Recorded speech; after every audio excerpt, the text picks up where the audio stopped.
Oh fuck. We're in. Holy shit. Okay.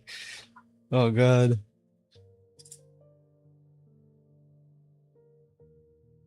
Okay. 7.0. We are here in SNEZHNAYA. Holy shit. Look at that.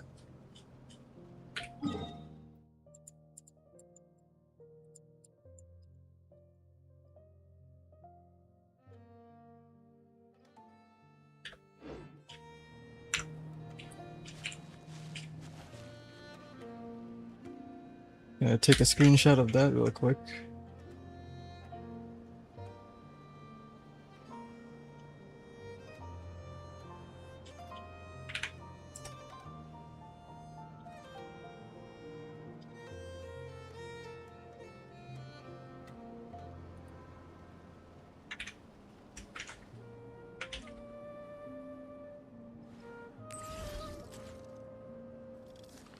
Oh fuck.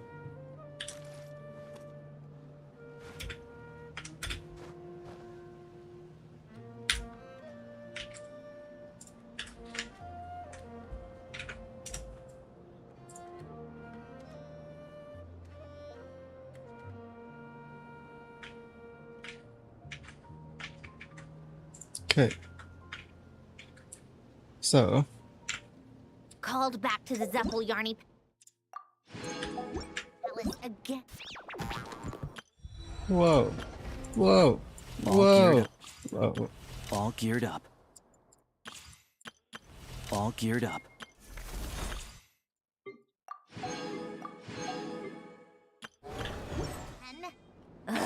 Serious. Okay, let's go. Oh fuck. Okay, let's not go there. Let's not go there first.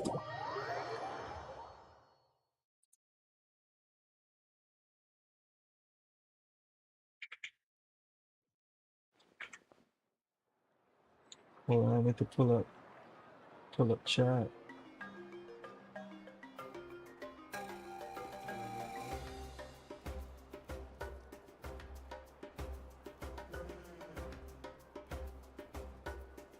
Hello, hello. I forgot to pull up chat. Okay.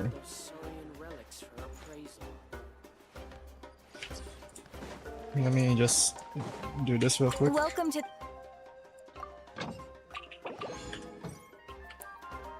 Now where do we pull for that?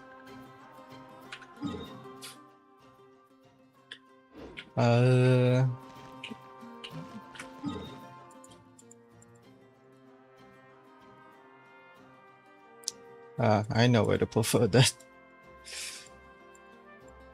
We're pulling for that. Now, another goal that I have is C6 Alyosha as well. So, I have 0 pity.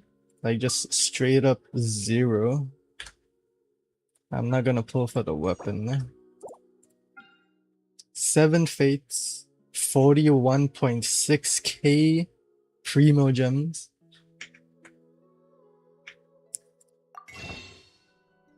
With an additional 15 fates. Yo, what the hell is this? Let me just buy some of that.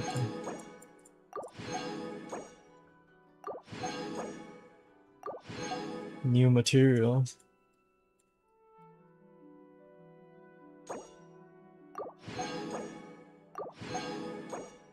Pretty sure we have some of these already.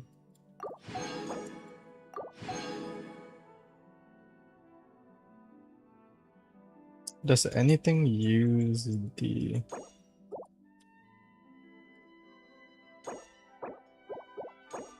I have some, not a whole lot, but 260 pulls. Now this is basically guaranteed Odette, but it's not guaranteed C6 Alyosha. Now I only technically need to get C5 because I got 1 copy for free. It's about time we. So yeah. I'm on 50-50. No capturing radiance. We ball. 10 pity. Give me Alyosha, please. That's not Alyosha. 20 pity.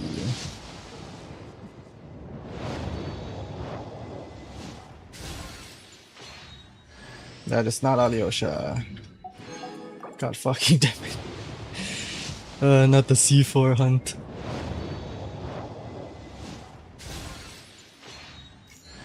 That is not Alyosha. Fuck. What pity is that? 30? 40? This is 40.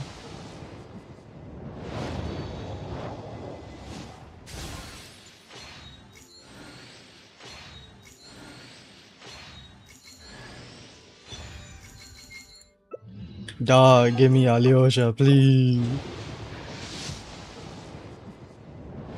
I'm about to get like dead constellations before I even get Alyosha.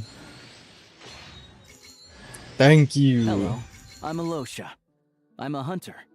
Though, if you've talked to any highwaymen, you might have heard a different side to my story. But anyway, let's keep that between us for now. First copy of Alyosha. Oh, what the fuck? Yo. And none of them are Alyosha. What is this? 50 pity? I lost count.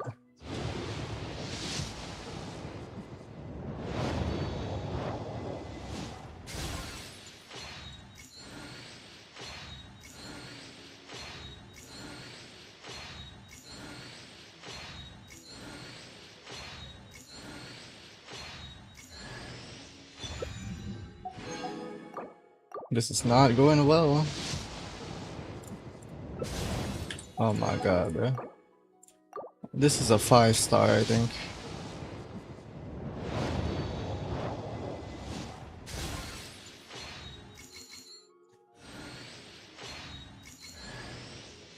C1. At least give me C2, which I already have because of that one free copy.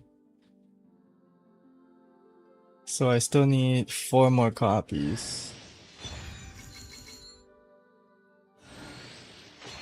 I almost forgot I had a 5-star in this temple. 50-50 Odette, come on. Thanks for all the support. You want an autograph, right? What do you want me to draw next to it? How about a feather? Oh, wait, you're not one of my fans? Guess I misunderstood. Let me start from the top then. I'm Odette, a ballerina with the Korylevsky troupe. Well, thanks for all the support anyway. 1, 2, 3. Right.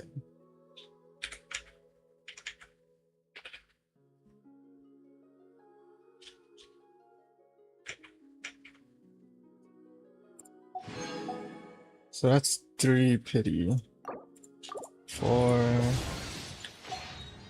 5, 6, 7, 8, 9. I have OCD, so I need to get this to 10. Please, I need 4 more copies of Alyosha.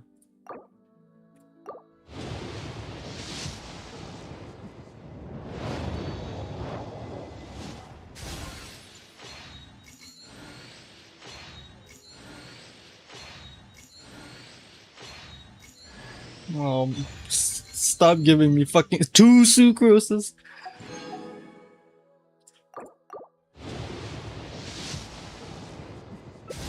Oh my god.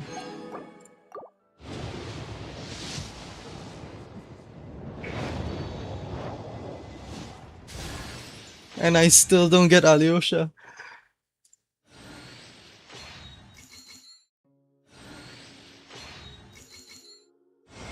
Okay, it's Tignari. Okay.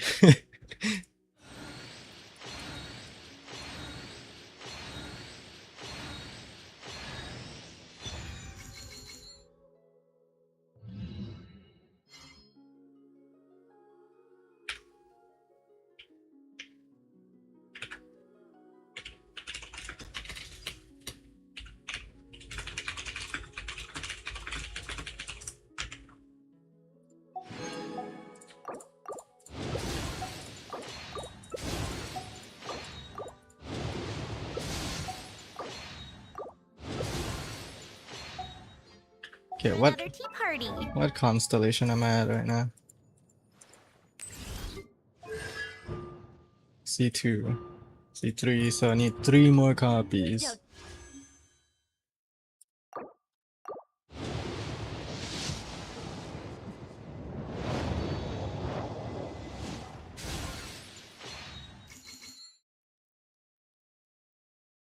No, I didn't lose. That was I already got Odette. I'm just hunting for Alyosha and I got Tignari at 40 pity. Yes! 2 more copies, please.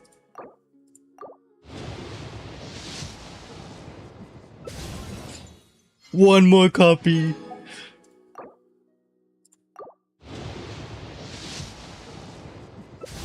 Fuck.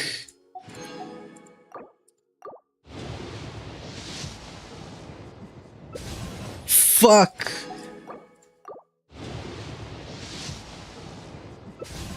Fuck. Please. Please. Fuck off, Sucrose. God damn it.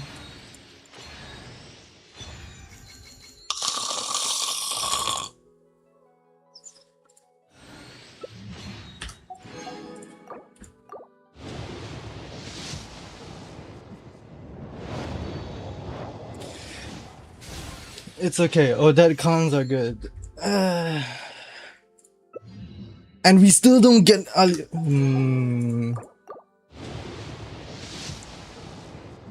was about to fucking shit my pants. I thought that was another 5-star.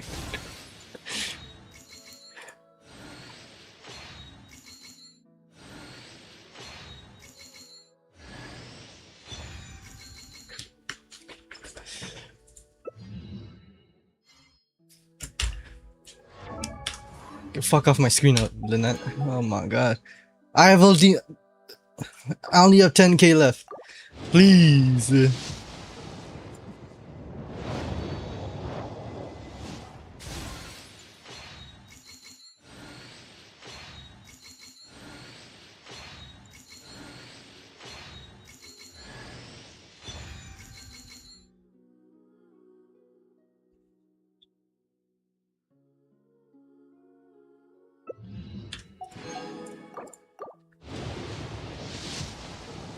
I'm about to get fucking C2 Odette at this point. Holy shit.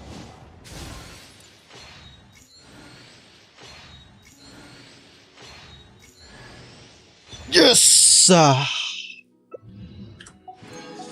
We're done. We're fucking done. I wonder who else is free.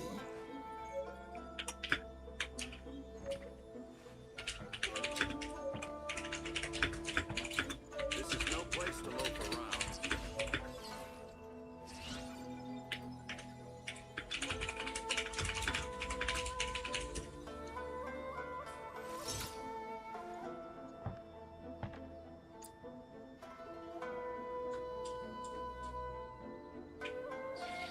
I like music. In fact, Alright. I've taught myself to play many different instruments. You don't believe me? This is no Find me place a to loaf piano, around. and I'll show you a thing or two. Let's go. Now.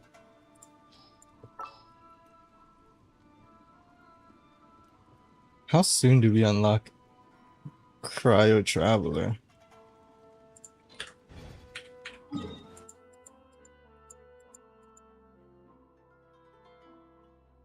Okay, the statue's right there.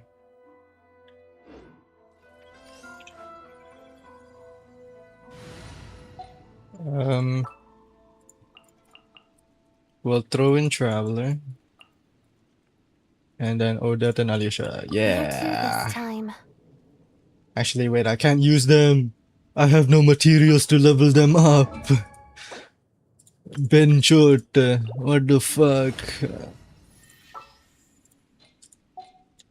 Oh well. I guess the first team that will be setting foot in SNEZHNAYA will probably still be the Traveler.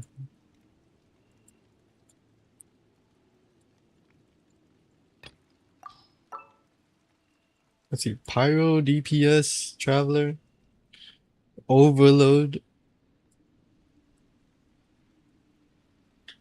Actually, nah, I don't want to think.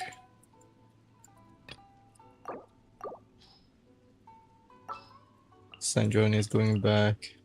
Chi-Chi and Nicole are going back. Mm-hmm.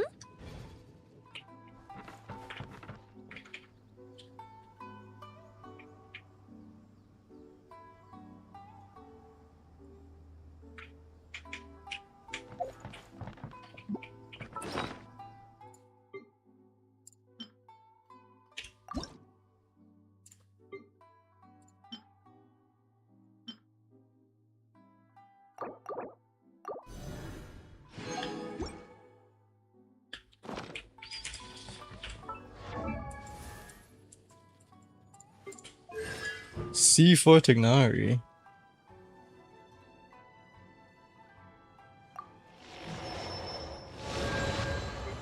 C4 Ian-san.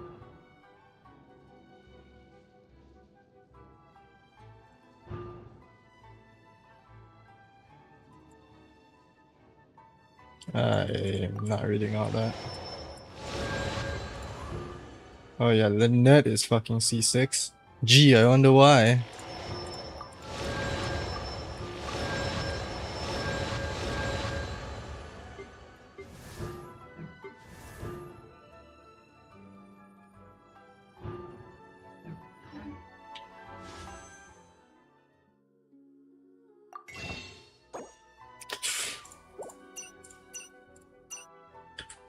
Dog, I went from 41.6k primos to 7k just to get fucking Alyosha. I swear the Odette and the C1 Odette and Tignari were pretty early.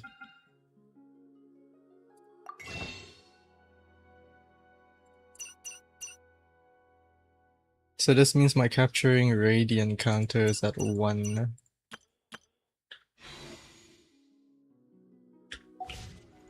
This is no place to loaf around. What's happening here? Yeah, we'll do that later.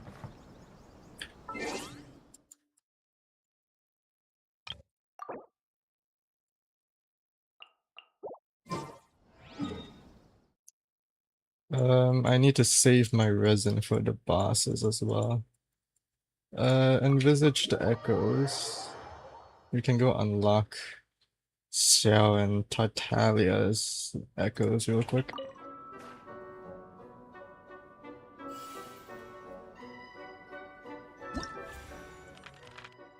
There we go. Bang, boom. Claim, claim. I can unlock Ganyu, but I don't own you, so what's the point? Oh my god, new battle pass weapons. Holy shit.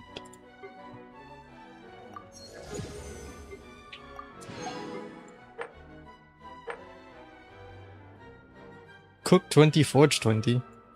What the fuck? I did that.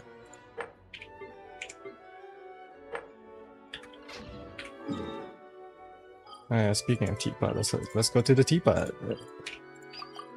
The fuck?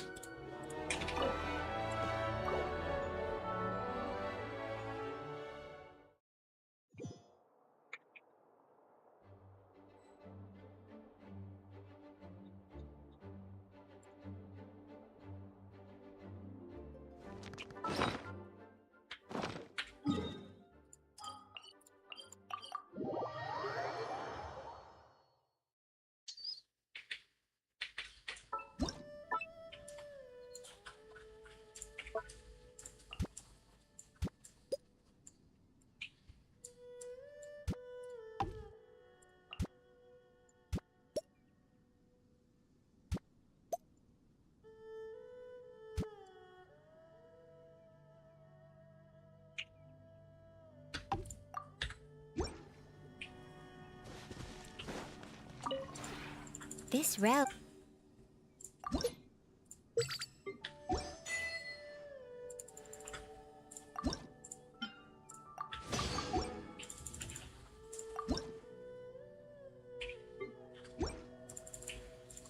If you ever...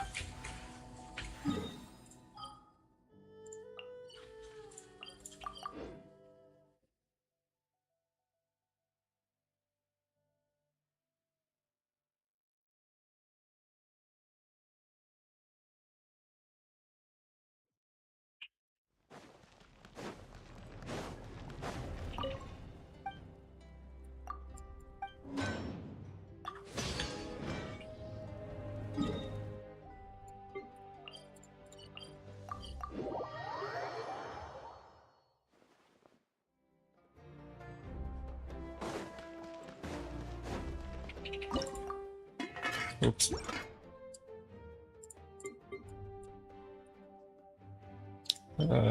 31. Where is there it is?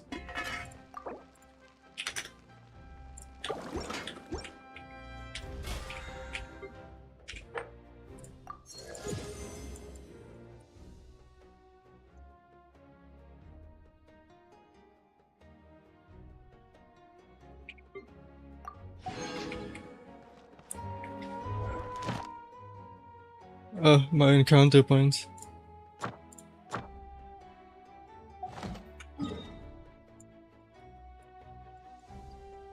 Alright, wow.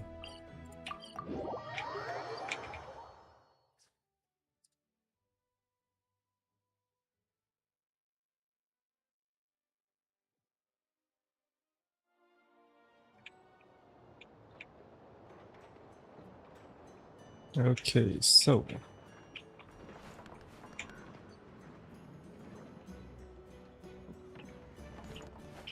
is there anything else I'm missing? I don't think so. How many pulls do I have left? 46. 46 plus 40, 86. And I think I have at least 30 or 40 pity, so that's equivalent of like 120-ish pulls. I'm gonna save. C1 Odette is pretty good actually because of the extra 2 stacks. If I try to go for C2, technically it will make her like stupidly strong because of the res shred here. Do I try it?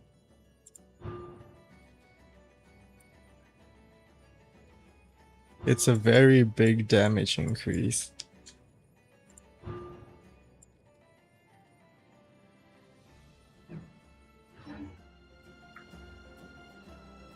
I have no idea. Look, I'm not even sitting straight on my chair anymore. Odette got me fucked up. Not Odette. C6 Alyosha got me fucked up. Let me move my camera. Okay, let's begin the Archon quest. Going into SNEZHNAYA. Oh, listen to the music.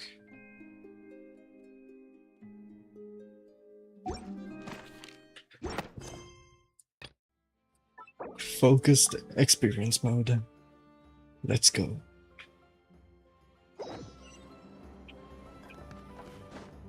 Take a break.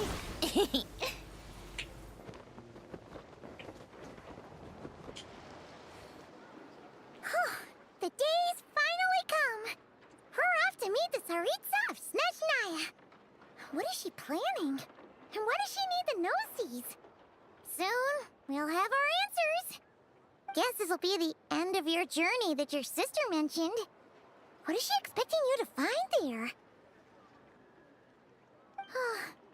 SNEZHNAYA still feels like a long way away. Hopefully, there'll be plenty of time to relax, eat some good food, and have fun before we arrive. But whenever Paimon gets thinking about how our destination is right around the corner, all these questions come flooding into Paimon's head. It makes her so nervous. It's sure been a long time coming. Yeah. Anyway, enough about all that. We can't start the final leg of our journey with that kind of mindset. Just think. We've fought dragons and sea monsters, defeated creations of the gods, faced prophecies of doom and the threat of at the abyss. Heck, we've even been to the moon! With all that experience under our belts, how can we be any more prepared? Great point. Thanks for the pep talk. Sure thing! Now, stick close to Paimon, the best guide you could ever ask for, and let's charge straight for the finish line! Off we go! What about me? Do I get a call out? What the hell? Are you coming along? Whoa! Columbina? Whew, you kinda snuck up on us there. How did you know I was here? I don't think I told anyone.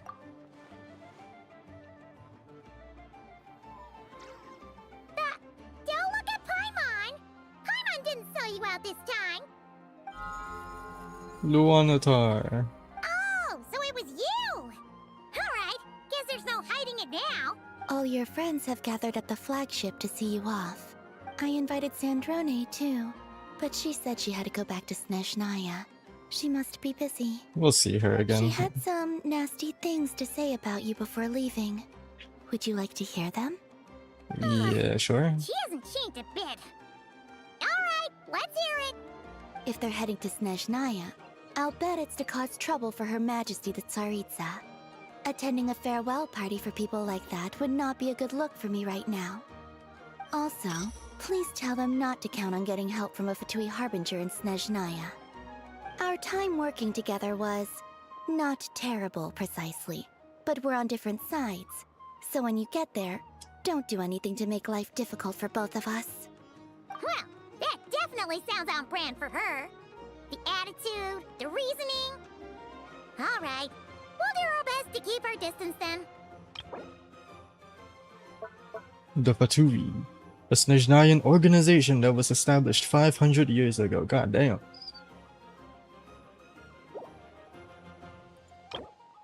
Commanded by 11 Harbingers. Who? No, you've misunderstood. How many? I think she means that she'd like you to go see her. How'd you figure that? As long as you don't make things difficult for both of you, you'll be fine. Huh. You really have to read between the lines with Centrone. Go on, get to the flagship. Everyone should be there by now. I told Lauma that you once treated me to a truly unforgettable meal. Today, I want to return the favor. It's my gift to you.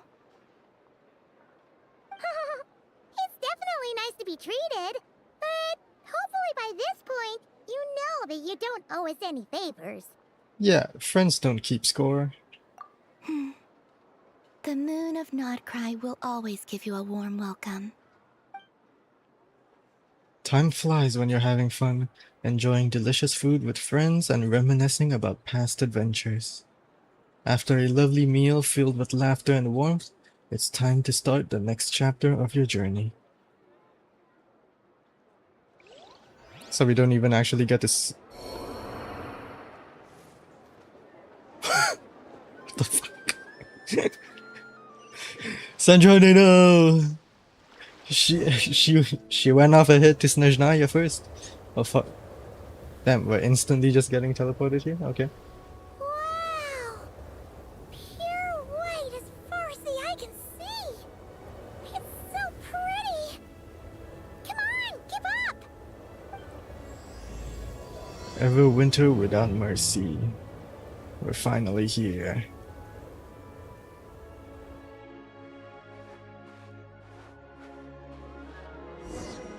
So we don't even actually get to see the gang off.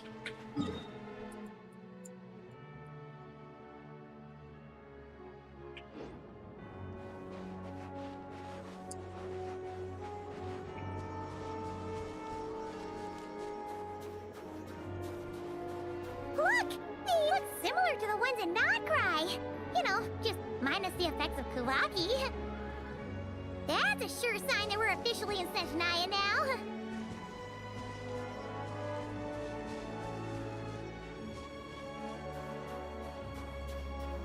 Paimon, don't go to the chest, you'll get There's gotta buried be by a the treasure chest snow. around here somewhere. No adventure is complete without a chest or two. And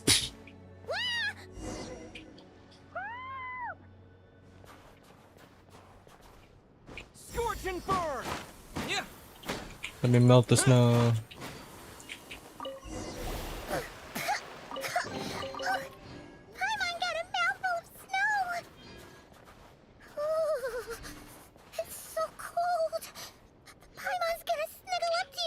Cryo sigil. We have all 7 sigils. Holy moly.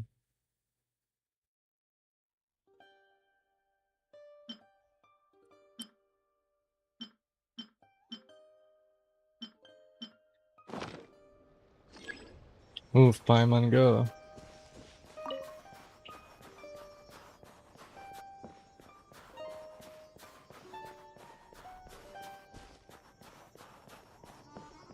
Hey, check it out! Those are bears, right? Oh, look how big and fluffy they are! I'll take So a picture of cute. you. Quick, take a picture before the moment passes. Right here. If we get any closer, we might scare them away.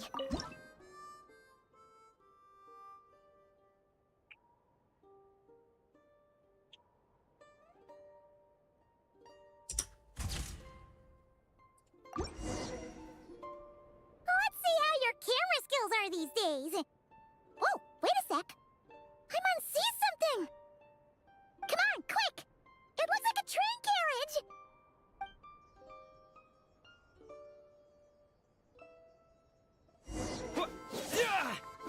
Why am I using Aquila Pavonia?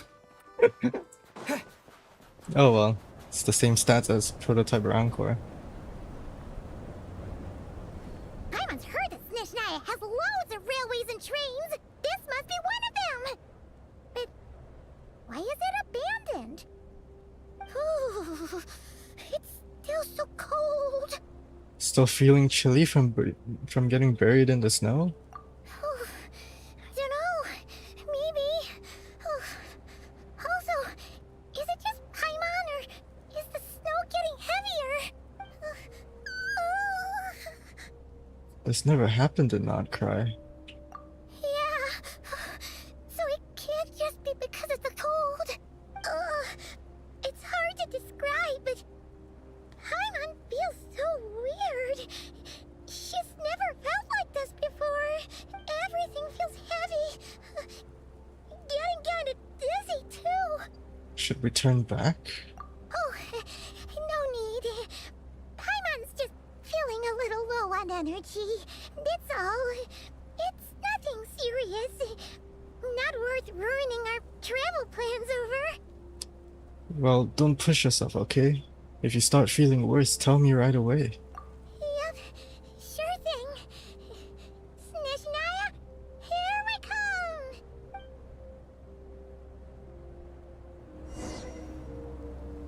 The snow is getting stronger. Oh no, not sheer cold. Yo, Paimon's actually following us around, yay! Time to ignite! Whew. Seems like the snowstorm is getting worse by the minute. Paimon can barely fly. Best wait for Paimon. Buddy, follow me.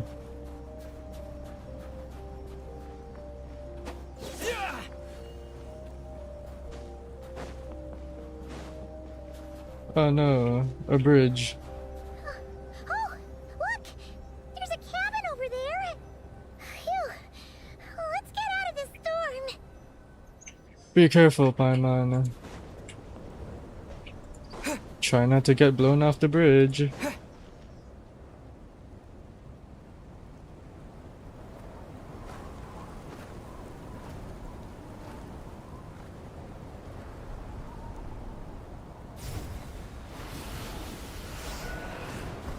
Oh no, we got blown off the bridge.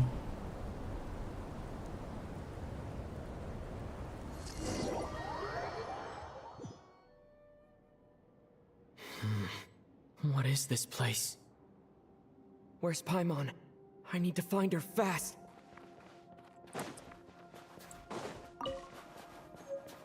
Paimon? Paimon!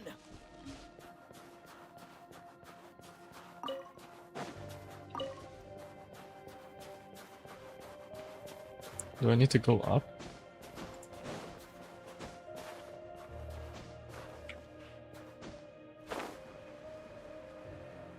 That's strange. Where could she be? I guess I'll try further ahead. Hang in there, Paimon.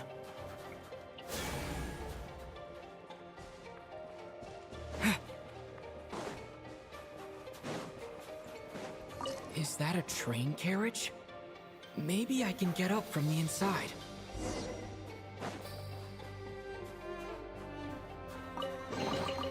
Is this an answer from this world?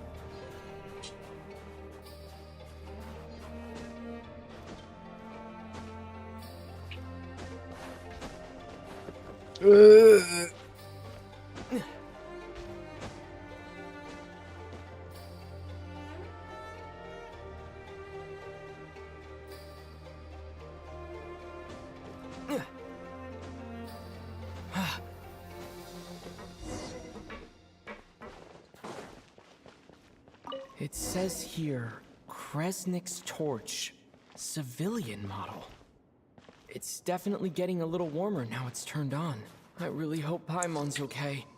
I also get a little warmer when I'm turned on. Wait, what? Also, Zach's getting paid.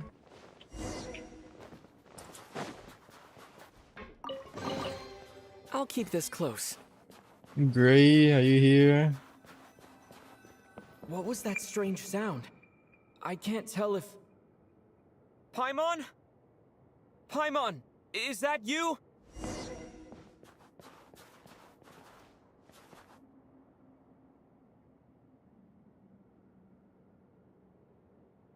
Incoming entity detected. Authorization granted.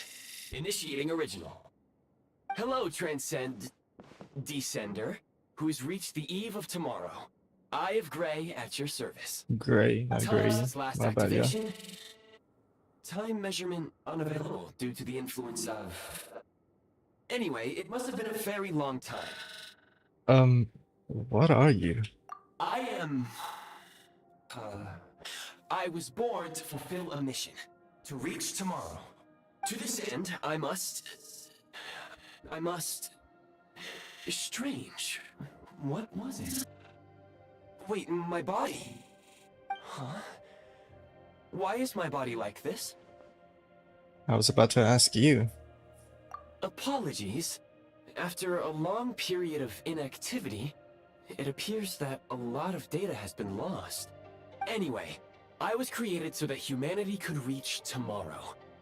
But I am unable to load further details at this moment.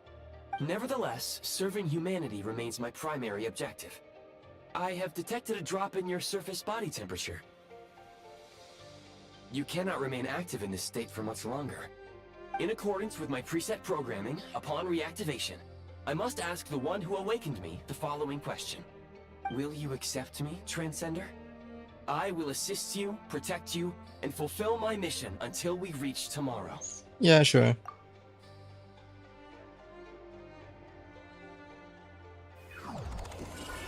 Yay, we get our very own AI assistant. Fuck Paimon. We don't need her. You have made a very wise decision. Now, I detected that you called out a name earlier. Presumably that of your missing companion? The name was Paimon. After helping you get out of here, I will search for a match in the nearby area and pinpoint their location. Wait, you can do that? Merely the tip of the iceberg. Now that we have reached an accord, you will be my new user. May I ask your name? Junior. Very well. I will remember this name until the mission is complete. What is your mission exactly?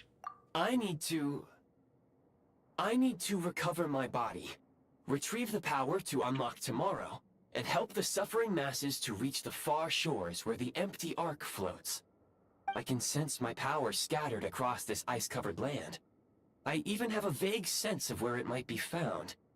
But right now, that is not essential. The key right now is you. You must survive and reunite with your companion.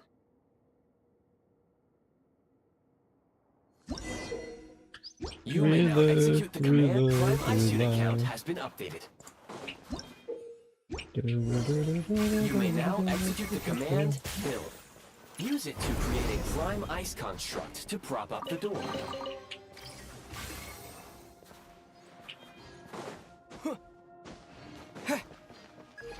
Scanning local environment. Exit has been sealed off with ice. Maybe we can use pyro? That would not be an efficient approach. One moment. Usable construct blueprint detected nearby. You can use this to clear the solid ice ahead of you more quickly. Sweet.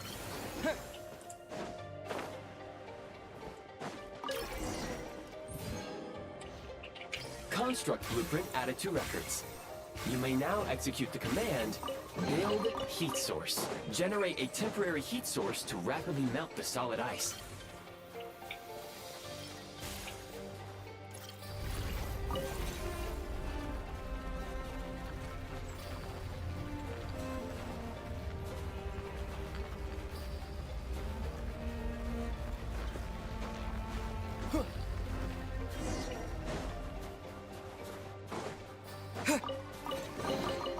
A reward on the road.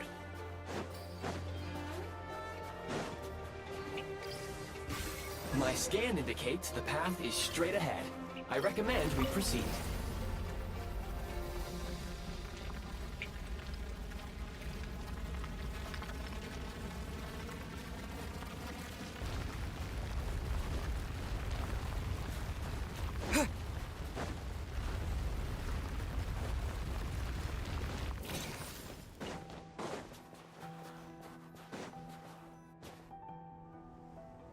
Kresnik Crystal located. Please Crystal? collect at your earliest convenience.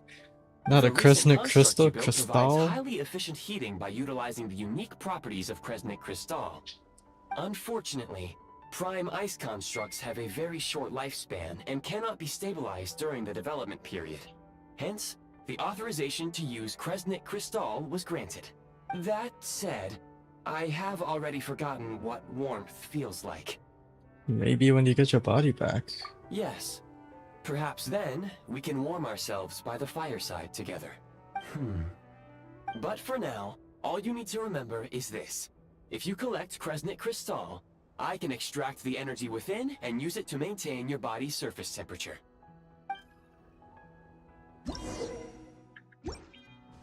Low power. Please use Kresnik Crystal to replenish energy reserves. Signs of physiological activity detected in the distance. It is highly likely to be your travel companion, Paimon. Go. Go! Go now. Be reunited and sing together. May all the people be united as one. May all of life rejoice in unison. Say what now? Approaching the target location. Scanning for signs of life. Life forms detected. 2. 2? Kingdom Hearts reference? 2? Does that mean someone else is there besides Paimon? Affirmative. However, that is not the reason for my confusion. According to my database, this location is a train station, meaning the number of life forms is unusually low. Real-time environmental data suggests that the train station may no longer be in use. But whatever the situation, please exercise caution. Let's head inside and take it from there.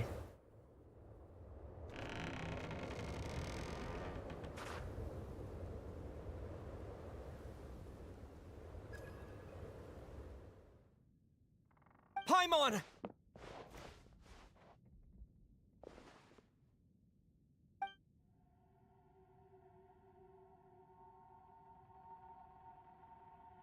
Is it Alyosha? Oh, who the fuck? Oh, already? Already? We just started the fucking quest! Who are you? Don't worry. She's only sleeping.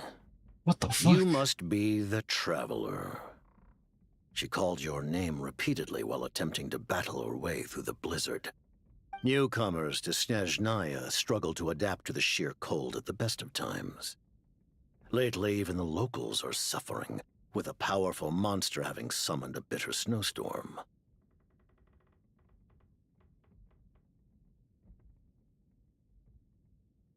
You two must be very important to one another. You should take more care not to get separated. Your eyes. Are you Conrian? There are indeed some Conrians left in this world who survived the cataclysm. But I doubt that is news to you. It would be unwise to interrogate my identity here. Focus your attention on your travel companion instead. We will meet again very soon.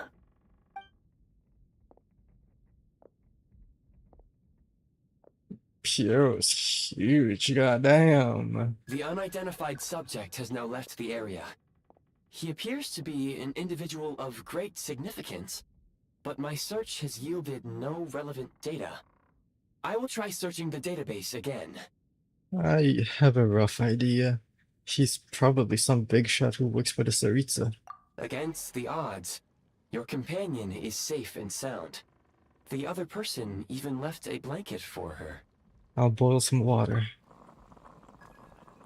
Chest!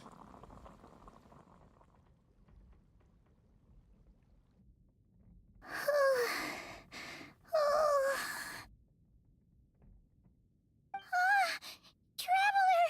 Oh, thank goodness you're okay. Paimon was so worried. She looked everywhere for you. It's okay. Take it easy. Are you feeling alright? Pretty much the same as when we first got to SNEZHNAYA. Paimon must have caught a cold. She was feeling so faint. She just couldn't keep going any longer. So she had to lie down and sleep it off. Paimon's shaking, holy. Where did the jester go? The Jester? That was the Jester? Yep. The director of the Fatui. The Jester Piero. So, you met him? Well. Yeah, we spoke briefly, but he didn't reveal his identity. The Jester must know everything about the Tsaritsa's plans. But there's no way he'd tell me just like that. We might well have ended up clashing. Well, he was right about one thing. Right now, the most important thing for me is to take care of Paimon while she's unwell. He had no intention of explaining his motives, and he left in something of a hurry. Hey! What the? Who is that? Oh, I found this in an ice cave. It looks like half a pair of goggles. How amazing! A self-aware, talking pair of goggles. SNEZHNAYA was once the land of the Fae. There are many ancient creations here that I'm sure would broaden your mind further still. Mind you, my database is also expanding as we speak. You must be a rare creature yourself. The Eye of... How do you say his name again? The Eye of Grey helped me find you.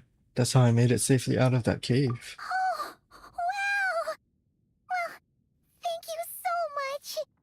You've earned yourself some of Paimon's favorite candy. Oh, but by the looks of it, you probably can't eat that, can you? Goodwill detected. Instead of candy, perhaps I can suggest my preferred strategy. Please clean me regularly to keep me operating at peak efficiency. Oh, that makes sense. Every pair of goggles needs wiping clean once in a while. Sure thing, mister. Anyway, back to the Jester for a second. Paimon's still confused about something. Oh, fuck. When he first showed up, he already knew Paimon's name. And he acted like he expected Paimon to know who he was, too. Paimon could tell that he was Conrian from his eyes. And he definitely seemed like someone pretty important. But beyond that, Paimon didn't know anything about him. It was only later, after he rescued Paimon from the snow, that he properly introduced himself. The only reason Paimon knows he was the jester. So he knows you? Is that why he was here? He came looking for you? Oh, seems unlikely. He ran into the snow following the sound of Paimon's voice with a really anxious expression on his face. He didn't act like someone who knew she would be here in advance. And after bringing Paimon here, he just stared out at the snow. He didn't do anything to Paimon at all. In fact, he barely said anything. Wouldn't even answer any of Paimon's questions either.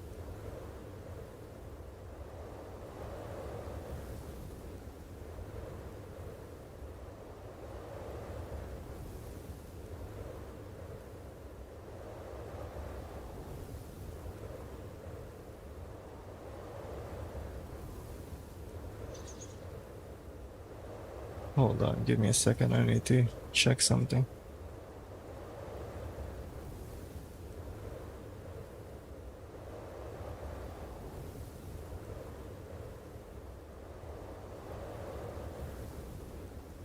In the meantime, you guys can enjoy this view of Piero.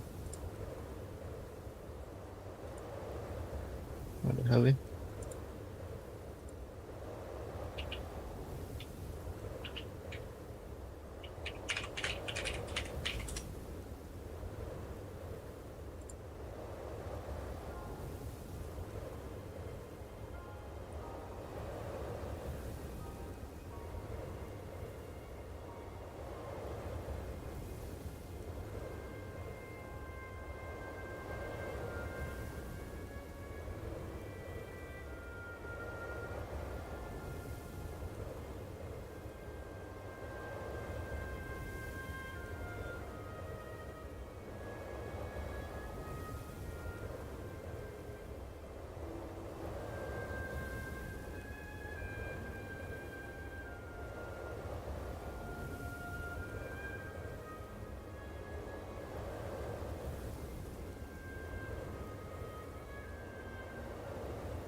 Okay, alright.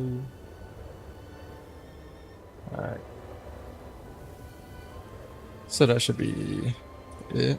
Sorry about that, I had some stuff to take care of.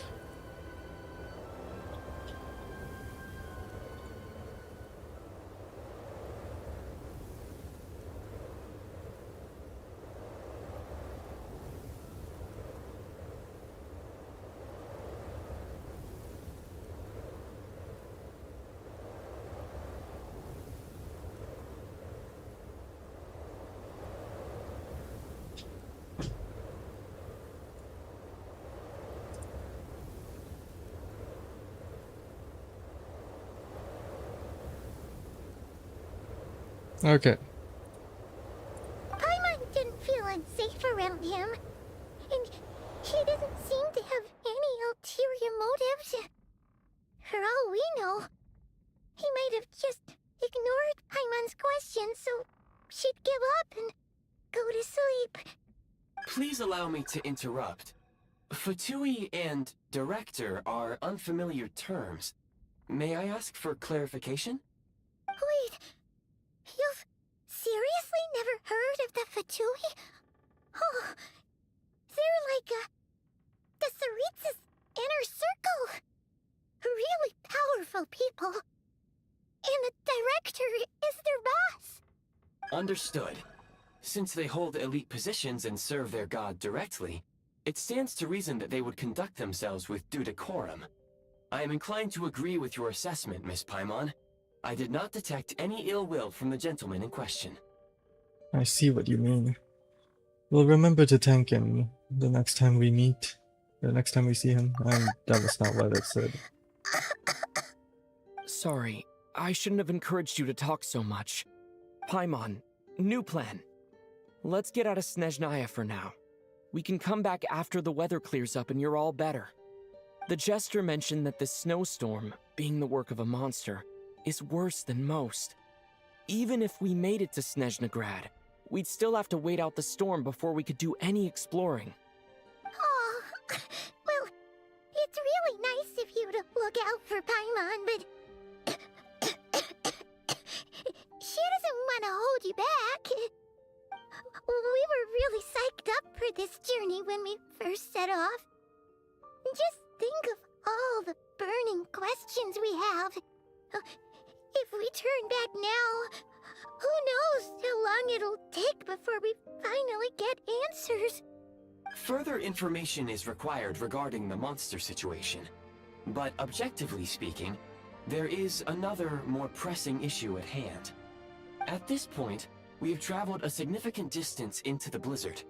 Were we to turn back now, the road would be extremely treacherous, especially since we would need to travel on foot. If, however, we continue onward, there may be a better solution. Do you remember what I said as we neared this location? I told you that this is a train station. While it has evidently fallen into disuse for unknown reasons, the tracks remain intact. No, it isn't. We can break through the blizzard and forge ahead by driving a train. That is the SNEZHNAYAN way. There is a small town up ahead, which would be the perfect place for Miss Paimon to rest and recover. Paimon thinks Goggles here makes a great point. Let's do that. Are you sure you're up to this? I don't want you to push yourself. Oh, come on. Don't worry. Think of all the traveling we've done so far. When has Paimon ever gotten sick before? Practically never. 'Cause she's in great shape. Sure, she's a little tired right now, but it's sure to clear up on its own. Fair enough. We'll stay the night in the town, then take it from there. Affirmative. Should you ever need my assistance during your future adventures, please call for the Eye of Grey whenever you wish. Otherwise, I will remain silent to avoid causing any unnecessary distraction. Now, please follow me to the train tracks.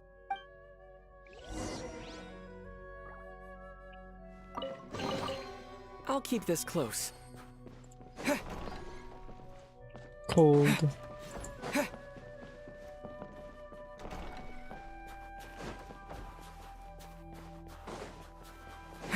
Please confirm when you are ready to depart.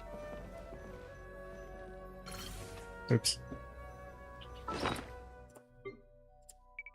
We'll get rid of that.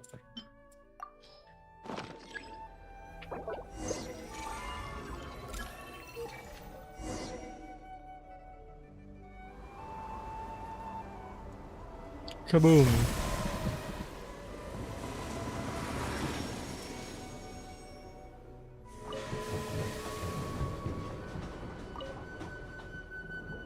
Heading north from here, we will soon arrive at...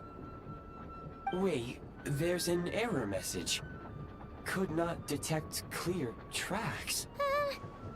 What exactly does clear mean? Brace for impact, friends! Preparing to enter impromptu flight mode. Impromptu flight mode.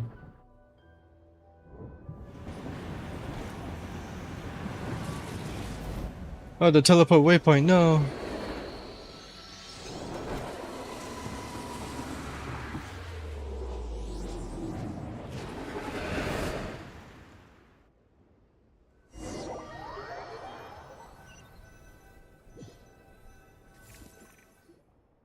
How strange. Not only was the station's status different from my records, but even the railroads and the terrain itself have changed substantially. Paimon, are you okay? Yeah. Thanks to your quick reflexes. My sincere apologies for putting you in danger. I'm afraid I'm as confused by all this as you are. We need to find a way to update your data banks. Agreed. This is likely a consequence of outdated railroad data. The discrepancies between the old data and present reality are far greater than I anticipated. Fortunately, our crash landing has at least brought us much closer to the town. According to the data, anyway. Your data had better be right this time. I can assure you, it certainly is. Please look this way, and you will see a Kresnik's torch. It seems our ill-fated train ride was a blessing in disguise. We have taken the shortest possible route.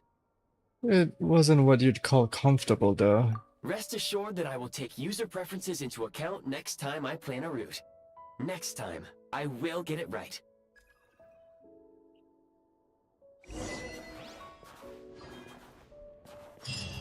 Cryo Traveler!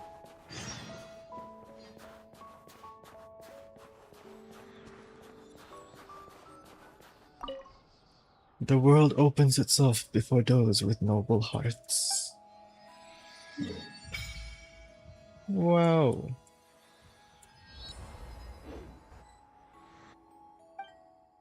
Resonate with cryo.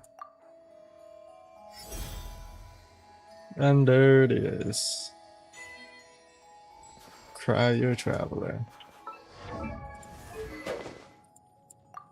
Now we don't have his signature yet.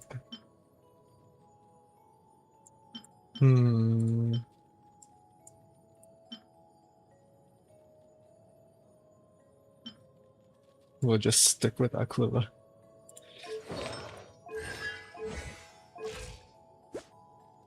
And I can't level this up yet either, because I got no materials. Speaking of materials, we'll have to do that later. Excuse me, is there an inn nearby? I'm sorry, but they've all closed.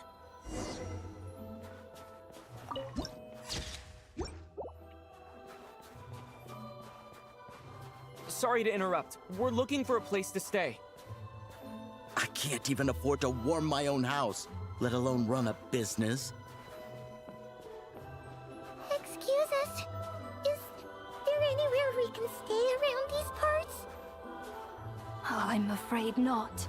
You'll have to try your luck somewhere else.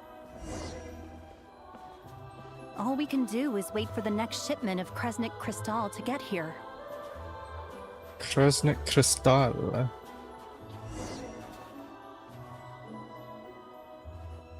Oh, Alyosha. Hi there. Do you know if there are any inns still taking guests in this town? Doubt it. They're probably all closed. No one has enough Kresnik Crystal to heat their own homes, let alone a business. Oh, what a bummer. I clocked you a while back. You adventurers or something? We don't get many tourists in inland SNEZHNAYA these days. Why is that? Because of the snowstorm? In part. But the bigger reason's Project SNEZHNAYA. Since it's Her Majesty's will, we have to put up with it whether we like it or not. I don't really know what Project SNEZHNAYA is. Oh, sorry. I assumed it was common knowledge by now. Basically, the Tsaritsa is planning something big. Something that requires an enormous amount of energy. Even if they used all the surplus Kresnik Crystal in SNEZHNAYA, it still wouldn't be enough to meet demand. So it's RAM!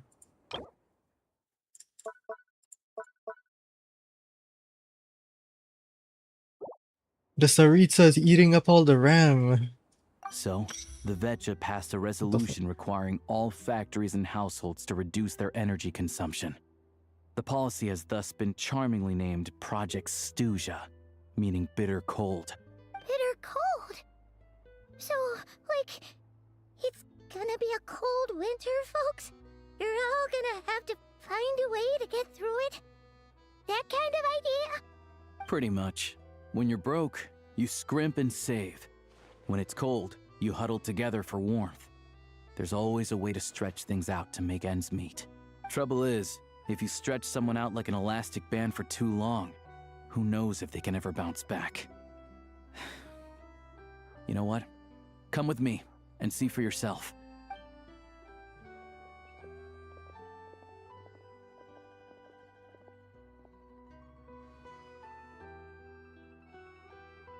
Can you please explain to me why the price of Kresnik Crystal has gone up by 1/3 again?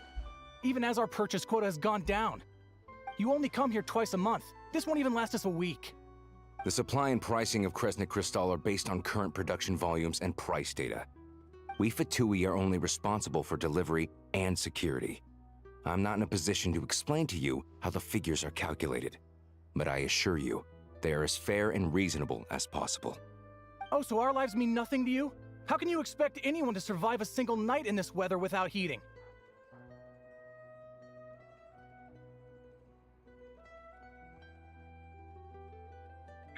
Since you insist on making me repeat myself every single visit, I will remind you again. There is no monopoly on the trade of Kresnik Crystal. You are free to purchase the shortfall from elsewhere on the market. What market? Nobody else is selling! And when they do, they charge 8 times the normal rate! It's robbery is what it is!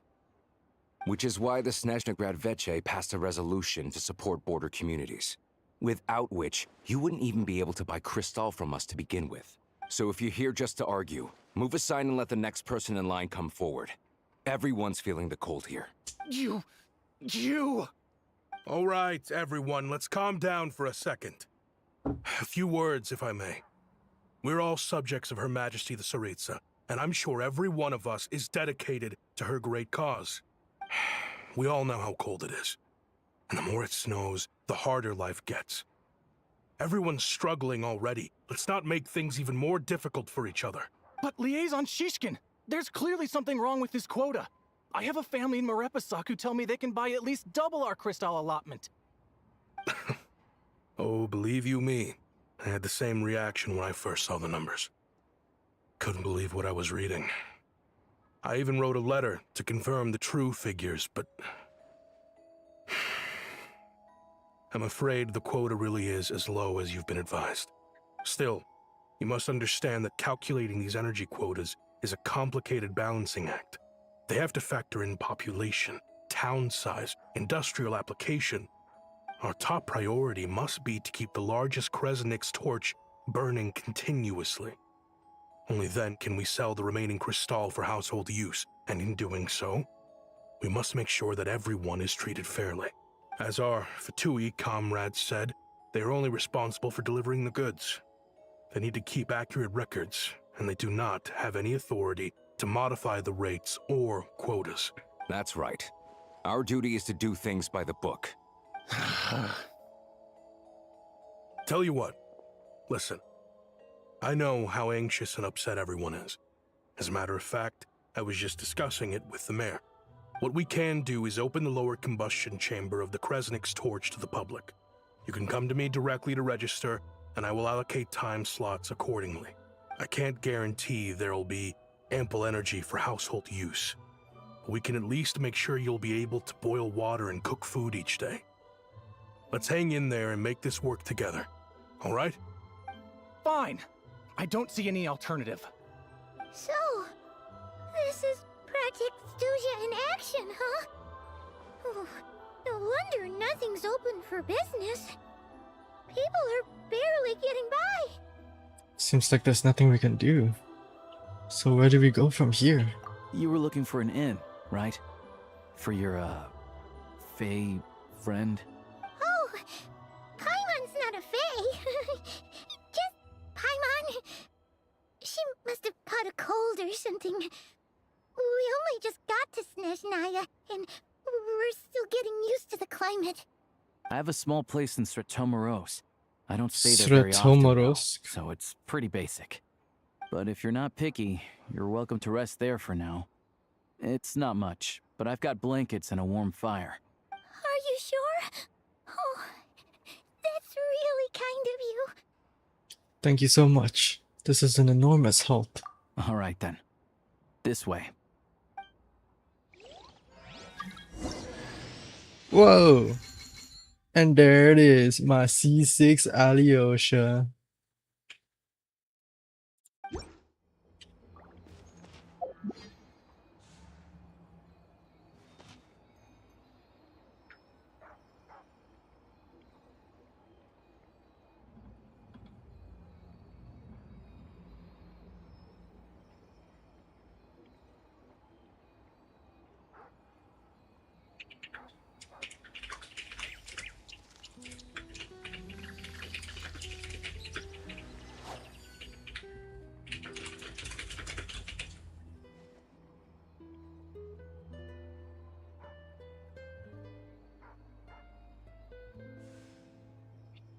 Okay, so...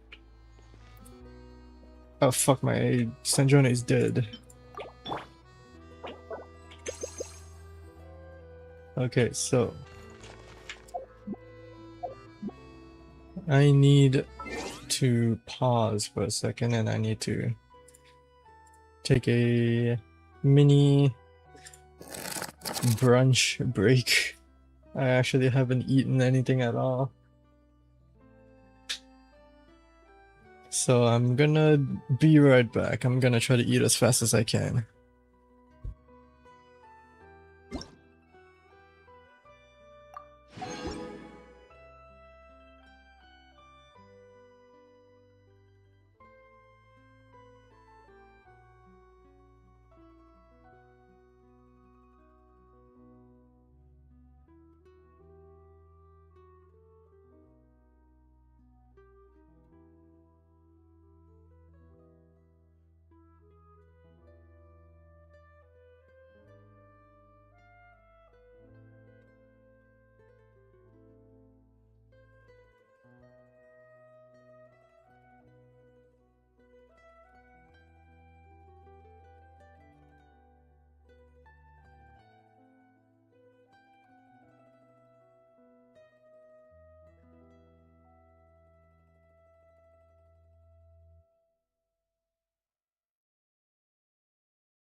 Alright, I'm back.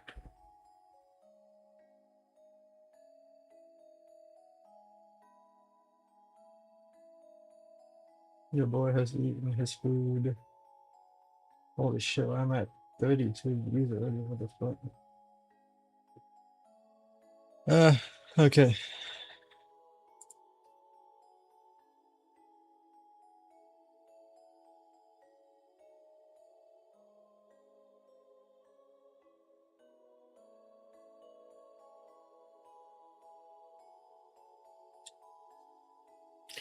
Let's continue with the quest.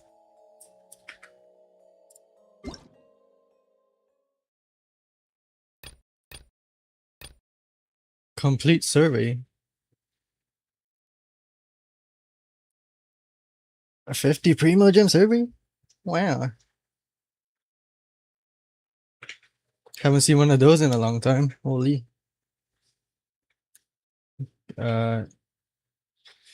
Yeah, let's do that another time. Go to Alyosha's house.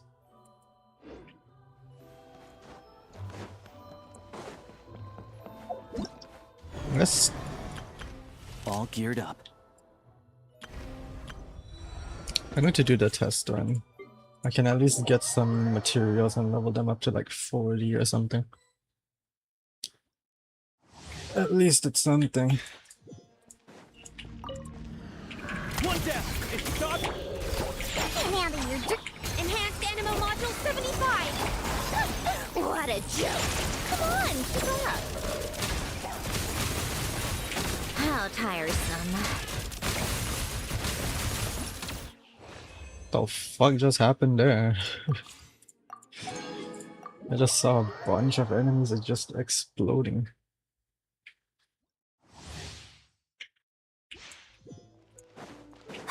Shadow me. Witness the snow swans. Surrender and you'll be gentle. Come on. Absorption test.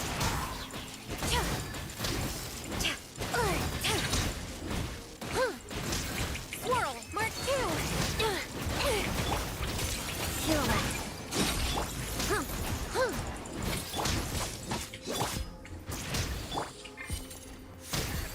Come on. Come a little closer. You're in for a little shock. Blitz. Let's begin. Harada. Crystalline Adagio.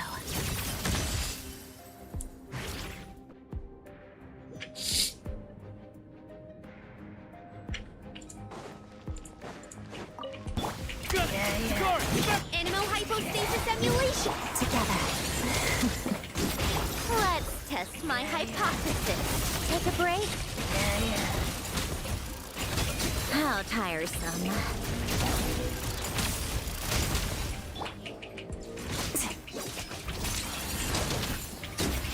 One down. Here, boy. Absorption test. Swirl, Mark. Walks up the snowflakes. What a joke. Take a break?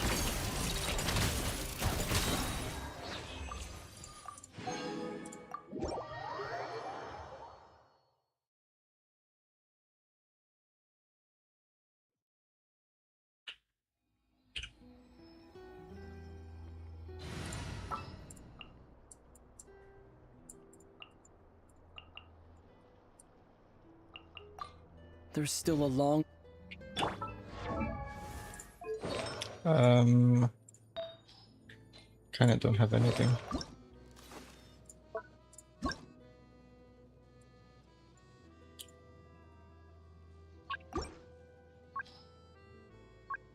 Oh wait. Electro damage bonus. Hell nah.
I'm gonna swap this with Chevrolet. Ain't nobody using Chevrolet.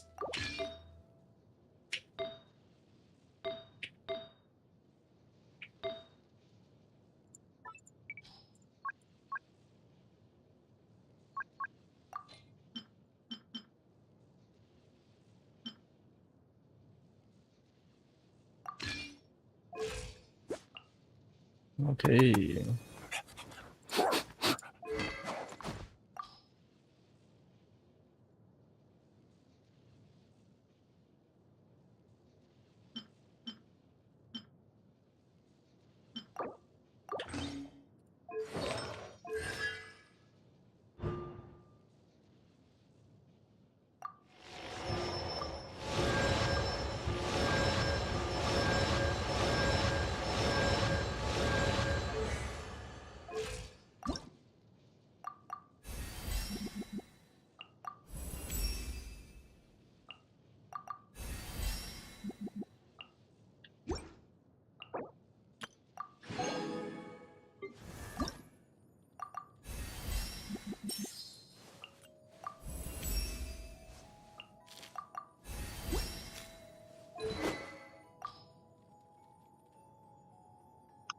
I don't have a good weapon for her yet, so in the meantime we can slap an Aquila or an alley flash.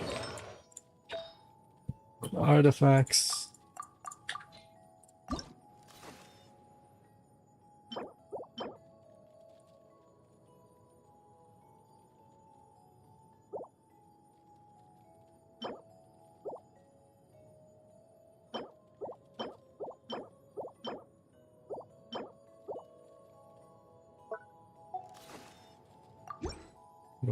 We'll do a quick config of that. C1, wow.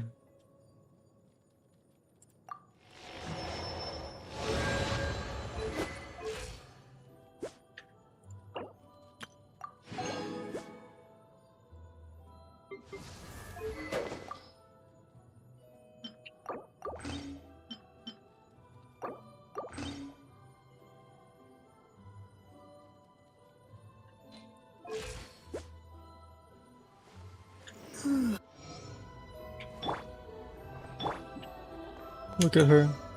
She's so pretty.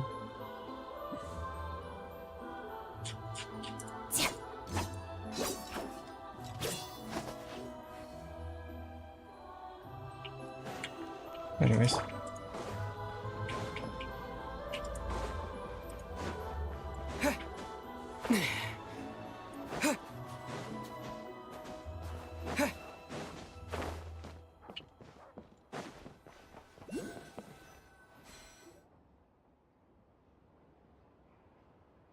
Oh, so cozy and warm.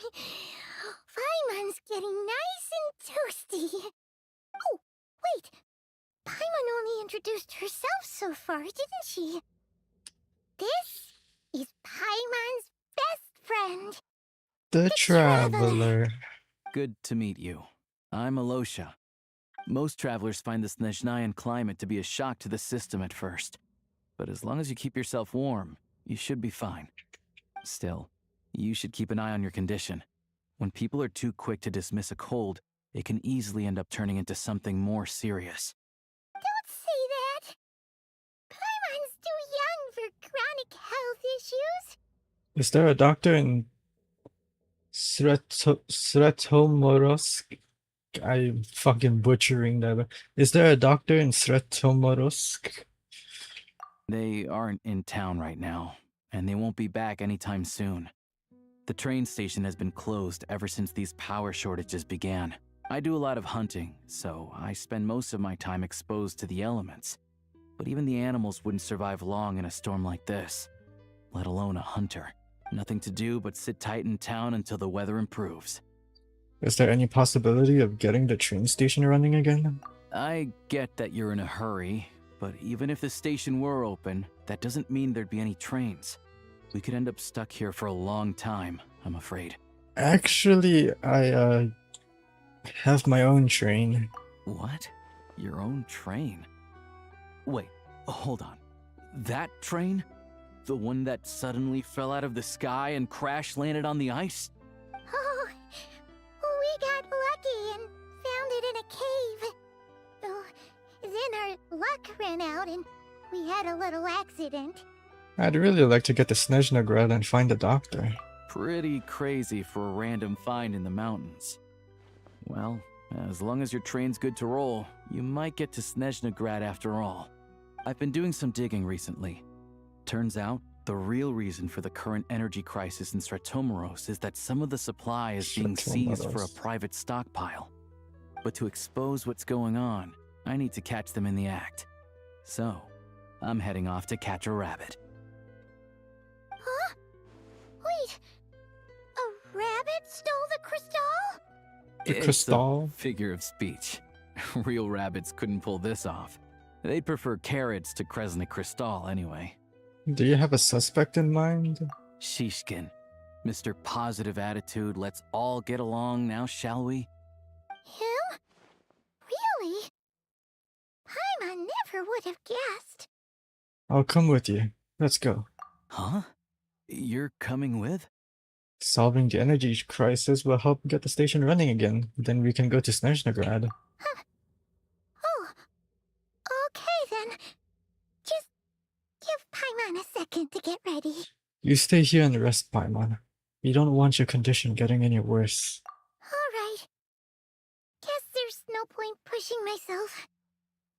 Paimon will stay here and hold the fort then. Be careful, you two. Oh yeah, there's one more introduction to do. Tagarin, get in here. Oh, a doggy. Oh, angry doggy. Oh, Tagarin doesn't like being petted then. He likes to think he's above that kind of thing. He's my hunting partner, so he'll be joining us when we head out. Carrots aside, we'll need to stay completely undetected. We can't risk spooking our rabbit, or there's no telling which burrow he'll scurry back into. First, we need to find a way into the train station and see if we can find any real freight data. Shishkin's figures can't be trusted. Then, we get to Garin to catch a scent and find out which way the crystal went. What are you eating? Oh, check it out. When you're all out of carrots, try jerky. Good doggy. Good doggy. A fellow dog lover, huh? Yup. And rabbit lover. Carrots are great too, you know. She's just a Good to food know. lover. Eat up, Tagarin. We got a lot of work to do.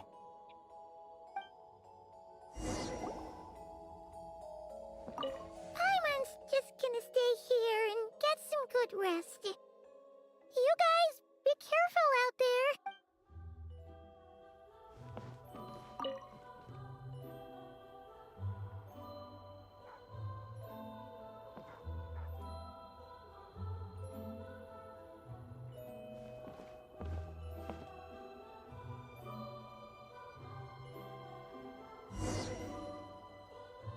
What the fuck?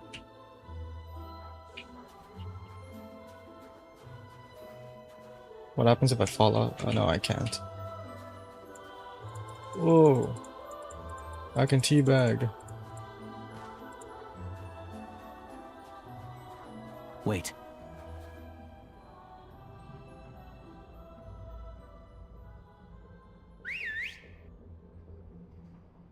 Yeah, they totally did not fucking hear you whistle, dog.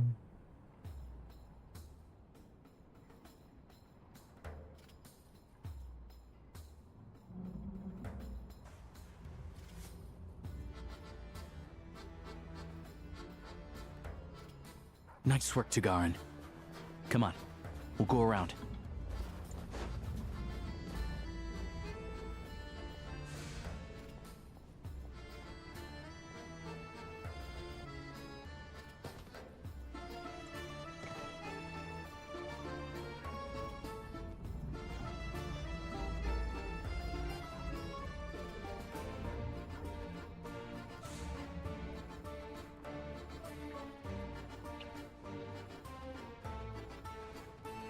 Mora.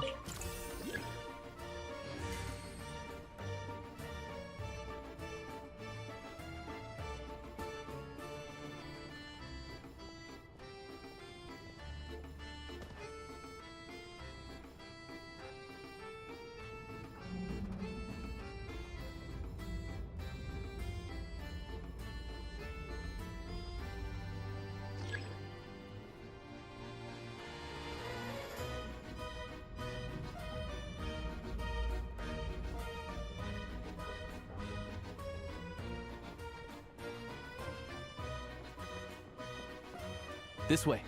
We'll enter from the upper floor.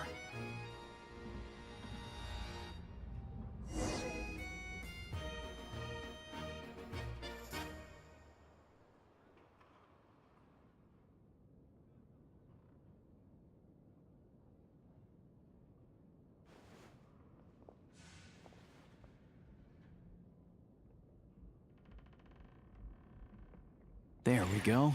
A freight list. Straight from the Fatui.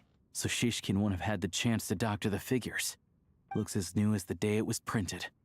I guess no one bothers reading these unless they have ulterior motives. If they did, there'd be no loophole for him to exploit. Yeah, this is all we need. Come on, let's get out of here. Then go track down the crystal. How do we do that? Tugarin's a keen hunter, and catching rabbits is his specialty.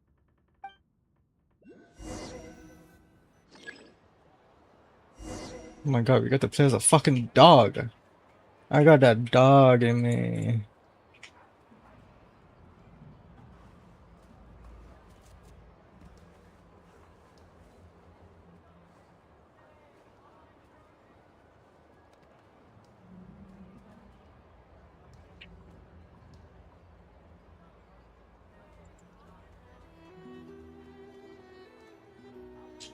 Sniff, sniff.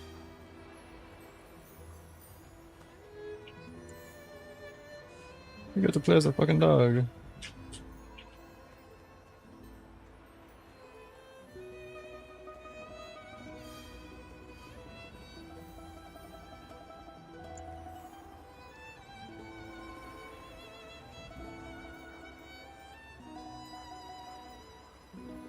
Anywhere there's a stove, there'll be the scent of crystal. That's normal.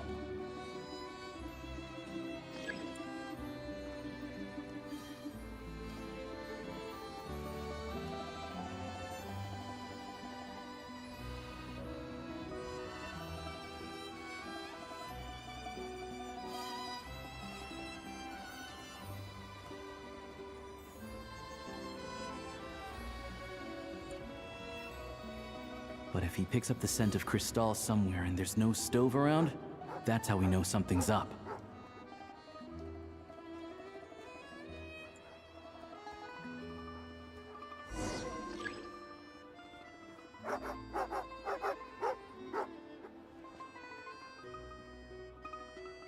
This must be the rabbit's warren. Good job, boy.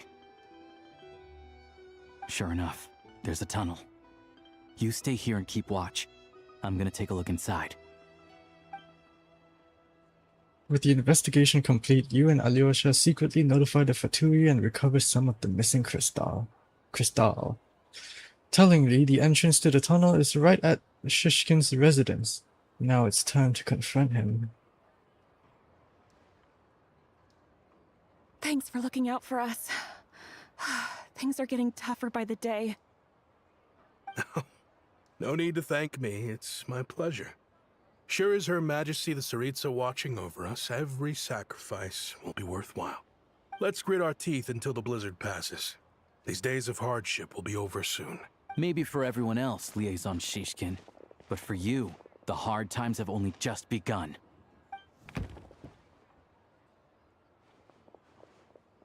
Huh? Who are you?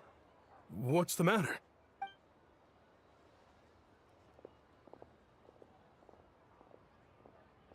I just had a question for you. Why, when times are as tough as this, would someone hoard more Kresnik crystal than they could ever use? All the crates here are from the most recent shipment, but they weren't brought here for sale. Instead, they were secretly stashed away. Would you be able to shed any light on the situation, Mr. Shishkin? Me? Why, I have no idea.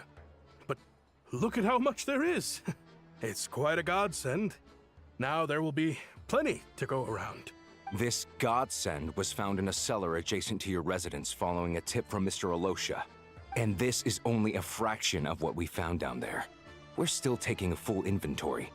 The official figures will be finalized shortly. I've always been grateful for your efforts to mediate between us and the townspeople of Sretomaros. But now, Mr. Shishkin, it appears you were the source of the conflict all along. How could you do this to us? We trusted you to have our backs. You've been lying to us this whole time? Hey, The jig's up. Time to come clean. I owe you all an apology. He's not sorry. I'm sorry. I'm so very sorry. This isn't who I am. Please believe me, this was a one-time mistake that I will never repeat. We all know how difficult life has been since Project SNEZHNAYA came into force. Energy is an increasingly scarce resource. People everywhere are getting desperate. But some places have been hit harder than others. I grew up in Alatir, a small village with no train station. Deliveries of Kresnik Crystal have ceased there entirely. If nothing is done, they're all going to freeze to death. You know as well as I do how downright impossible it is to buy Crystal these days. The thought of my poor mother and father, with no one to help them, I felt so afraid. Six sob story, Energy grew bozo. scarcer by the week, all the while knowing that their lives were at risk. Then one day, I looked at the Crystal shipment in front of me, and a terrible, selfish thought entered my mind. Looks like I'm just not cut out to be a criminal. I'm so sorry. Once the Fatui have finished their count, you'll see that the numbers match their waybill.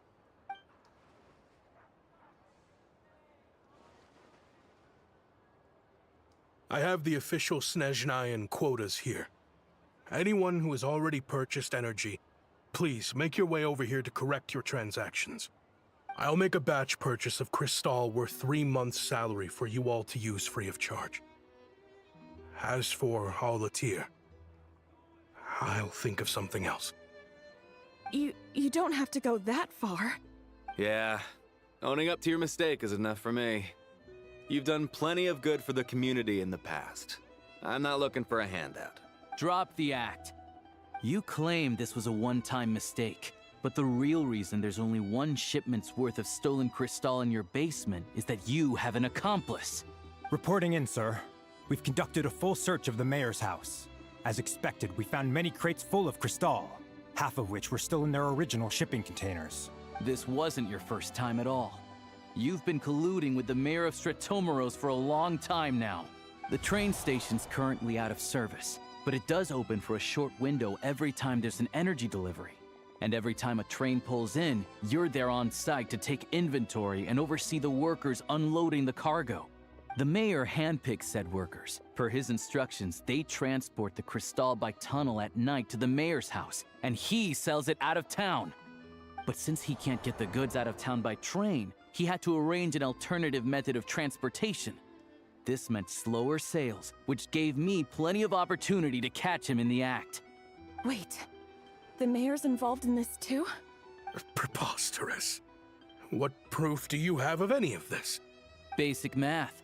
I've spent a lot of time lately counting carriages as the snowstorm rages. Counting carriages? What? The energy consumed by a train depends on its total weight. And since energy is a limited resource right now, it's fair to assume that every carriage is packed full. So, if we take the energy required for the Kresnik's torch, add the sales figures you provided, then compare that figure to the train's theoretical cargo capacity, guess what? The numbers never match. It's always off by 1 or 2 carriages worth. This time, you set a new record. 3 carriages missing. You mean to tell me that you sat around outside, counting carriages, in this weather? I'm a hunter. I have 2 options. Hunt or starve. Well, I've heard enough. The evidence speaks for itself. Take Shishkin and the mayor into custody and escort them back to SNEZHNAGRAD.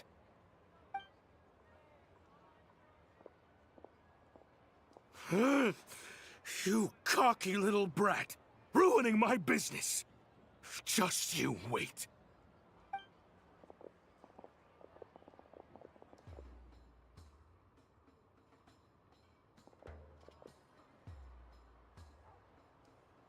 So you've been investigating this for a while, huh? Yeah, something felt off. so I just followed my gut. Math isn't my strong suit, though.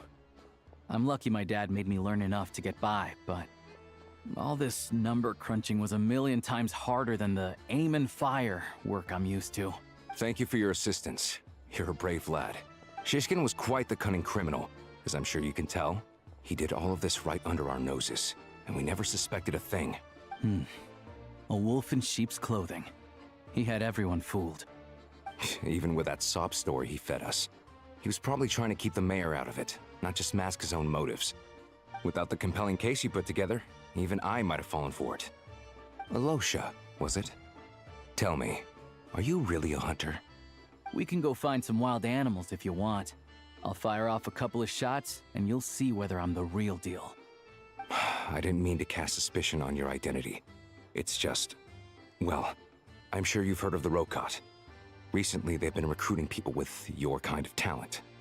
They hide in plain sight under false identities, working against Project Stuzha, sometimes directly opposing the Tsaritsa herself. They aren't a violent organization, and their goal is to improve the lives of the common folk. But still, as a member of the Fatui, I wouldn't be doing my job if I didn't keep tabs on them. First I've heard of this. I don't really keep up with what goes on in the city. All I know is, people who don't mind their own business in the city end up paranoid about everything. As for me, I just couldn't stand Shishkin. I'm from Alatir myself, and I can tell you, nobody's lived there in years. Why would an abandoned village need Crystal? Of course, no one really cares about the fate of that place. I'm guessing today is the first you've heard of it. I see. It does sound quite tragic. Really. Well, thanks again for your assistance, and your friend here too. I will report this incident to SNEZHNAYA. The Fatui will take over energy distribution until new officials are appointed. We'll also ensure that the train station resumes normal service as soon as possible. Looks like it's my turn to brush up on math now. I never liked it as a kid either.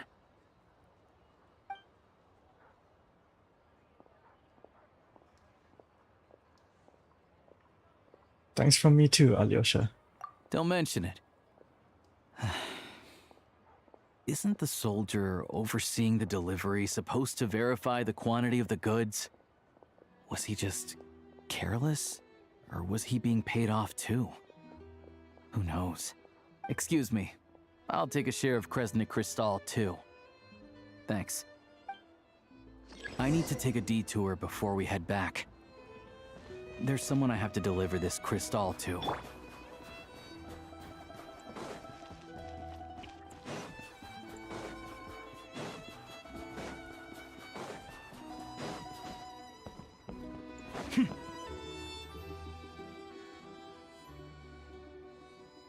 Hang tight for a moment.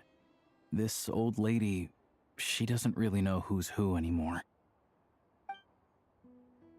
Comes out the door with a fucking rifle in her hand.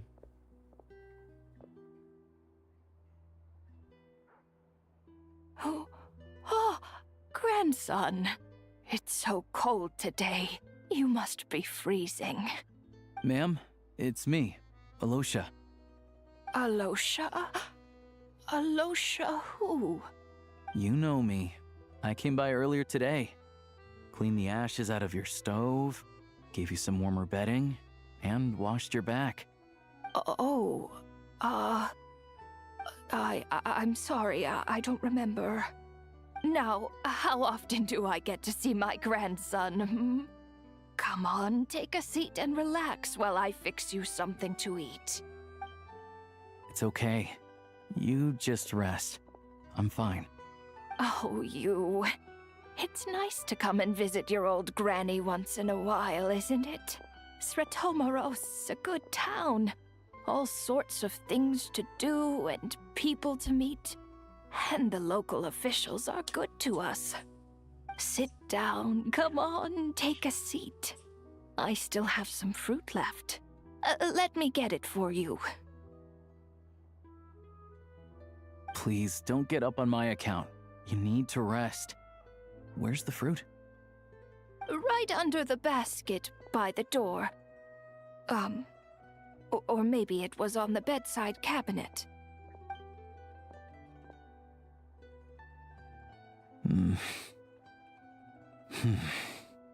Well, grandson dear, do you like it?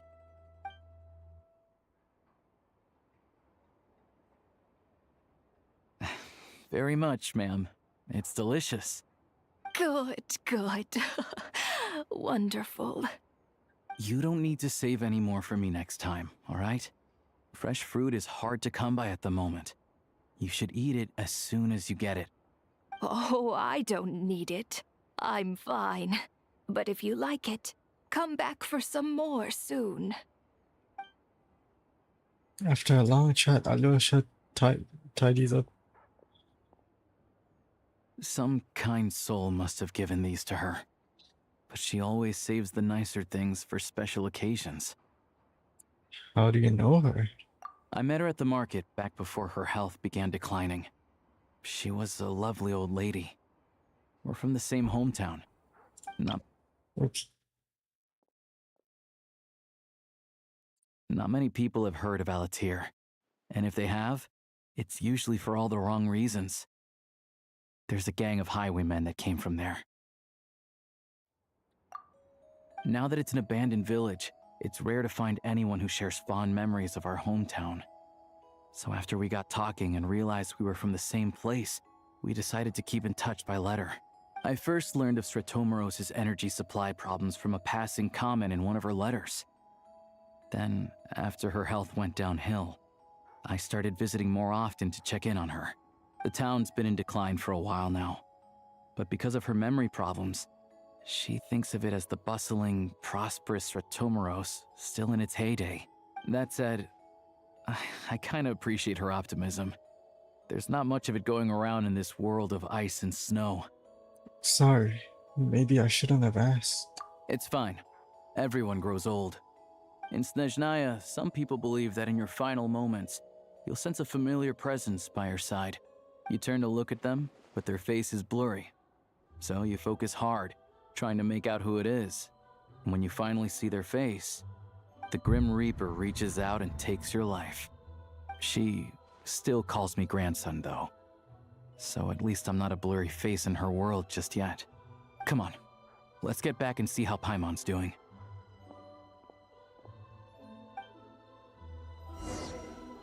Paimon's dying.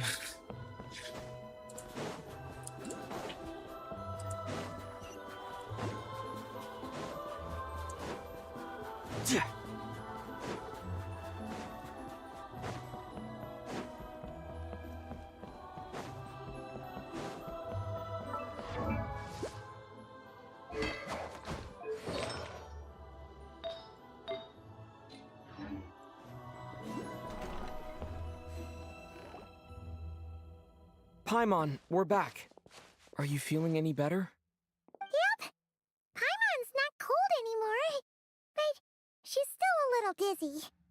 Flying probably isn't a good idea right now. Paimon might lose her balance. But Paimon's sure she'll be fine. It's probably just from getting hit on the head by that pile of snow when we first arrived in SNEZHNAYA. Her complexion's looking much better. Let's keep an eye on her. I still think we should see a doctor when we get the chance. Sure. But enough about that. How did everything go on your end? Are you all set? Did you have any trouble? I'll explain. It's a bit of a long story.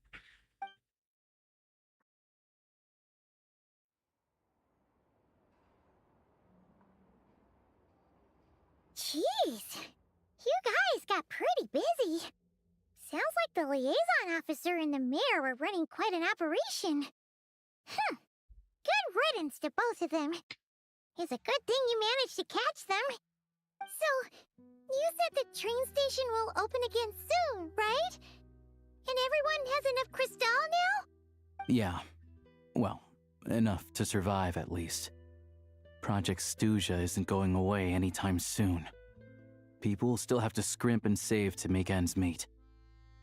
I've been meaning to ask, what exactly is the Tsaritsa trying to achieve? Don't know.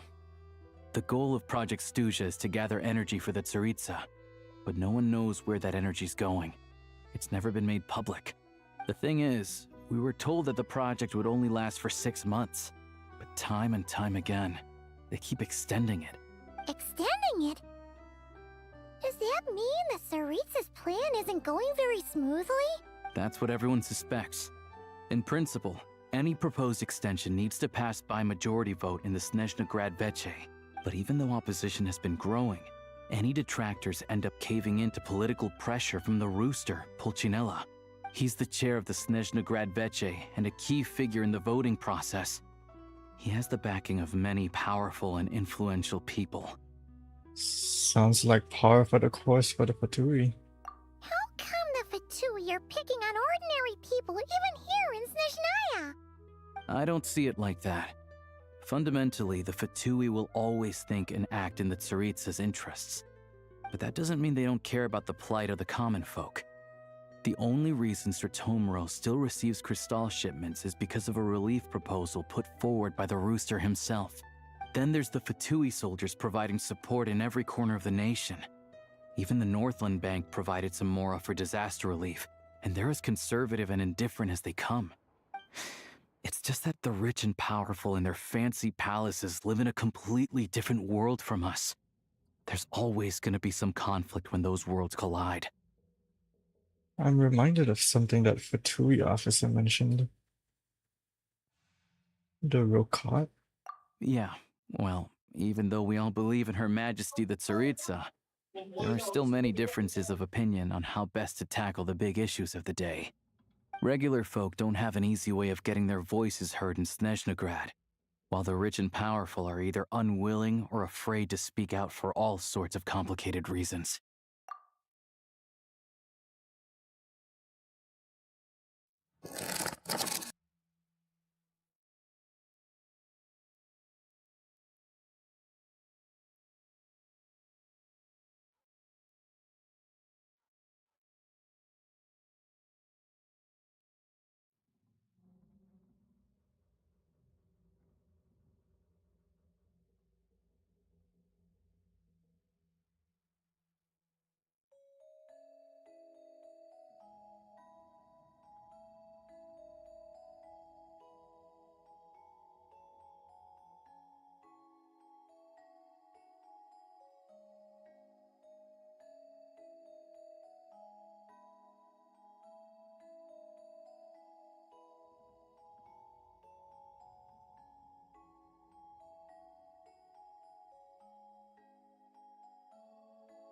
Okay, sorry about that. We are back. Mic test, mic test. Okay. The bar is moving, so we're good. The Rokad provides the disaffected with false identities and an outlet to vent their frustrations. Of course, an organization like that exists in a gray area. The moment the Veche think they've crossed a line, there's sure to be a crackdown. But so far, they've been doing their best to help the common folk. They sound a lot like you. Like us, don't you mean? You didn't hesitate to join in. You're not new to this, I can tell. That's because we're adventurers. It's our job to help people out with commissions and get to the bottom of things. It's less about the money and more about the adventure itself. Sounds like we're going to get along. So, what's your business in SNEZHNAYA? Aside from taking your friend to see a doctor, of course. I want to meet the Tsaritsa. It's complicated. I've had run-ins with many of the Harbingers along the way, and I really need to know what the Tsaritsa is up to. Her ultimate goal, what the Gnosis mean in all of this. Since I've made it this far in my journey, I have to find the truth, whatever it takes. Wait, so... no way.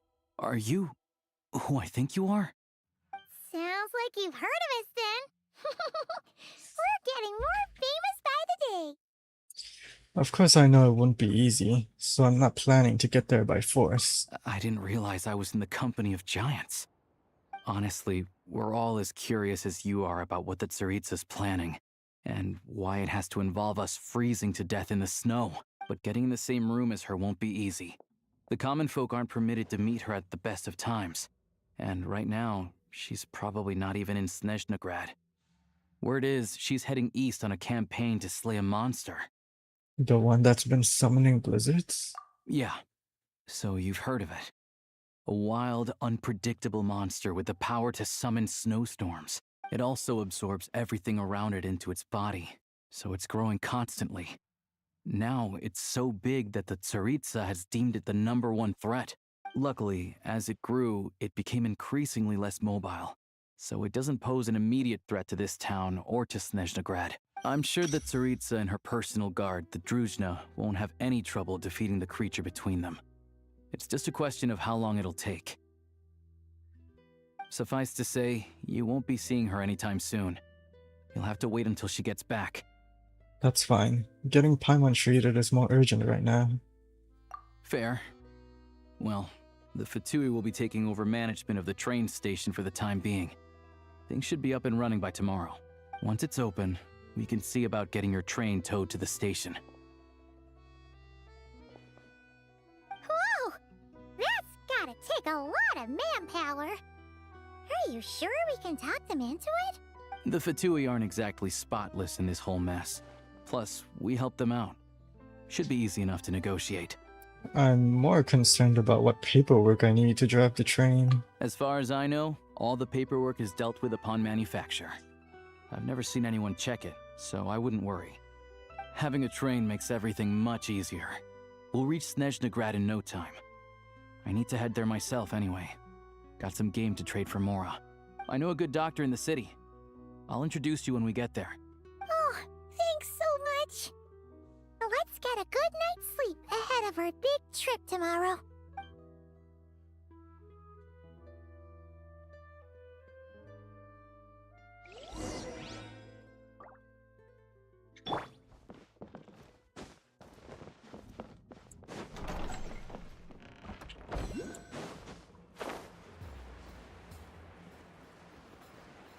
Oh. Cryoculus.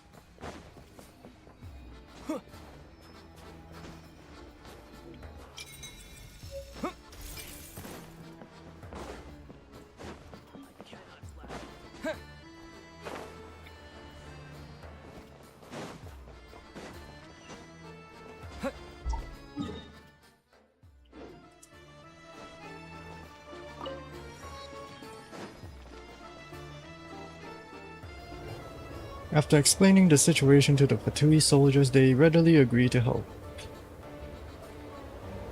Drive carefully, alright? You don't want to end up in this situation again. Also, I don't think I've seen a train like this before. Is it a new model or something? Yeah, I guess. Not a fan of small talk, are you? Anyway, take this. It's an up-to-date map of the Snezhnayan rail network. All the track switching is automated. So, as long as the train's moving, you don't need to worry about collisions or anything. We'll leave you to examine the train's conditions yourselves. Fingers crossed nothing's broken. I doubt Sratomoros has any engineers with experience working on this model. Shouldn't be a problem. Thanks for everything. Alright then. Have a safe journey. And make sure to check everything's working before you set off. Your train.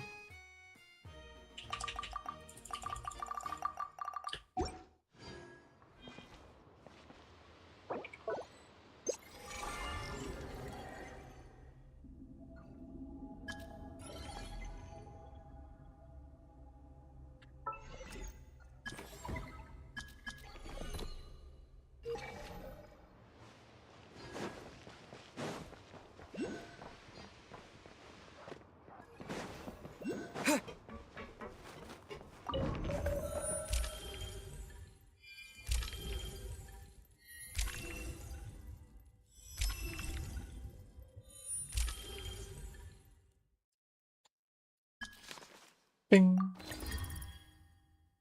Alright. Looks like our destination settings have been applied. Let's give this thing a final once-over and then head out. Goggles, your time to shine. Over to you. Affirmative.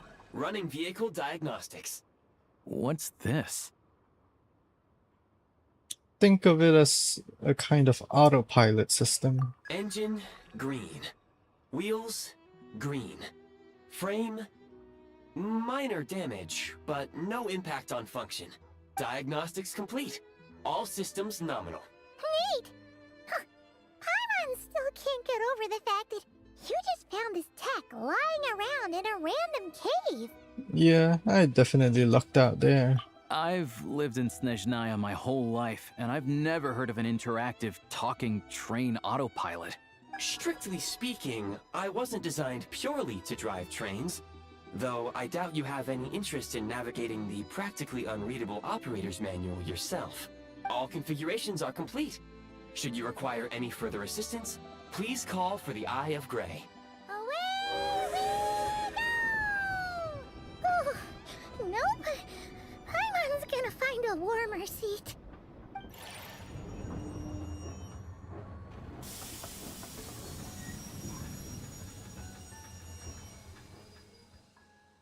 Huh? What's going on? The Shadow Realm. Oh no.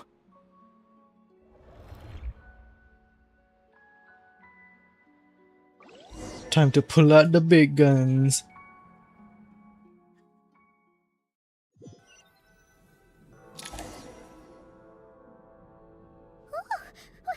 What is this place? Traveler, are you okay? Oh, my outfit. The Shadow Realm changed my outfit. I'm alright. You okay, Paimon? Paimon's still airborne, but it feels like swimming through thick, gloopy water. Ugh, it's horrible. Just our luck. Of all the things that could have gone wrong.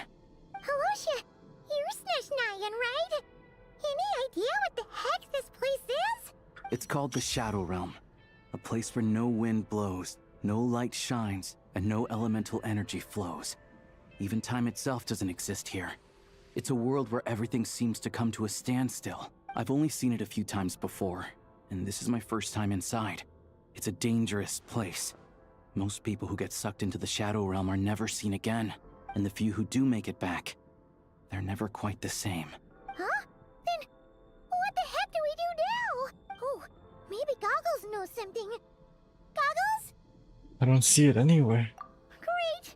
Now we're done for! Hold it together. Let's not get ahead of ourselves. I heard a story once about the world of shadows. If it's true, there's a way to escape. We just need to find the exit. Come on, let's explore.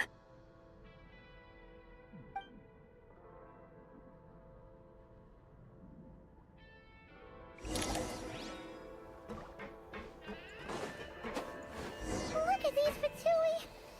It's like they've lost their minds! Their shadows have been devoured. They're no longer amongst the living.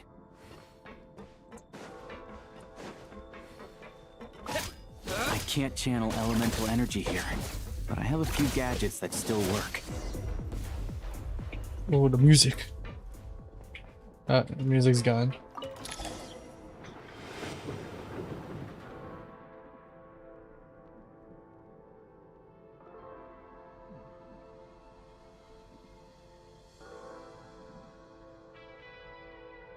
Wait!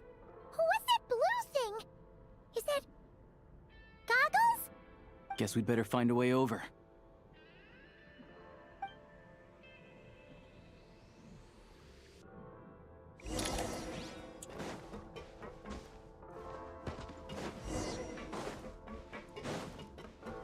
Go now!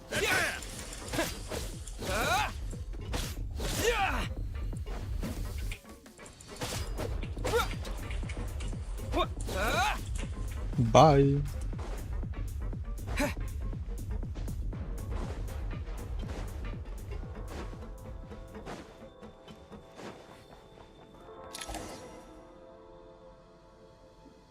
Goggles! Hello. I am glad to see the three of you safe and sound. For now, at least. But things aren't looking too good. Correct. We are now inside what is known as the Shadow Realm, the darkest space in the shell, where even the Most High is loath to cast its gaze. Time and space hold no meaning here. It intersects with the world of the Light Realm only rarely, like an air bubble that rises to the water's surface. We must leave this place before it sinks back down into the depths once more. Sounds like you have a plan. Yes. In fact, the very purpose of my creation was likely to... from the Shadow Realm. It appears that key data is currently inaccessible. But now is not the time to resolve that problem. I have marked the exit to the Shadow Realm for your convenience. In addition, I have prepared some equipment to aid you as you traverse the Shadow Realm, traveler. There's specialist equipment for this? It may well be one of my core functions. Scan complete. Construction in progress. Activation code?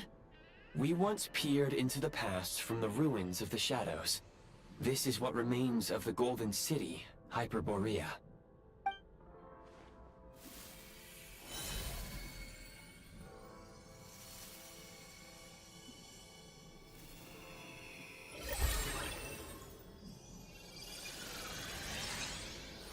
Whoa. A gun.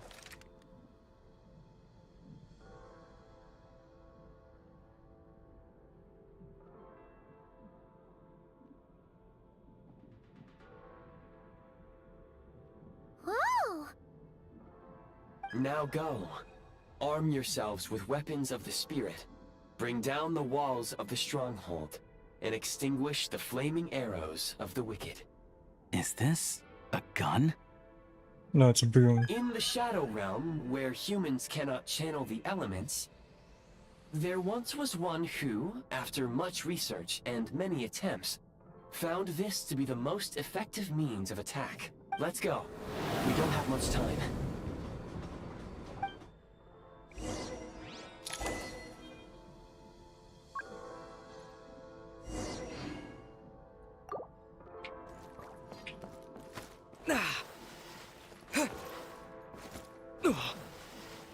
When you encounter small obstacles, you can simply clamber over them. You can slide to navigate through low, narrow tunnels. Obstruction ahead. You may be able to use the explosives nearby.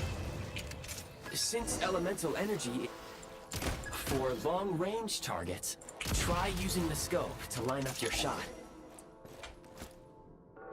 Many hostile units approaching. I suggest a new strategy. Take cover, and pick them off one by one.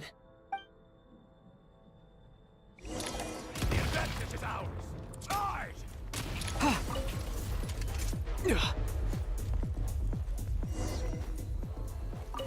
More enemies detected. Try attacking with the newly unlocked Assault function.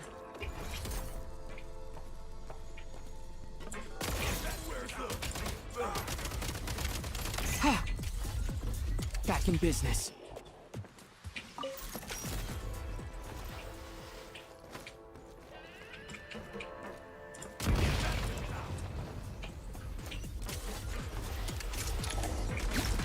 Alright. Aim at the freeze mark and pull the trigger to move using the rope.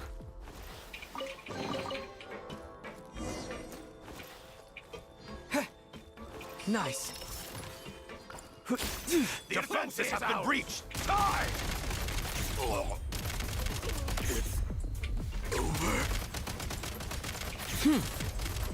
How many damage am I doing right now? Oh, my sense. Some supply points can restore a small amount of stamina. Press on.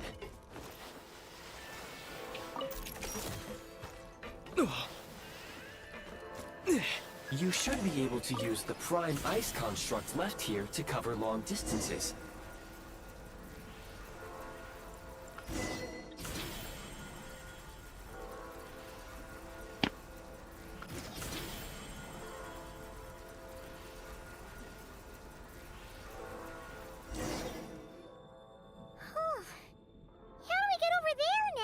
Dismantle the grappling hook. Using this grappling gun.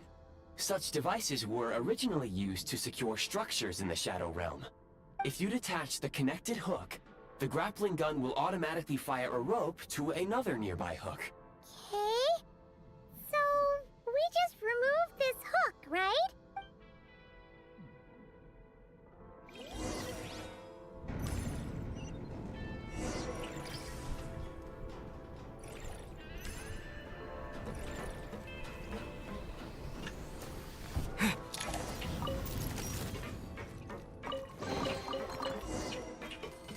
Time to catch my breath.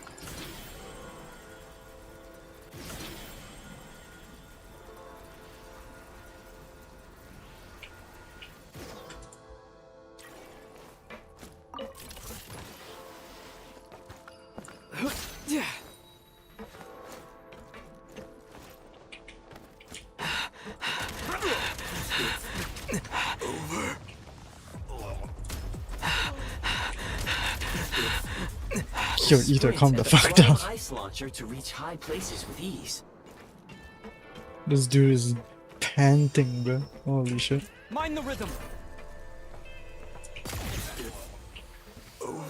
Yeah. Usable munitions detected. Frag crystal. Oh shit. Demolition time.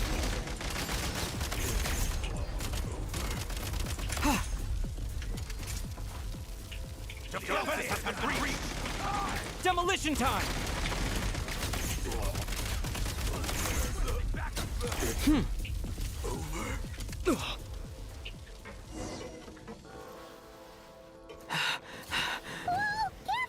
Shift your center of gravity and slide down.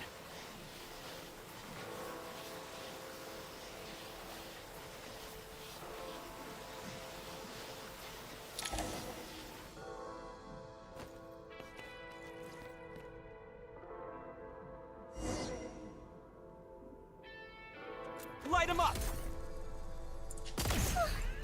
How much longer is this gonna take? The exit is right ahead. We are very close now. However... It's like they're trying to keep us trapped here. That platform and the carriages are swarming with undead Fatui. Guess we gotta storm through. Need a refill!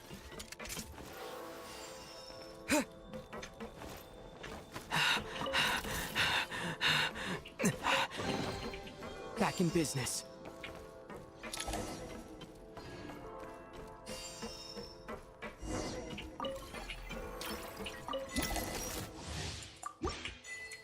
You may find switching to assault mode makes your attacks more effective.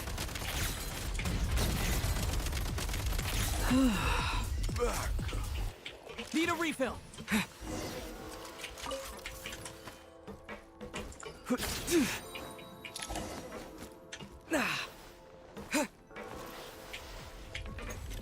Demolition time!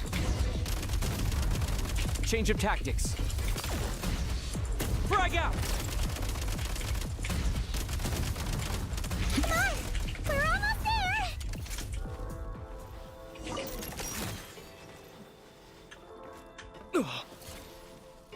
there! Huh? Why is everything shaking so much? Looks like the Shadow Realm is about to sink back down into the depths. The exit is right here. You mean this weird bubble thing? Wait, how exactly do we... No time to think. We just gotta go for it.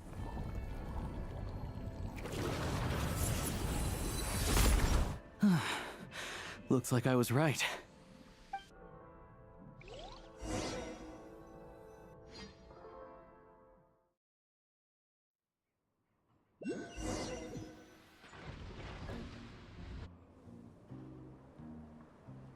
Yeah, we're back. As if I can't nothing believe happened. The Shadow Realm manifested right on the railroad tracks. It's almost unheard of. Lucky we made it out. All thanks to you and that awesome gun. While we were in there, you mentioned the Hyperborea. Ah, so you have heard of the Golden City before? Yeah, it came up a whole bunch in Nokrai. You're a pretty neat surprise in that sense, aren't you, Goggles? We had no idea they left cool gadgets like you behind. Thanks for saving us again, Eye of Grey. Make no mistake, it was a team effort. For a first-time firearm user, your performance was quite outstanding, far beyond my expectations. As Alosha said, it is highly unusual for the Shadow Realm to manifest in a place like this, but we should still watch out for similar dangers ahead. Oh, let's hope not. If anything else goes wrong with this trip, Paimon's gonna have train trauma for life. The Shadow Realm can appear anywhere, not just on the railroad. I am simply advising that we take sensible precautions.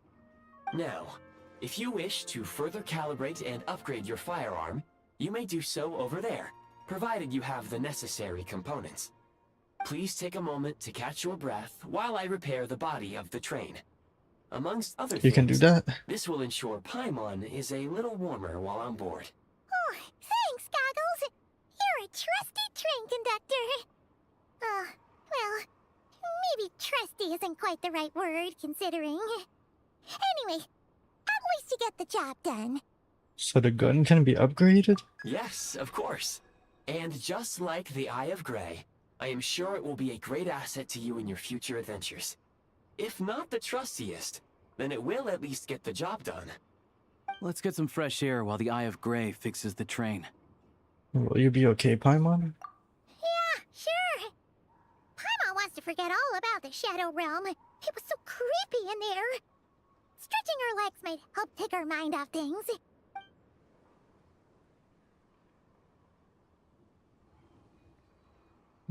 My teleport waypoint. Let me activate it. It's so quiet here for a train station. Not a person in sight. Just abandoned houses.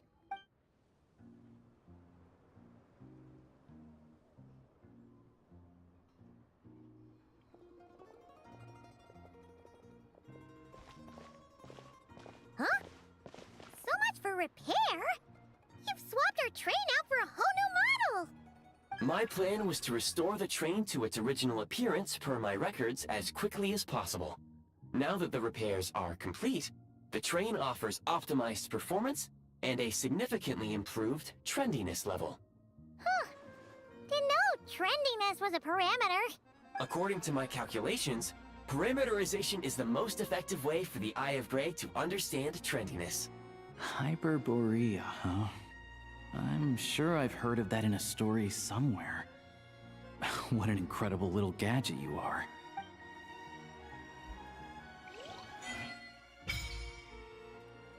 Hey.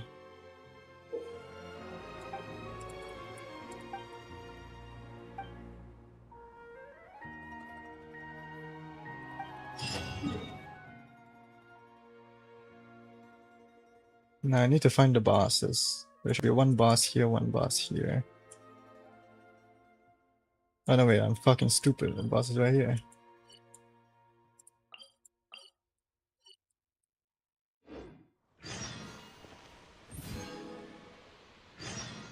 Oh, we got all of this instantly? Okay.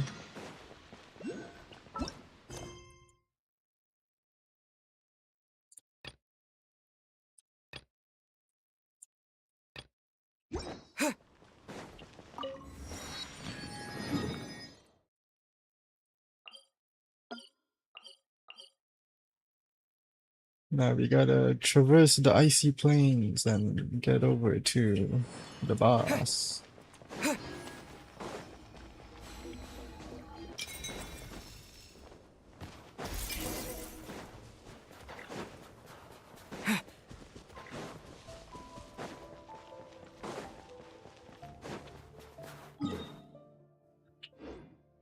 It would probably be more efficient if I use the proper team.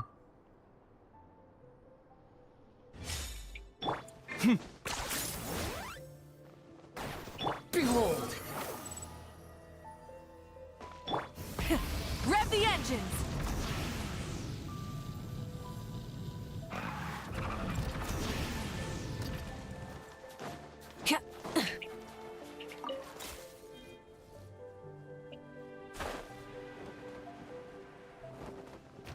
Try and stop me!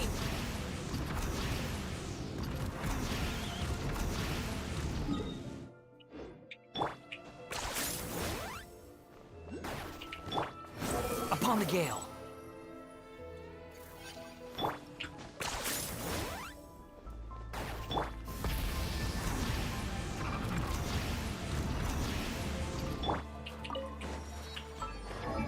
Okay, so for this boss, I think it's for Alyosha. I think Alyosha uses this boss.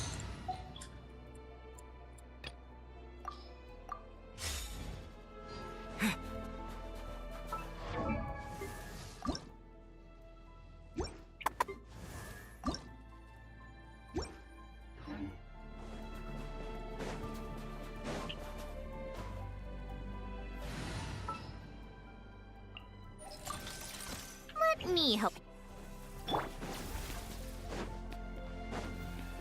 Right here. Let's begin. Harada. Gotcha. Come on, keep up. How tiresome. Take a break. Come on, keep up.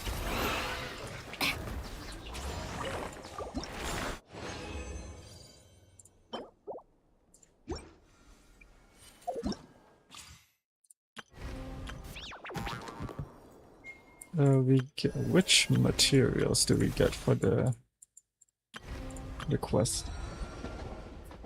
So we got Odette materials, not Alyosha. So we need to focus on Alyosha's Right now, emerge. stuff first. Together. Prey spotted. Tagore!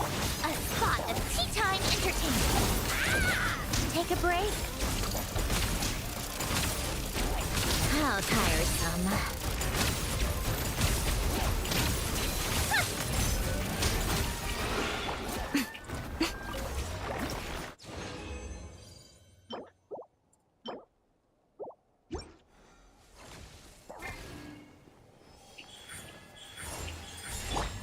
Let's begin.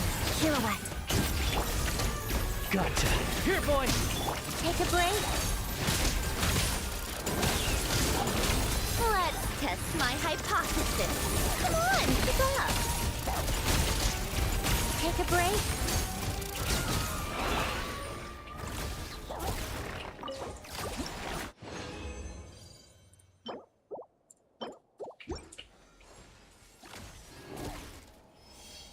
Right here. Shadow me. Prey spotted. It's dark.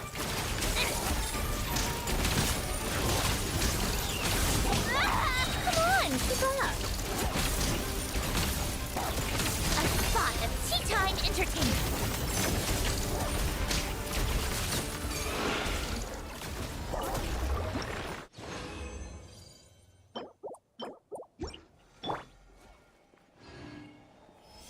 Emerge, right now, emerge. Let's begin. Here, boy.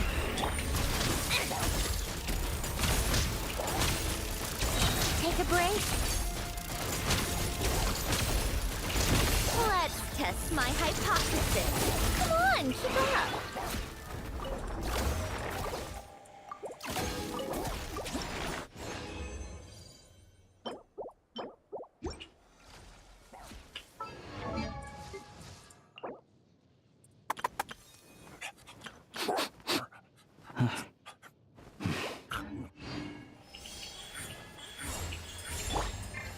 Together, Harada. Gotcha. It's doggy. Take a break. Come on, keep up. Take a break.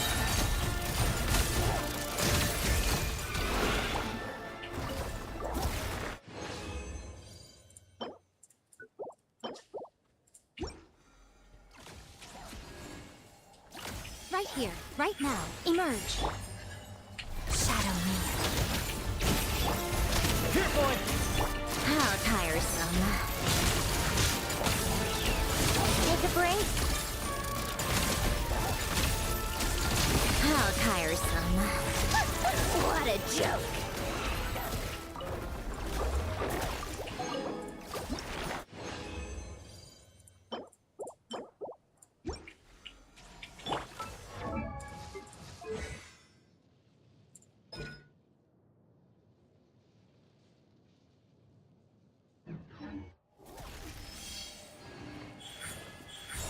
Here. Pirouette. It's doggy dog! Come on, keep up. Take a break. A spot of tea time entertainment.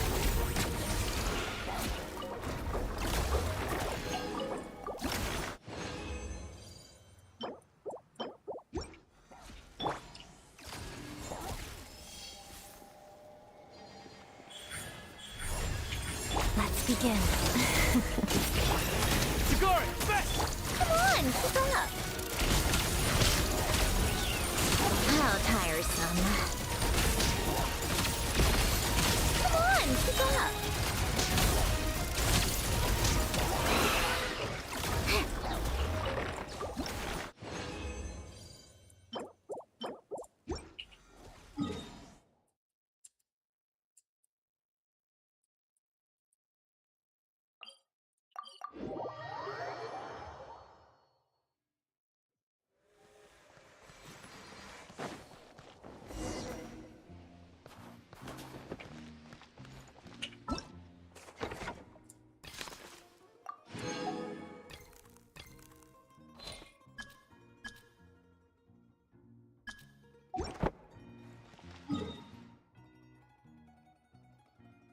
Need to head up here.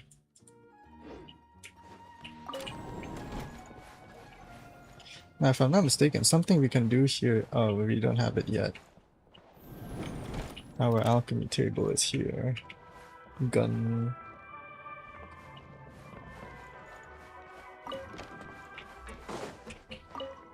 We need to head over to SNEZHNAYA real quick.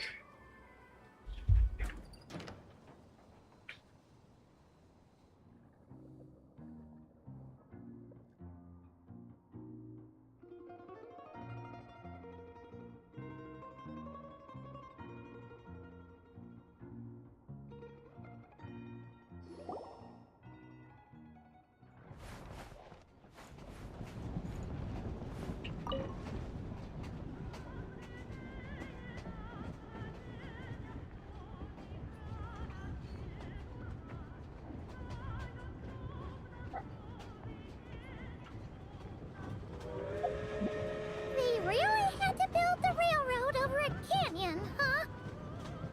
You might want to avoid looking down if you're afraid of heights. No, it's not that. Paimon's just praying that we don't have yet another accident.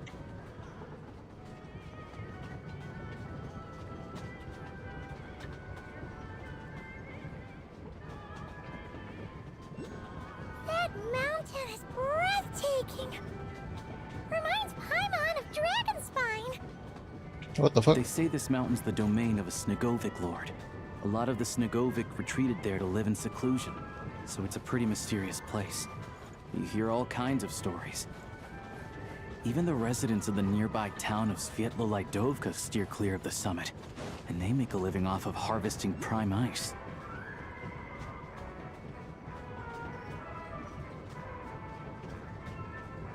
Look, SNEZHNAYA's just up ahead.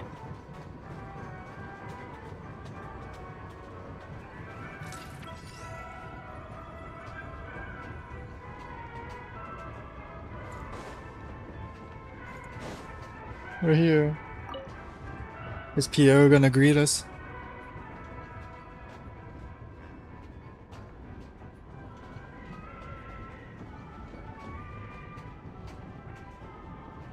Hey, some Druzhnas.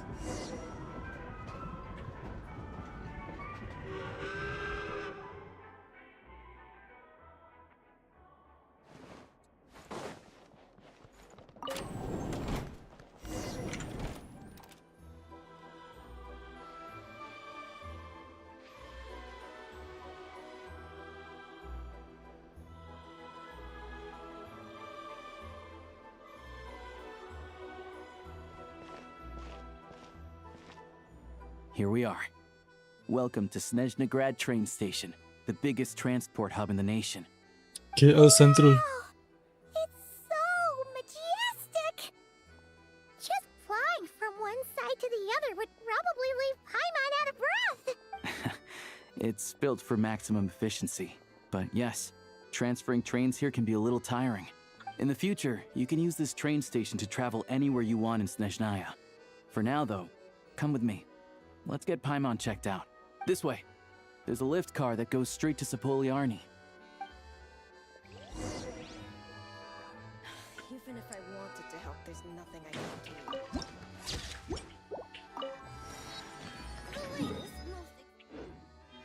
do. The statue should be just up ahead. This is weapon materials. So the artifacts are here. And then talents. Look! Look! They have really funny looking heads! And those ones are about the same height as Paimon! But it looks like they can't fly! Those would be Volkudlak and Domovoy. You'll also see the winged Vila and the snowborn Snegovic amongst others. No wonder! We'd heard that SNEZHNAYA used to be the realm of the fairies. Kira! I'm Oh my god! see it now. They have Kira in SNEZHNAYA. Holy shit.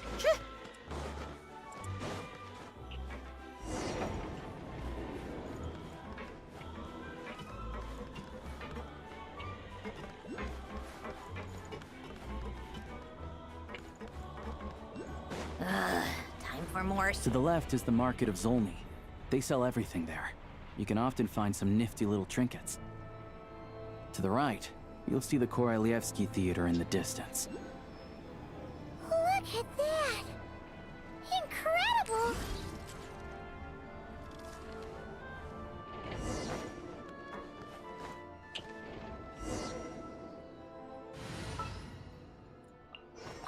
Just what will we...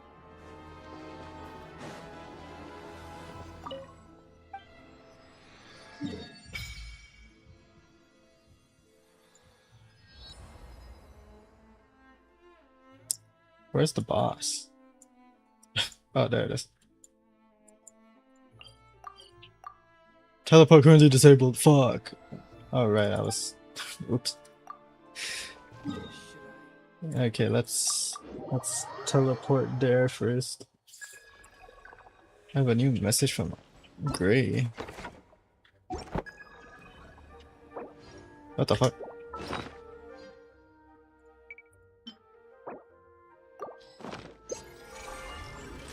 Oh shit. The train's onboard facilities have been modified. Now you can use the train's onboard functions to train and explore more effectively. What new functions do we mean exactly? First up, we have the firearm rack. From there you can enter the firearms menu from within the... Okay, yep. Shadow Realm Analyzer. Shadow Wing Drops.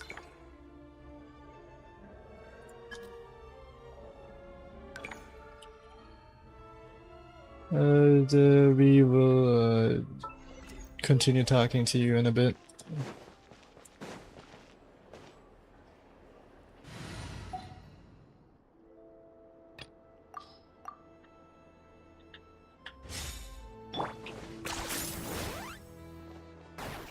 Squall Fury!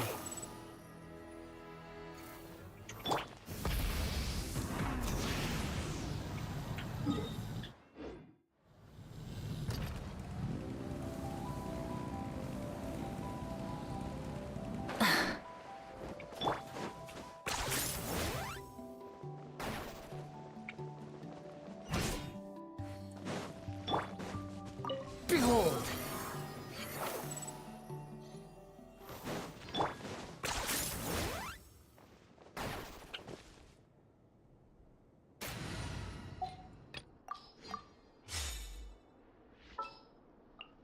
Let me help.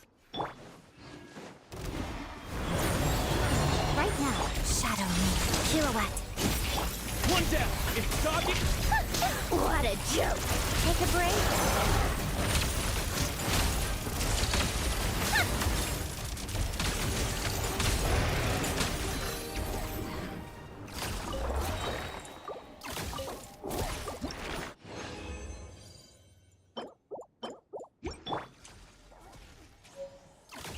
Emerge, right now, right here.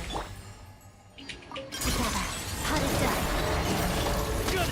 Chigara, back! Let's test my hypothesis. Come on, keep up. How tiresome.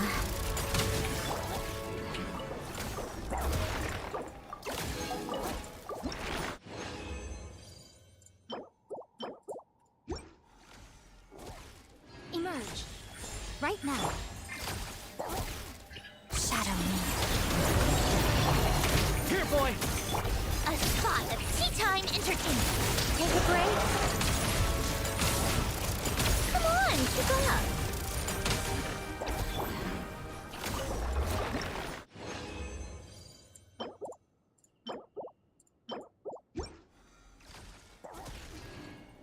Right here. Right now. One down! It's doggy stuff! What a joke. Take a break. How tiresome.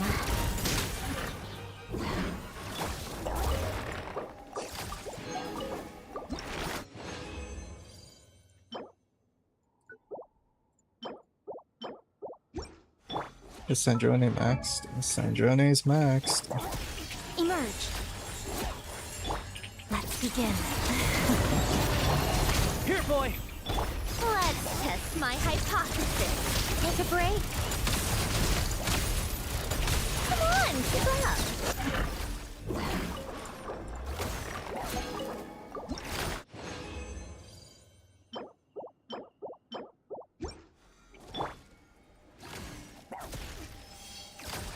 Right now, right here. Emerge together.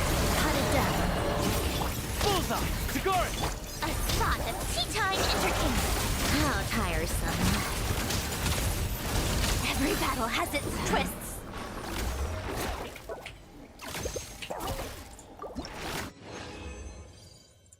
Sweet.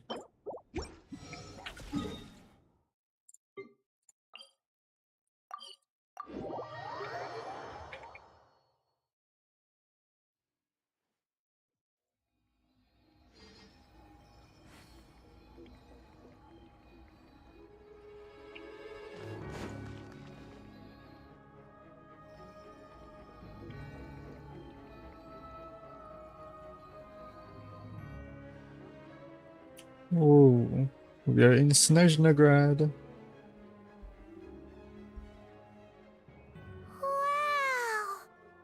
SNEZHNAYA is stunning! Seeing it with our own eyes makes all the trouble we went through to get here worth it! I found it pretty stunning when I first came here too. But I soon found out that stunningly beautiful means stunningly expensive. The prices here are crazy.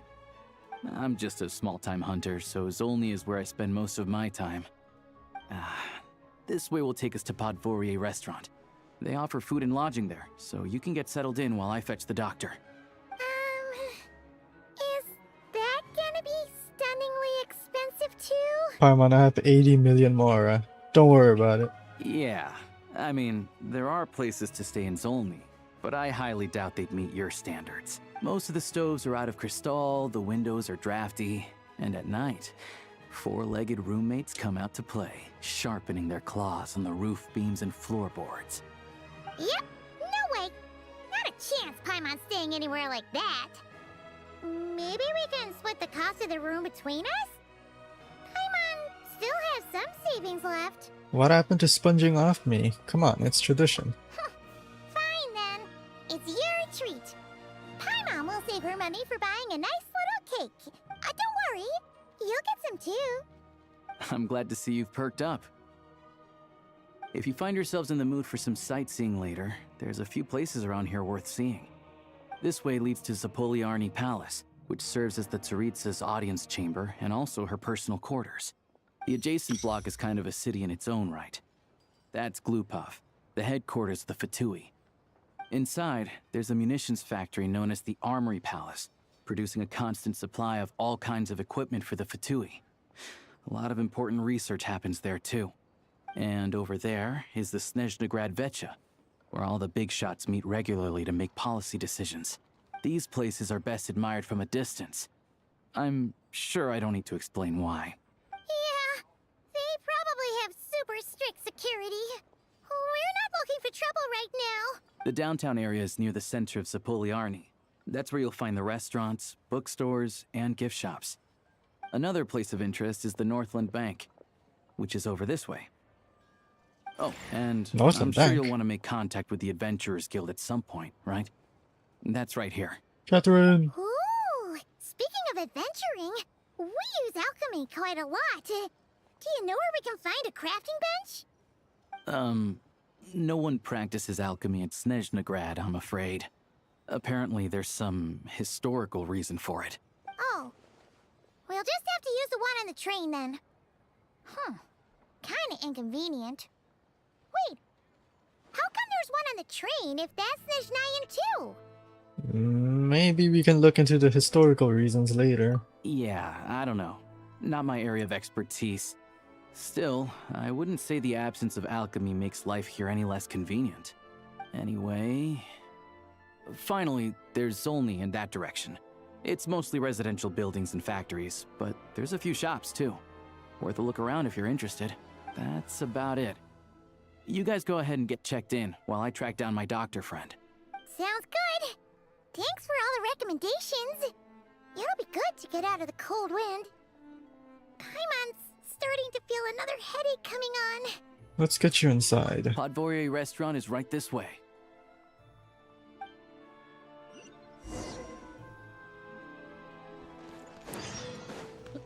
Add extra applesauce.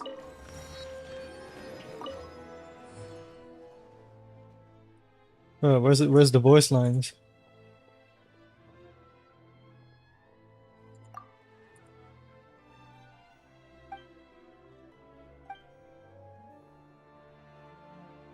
Oh.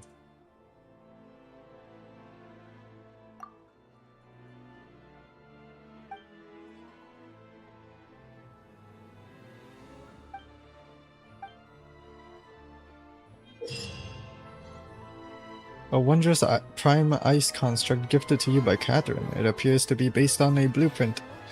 Yada yada yada. We can claim commissions Welcome in the to train. Awesome. And we have some new local legends. Welcome to. Hey there, Catherine. Welcome to. Give me the rundown about SNEZHNAYA, if you would. Welcome to. So I can do SNEZHNAYA. There's only 3. The fuck? Red beet. And snowball flowers. We're gonna want some of this.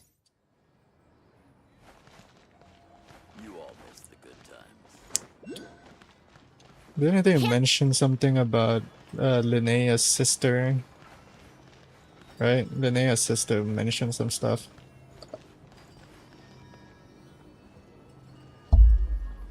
Linnea's sister! Does she have voice lines? Nope, she doesn't have voice lines.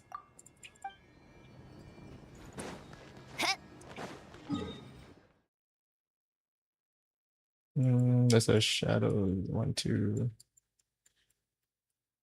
Should be 5, right?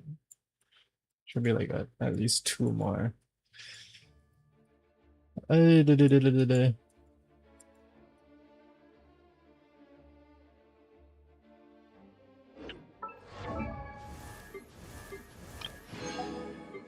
Technically, I don't need to level up Odette's talents yet, because it's just damage related. Nothing buff related. So the only thing that I really have to care about is Alyosha. Alyosha needs his skill up.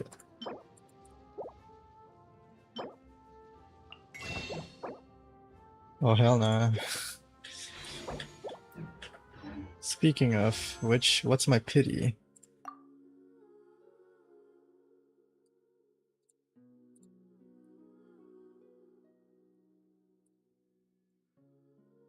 So this is 30, 33,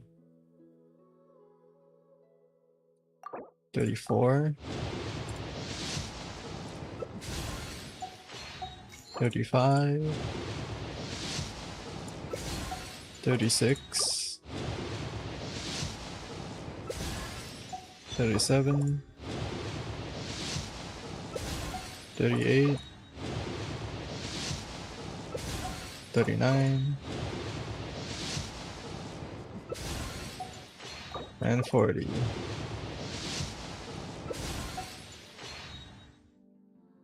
Should we go to 50 pity? Anyways. Huh?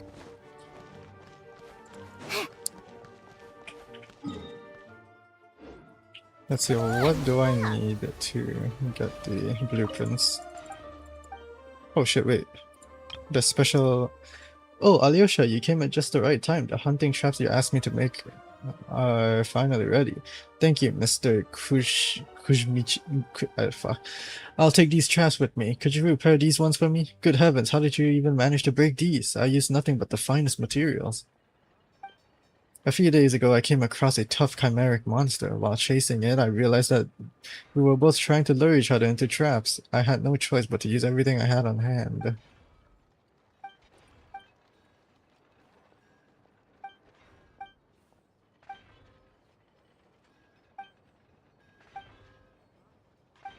Well, how cool. There's unique dialogue. Anyways. So I need a sword. The sword is all I really care about, Emberwell. So I need 10 beats and 10 rhyme current.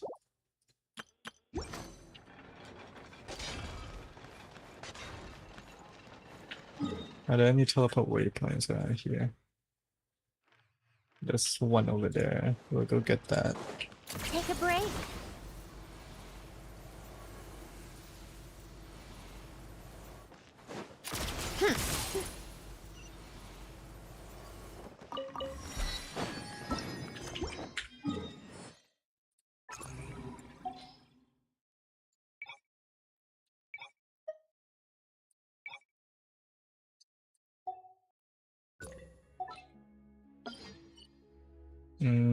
How do I disable the Prime-Ice constructs made by other people?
When do we get Xaphanes blade? I wonder. This world.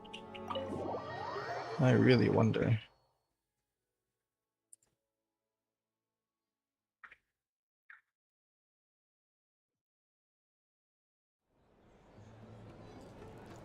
Well. Hello, Mr. Volkaldlak.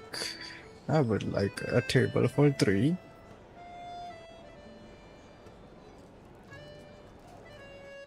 I thought I saw Dedek for a second. It was just a red-haired Volkaldlak.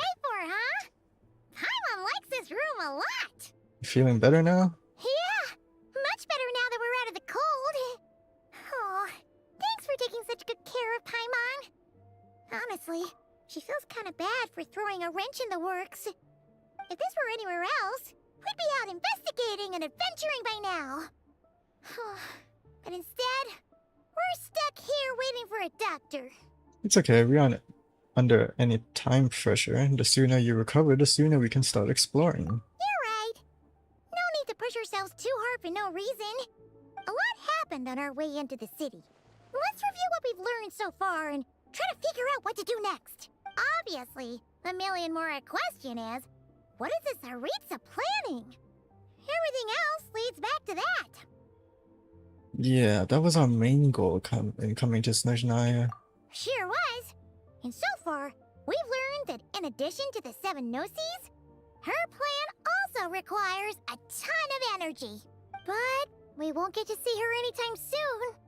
Alosha said that she went east to fight that big monster. It must be a pretty powerful one if it can blanket the whole of SNEZHNAYA in a snowstorm this awful. It's one of the threats we'll need to face, I think. To be honest, what we're really lacking right now is information. The kind of information that only the higher-ups in the government would know. Not word on the street type of info. Paimon can think of a few people who might be able to help us. But... They're all Fatui. Right! And when we left Nocry, Sandrone specifically left a message reminding us which side we're on. So... it's unlikely they'd tell us anything confidential about the Tsaritsa's grand plan. We just go in and we just go in to see all the Fatuis like, yo, Sandrone, child, what's up? Can you tell us some stuff? It's still worth asking. Maybe we can learn some non-confidential info. Yeah, fair point. Besides, that Gloopov place is right nearby. We've got nothing to lose, so it'd be a waste not to go. There's gotta be someone there willing to talk to us, right? Maybe Arlecchino or Sandrone? Or possibly Tartaglia. But it's unlikely we could sweet-talk Arlecchino. Let alone Sandrone. She basically told us to stay in her lane already. Well, it's been a while since we last saw Tartaglia. Yeah, the last time was all the way back in Fontaine, Yeah, I was about to say his ass got whooped in Somehow we Fontaine. missed him in Nocry. Apparently, he came to help out. Hello. Is there a traveler and Paimon in there? That's Alosha! Come in! Hello, I'm Dr. Luneva. Alosha mentioned that one of you is feeling a little under the weather. We'd be grateful if you could take a look at her. I see. So you're my patient today, yes? And you're Fae, I presume? No, she's a shade. Question. Paimon's not too sure either, but she's definitely not the same kind of Fae as the ones we saw at the train station. Is that gonna be an issue? Not exactly. It's just, I'm used to treating human patients. Fae tend to be far more resilient than even the healthiest and most long-lived of humans. But don't worry, I do have some experience treating Fae. I've even diagnosed plenty of cats and dogs in my time. Safe to say, I have a fairly eclectic range of expertise. It'll be fine. Paimon's basically the same as a human, right? We're no different when it comes down to it, are we? Yeah, the biggest difference is probably your appetite. More like you don't eat enough. The more talking you do, the more you need to eat. I don't talk. Now, please take a seat. Zaka doesn't get paid enough to talk as Ether. Okay, vital signs are good. Test results are all within normal ranges. I don't think it's anything serious. More than likely, you've just caught a cold. I can give you some medicine to tide you over, but as long as you rest properly for the next couple of days, you should feel better. Make sure to keep an eye on your temperature, though. If you find yourself with a persistent low-grade fever, or if your symptoms don't improve, just contact me again. Sounds like there's no cause for alarm. Yeah, let's see how it goes over the next few days. Thank you, Doctor. You're very welcome. Just doing my job. I'll leave you in peace now. Time Leave to us in visit my next peace. patients. Take care. You heard the doctor. Best you rest up here for a couple days. No sightseeing for the time being. I'll stick to the local area then. Alright then. Guess we've got no choice. Let's just treat it as a short vacation. I have to get back to it. If you need anything else from the doctor or me, go to the Hunter Trade Station in Zolny. The boss there knows how to reach me. Thanks for everything. Hey, no big deal. You saved my life in the Shadow Realm. This is the least I could do. See you around.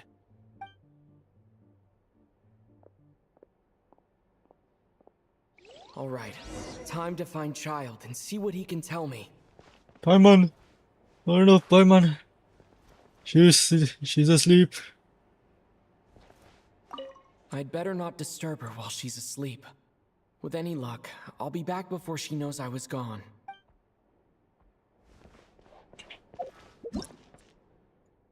Hey, Ether, get the fuck out of my picture.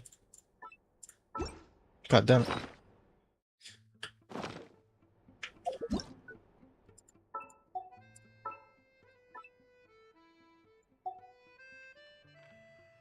How do I zoom in? And this camera kinda sucks. I need to use like Charlotte and the gadget. I like that the door is just open like this now. Like the interiors are much nicer. So we need to head over to Glupal. Didn't the cutscene happen here? With Mitsuya and... I forgot who.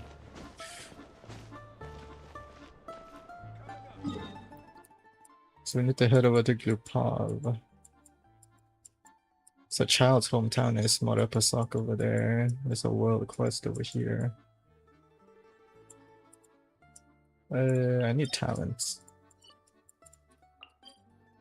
Talents is pretty far. Artifacts is also pretty far. What's more important right now? Artifacts or talents? Probably artifacts.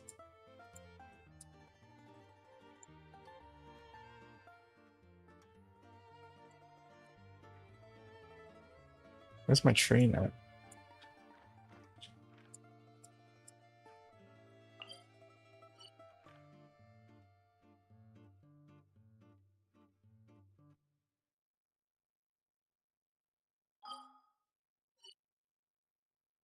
Wow, look at that. It's filled up. My god.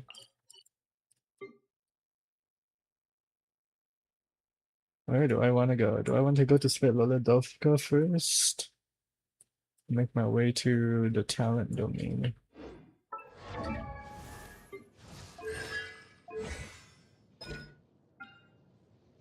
%14 attack bonus is not a whole lot.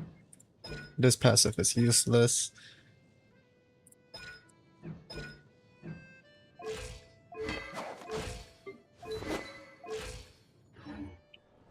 If there's anything you need,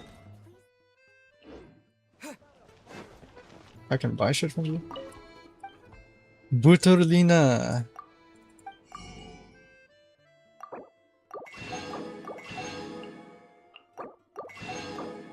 Whoa, look at all this. Podvorye smoked sausage. Borscht! Isn't this a real dish? Medovic. And then flour, crab roll, and the usual stuff.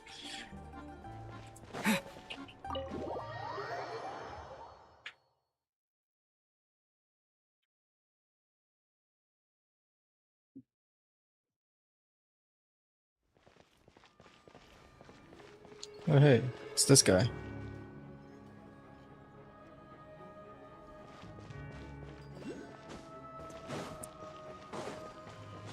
Cryoculus is up there.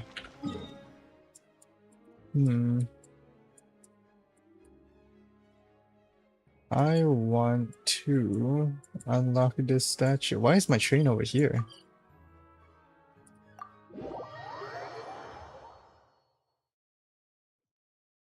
Hey, amazing! My train was, for whatever reason, over here, and I just got a free teleport over here. Fantastic. I hate so mean. Excellent Mora nearby.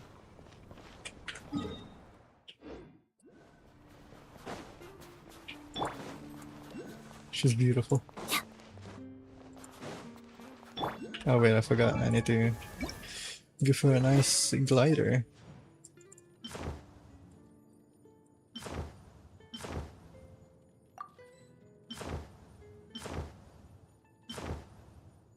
Oh, these are nice. What about Alyosha?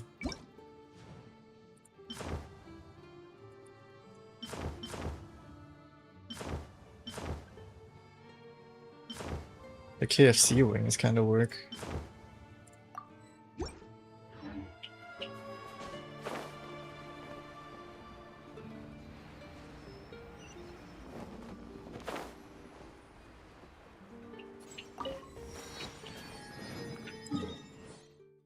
I need to make my way over here. I wanna go unlock the statue and the domain. And I also need these. I need 10 Rhyme Currents and 10 beats, I think.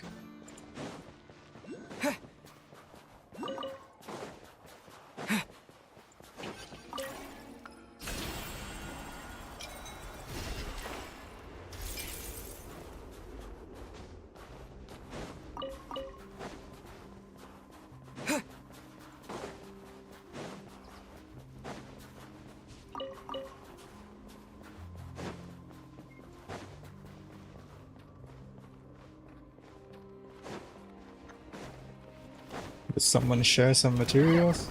Fuck. Right now, right here, right now. Let's begin. Prey spotted.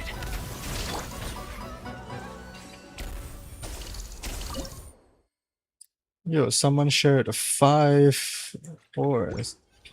Amazing. Is this an answer from this world?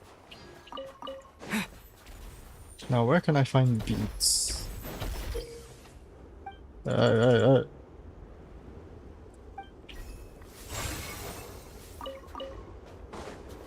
what are these? Flocking weed. Hey, isn't that what she needs? No, that's not what you need. Flocking weed. Alyosha needs those. Cool. Oh damn, we encountered these here. What the fuck?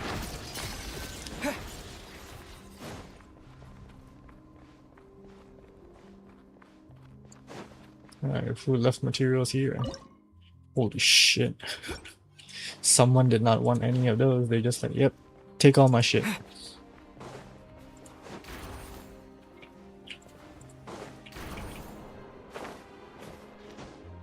Oh god, I don't have enough stamina. What the fuck? Oh, my stamina.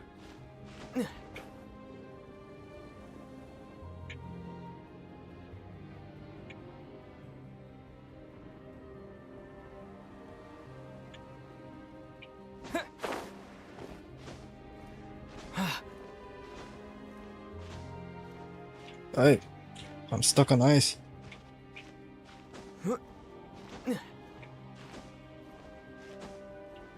Give me more Kresnik crystals.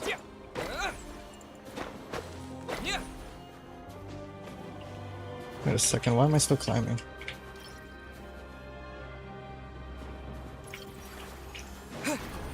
Oh, I'm stuck.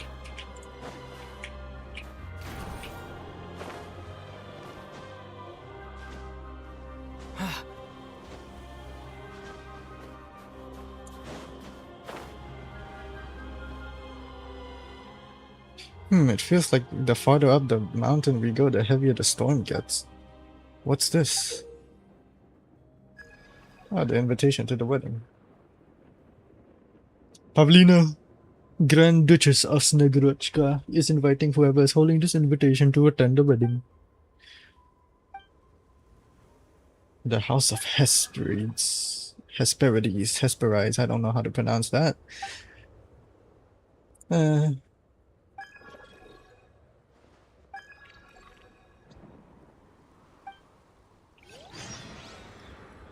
New World Quest, yay.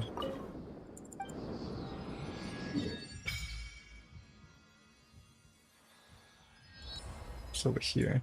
Now I need to head over here. Now how do I head over there? Now I don't have the Exaphanes blade yet, so yeah, nothing happens if I do that.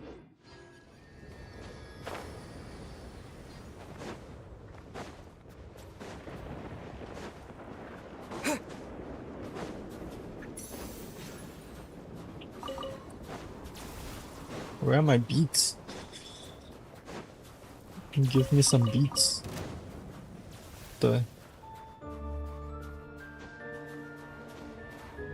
I thought it was gonna play the fucking Harry Potter theme for a second.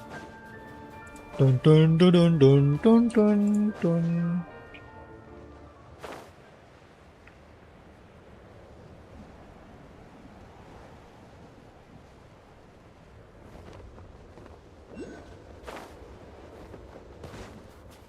Oh, Jack Frost, what's up?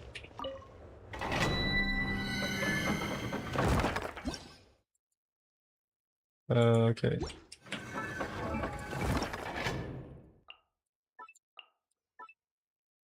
Oh yeah, Mizuki, I forgot. I forgot about Luna Swirl. Luna Swirl. Stellar Swirl. I forgot that she exists.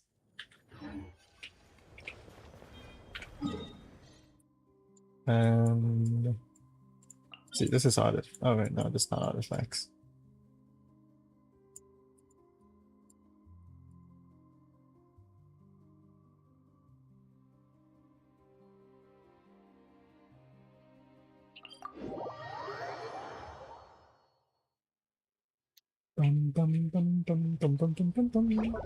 Oh, train. That's not my train though.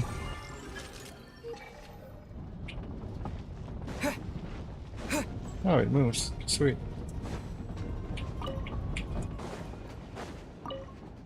Oh. Add as.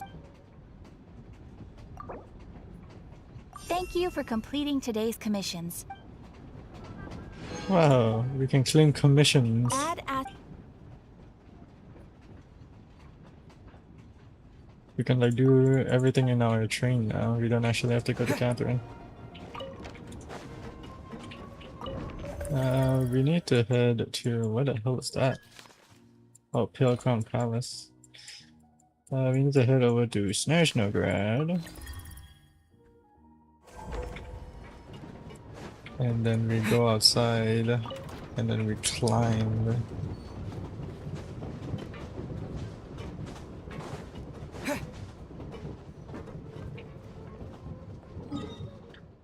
And then yeah, you can see the domain right there, so now we can just jump off the train and get to where we need to go.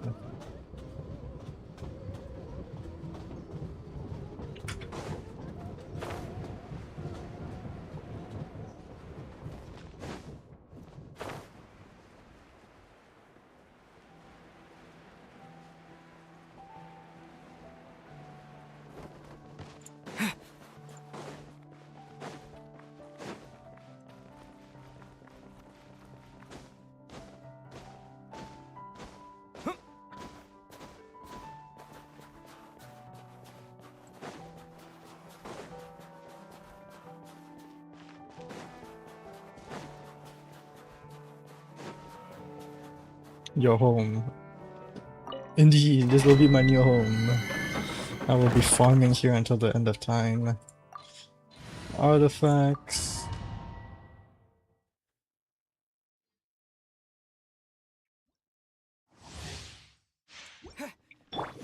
Emerge right now. Emerge together.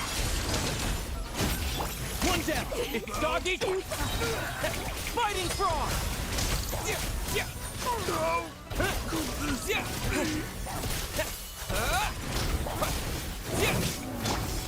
Right now, right here. Shadow me. Pirouette.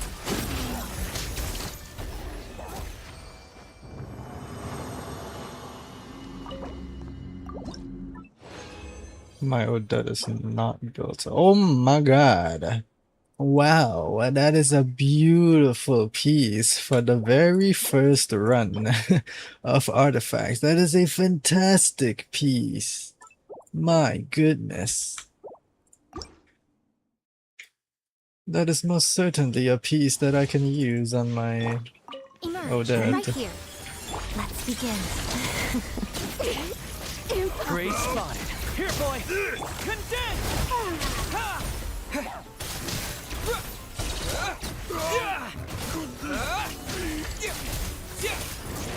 Emerge. Pirouette.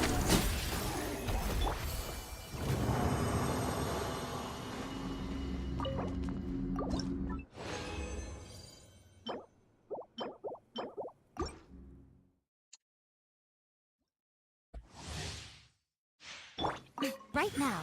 Come no right closer. here. Tagari, back! Fighting frog! Escape!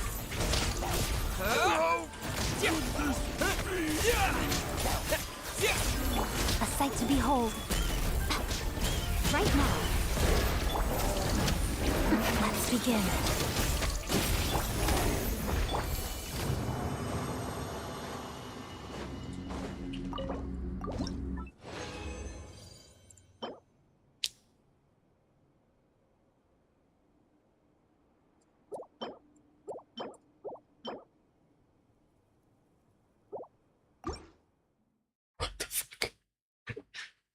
What the fuck? Emerge. Right now. Right here. Bullseye! It's doggy!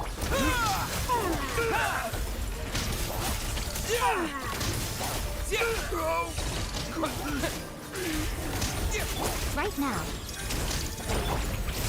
Pot of death. One down!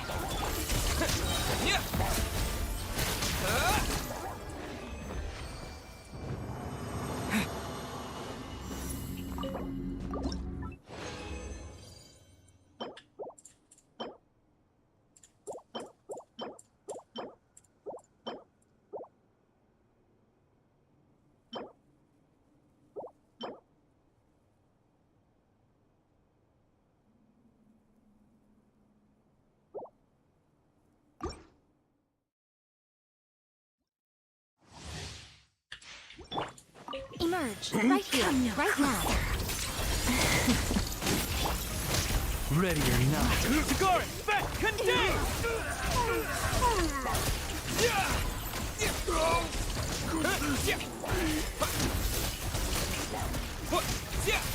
Emerge. Right now. Emerge. Together. Pirouette. Gun it! Cryo storm! Cryostorm?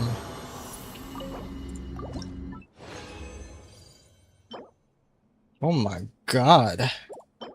Oh my god.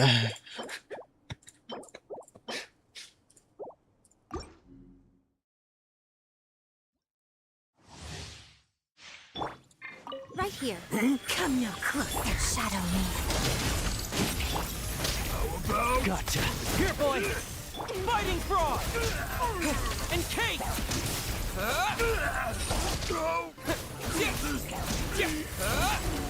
Right now. Right here. Right now. Gun it!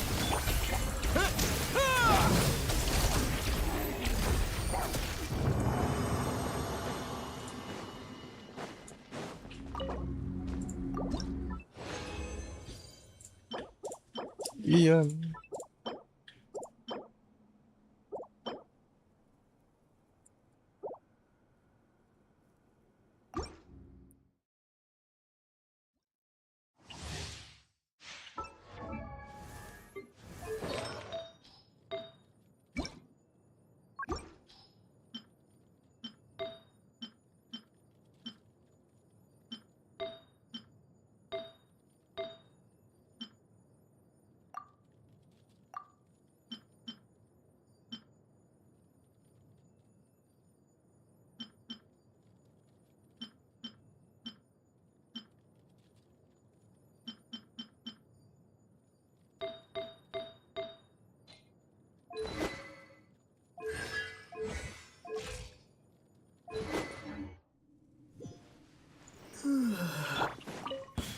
Come no Emerge. Together. Pirouette. Bullseye! It's dodging! Fighting frog!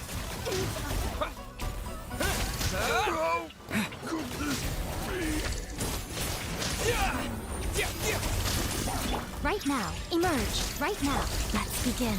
Pot of death. Gun it!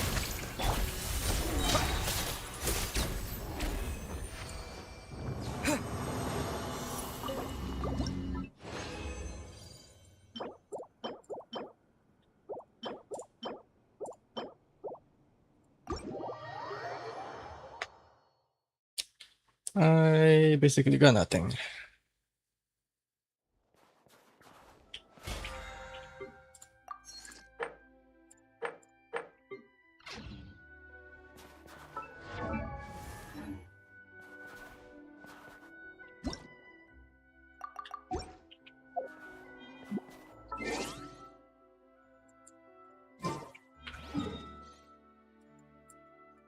Let's head over to Glupov.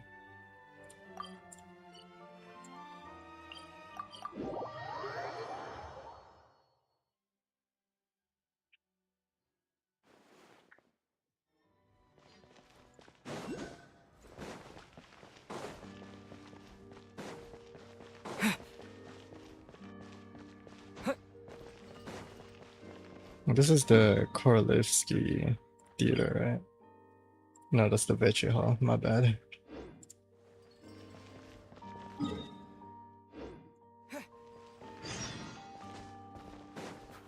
What the fuck?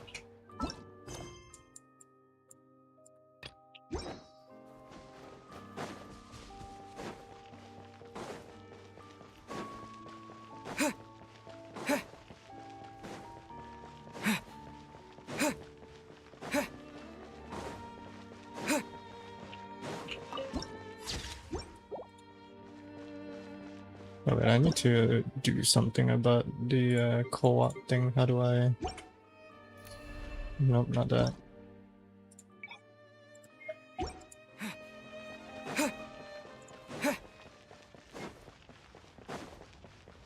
Well, let me activate teleport.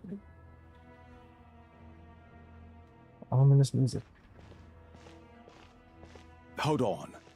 Please display your invitation letter or permit. I'm looking for someone. Could you pass along the message? Glupov does not accept meeting requests without a prior appointment.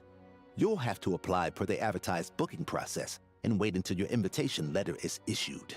But we're old friends. I know they'll want to see me. Might I ask who you're hoping to visit? Harbinger child, Tartaglia. Another one who thinks the rules don't apply to them. I don't understand why people think they can just talk their way in here. You don't just show up and land a meeting with the Harbinger.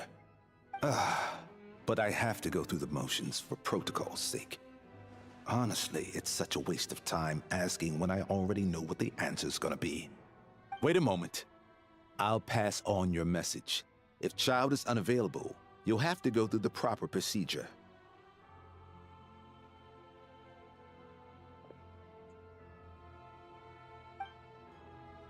After a slightly awkward wait outside Glupov. Lord Child is a busy man. He's probably not in Glupov at the present. If I were you, I'd cut your losses. No point waiting any longer. Guess I picked a bad time. Even if you two are old friends as you claim, please understand that the Fatui Harbingers are often busy with their official duties. They tend not to stay in Glupov for extended periods. Next time, stick to the rules. Oh, hey, SNEZHNAYA. You'll make life easier for both of us, Greetings, Lady Marionette. SNEZHNAYA? I'll take care of our guest here. It's his first time in SNEZHNAYA, so it's no surprise that he doesn't know the rules yet. I trust no choice words have been exchanged. No misunderstandings I should be aware of. No, Lady Marionette. No incidents to report. Whew, that was a close call. Good thing I played it cool. This gentleman has been very accommodating. Is that right? Good to know. Wait, where's Paimon? She's a little under the weather. Under the weather? That's hard to imagine. She's always buzzing with energy. I take it she's still adapting to the climate. Happens to a lot of people. It's even colder here than in Nodcry. Has she seen a doctor? I can get you one if you need. She's already seen a doctor. He said, that was clearly a fucking she that helped Paimon earlier. All right then. Well, let me know if you run into any other problems. Did you come out here specifically to see me? Why else? I was just about to sit down for some much-needed tea time when I heard that an old friend of Tartaglia's had shown up outside. No appointment, nothing.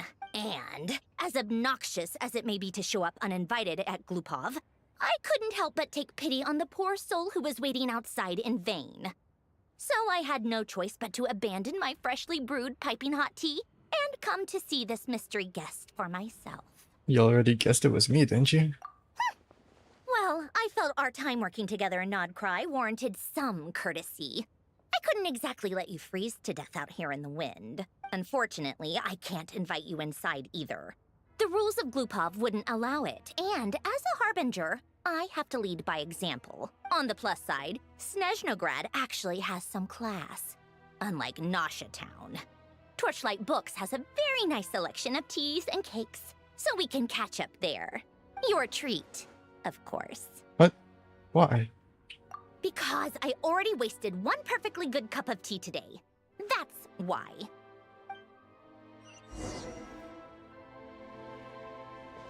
So I can't go in and activate my teleport waypoint? Okay. Yay. Alright, let's get out of here.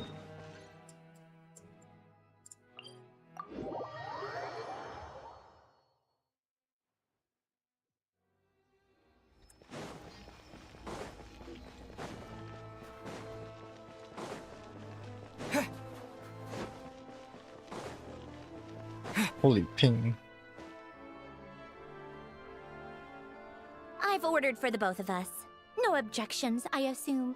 I'm sure you trust my taste. No problem, though I'm sure you mostly ordered for yourself. Okay, let's get down to business. I'm guessing you don't actually have any urgent business with Tartaglia per se. You just want information, right? Yep, you got it. But how's he doing anyway? Wanna take a guess? Has he been picking fights again? Of course you'd say that. You shouldn't underestimate Counselor Tartaglia, you know. Counselor? That's right. I'm sure you've heard of the SNEZHNAYA Vetcha by now. Well, he's busy preparing some paperwork for their next meeting. They'll be discussing yet another extension to Project Stuzha. It's basically all anyone cares about in the Vetcha these days. Tartaglia, a counselor. Sorry, it's just a little hard to imagine. He doesn't exactly strike me as pen pusher. Yeah, he's more of the shoot first, ask questions later sort, isn't he? It all started with a very detailed letter that Capitano left for the jester, Piero, before leaving for Natlan. In that letter, he detailed the future arrangements for his subordinates. All of his key people were reassigned to Tartaglia. I guess he'd already prepared to leave us for good all the way back then. But Piero didn't reveal the contents of the letter until the events in Natlan had concluded. Why Tartaglia? That was his reaction too. Why me? With a bewildered look on his face. He'd always assumed Capitano looked down on him. He was a man who kept his thoughts to himself and barely spoke to him the whole time they'd known each other. But he occasionally brought Tartaglia along to my tea parties back in the day. Look at that beautiful shot of her back. It was clear that Capitano had quite a lot of respect for his young comrade. By the rest of us, I mean my tea party regulars. Arlecchino, Rosaline, and... actually, not Columbina. She was probably oblivious to it. Anyway, then the Liu-S situation happened. Normally, it took a lot to get under Capitano's skin, but that time he was furious. It's not really my place to talk about it, though. You can ask Tartaglia about it sometime. Basically, Tartaglia probably had the wrong idea about Capitano all along. Right up until Piero revealed the letter he'd left behind. Capitano believed that despite Tartaglia's immaturity, he showed great potential. Plus, he possessed a kind of purity rarely seen among members of the Fatui. That makes sense. Yeah, it's one of the few things that I'd agree those two have in common. But there's one other reason why Capitano chose Tartaglia to assume command of his troops. He knew that after he was gone, several of the others would swoop in on his army like vultures. With the ones who stood to benefit the most being the Rooster, Pulcinella, and Regrator, Pantalone. Once they divided Capitano's troops between them, they'd be more powerful than ever. No one would be able to stop them. So, you can see why Capitano chose to hand that letter to Piero, right? Because the jester needs to maintain a balance of power. Whoa, Arlecchino, Tartaglia, the captain, the rooster. You can obviously tell that these three have a 3D model instead of all these who have 2D models. And then a pep is just a pep, like what the fuck is that? Exactly. Pierrot also needed to back a Harbinger as soon as possible. And all things considered, Tartaglia was the best choice. Even though Tartaglia has had the support of Northland Bank for a long time, he and Pantalone are ultimately not cut from the same cloth. I'd say Capitano made a good judgment call. Anyone else caught in this situation would probably feel like they'd been hung out to dry. His best course of action will be to distance himself from any shady business, while still maintaining friendly relations with Pantalone, but seeking Pulcinella's support at the same time. Are you sure it's okay to tell me all this inside information? What's the point in having a tea party if you don't spill a little tea? No, that's true. Besides, none of this is confidential anyway. Ask any journalist out there. They'll give you all the lurid details. You'll see it firsthand if you ever sit in on a session of the SNEZHNAYA. All the factional strife, whether open or unspoken, it plays out for all to see in that one little room. Having a voice in the Vetcha is the only way to steer policies in your favor. So, every person in that room represents a particular interest group. Pantalone, for instance, represents the financial sector, and Tartaglia represents the Fatui soldiers. Personally, I have no interest in political jousting, but since I have a number of engineers and researchers under my command, I have to make their voices heard. Then there's Pulcinella, the linchpin of the Vetcha. Holy shit. He represents politics itself. Everything involves him, so nothing can bypass him. Any issue that comes up, he knows how to mediate. That's what the Tsaritsa values most about him. This explains a lot. I'm starting to see why everyone is so frustrated with the way things are, but also powerless to change it. A complex web of interests connects all parties involved, and the Tsaritsa sitting at the top adds another layer of complexity. It must be nearly impossible to come up with a perfect solution. All right, I'm done carrying this conversation. Time for you to answer a question of mine. You must have known that you can get the info you needed from me. So why was Tartaglia the first person you asked to see and not me? You're not jealous, are you? Huh? Jealous? As if. Wait. Oh, I think I know what it is. Columbina passed on my message to you before you left Not Cry, right? I only meant you should be mindful of which side you're on. Is that actually why you didn't ask for me? Because you took that to heart? I wanted to make sure I wasn't being disrespectful. You... fair enough. It's not your fault. I blame all these politicians I've been hanging around with lately. Always beating about the bush when they talk. I guess it must have rubbed off on me. Anyway, just ask for my help next time, okay? Little things like this are no problem. Lady Marionette. What now? Can't you see I'm on my break? Whatever it is, just leave it on my desk. I'll look at it later. Sorry to disturb you during your break, ma'am, but I'm afraid it's an emergency. Isn't it always? I've told you before. Fixing the tracks and transporting ice blocks does not constitute an emergency. The equipment in Svietlo-Lightovka is in urgent need of maintenance. With how the weather's been recently, we suspect that the cause is a buildup of snow, exceeding the maximum weight limit. The supports on one of the machines broke and fell, awakening a dormant beast and leaving many of the ice miners trapped in a nearby ice cave. Luckily, Odette's team was nearby and launched a rescue operation, but we're still facing a severe manpower shortage for both the rescue and engineering teams. I guess that's it then. Our tea party will have to end here. I'm the only engineer you'll need. I kinda wanna go with you, but I promised Paimon I wouldn't go too far. Do you actually want to come with, or are you just saying that? I owe you for the tea you shared with me. Nice of you to return the favor. I'll have a couple of people look after Paimon. They can let her know that you had to step out for a while.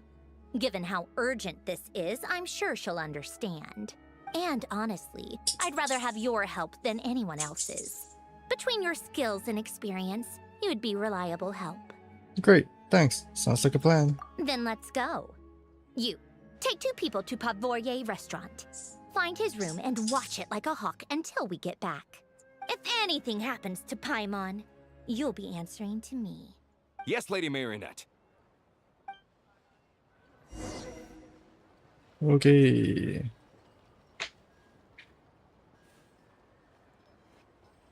Rush to Svetlolodovka. Good thing I have a teleport waypoint there. Yay.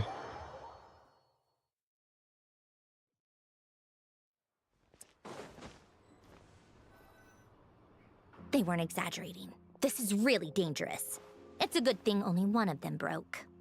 From what I've been told, most of the trapped miners are over in that direction. I'll go rescue them. Yeah, you do that while I check the rest of the equipment. I'll evacuate the people around here as I go. Meet me back here as soon as you're done. Okay. Whatever you say. Try using the snowball launcher. Where? What fucking snowball launcher?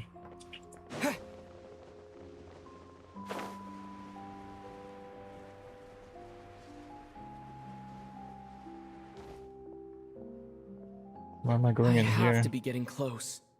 Don't go any further. Odette. It's too dangerous here. There's a highly aggressive monster on the prowl. You need to leave, now. I'm with Sandrone. Ah, I see. You're the backup from SNEZHNAYA. Well, I'm Odette. Good to meet you. Oh, look at her. She's pretty. Screenshot.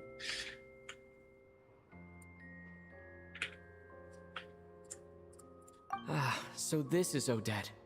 She was the first member of the Fatui on the scene. There are 5 people trapped in the cave. Monster type is unknown, and so is its location. Let's go. Every second counts. Yeah, there's definitely a strong monster in there. There's a fucking local legend up in there. You gotta be careful. Careful. Something's moving.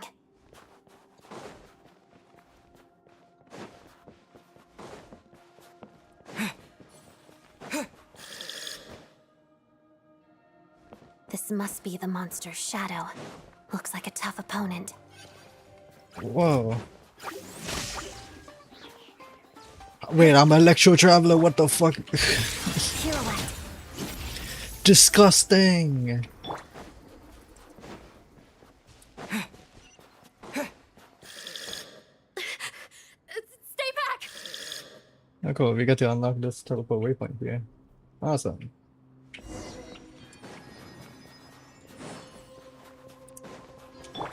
Together. Harada.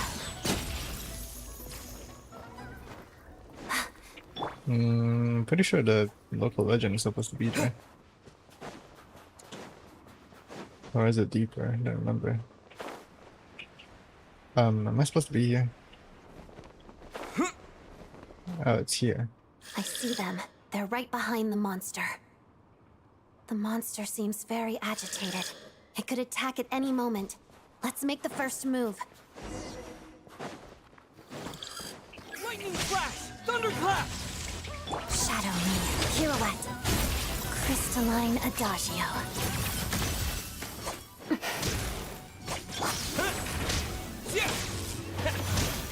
Take this!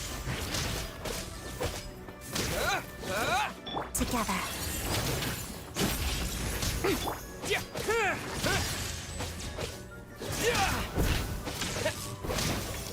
Oh shit.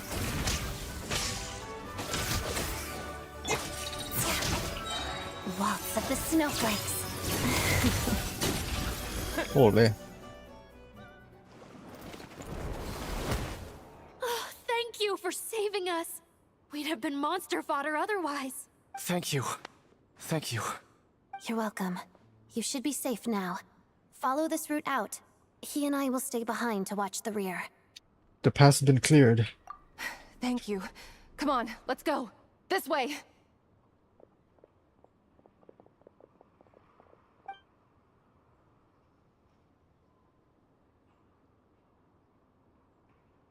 I've searched the area. Pretty sure the monster made a tactical retreat. Was this its lair? Yeah, but with us here, it won't be coming back anytime soon. It may be small, but don't be fooled. It's a ferocious beast. People are just food in its eyes. It's lucky we got here when we did. The trapped miners have been successfully evacuated. Time for us to leave. Wait, this place. There's something unusual about it. Oh, cutscene.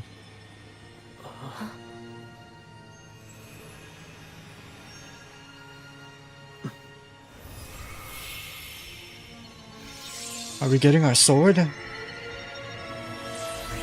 Whoa!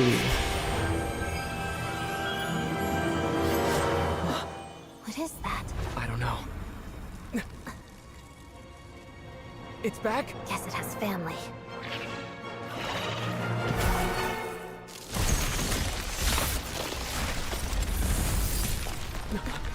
This way. Run! We got Xaphani's blade, let's go! Oh, let's go. New weapon for the cutscenes.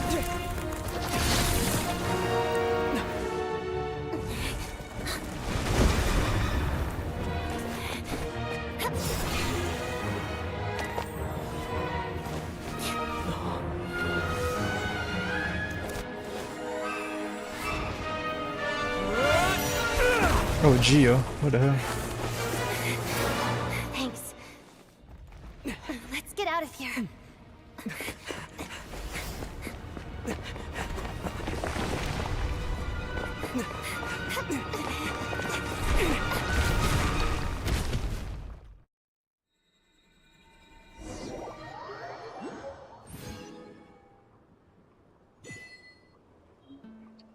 Wow, Xaphani's blade.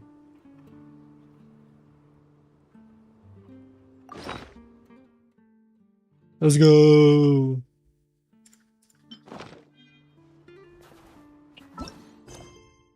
All right.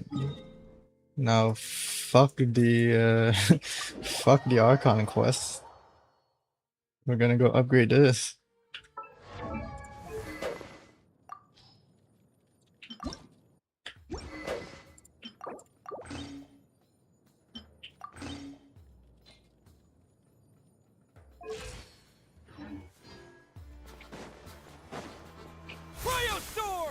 Fuck, can I not upgrade it yet? Oh, Gima.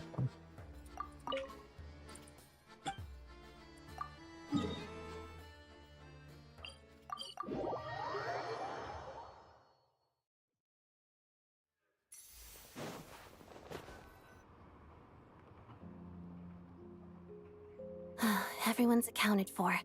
We managed to rescue them all. We also placed a sign at the entrance to the cave, warning people to stay away. You really held your own today. I still don't know your name. I'm Junior. I'm an adventurer. Don't think I've seen you before. I'll remember the name. Alright then. See you around. Hello, Lady Marionette. Oh, hey, Sandrone. I hear the rescue operation was a great success. I knew I could count on you. What brings you here, Odette? Here for a performance? No, a Fatui mission. I happened to be nearby and heard the crash. Performance? She hasn't introduced herself then. Odette is the prima ballerina of SNEZHNAYA. She's quite the celebrity. If you ever hear people mention the two crowning jewels of the Korolievsky troupe, they're talking about Odette and the prima donna, Vodianitsa. On top of that, Odette's also a rising Fatui star. It's looking likely she'll inherit the title of the Fair Lady. Senora? I fucking killed her. Technically not Raiden did, but... She learned all her combat skills from Rosaline herself. Used to be one of her most valued subordinates, too. You flatter me, Lady Marionette. If she's Rosaline's protege, that makes me... Never mind. There's no need to bring it up. No point making things awkward. No wonder you're such a keen fighter. How's progress on your end, Lady Marionette? Equally successful. I finished reinforcing all the equipment. Took me a little longer without Polonia's help. But the outcome is the same, of course. Even if the heavy snowfall summoned by that monster lasts for another 3 months straight, this equipment won't give way. All right, now that we're done here, it's time to get out of this blizzard.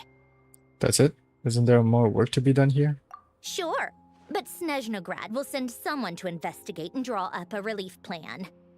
And I guess I'll have to write the incident report myself this time, since it involves a mechanical malfunction. First, Pantalone needs to approve the budget, then Pulcinella has to sign off on the plan. Once they've argued it out and reached a compromise, we can move forward. That's the rough process anyway. Could take anywhere from a couple of weeks to a couple of months, depending on how smoothly it goes. And in the meantime, the people here just have to wait? Yup, nothing we can do about it. There's a whole stack of incident reports like this back at the office. The snow has eased a little for now, but there's no telling when that will change with that monster still at large. We still don't know what this Heating monster in short is. supply, and relief is weeks away. There's no immediate threat to life, but still, it just feels like there should be a better way. Hey, quit daydreaming. Let's get back to SNEZHNAYA. When did you get a new sword? I found it in a cave. It handles pretty nicely. You have a strange affinity for secondhand swords.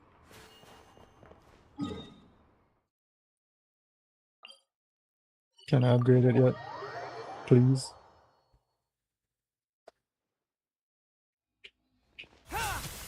Nope.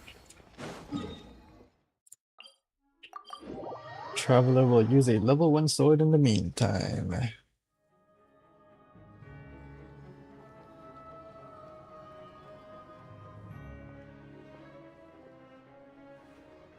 Child.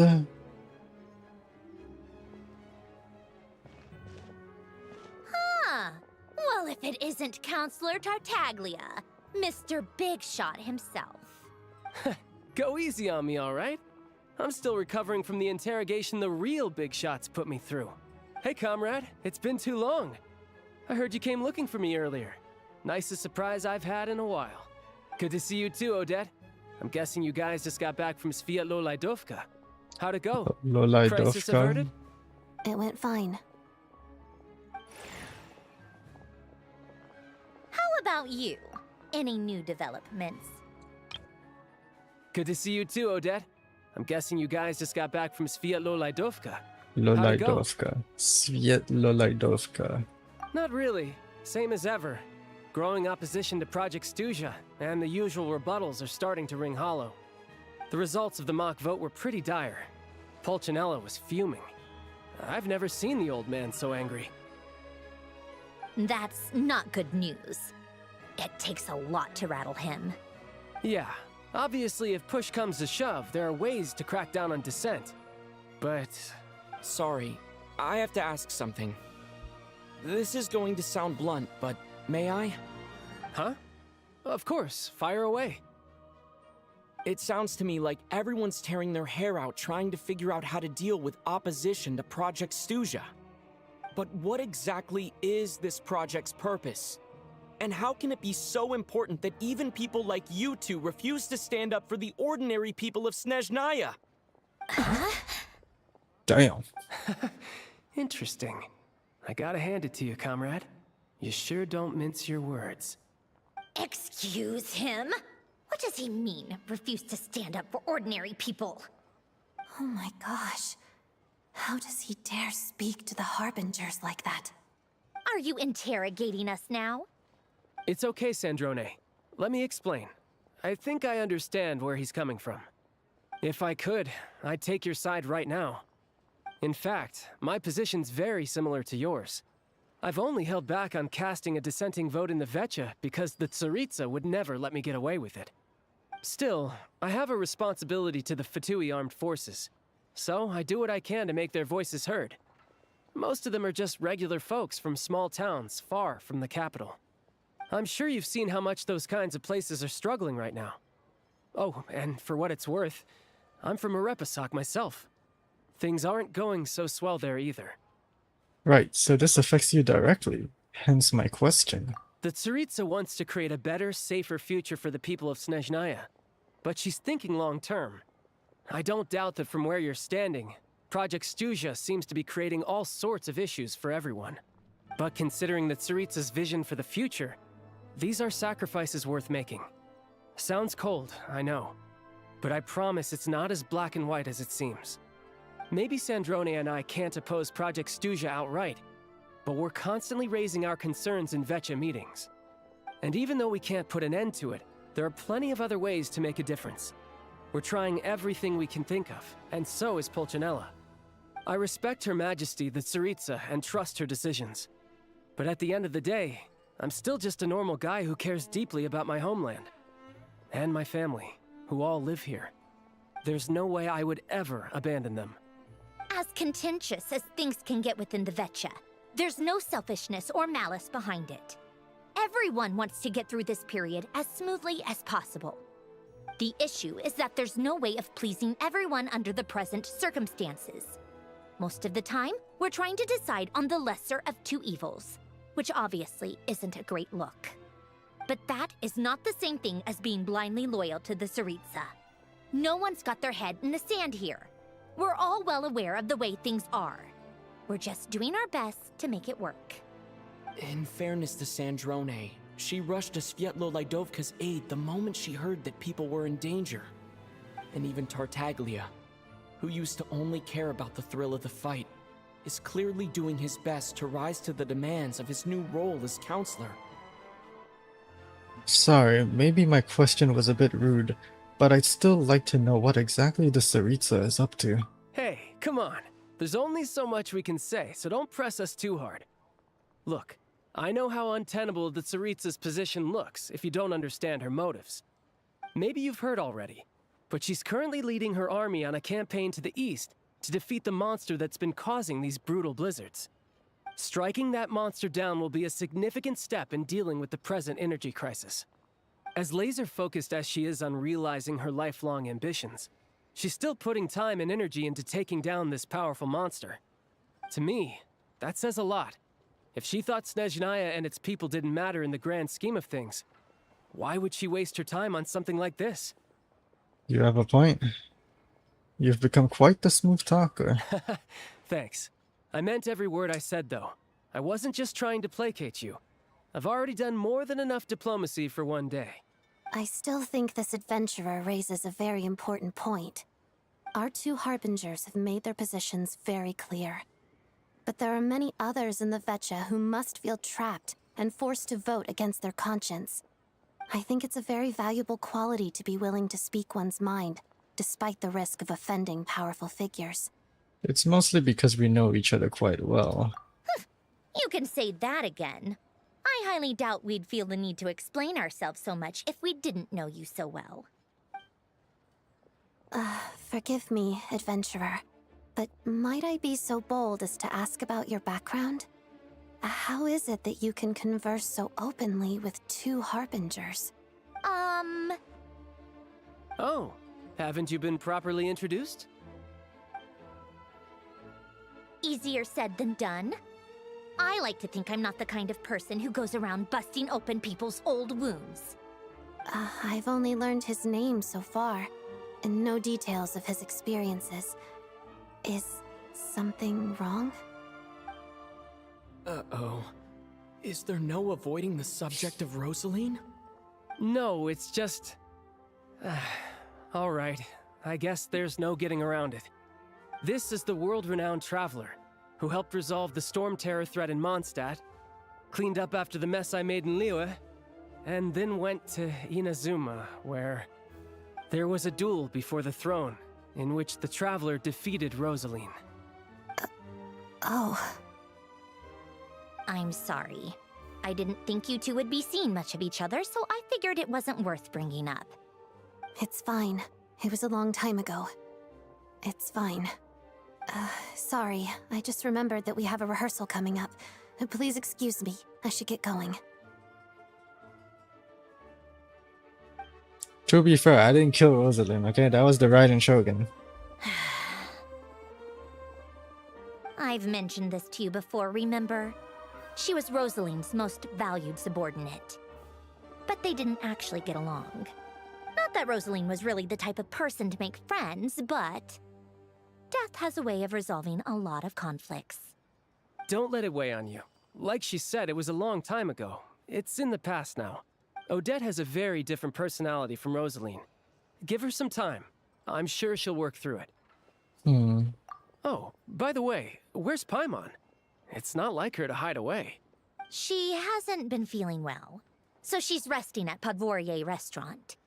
I got a couple of my people to look after her while we were gone. Oh, right. Sorry to hear that. Poor thing. Reminds me of when Tonya was little. She really felt the cold back then. Used to get ill all the time. I felt so bad for her seeing her lying in bed, coughing. She was so mature for her age, though. Whenever someone came to visit her, she'd greet them with a smile and would never complain. I'm sure Paimon's a good kid, too. You're a little short on manpower, right? Let me have a couple of my people take over for yours. I'll send my most capable and reliable. They'll make sure Paimon can recover in peace. Well, that would be great. Your people are more qualified. Thanks. Hey, don't mention it. I'm sure you have things to do. Hopefully this takes a load off your mind. So no more accusing me of not being on your side, all right? Yeah, one last thing. I just remembered something. So, I met the Jester when I first arrived in SNEZHNAYA. Already? That was quick. He seemed to know who Paimon was. I'm afraid I can't help you there. Our director's recent movements are confidential. Even we're not in the loop. If you hadn't told me, I never would have known he'd gone south. I assumed he'd been in Glupov this whole time. Oh, I see. Got it. Well, I guess I'd better go sort out Paimon's security situation. I have some other work to catch up on at Glupov anyway. Me too. I have an incident report to write up. Let's leave it there for now. Sure thing. See ya. I guess everyone's in a difficult position. But Tartaglia's right. I have things to do. Things I want to do. And things I ought to do. To start with, I should ask Alosha if he knows any way to help Svietlo Lydovka.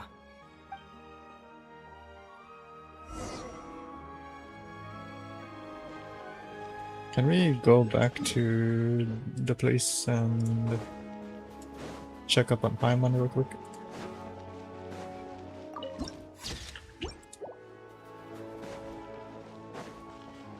Oh, I can cook here.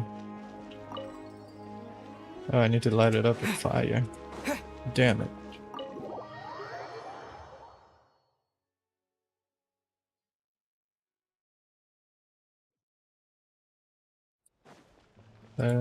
Our room was upstairs, right? Paimon, are you okay? I'd better not Are you the person in charge? Don't worry, we'll be keeping a close watch. You better.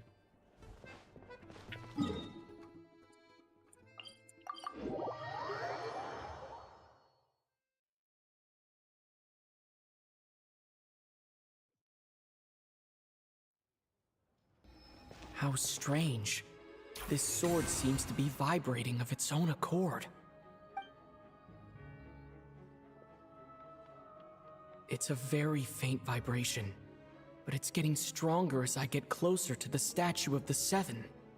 Does this sword have some connection to the statue? But all it does is vibrate, even when I touch it. That place I got this sword from was definitely out of the ordinary.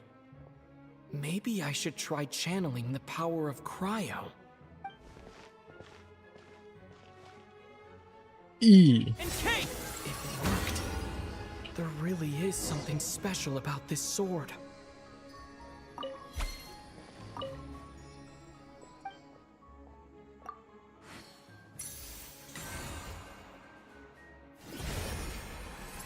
The traveler journeyed from far into foreign lands, all for a slim chance of redemption.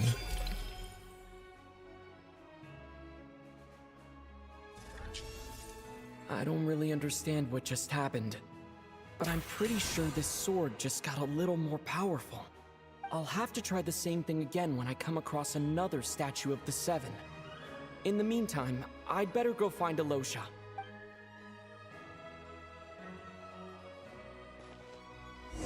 Fuck finding Alosha. We're leveling up this sword right now.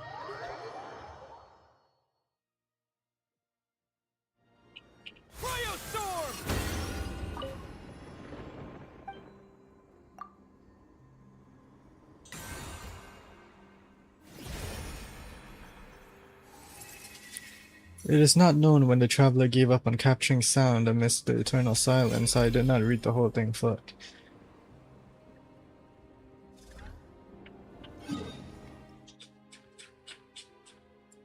So for now there's only 3. The other 2 I need to use. I need to get access to them using the statue. I mean the world quest. What the fuck am I saying?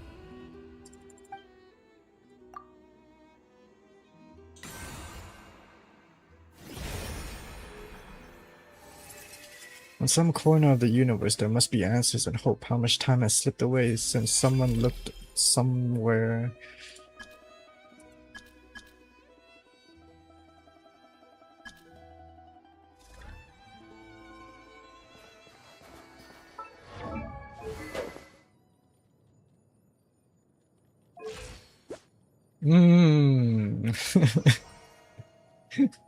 These fucking stats are so stupid, bro.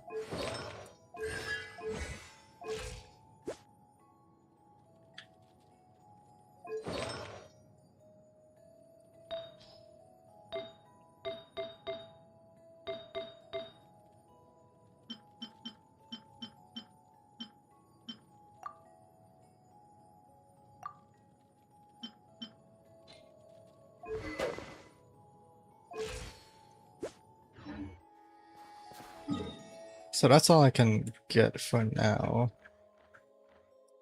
The remaining 2 to get to level 90 is locked.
Hello there. How can I help? I'm looking for Alyosha.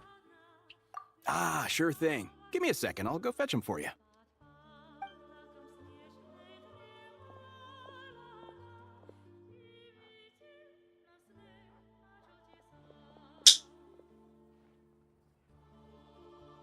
When Alyosha arrives, you tell him about what happened in Svetloludovka and the lack of emergency. It's Something.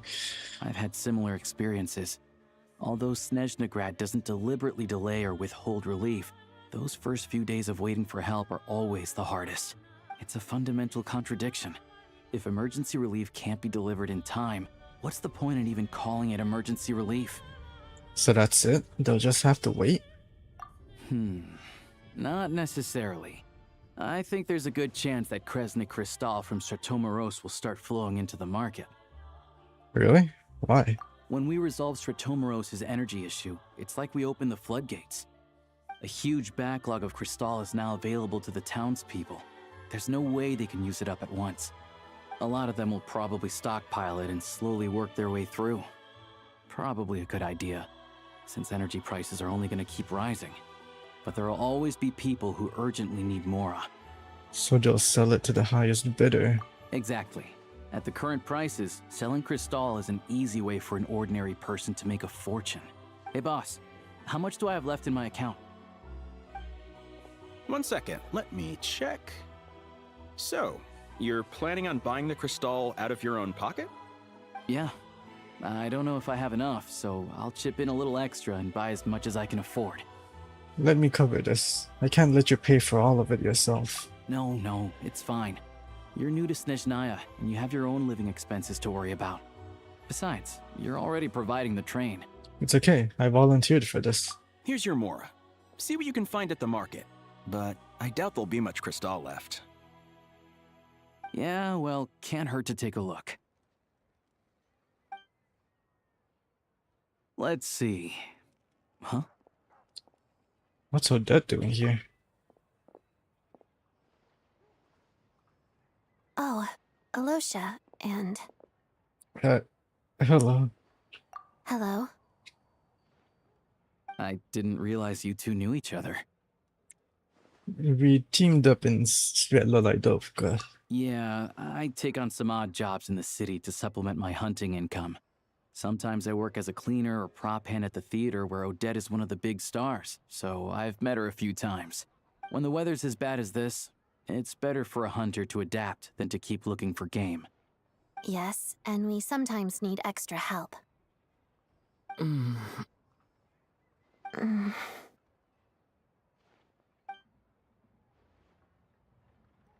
Wait, why is the atmosphere so awkward? I thought things went pretty smoothly in Svietlolaidovka. So, what brings you here, Miss Odette? Looking for some new props? No. After I got back to the theater, I couldn't stop thinking about the situation in Svietlolaidovka. It bothered me so much I couldn't focus on my dancing. So I decided I'd come here and see if there's anything I can do. Couldn't let it go either. You too, I presume. I suppose that's why you're here. I didn't feel comfortable expressing my true opinions in front of the Harbingers. Not least because ordinary Fatui like me don't even know what Project SNEZHNAYA is all about. Without knowing the full picture, I can't make sense of it. And at some point, if things aren't making sense to me, I can't just keep going along with it. So many people feel the same way. They wish they could do something, but all kinds of reservations hold them back. Explains why groups like the Roadcott are springing up to fill the gap. Yes. Well, that's one option. But there are risks to consider with organizations like that. The Fatui does not encourage their activities. Right, because things can get out of hand, and it's hard to hold the right people accountable when they do. I've heard about a few cases like that. Sandrone said Odette was on track to inherit the title of the Fair Lady. If so, she'll be able to find out what Project SNEZHNAYA is really about. Still, it's probably a little soon to ask her about that. There may be more to the story. What's on your mind? Nothing. I just spaced out for a moment. I think we can both agree that no matter which side you're on, it can't stop you from doing the right thing. Where there's a will, there's a way. I know what Rosaline did while she was abroad. You made the right decision, so no hard feelings. So, what's your plan? Oh, we were gonna buy some crystal. I heard there's some on the market right now. Funny. I had the same idea. In that case, let me pay. I can claim it back as mission expenses. The real issue here is that government relief is behind schedule. Surely it makes more sense for the state to cover these costs than for us to pay out of our own pockets. True. It's a huge expense after all. Thanks for helping.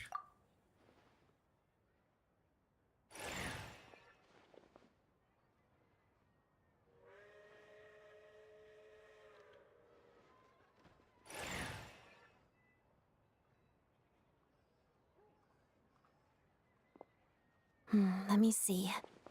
I'll take it all, please. And I'll be needing a receipt. Right. Choose mission budget under the expense category, but be sure to specify emergency rescue operation in the description. Otherwise, the normal reimbursement limit will apply. Let's book this train. Regulations say that if we need to transport Kresnik Crystal during Project Stuja, extra carriages can be added 1 hour before departure.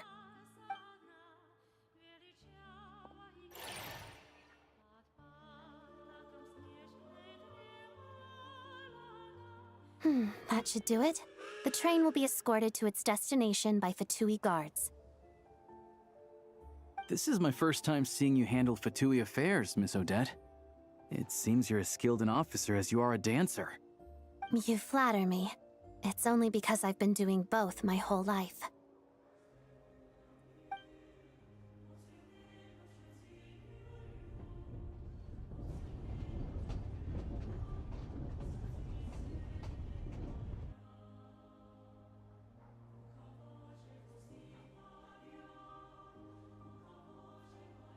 Well, I'm glad we're in safe hands. Anyway, I bet you've been non-stop today, am I right? Any idea how Paimon's doing? I've had my hands full, but I'm gonna go back and check on her now. What's wrong? Who's Paimon? His travel buddy. Hasn't been feeling well. She caught a cold right after they got to SNEZHNAYA. Sounds like she's important to you. I can't believe you've been dealing with this on top of everything you've been doing to help the people of SNEZHNAYA. I couldn't just turn a blind eye to their suffering. I've got nothing going on right now, so I'll join you. I want to see how she's doing. May I come too? I have some candy that someone gave me back in Svietlolaidovka. Plus, I know a little bit about relieving cold symptoms. Sure, she'll appreciate the company, and she'll definitely enjoy the candy. All right then, let's go.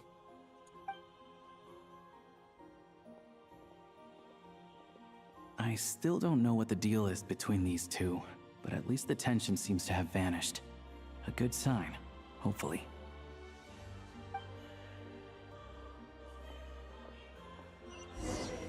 Damn, how long is Act 1? How long have I been streaming? 4.5 hours, god damn. We're not even done with Act 1.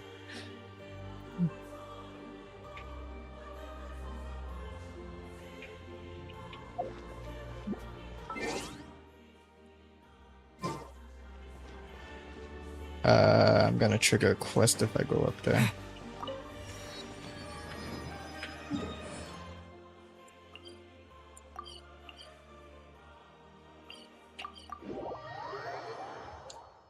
So I only get the rewards here if I do both acts. Yeah.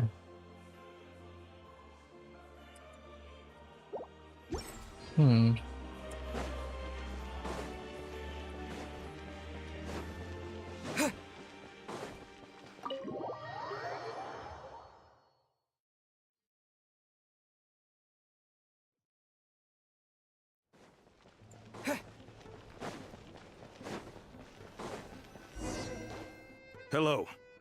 Sorry, but there's a sick person recovering in this room. Can I help you? I'm the person that's sent. What happened? It's okay, no need to worry. Are you one of Tartaglia's guys? Oh, please, excuse me. Are you the Traveler? Could I take a quick look at your Adventurer Handbook? Master Child said I should verify your identity.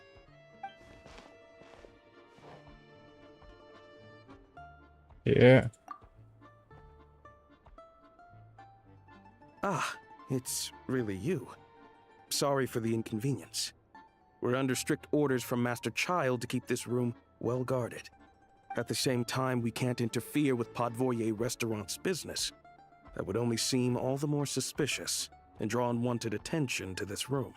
Besides myself, a few of my colleagues are stationed in and around the restaurant, in plain clothes, of course.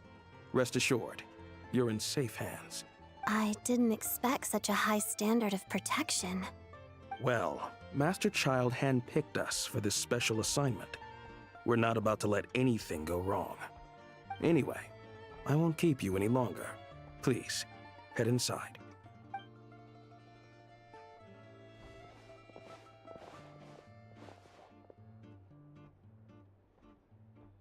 Hey, Paimon, what's up? Traveler! Alosha, you're back! Oh, hey! Who's our new friend? Hi, I'm Odette. The Traveler and I crossed paths a few times. She's a member of the Fatui, but she's solid. You can trust her. Another friend from the Fatui, huh? You're practically a member yourself by this point. The 10th Harbinger.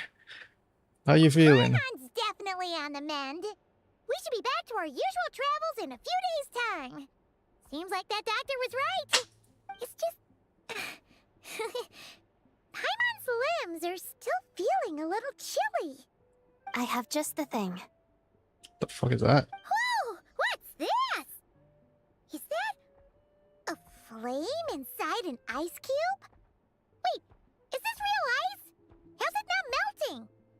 And how does the fire keep on burning? All keen observations. You're right.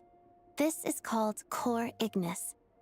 Whenever I've caught a cold in the past, I found I recover much more quickly if I place this by my bed. You're welcome to borrow it. Awesome! Wow! It's so nice and warm! Oh, it's like magic. Your name was Odette, right? How did you two meet again? Looks like she's in pretty good spirits. That's a relief. Any progress with your investigation yet? I couldn't get anything out of the Harbingers. No surprises there, I'm sure. They're not likely to let anything slip. I need to try a different approach. I want to look into this Rokat organization. The Rokat, huh? They might know what's really going on. Do you know how I can contact them? Let me think. Members of the Rokat keep their true identities hidden, but I think there might be someone I can introduce you to. Leave it with me. Meet me at the Korolyevsky troop tomorrow, and I'll tell you how it goes. Would anyone like a drink? I'm gonna head to the bar. Paimon will have... maybe some hot milk? Yeah. Paimon's in the mood for something warm. Enough with the secret chat, you two. Let's catch up properly in a minute. Paimon wants to know everything that's happened today. Yes, ma'am. It'll be kinda like Tabletop Troop. No reason why listening to a story can't be an adventure.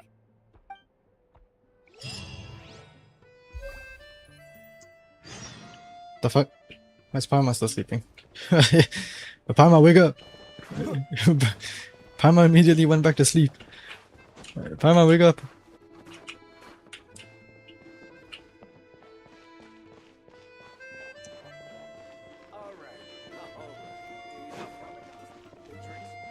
Rest until the following day.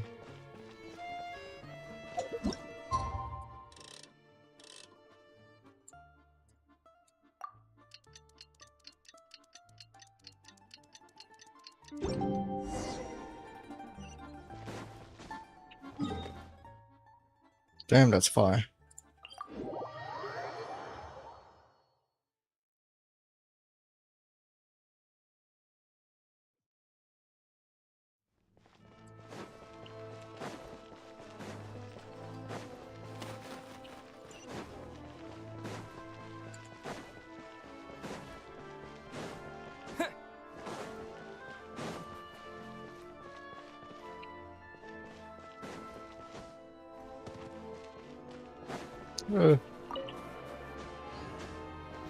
I need 165. Oh my god. Where are these flowers anyways? Okay, there's some in the direction that I'm going, so that would be cool. Both Alyosha and Odette have the passives to show the local specialty, so it works. Rush China. Pretty sure it's pronounced Roshina or something, but Rush China. Teleport to waypoint. Uh.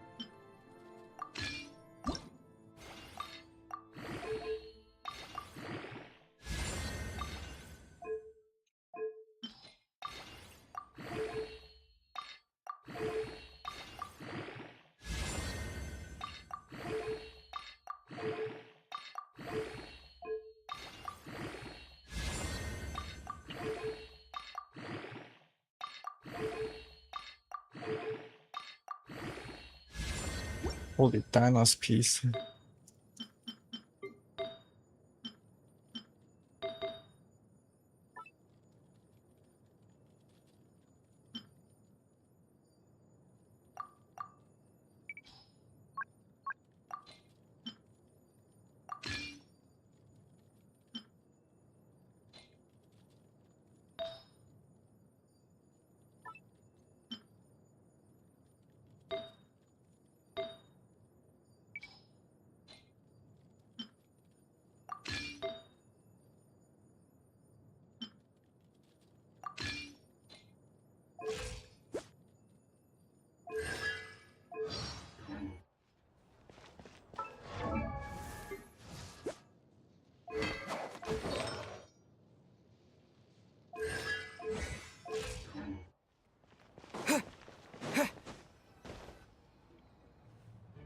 Ah, you made it. I've got some tickets, and I managed to set something up with the Rokot. It'll have to wait until after the show, though. Happy to stay and watch? I doubt you've seen the Korylevsky troupe on stage before. Of course, no problem. Pleasure. Here, this is the way in. We're gonna meet Vodyanitsa. Please present yourself for a routine inspection in accordance with theater regulations. Thank you. Oh, Valery.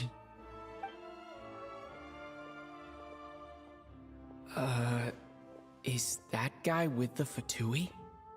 Looks like he's waiting for something. Okay, all done. Thank you for your cooperation. Please proceed through to the theater.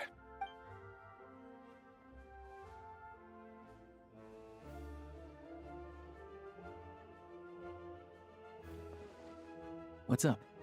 Everything okay? I wasn't expecting such strict security here. SNEZHNAYA's business and political leaders are always passing through here, so it makes sense that security's tight. Still, it's a little unusual to see the Fatui's Armory Palace guard here. You saw him, right? The guy right at the back. Strong, silent type. His name's Valery. He's part of the Special Assignments Battalion, but I only ever see him here for one thing. To look for a guy named Mitya. Mitya? Who's that? Supposedly a researcher, though he never seems to put much time in at the office. The theater is one of his favorite places to hang out when he's playing hooky from work. But that's not for us to worry about. Let's go. The show's about to start.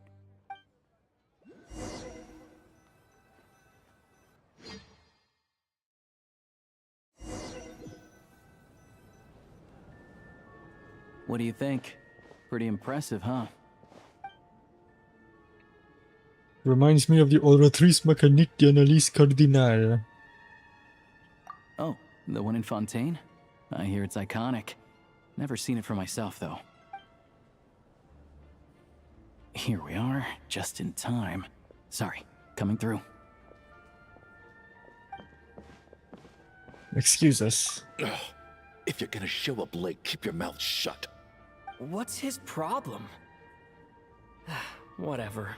No point arguing with people like that. Look, there she is. That's who I'm introducing you to later. She's the lead singer of the troupe, Vodyanitsa.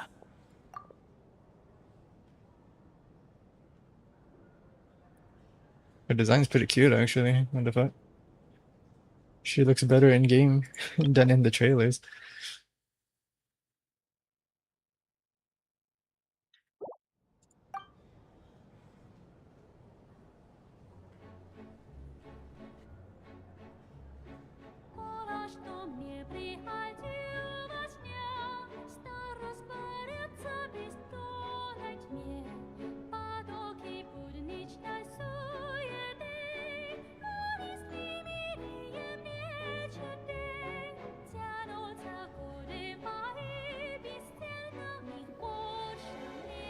Oh, my outfit changed again.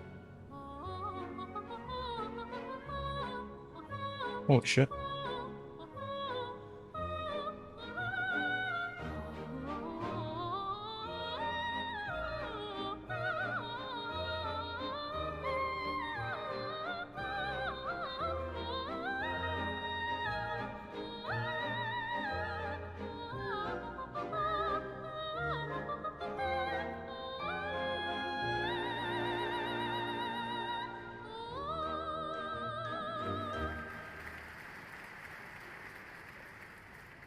The one thing I noticed. This leads directly to the green room. They're expecting us. Vodyanitsa will be waiting for us there. The one thing I noticed that her sleeves, like her arm, actually you can see it through her sleeves. Like you can see her entire arm, unlike previous character designs where you can only see up until like here, and then everything else just disappears inside their clothes. So that's pretty cool.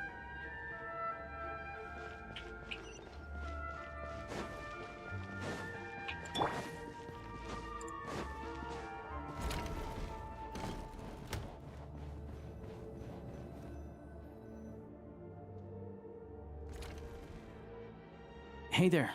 Excuse me. Ugh! Can you believe it? I am so mad right now. Come in. Oh, it's you two. I wasn't expecting to see you here. Huh? You know each other? Oh, wait. Is this who you were telling me about? The one you met yesterday and couldn't stop thinking about? I never said that. Yes, you did. Why are you denying it? It was right before I went on that rant about the moody factory owner. Oh, I remember it so clearly. Might I ask what brings you two here? Oh, I just brought him here to see the show. And when it finished, he was full of praise for Vodyanitsa's performance. So I thought I'd try my luck, see if we could get the chance to chat for a bit. Maybe get an autograph? You work here. You of all people ought to know that's against the rules. It's not what the green room is there for. Oh, what's the big deal? Come on, don't be shy. I can give you an autograph. You can take a picture too if you want. Do as you please. I finished all my shows for the day. I'll leave you to chat.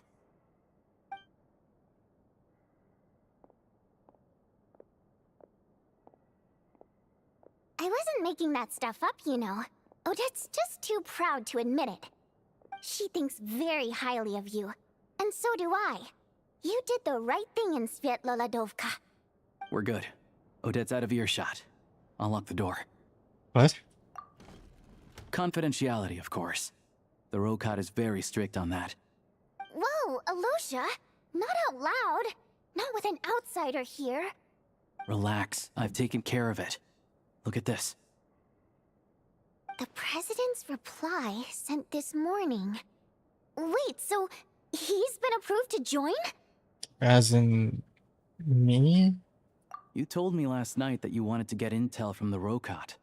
Unfortunately, Rokad intel is only available to members. But ever since you set foot in SNEZHNAYA, we've been working together. I've seen the way you work, your character, and your motives. Everything about you is perfectly in alignment with what we're trying to achieve in the Rokad. So I figured I might as well cut to the chase. I wrote a letter to the president explaining your situation, including just the right amount of detail. His approval came very quickly. Of course, it's still your decision whether you want to join or not. We'll respect your choice. So that means you and Vodyanitsa, you're both members? Well, assuming Odette was telling the truth and she didn't misjudge you, I guess we don't need to worry about you blowing our cover. Still, you gave me a real fright. I didn't know that's why you came looking for me. So, that stuff you said about admiring my performance, was that just because Odette was here? Did you actually mean it? No, I meant every word. I loved your singing. Now you're talking. That's what I like to hear. Anyway, let me give you a quick rundown of how things work. Like I said, the Rokad is a covert organization, and we hide our identities. Members typically don't meet in person or even know each other's identities. This helps us maintain a high level of independence and secrecy. Because of this, members are basically free to decide their methods without constraints, so long as the outcome of any activity doesn't violate the organization's principles. After all, we don't have any ostensible contact with each other. This way, if anything goes wrong, no one else will be implicated. Beyond the freedom to choose how you operate, it's also your choice whether to act at all. We have plenty of members who have yet to take any action. In short, joining the Rokot in and of itself won't place any restrictions on your activity in SNEZHNAYA. There's a code of conduct you can read if it interests you. But basically, as long as you don't plan on using your anonymity to go around doing evil, you'll be fine.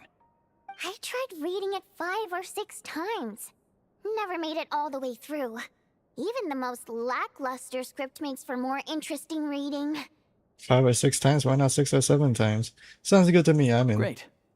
Then I'll go grab an official application form. Be right back. There's an actual application form?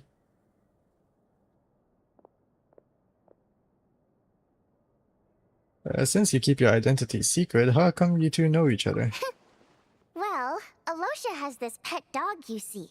His name's Tagarin, and this one time, Alosha brought him backstage. Tagarin took quite a liking to me, so I played with him for a little bit and fed him some treats. Then, the Rokot was out on a mission one day, and even though we were all in disguise, Tagarin recognized me right away. Just a coincidence, really. We didn't report it to the higher-ups, though, to avoid dealing with the fallout. Like, my job at the theater, for instance. I really needed to make ends meet. By the way, what were you complaining about just before we came in? Did everything go okay with Chuganov? Everything did not go okay. That's why I was so mad. I tried to make some small talk with him before I went on stage to fish for intel about the Iskra manufacturing plant. But he wouldn't take the bait. No matter what I said, he kept dodging the question. And then he started complaining. He said he didn't appreciate his second-rate seat in the stalls because he usually gets a private box. I mean, what did he expect?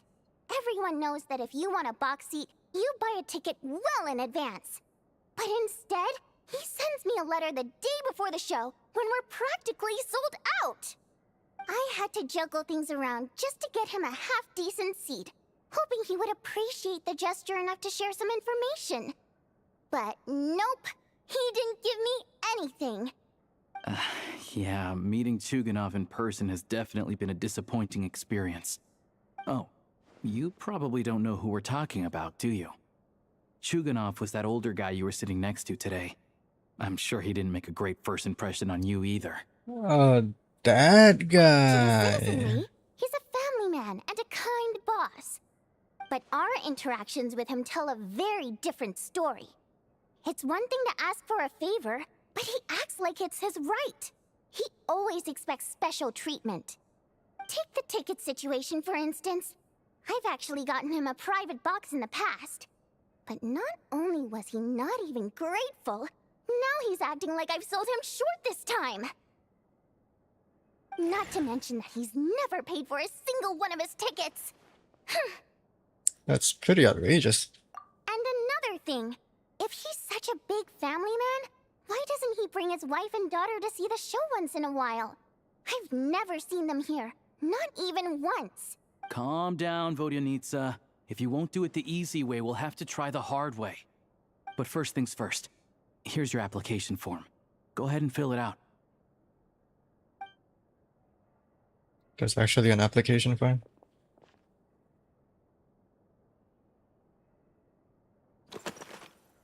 I actually have to fill out the application form? Oh my.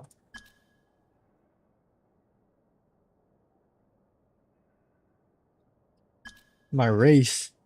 Primogem! My race is Primogem. Fuck yeah. Moon pie? What the hell? Octavia.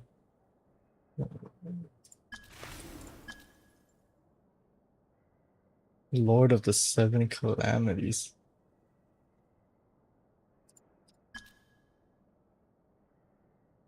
Mom told me to give it a try.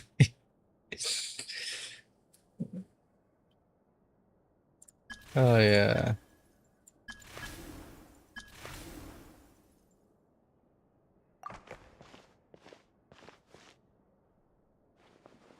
I'm giving that up with a straight fucking face.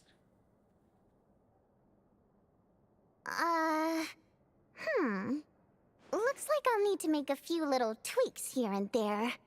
But other than that, you're good to go. We'll hold on to this for you. Alright. Now that we're officially Rokot comrades, I can tell you. Chukhanov is the target of our current operation. Recently, we've done some recon work at the Iskra manufacturing plant, which pretty much confirmed that their energy consumption is way beyond the legal limit. All we need now is some direct evidence to present to the Vetcha, so we can demand that they shut the plant down. That way, the Kresnik Crystal can be allocated to where it's needed most. I was hoping he might let slip during one of our chats, but he's too tight-lipped. We'll have to find another way. I'm meeting another regular theater goer tonight, Mitya. Alyosha mentioned that name earlier. But Valeri's here too, and he's probably looking for Mitya, so he may end up being a no-show. Don't you worry. He must know how to dodge Valeri, or he wouldn't be showing up on time for every performance.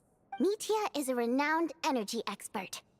Although we can't get any direct evidence of the excessive energy consumption at the plant, we can accidentally let the information slip to him.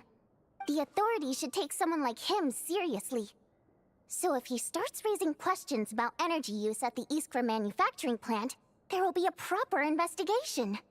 Also, we're not allowed on site, but he has clearance. So all we need is his cooperation. Since he's an energy expert, does that mean he might know the inside story of Project Stuja? Yeah, so that's the other thing we're trying to figure out. Though I think we're far less likely to make any progress on that front. Still, I hear that Mitya is a bit of a chatterbox. So, who knows? Maybe if we catch him in the right mood, he'll let something slip. What do you think? Sound like something worth your time? Definitely. I'd love to join you. Okay, in that case, you guys find a seat somewhere nearby. Pretend you're a couple of buddies there to eat, and keep your ears peeled for useful information. He's a huge fan, so I doubt he'll have his guard up around me. But you two need to be convincing. If he suspects anything at all, he might stop talking. Sure. Don't worry. We'll make a believable pair of buddies. I'm sure we can manage a bit of friendly chit-chat. Perfect! You've sold me already. Now, help me tidy this room up a bit before we head out. Okay. What needs tidying? Everything!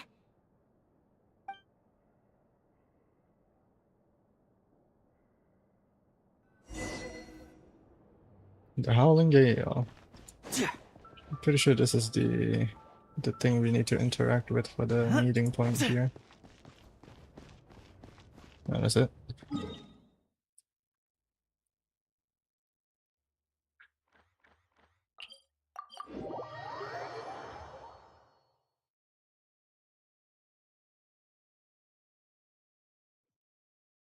I have been streaming for 5 hours, and we are still not done with Act 1. Granted, what, like 15 minutes was... we'll give or take 30 minutes. 30 minutes I ate, 30 minutes was like farming and shit. And pulling. It's been 4 hours. The quest... it's been 4 hours and the quest is still not, like, done. And there's still, like, other important matters as well for, like, the rest of the quest because there's still Renova. So, like, I don't know how that's gonna work.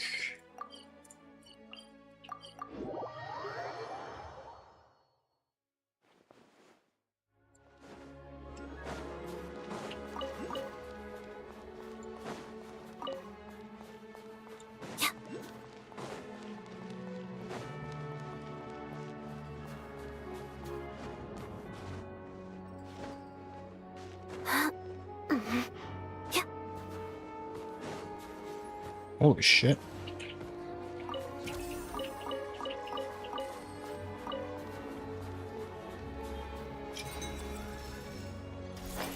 I'm just robbing someone's poor garden up there. The strongest warrior?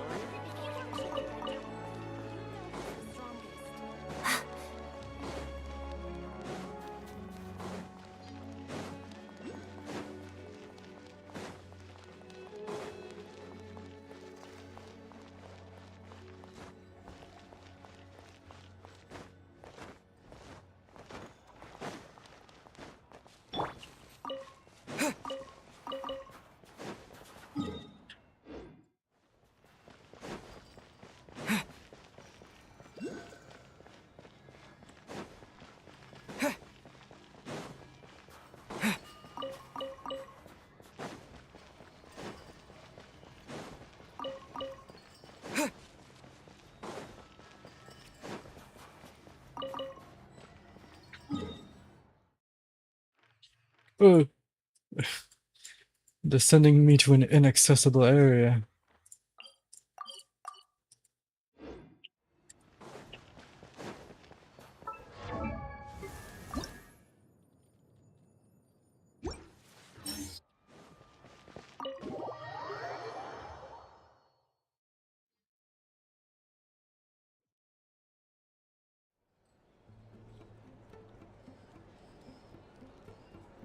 We come here often, so we shouldn't stand out.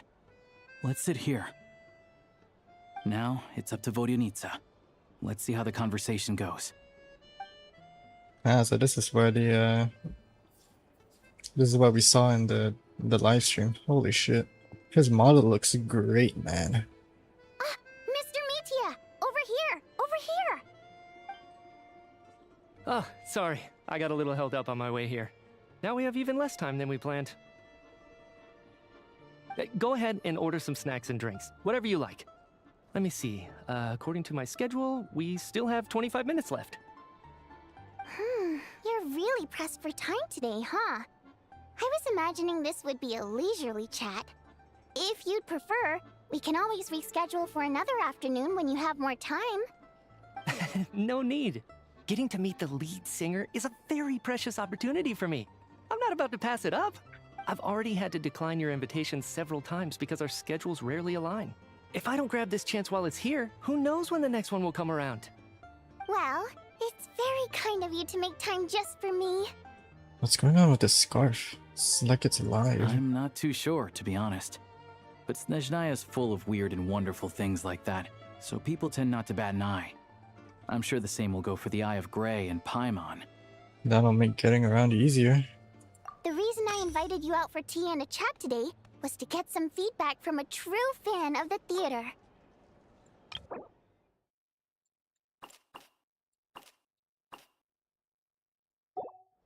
Well, I genuinely have nothing bad to say. No matter how many times I hear you sing, it never gets old. It always seems fresh and new somehow. I like his voice. His voice is good. His model looks great. Maybe it's because the more times I listen, the more details I notice. But what's or maybe his... you simply improve with every performance, What delivering it better element each is time. he? Thank you! I'm delighted to hear that. Could you give me any specific examples? Oh, yeah. The piece you sang today, for example. Beneath the Frozen River? Hey, what's with you? I'm just praising a good performance. I always used to find that such a bleak and lonely song. But the more you listen, the more you realize that it's not as cold and nihilistic as it appears. When you really dig down into it, there's a certain level where you're surprised by the emergence of hope. Wow, I'm impressed. I didn't expect you to pick up on that. Actually, I only tried out that angle after talking with a composer. Still, Beneath the Frozen River wasn't on today's program. Oh, really? But it's a classic. You sing it every time. Almost every time. Oh, well then. Let me say a few words about that other all-time classic, Flying in the Wind from the Mountain Sparrow. I didn't sing that one today either. My voice wasn't quite up to it, so I switched it out at the last minute. Oh, but Sorry, Mr. Mitya, but you were at the theater today, yes? Of course I was! Remember? I said hello to all the troupe members before the show started. You, Odette, and the others. So, what did Odette sing today? Elegy of the Snow-Winged Goose, of course. She didn't perform today. Correct. I see. I see. You find my singing boring, don't you? That's why you don't remember a single song. Looks like I'll need to cut a few from the program next time. No, that's not it. I swear. All right. I'll be straight with you. I'm sorry. My mind was wandering as you took the stage today. I enjoy watching your shows because the exquisite performances stimulate the mind. It always sparks some inspiration for my research. So, whenever I get stuck at work, I come to the theater for a change of pace. Odette's dance during the Elegy of the Snow-Winged Goose today was simply incredible. It got me wondering what she's been going through recently. That look of sheer defiance in the face of utter tragedy? It was so inspiring. I started scribbling in my notebook right away. I'm still trying to look around his design to see if he has a vision or a stellar linchpin, what element he is. Not that I made a ton of progress in the grand scheme of things, but I still think it was productive. By the time I snapped out of it, the entire show had finished. So what you're saying is, you didn't listen to my singing at all? Unfortunately not. I'm sorry, I don't know which is more disrespectful. The fact that I don't always come for the show itself, or the fact that I missed your performance. Seems like things are getting a little awkward. You look nervous. What's up? Mitya just stepped into a conversational minefield. If there's one thing Vodyanitsa doesn't like, it's people who show disrespect for her performance. This meeting was so hard to set up. Don't tell me it's already falling apart. It's fine. I suppose this is affirming in its own way. At least, it shows that our performance really touches people's hearts, right? Don't let it bother you. It certainly doesn't bother me. She's showing a lot of restraint. Must be tough. Well, I'll be sure to let Odette know how much you adored her performance. Please don't say that. I always love your performances too.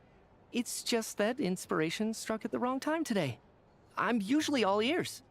I know, I can tell. That's why I value your opinion. I'm sure some people can't stand it when others praise their coworkers right to their face, but not me. No, sir. Fair enough. I still feel kinda bad though. But you know what I really can't stand? People who only show up to the theater to pretend that they're cultured. Makes me sick to my stomach. He's Electro. Electro Stellar Linchpin. There it is. That has to be it. Right? Yeah, it's like a star shaped. It's purple. Oh yeah, 100%. There are too many of those people around. By the time they're walking out the door, they've forgotten all about the show. What's wrong? You look furious. I don't know if you've heard about the boss of the Iskra manufacturing plant. He isn't even a theater investor, but he always demands the same privileges as actual investors. Box tickets only, premium drinks, even the right to request specific songs. Well played, Vodyanitsa. Seems like she's harnessing her rage to steer the conversation back on track. Now that you mention it, I've interacted with that guy before. I gotta say, everyone holds him up as an example of a benevolent businessman, but I don't know. I don't see it. Yeah, he couldn't care less about what's happening on stage. He's just there to flaunt his social status. I hate that I have to prepare programs for guys like that. What's the big deal with that factory he runs anyway? I asked around a bit and heard some pretty shocking stories. Sounds like he's just another greedy capitalist. Oh, really? Yep, the things people are saying are pretty damning. Low wages, insanely long working hours, equipment running around the clock. And as if that's not bad enough, he also strictly forbids his employees from giving any kind of interview. Project Stuja has now been extended so many times, we're at the point where crystal rations for the common folk are barely enough to survive on. Yet he even wants to get his greedy hands on them just to boost his own profits. If the rumors are true, he's in serious violation of the law. Interesting. So you've heard about it too? What? So it's really true? Who knows? I've only heard the same rumors you have. But there's no smoke without fire. The Rooster's been coming down on us hard lately, demanding that we track and trace every single batch of Crystal. My coworkers in the Department of Energy have been tearing their hair out over it. The Rooster? I didn't realize he cared that much. Yeah. Even though there are no restrictions on Crystal trading, the poor will wind up freezing to death if we let the rich buy as much as they want. That's clearly unfair. Looks like we'll need to arrange an investigation into the Iskra manufacturing plant as soon as possible. I never knew you kept up with current affairs beyond the theater, Miss Vodyanitsa. You really have a heart for the common person. Most Fae in your position have long been indifferent to the plight of humans. It is. It is a linchpin. It's a gold linchpin. Electro. Well, those of us who choose to live in human cities are naturally going to pay attention to any significant upheaval. Isn't the Rooster a Fae himself? I'm just surprised to learn that even someone with as much experience as him is getting so stressed out over Project Stuja. What is the end goal of this project anyway? This is it. We're finally going there. I'm sure Mitya can sense on some level that she's fishing for information. But since their conversation is so relaxed, he might just let something slip. It's stressing me out too. If I'd only made better progress with my research, things wouldn't have dragged on this long. Oh, so your work is related to Project Stuja? That's right. The Armory Palace needs a brand new energy source. Not the power of the Light Realm and not elemental energy. Right now, the only thing that meets the requirements is the power contained within stellar linchpins. Like the but one you harnessing have. that power is costly. Each step of the process requires enormous amounts of Kresnik crystal, from extraction to quantification to attempts at conversion. Progress has been painfully slow, and the team is getting burned out as time goes by. Sometimes, I see people staring into space as if in a trance. Could it be that this new energy source has side effects? No, it doesn't affect us, because the energy is used for... Okay, I got it. Stop choking me. Sorry, I can't talk about that. I think we're all just exhausted. We've been working ourselves to the bone for so long with so little progress to show for it. It's no wonder people are struggling to stay motivated. Seems like I owe you an apology. I shouldn't have gotten so mad at you for not paying attention during the show. Don't worry about it. I count myself lucky, to be honest. I don't envy the people who work closely with the Tsaritsa herself. I'd much rather be in my current position. At least I don't have to shoulder any major responsibilities. So they're trying to develop a completely new kind of energy. It's a shame we didn't get to hear more. Yeah, censored by a scarf. Who would have thought? Oh, dear. It looks like my time is up. I'm afraid I have to leave. I'm so sorry. We ended up barely talking about the theater. That's okay. It was a pleasure chatting with you, really. Let's make up for it next time. Yeah, hopefully once the work pressure eases up a little, I'll be able to focus more on the performance, and then we'll have more to discuss. We touched on some confidential issues today. I'd be grateful if you could keep it between us. That could have gone worse. Nice job. Why was Mitya in such a hurry to leave, though? Oh, there he is. Sorry, routine inspection. Is that Valeri?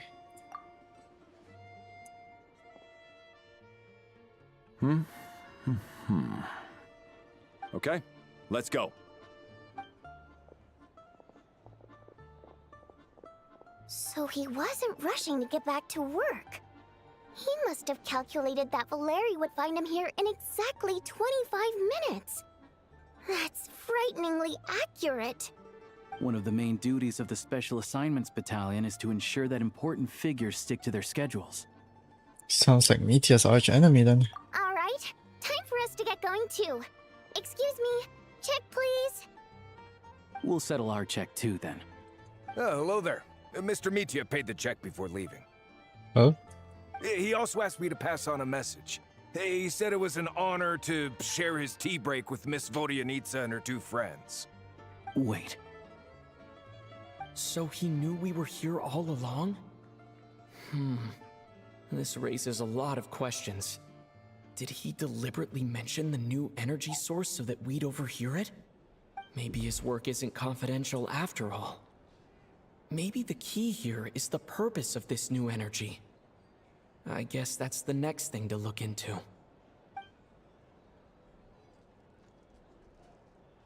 Oh, goodbye. Vodyanitsa and Alosha have left. Time to head back and call it a day.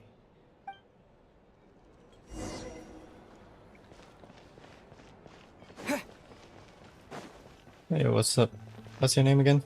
Seitan? Seaton? You're back! Here pretty early today. How are you feeling? Paimon was just gonna mention that. After she woke up today, Paimon felt like her temperature was completely back to normal. But her strength still hasn't returned. Still, there's some good news. Paimon thinks she might have figured out the source of the problem. It's like there's some kind of mysterious power affecting Paimon. Paimon's never felt this way before during any of her travels. She only started feeling this way since we arrived in SNEZHNAYA. Some kind of mysterious power, you say? That's right. The Armory Palace needs a brand new energy source. Could that have something to do with this? What is it? You're making that face again. You know, the one you get whenever you have a light bulb moment? Let me tell you what I found out today.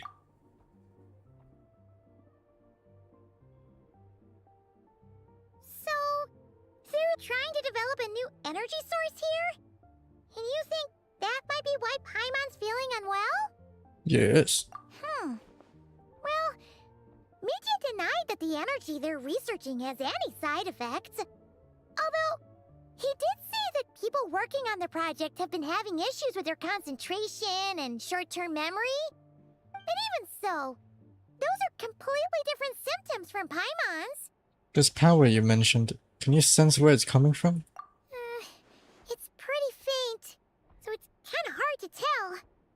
But, if anything, it seems like it's coming from roughly the same direction as the Armory Palace. All the more reason to find out the purpose of their research. Sure, Paimon's with you there. But how, though? The robot only has a limited amount of intel. There's still one avenue we haven't explored. The SNEZHNAYA Veche. Oh, great point! They argue about Project Stuja every day. If we could sit in on one of their sessions, we might pick up some new leads. Okay, I need to write a letter to Alyosha. Good idea! Oh yeah, while you were out, Paimon tried all the yummiest looking desserts in the Podvoria restaurant. This one seemed right up your alley. So, Paimon saved some for you. Come try it once you finish writing your letter. She's trying to... Paimon's trying to feed me. She's back to sleep!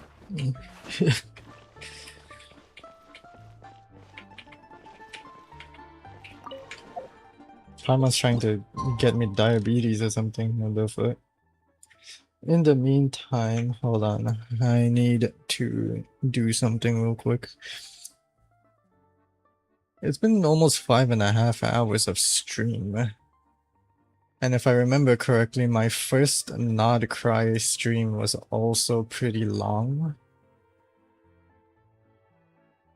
Which I had to split the Act 1 and Act 2 of the Archon quest into like 2 different streams. I don't know if I can do that, but I don't know if I want to do that, but I'll try to fit both acts into this current stream. I just need to do some stuff real quick. Be right back, folks. Oops, the transition did not work. Oh well.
Okay, I'm back.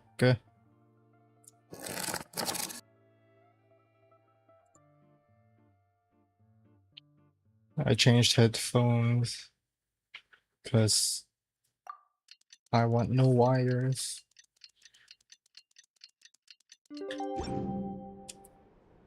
Paimon. Oh, wait, fuck, wait until 2 days later. Whoops.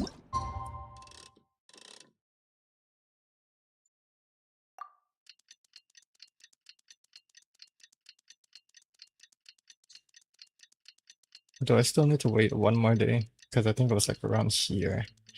So that didn't count as 1 day. Nope, it Alosha was. replied.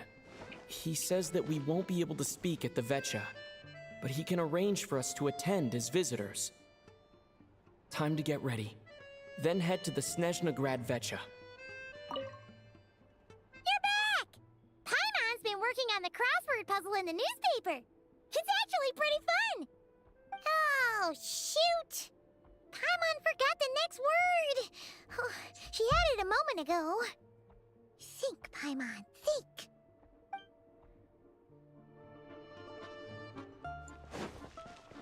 So we need to head to the Vetcha.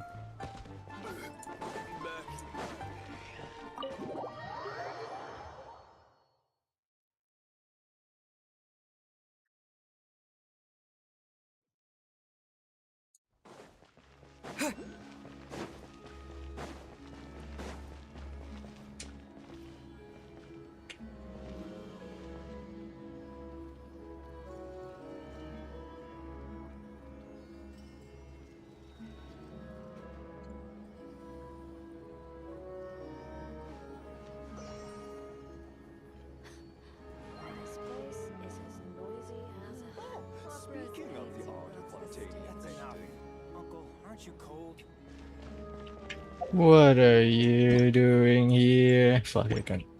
What are you doing here? Why are you here?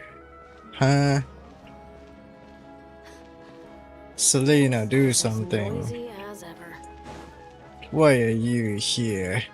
Axenia?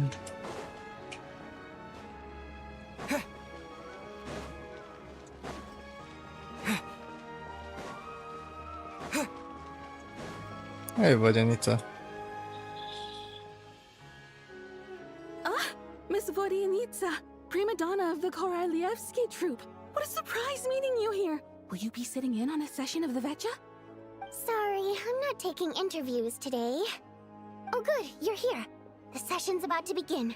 Let's get inside. Please wait, Miss Vodianitsa. Could you introduce me to your new friend?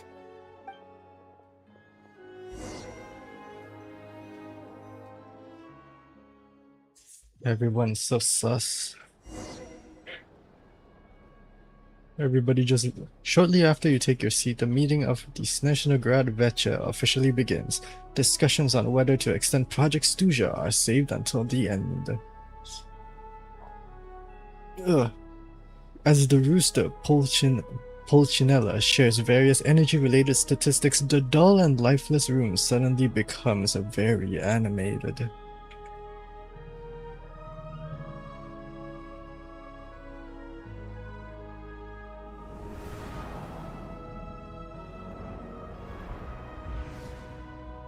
Pulcinella. In summary, the energy management commitments made for the outgoing period have been delivered upon. Furthermore, both the production and consumption of Kresnik Crystal show clear signs of stabilizing. Oh, look at this fucking Pinocchio ass looking man. Holy shit. Pulcinella the Rooster, the 5th of the 11 Fatui Harbingers.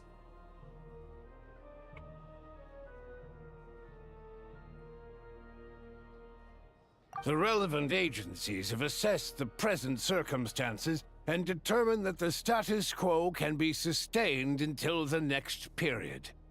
For detailed statistics, I would refer you to the industry reports that have been distributed to all persons present. So have we gotten all the Harbinger introductions? We've gotten Childs. We've gotten... Who was number 9? Pantalone, right? So we've gotten Childs, we've gotten Pantalones, we've gotten Rosalind's. Who was number 7?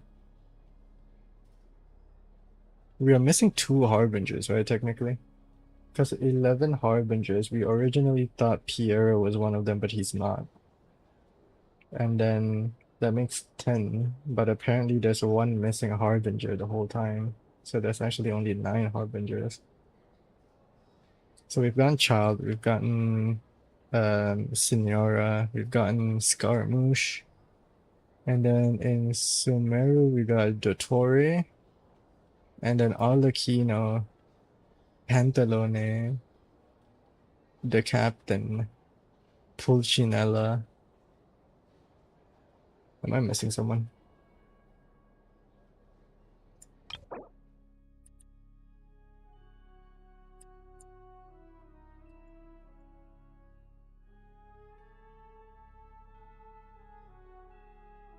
Oh, Sandrone, right. So yeah, we've gotten every Harbinger, like, title card now then.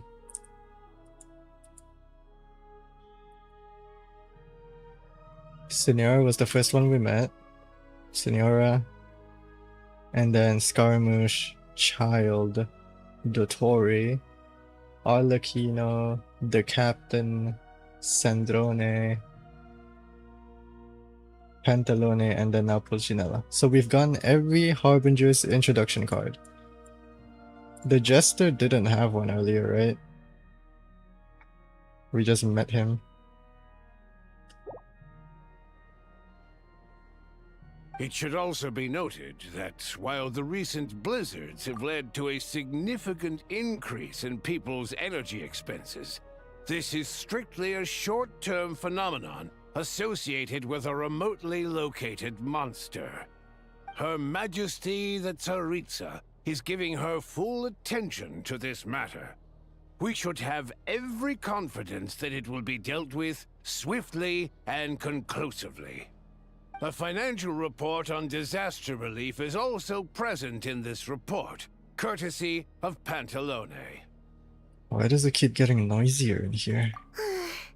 They cover the same old ground every single time. The rooster never seems to mind, but everyone else is getting tired of it. There's a general lack of trust. People aren't seeing any tangible benefits that affect them directly. Of course, none of that will be reflected in any of the reports on the table. Yeah, if it weren't for these hard copy documents, I could have at least made something up. I've been meaning to ask, why are you still here? Oh, don't mind me. I'm just out here trying to hit my interview quotas. Bring out the Kvass. Ever read it? Best-selling newspaper in town. If I remember correctly, you guys don't even have a sales permit. You have to sell from stalls on the street. Okay then, best-selling street stall newspaper in town.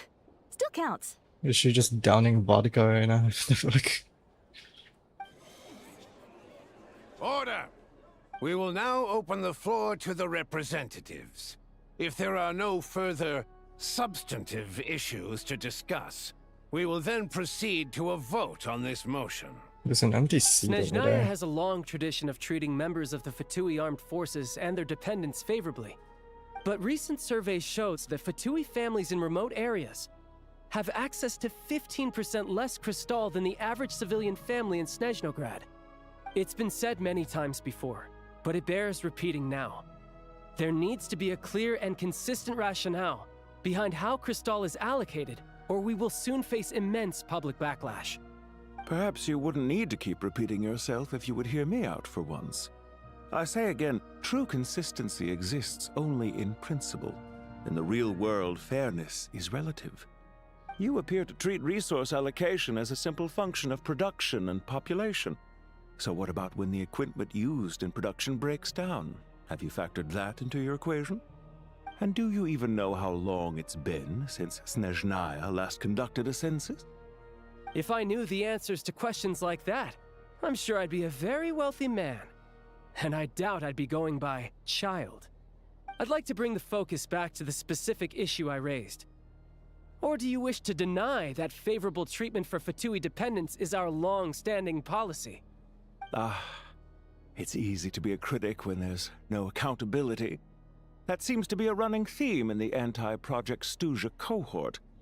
Defeat the ringleader and all other problems will magically resolve themselves. That's what they seem to think. But in case you aren't aware, not one jot in my report would change whether Project SNEZHNAYA continues or not. So you have no intention whatsoever of finding a solution to this problem? On the contrary, I'm the only one here who ever brings solutions. Child opened by speaking up for the armed forces. Regraders struck back with style and a war of words ensued. Someone get her out of here. Our reporter was live on the scene to get the audience's reaction as it all unfolded. Who do you support? I think Child raised some issues that need addressing. The people have spoken.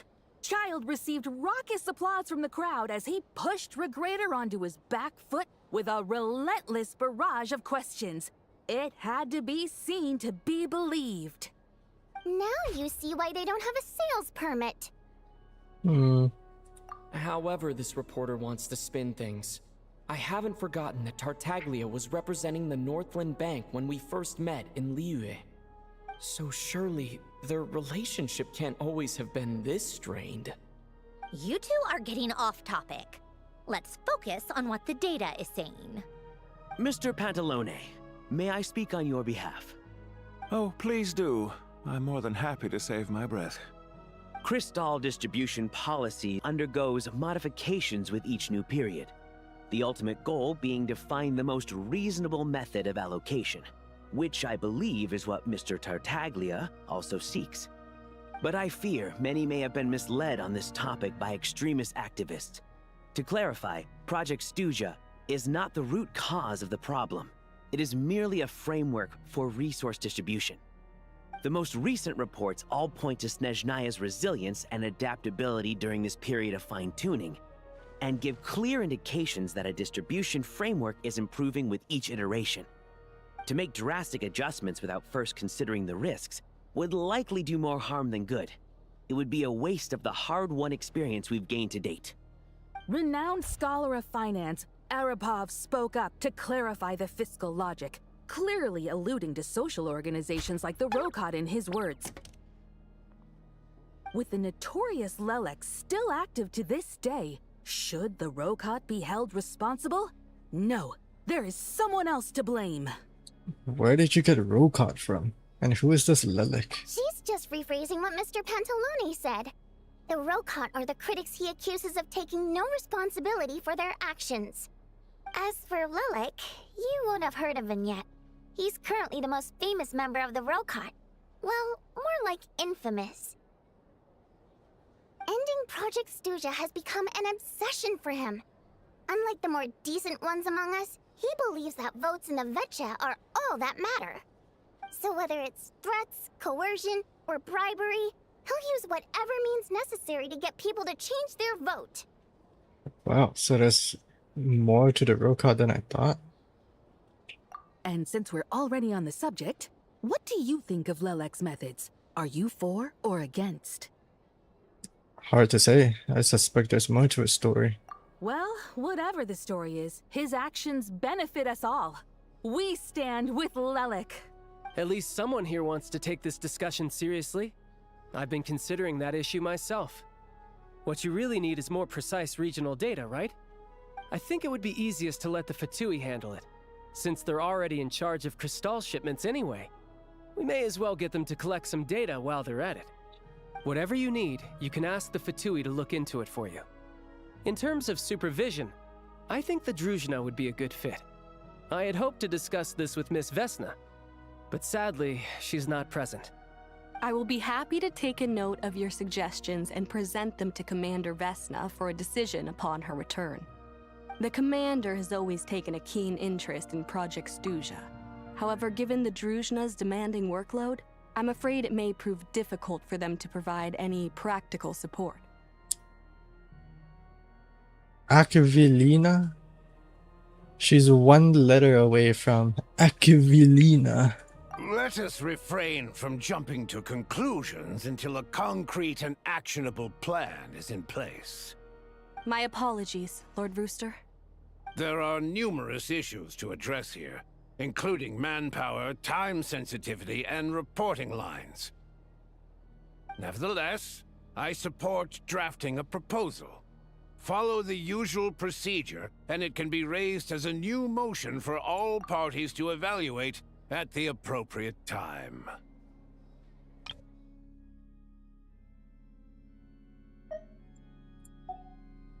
In that case, I'd like to share one thought before the proposal is drafted.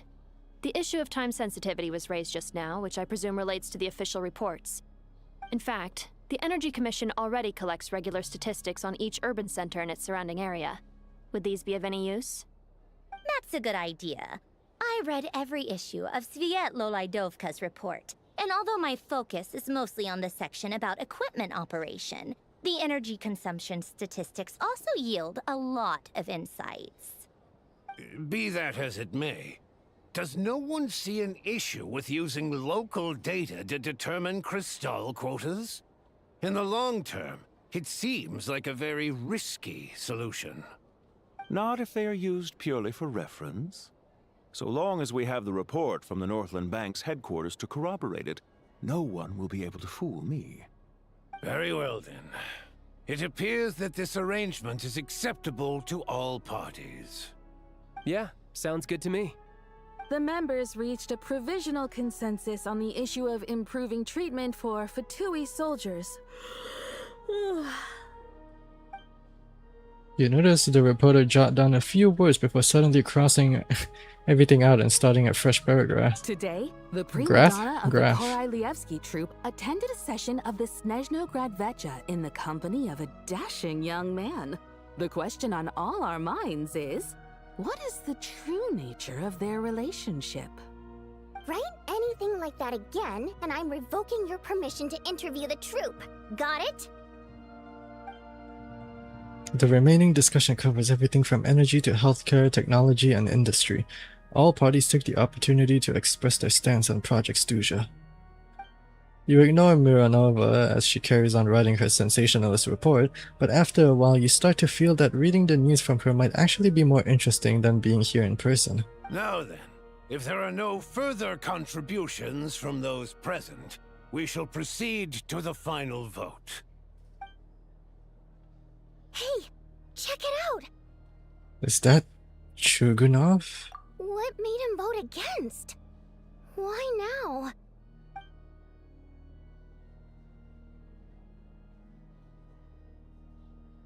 The votes have been tallied. Those in favor of continuing Project SNEZHNAYA total 61%, securing a clear majority. That was too close. The margin has shrunk yet again.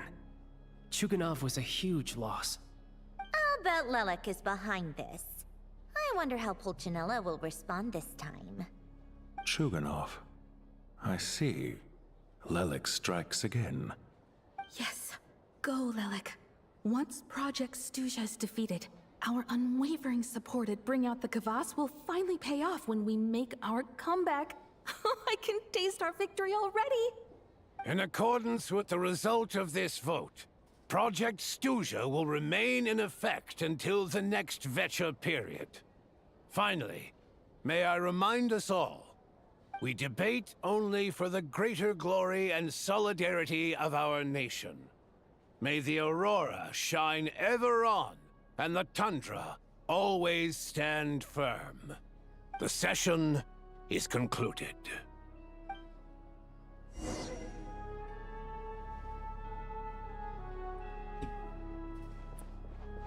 Who are you?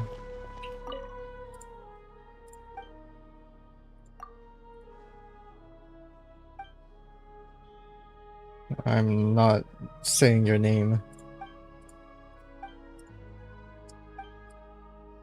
Huh, the Princess and the Veritala. What the hell?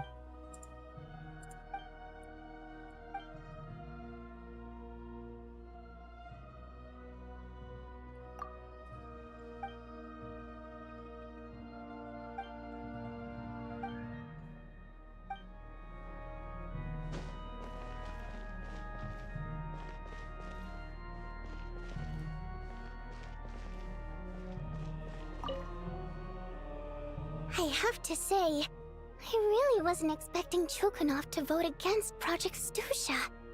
Why? What's so strange about that? Well, in principle, SNEZHNAYA's business and political elites ought to be the ones least likely to oppose it. As we heard, Project Stusha is basically just a resource distribution framework that requires everyone to cut back during the winter.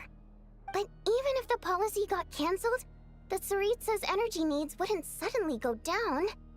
The extra demand from the public would have to be filled from somewhere. So logically, the factories would have to take the hit. This explains a lot. I got a letter from Mr. Mitya just before today's session. He said he's confirmed that there are issues around overtime and excessive energy consumption at the Iskra manufacturing plant. In a situation like this, once the Rooster receives the report, he'll order the factory to halt production and submit to an investigation before issuing a penalty. But that's a week-long process, and thus didn't make it onto the Vetcha agenda this time. I don't think he suspects anything so far. Got it. So for him, it's a choice between reducing production and stopping entirely. Exactly. And as you know, he's a very selfish person. I was originally gonna try and flip him after he received notice of the official sanctions. My plan was to convince him that the whole thing was completely unfair. Rather than just sit back and take the hit while his factory stopped production, he'd be better off voting to end Project Stusha. At least that way, no one else would be able to make any money either, because all the factories would suddenly have more limited energy to work with. But now, he's already voted against it, which means someone must have used more forceful means to change his vote. Just like with everyone else who flipped. You mean Lilac? Yeah, no one knows why Lilac is so obsessed with ending Project Stusha, but by the looks of it, he's inching closer and closer to success.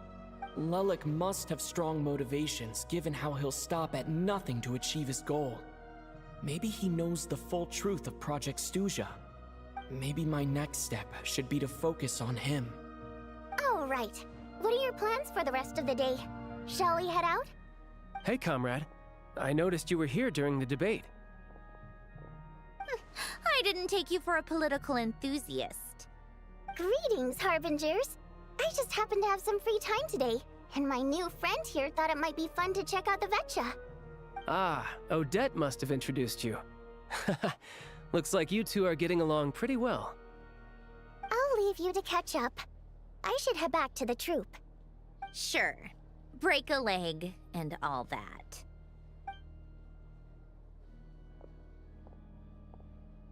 Thought it might be fun to check out the Vetcha, did you? Things are never that simple with you, Traveler. There's no way you're here for kicks and giggles. Tell me I'm wrong. I learned an interesting tidbit today. Some guy called Lilac. Oh, yeah. To some, he's a captivating enigma. To others, he's the bane of their existence. No one ever thought that some anonymous nobody from the Rokot could cause such a stir. I want to find out his true identity. Is it okay if I start digging around? Huh? You want to look into Lilac? Then I'm sure his days of anonymity are numbered. What do you think, Sandrone? Fine by me, I guess.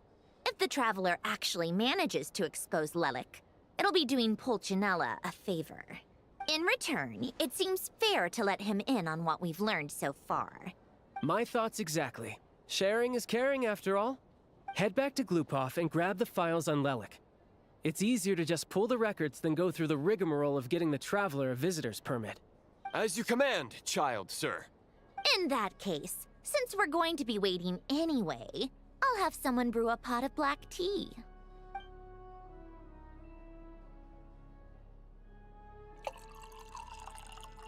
One common thread among the many incidents Lilac has been involved in is that the victims are all too scared to share any real information about him. Clearly, he must have threatened them in some way. His modus operandi is to silently infiltrate the scene and leave a threatening letter behind. But neither the letters nor the crime scenes ever yield any clues to his identity. So all these files have to offer are short statements by the people affected. They don't give us a lot to go on. If nothing else, it shows we're dealing with a trained professional who's versed in counter-surveillance. Yes, and to that point, he often strikes in highly secure locations. The victims are high-ranking and influential people who take their personal security very seriously. Somehow, Lelik slips right into their rooms without making a sound. There's never any eyewitnesses, nor the slightest trace of a break-in. If he can get in and out undetected, it means he can strike without warning. Not that that's ever happened so far, but the thought is enough to scare these people sleepless. It's hard to believe that a human being could pull this off flawlessly every time, so they switched the focus of the investigation to Faye. Unfortunately, no one's found anything yet. Are you saying even you couldn't pull it off? Careful, don't underestimate me. Although truth be told, I'd probably find it hard not to blow my cover. Direct confrontation is more my style. We haven't ruled out the possibility of Lelik being human. It's just, there can only be a handful of people in all of Teyvat who'd fit the profile. Faye, on the other hand, plenty would have the ability, but few would have the motive. So it's someone as strong as Tartaglia, and even more meticulous. No, not as strong as me. You'll never find the culprit with criteria like that. Let's go with a little weaker than me. Nouvellette? Oh, you hit me right where it hurts. I'll admit, he's strong and meticulous. But can we at least limit this to candidates who have something to do with SNEZHNAYA? He's just trying to find a reference point. Stop getting fixated on who's stronger than who. But that's the most important thing. In my opinion, anyway. Alright, let's take it down a notch or two. How about Odette as a reference point? Odette? Yeah, that seems about right. Her skills are solid, and she's always calm under pressure. Except she's Fatui, so the likelihood of her working against us is pretty low.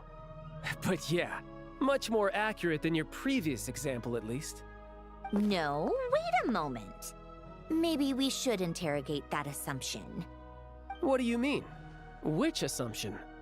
Her Fatui identity doesn't necessarily exonerate her. And when you think about it, the Rokot would be precisely what she needs to conceal her identity. Plus, she wouldn't need to be such a pro at covering her tracks.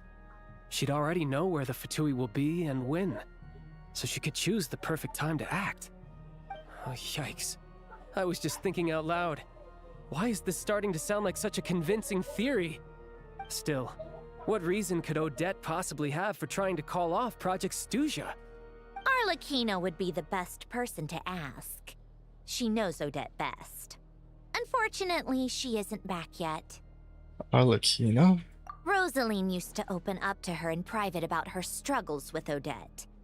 As I'm sure you can imagine, Arlecchino is quite a lot better with children than Rosaline was.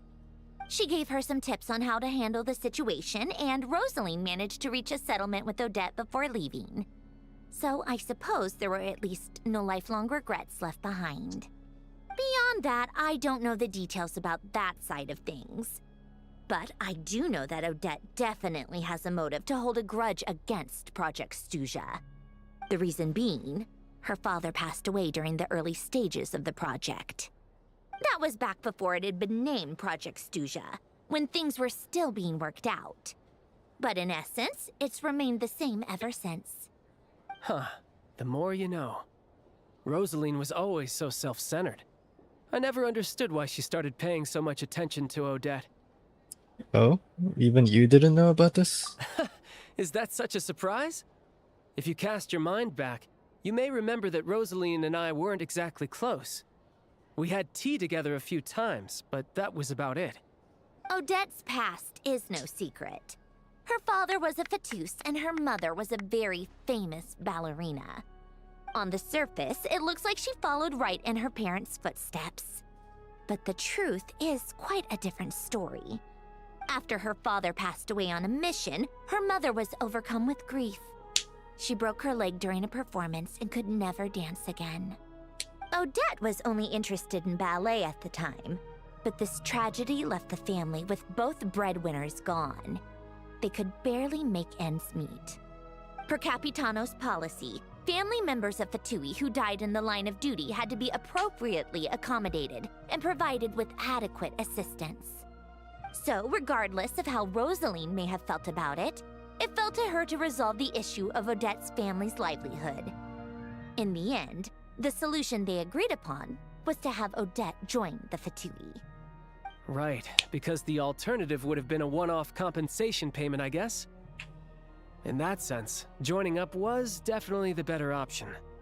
Still, she must have had mixed feelings about it, right? If she doesn't even like the Fatui. It's just a theory. A game theory. But as a motive for Odette to become Lelik, it holds up. That said, I have no idea where Odette's head is at right now, or what her conflict with Rosaline was about. Plenty of people were on bad terms with Rosaline. I have no intention of trying to figure it all out.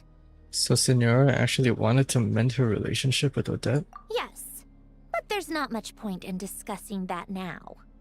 Yeah, back to Lelik. Since our investigations so far have turned up next to nothing, we've got nothing to lose by trying a new angle. Funnily enough, Tonya and I had actually made plans to go to the theater tomorrow to watch Odette's rehearsal. Unfortunately, thanks to this Lelik situation, I'll be stuck working overtime again. Which means you can go in my place. No point wasting the ticket, plus you'll get to meet Tonya. What's the rehearsal for? Spirit Seeker. Quite the classic ballet. It was passed down through Odette's mother's family for generations, though it hasn't been performed in years.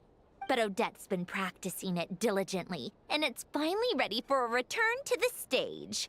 Excitement is through the roof. Tickets for the official performance sold out long ago. Tonya's excited for it too. She's desperate to see it no matter what. Personally, it's not really my kind of thing, but since she's my little sister, I had to figure something out. I've actually seen it several times before. The story's pretty straightforward.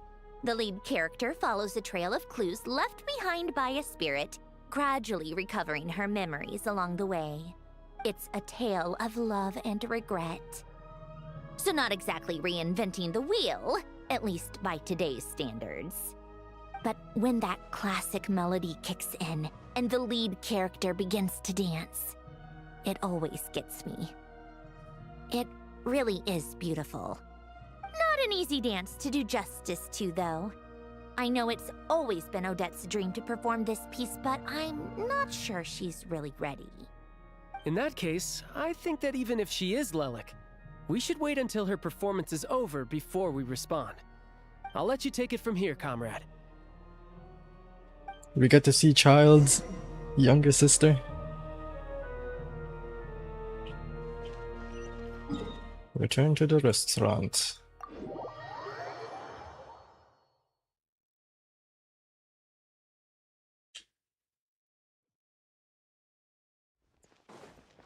Dude, this quest is so long.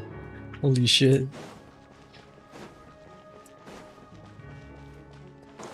It's actually crazy. There's like so much like shit that's happening. I'm not sure because it's long or is it because it's the first Archon quest of the region? Because I remember Nalcry was very long for the first one. Everything afterwards was pretty reasonable. Ton of progress today. It's good that everything's going so smoothly. Next step is to head back to the theater and get a clear answer from Odette. It could be easier said than done. Either way, Paimon doesn't get the sense that she's a bad person. Sure, she might have done some pretty extreme things, but Paimon bet she has her reasons.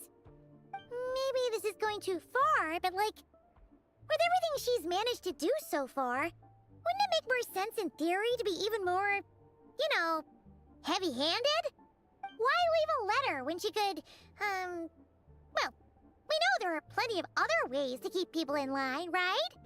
The point is, she could have gone further, but she didn't. So, if it is her, she's got some principles at least. I want to believe in her too. Yeah! Well, all you can do is follow the facts wherever they lead. How are you feeling today? strange, really. But that thing Paimon told you about yesterday? Paimon feels like she can sense it more clearly now. Hearing you talk about your day makes Paimon itch for an adventure. If only she could be there with you so we could experience it all together. Yeah, I wish you could be there too. Zach got I'm paid. not used to adventuring alone. But don't worry, we'll get to the bottom of this. Guess it's just one of those things. Never mind. Paimon will behave herself and keep resting. It's been at least 4 days by Odette now, is dude. Lelik. She may well have inside information on Project Stuja. Her father was involved with the project's early implementation and tragically died in the process. Now, she's dedicated herself to bringing it to an end. It's hard to imagine she could have gotten this far without knowing anything at all about the Tsaritsa's true intentions. When she spoke to us as a member of the Fatui, how much did she let on? And how much was she hiding? Only time will tell. Maybe tomorrow, everything will be answered. Hey look! It's snowing! Could be a tough day ahead. Make sure you wrap up warm tomorrow.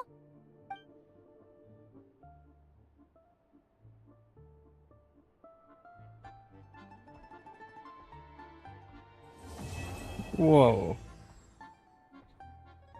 Ever winter without mercy. So that's the first act, taking 5 hours.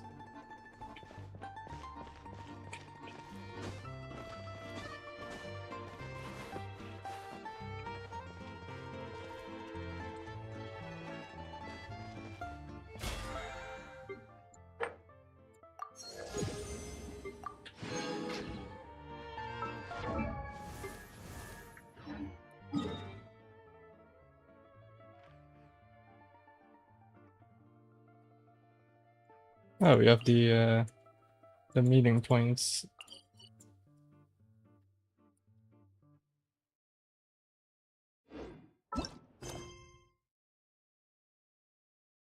So we have 2 of the world quests.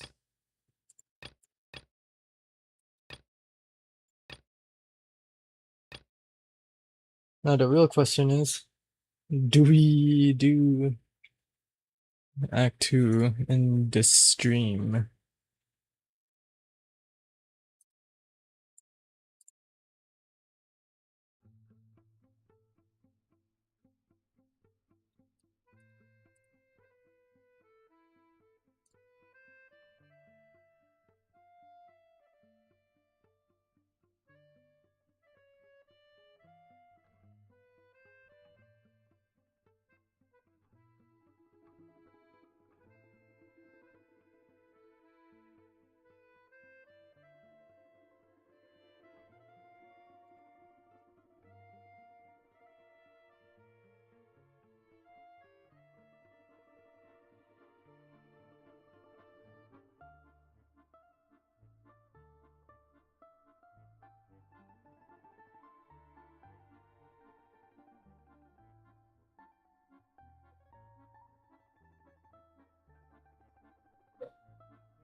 Okay. You know what? I think we go and finish the Archon quests.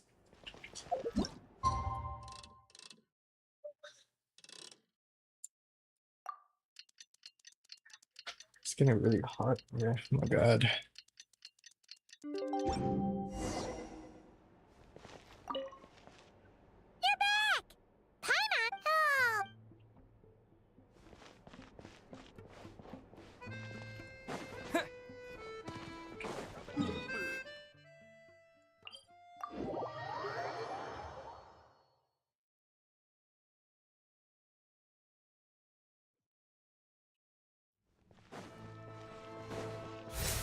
Oops.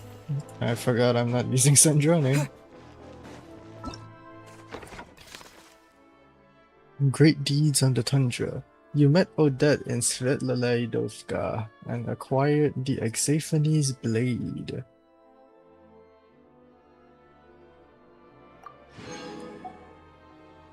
You joined the Rokot and learned of Lelek's existence.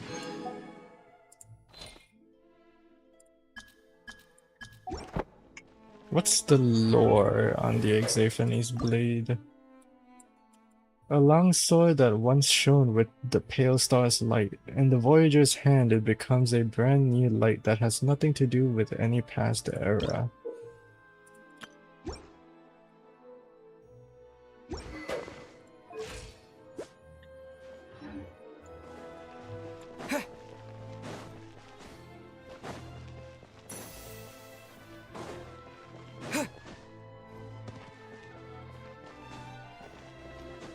Oh, hello. What is that?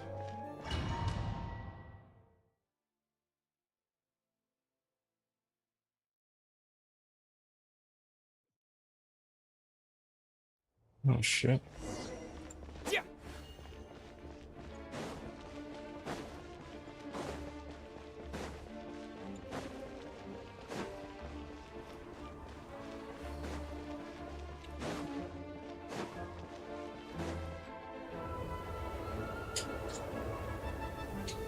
The blizzard is getting real strong. It sure is cold today. I wonder how much heavier the snow's gonna get. Here to see Odette? I just need to see your tickets for the preview. Perfect. Thank you. I'll hold on to your tickets. Come on in. It's freezing outside.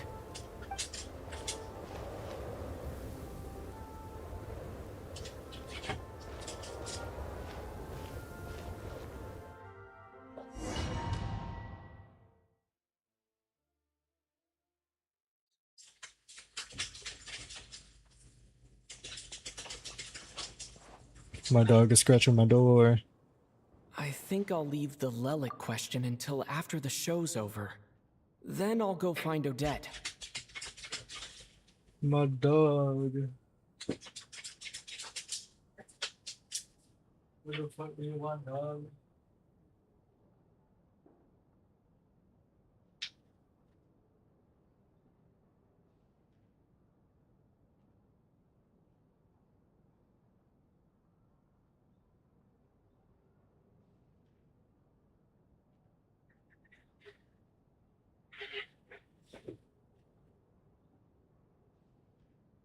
Okay, let's continue.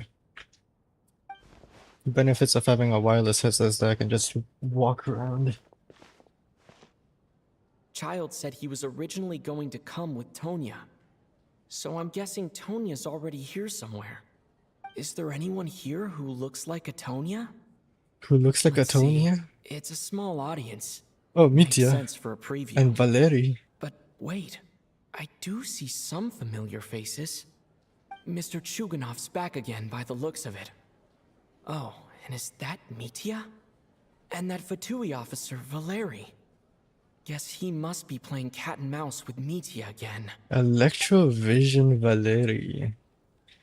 He's Oh, a no. 4-star. It looks like the show's starting and I still haven't found Tonya. Never mind.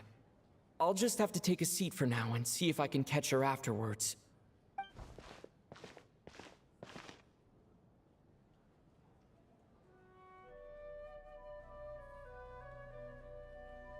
Is this another in-engine cutscene? Damn, look at her skirt.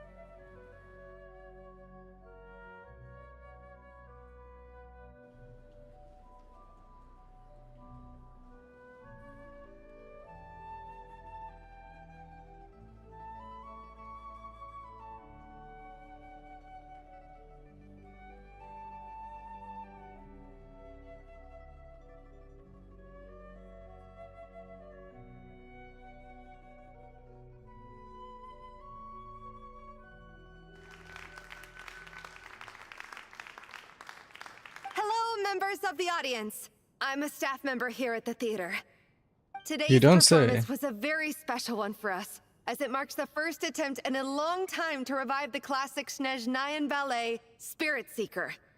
To commemorate this Why is the occasion, theater so we would empty? love to take a group photo of the cast, crew, and audience members present today. Could I kindly ask the audience to please come up onto the stage?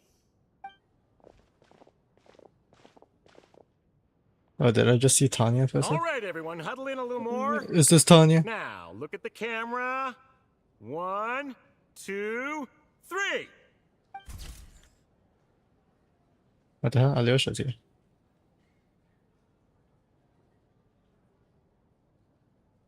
Damn, Valeri's tall. Holy shit.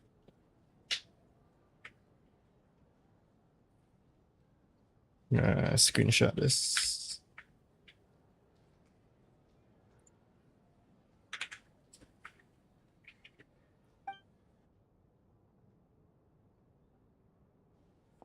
Are you quite satisfied, Mr. Energy Scientist? I rather hope you don't have any other escape plans to add to my workload today. What are you talking about, Sarge? This was simply my way of inviting you to watch Miss Odette's new show with me. And wasn't the performance spectacular? In the future, I heartily encourage you to take a leaf out of my book. Find some soul-nourishing pastimes to enrich your time outside of work. It was indeed a fine performance, but I must correct you on one point. This is not time outside of work. These are working hours. Working hours and non-working hours are just a social construct. Human Everything's a technology social can construct. never advance if we're too rigid in our thinking, Sarge. May we leave now? Already? I mean, I was kinda hoping to soak up the atmosphere for a little longer, but... No?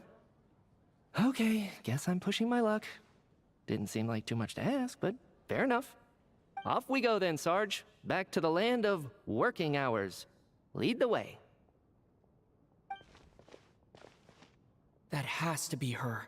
She's the only person in the audience around Tonya's age. Excuse me, are you Tonya? Huh? Your brother's busy today, so I took his ticket. Don't worry about him, he's fine. Oh, okay.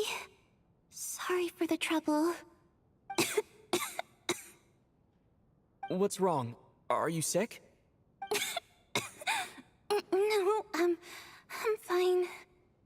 It's nothing. Maybe she caught a cold on the way here because of the weather. Holy shit.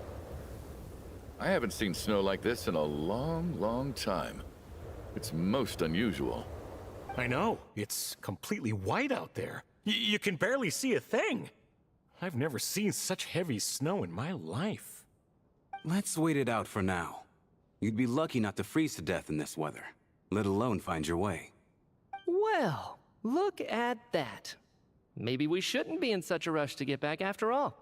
What do you think? Let's wait and see. Why do you need to take it so seriously? Fate has given us this wonderful chance to take a break. We owe it to ourselves to make the most of it. Come to think of it, there's a small inn not far from here that always keeps plenty of extra blankets on hand for guests. I know the route well.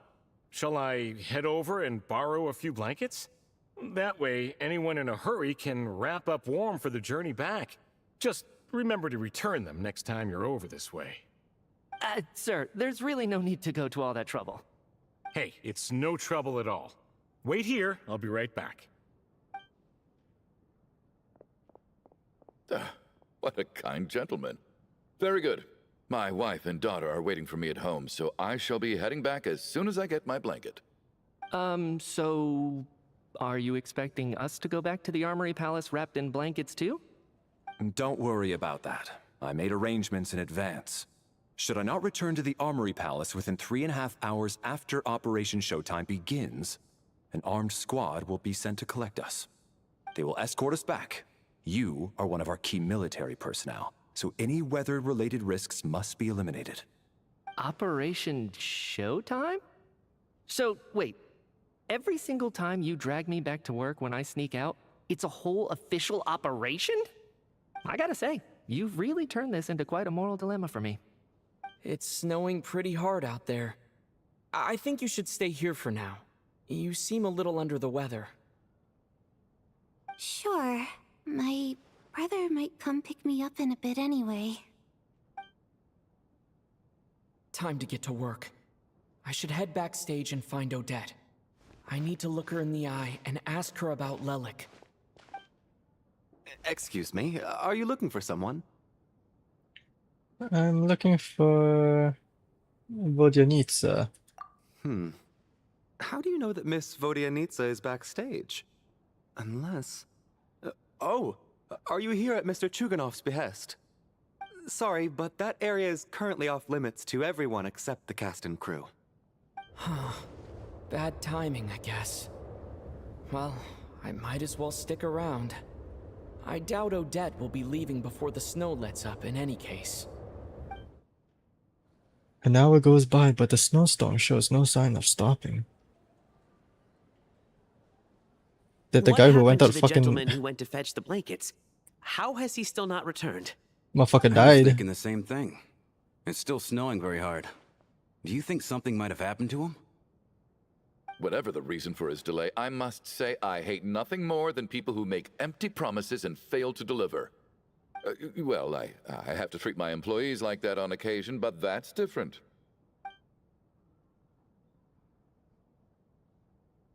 Can you at least like close the damn door so that it doesn't You fucking seem anxious, Mr. Valeri. decrease the internal room temperature? It's been nearly 4 hours since I left the armory. The army should have arrived to extract us by now. They know how much I despise tardiness and disrupted plans. There's simply no reason that they shouldn't have shown up by now, barring exceptional circumstances. Surely a snowstorm like this one counts as such. Few things in this world can stop the SNEZHNAYAN army, Mr. Mitya. And a snowstorm is certainly not one of them. Why don't you go out and take a look? They might be right outside, waiting for your orders before they dare come in. An absurd hypothesis. I have no intention of leaving your side for even a moment until I have escorted you back to the Armory Palace. This doesn't look like an ordinary snowstorm to me. That guy who left earlier. It looked like he just vanished into thin air. Either that, or my eyes were playing tricks on me. A man-eating snowstorm? Come on. Night hasn't even fallen yet. Spare us the ghost stories.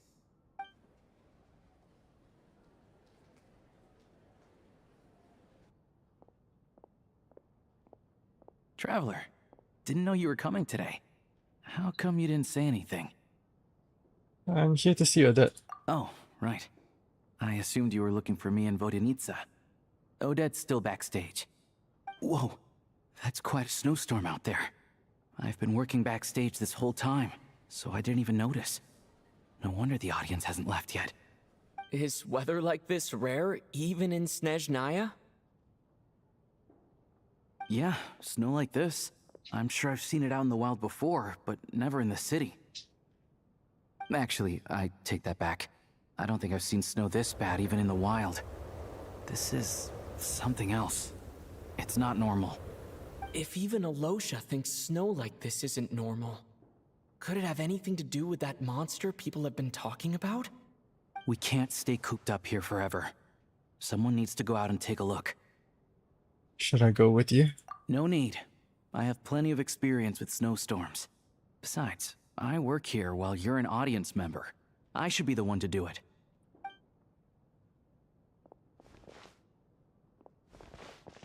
Everyone by the door. Careful not to let the snow soak into your shoes. In a snowstorm, you gotta look after your toes above all else. Heading out, my man? Be careful. I've been told the snowstorm eats people alive. Thanks for the advice. I am planning to be careful. I just want to take a quick look at the situation out there.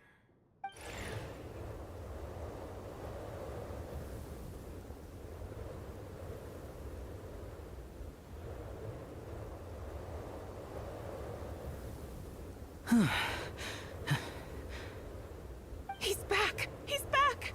How was it? What's going on out there? Did you see any soldiers patrolling the area? Something about this storm isn't right. There's no one out there. I didn't see a single soul. And something in the air gives me the creeps. This isn't your average snowstorm. I suspect it might be related to recent events in our nation. I strongly advise everyone to stay here until the snow dies down. Are you serious? So all of us are trapped here now? That sounds a little far-fetched to me. You want to go outside and see? I, for one, am not risking my neck in that weather. This just turned from a minor delay into a major hassle. We can only hope that our friend who went to fetch the blankets just ditched us and went home. Is it really that bad? But my daughter, I won't be able to read her a bedtime story tonight. Huh? What are you all still doing here? Whoa! It's snowing hard! The cast and crew from backstage are quickly brought up to date. So now we're stuck here? Oh, this is terrible! Luckily, it was just a dress rehearsal today, so there aren't too many people here. On the bright side, the theater's always well stocked with supplies.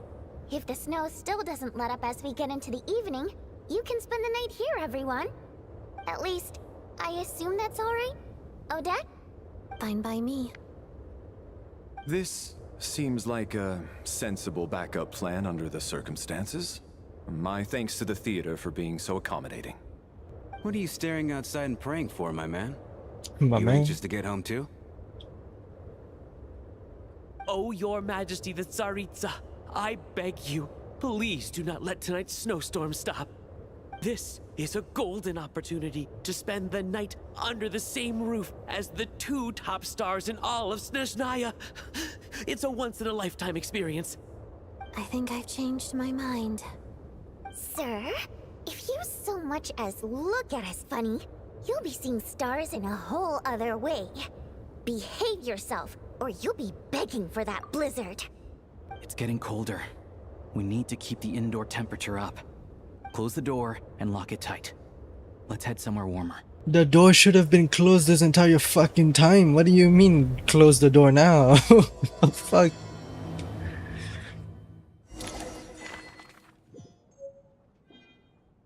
Oh, what is this? Me, the fourth descender, traveler from beyond the stars. Oh, how interesting. Tonya, the younger sister of Tartaglia. He talks about her so often that this is the first time you've actually seen her in person.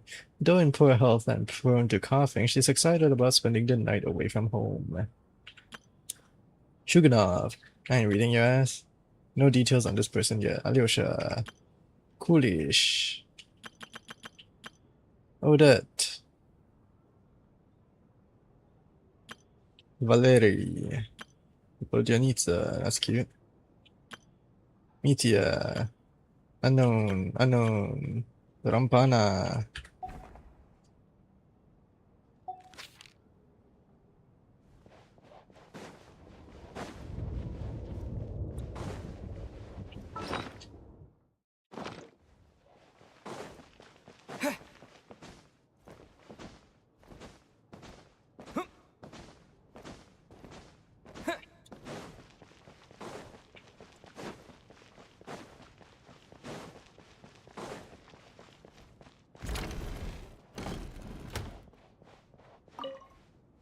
And then there's the aristocrats.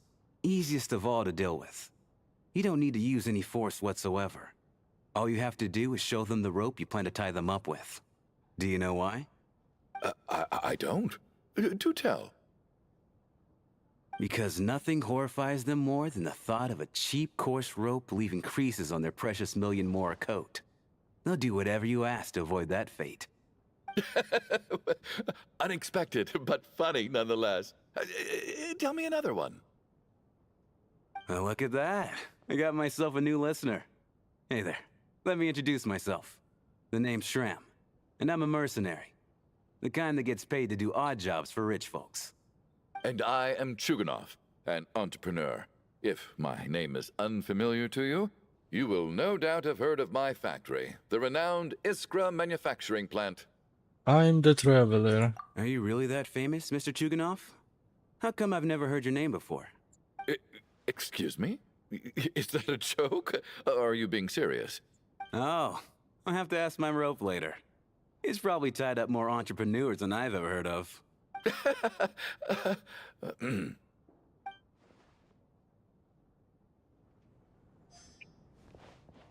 Okay. Tanya, you good? How are you feeling, Tonya? I'm fine. Sorry to worry you. I'm used to it by this point. I take medicine for it. My brother usually helps to get it ready for me.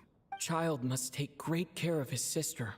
He's never mentioned Tonya's illness, though. You know, I actually find this whole thing kind of exciting. Stuck in a strange place thanks to a snowstorm. Having to spend the night with a bunch of interesting characters. It's pretty cool, don't you think? You're right. It's certainly a novel experience. Exactly. It's like one of those stories where an ordinary school trip turns into a magical adventure. I've always wanted something like that to happen in real life.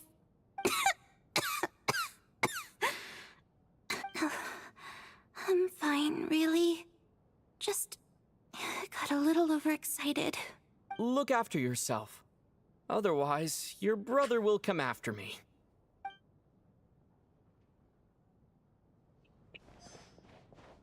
My husband has major trust issues. To him, I doubt even this snowstorm is a good enough excuse for me to stay out all night. That's the price of marrying into wealth. You'll get used to it. I'm not about to stop you if you want to leave. But don't drag me along. Hello? Can I help you? Are you guys having an affair?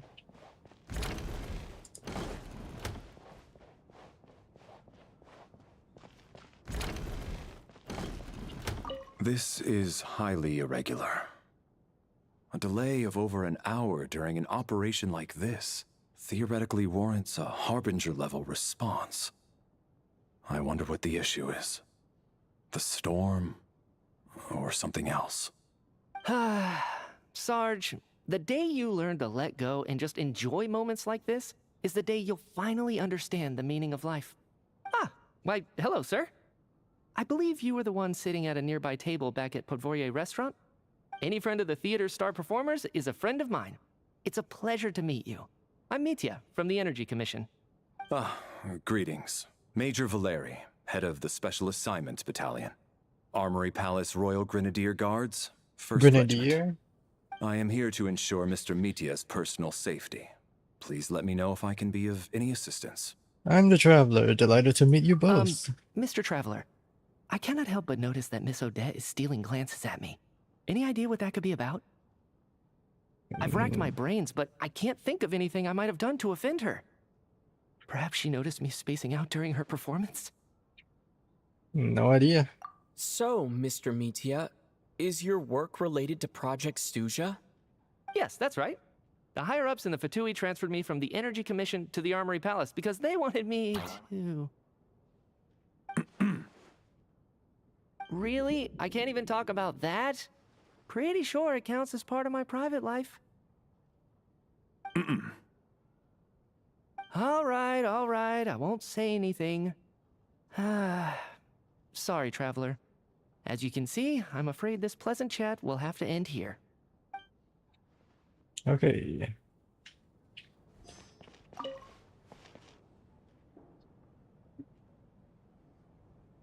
I don't think it's ever been this lively backstage before. I didn't know you were coming today. Hey, have you seen Chuganov? I heard he was coming today. Have you spoken to him at all? Not really. I'm with you. This could be just the chance we need. Yeah, I gotta figure out a way to coax some more intel out of him.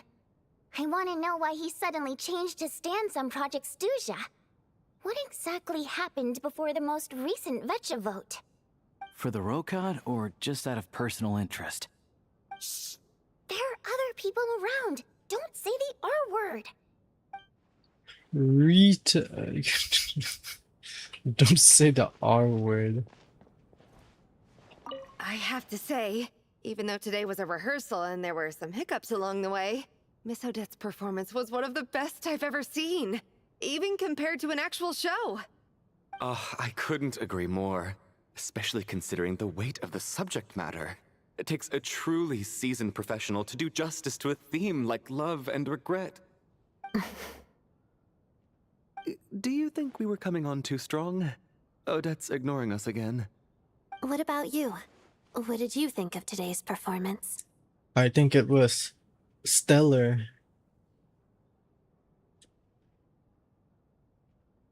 I think you could be more expressive. Huh. That's actually a more insightful critique than I was expecting. My mother would agree. She's always thought that was my biggest flaw. Maybe I need to work on making my facial expressions appear more natural. I'll make sure to save a ticket for you when the show's performance ready.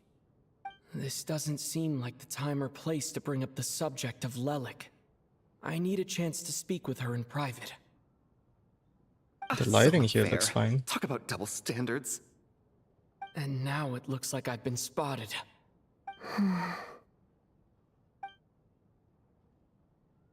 You know Mitya too?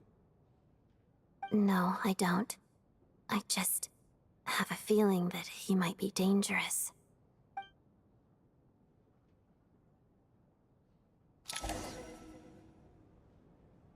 Time flies by as people make lighthearted content. How's it Let looking, me fucking Alicia? read.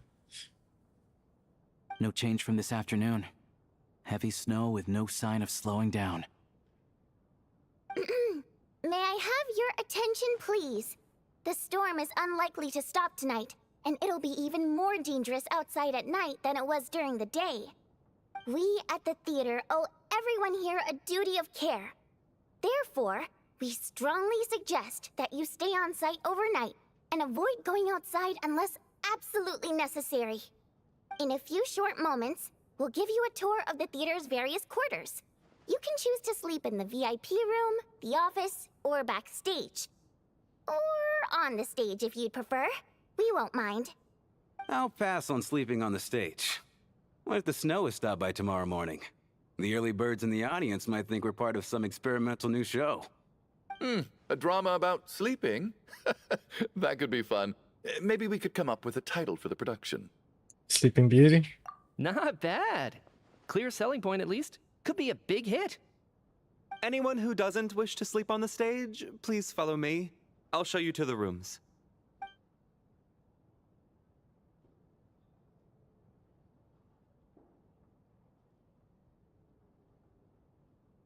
I guess I'll call it a night.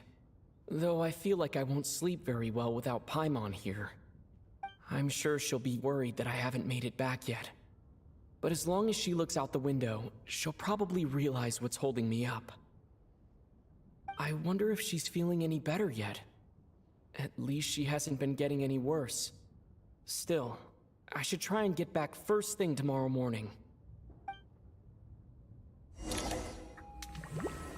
Oh. Dream sequence? Or a different POV?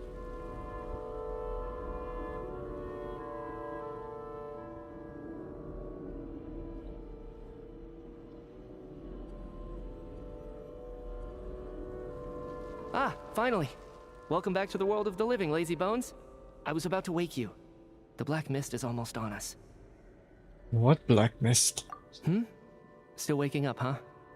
You know, the black mist. It's been chasing us from below ever since we were born. You're just dozy. There's no way you've forgotten. Come on, let's keep heading up. Onwards and upwards is the only way to survive. Don't listen to a word those black mist cultists say. Here we go again. The endless march toward survival. What's going on? That black mist down there is creeping me out. And it's rising. Guess I should head upwards and get away from it. The Black Mist cultists believe that being swallowed by the Black Mist leads to everlasting peace. But if you ask me, they're just lying to themselves. We're the only heretics left. The only ones who refuse to give in. We have to keep going. But how do you actually know that they're wrong? Dangerous question there, Torgov. The moment your faith wavers, you start a chain reaction that ends in the collapse of your will. Put the question out of your mind. Stay strong and believe that the black mist means certain death. Okay, but it's not my mind that's the problem. My body's about to give up on me. It's already starting to falter. Buddy, keep up. I can't do this anymore. I've had enough of being forever on the run. What's the point of it all? All this will pass eventually, I promise. Keep fighting. It will be worth it. You accuse the Black Mist cultists of being liars. But you're lying too. There is no end to this path. It keeps going up forever. There was never any hope to begin with. The cult of the Black Mist has poisoned your mind, Sobolova. Are you thinking of giving up as well? I am. I think I'll take my chances with the Black Mist over this perpetual torture. As much as I detest the Black Mist cultists, I'm just too weary. Then I bid you both farewell. Let me put my personal opinions aside for a moment and say, I hope that you both find peace within the Black Mist. So we're just gonna give up on them? Fate always appears so impossibly complicated. But at moments like this, its raw simplicity is laid bare. Their fate was sealed from the instant they entertained doubt. From then on, the outcome was both inevitable and irreversible. Let's go.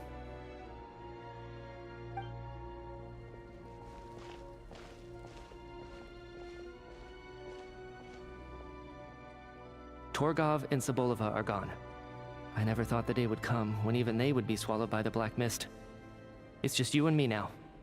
Is it just me or has the Black Mist stopped moving? Yes, it looks like it's satisfied. For now. This happens from time to time. But it won't be long before the Black Mist starts chasing survivors once again. No one knows how to stop its advance for good. Well, we should make the most of the precious moments of rest that those two bought for us.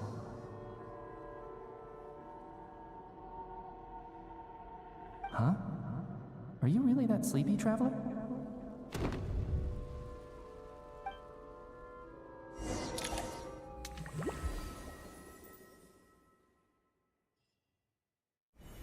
Ah! Help! Somebody, come quick! What is it, Chuganov? What's wrong? Huh? Is it morning already? What's all the commotion? Sounds like it's coming from next door. I should check and see what's going on. Okay. Is shit getting real?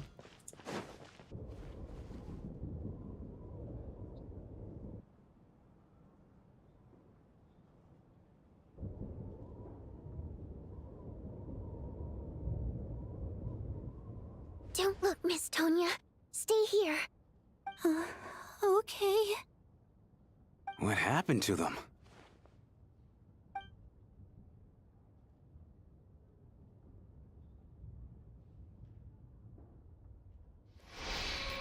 Two people are lying down in the room completely still as if they're still asleep. But your gut tells you that they're not sleeping. Somehow you can sense it in your bones. This is what death looks like. These two people have passed away. And the strange thing is that somehow, I knew this was going to happen. I knew that they would be the ones to die. Have I seen this moment before? Or did I have some kind of premonition? I can't remember what it was. Let me take a look.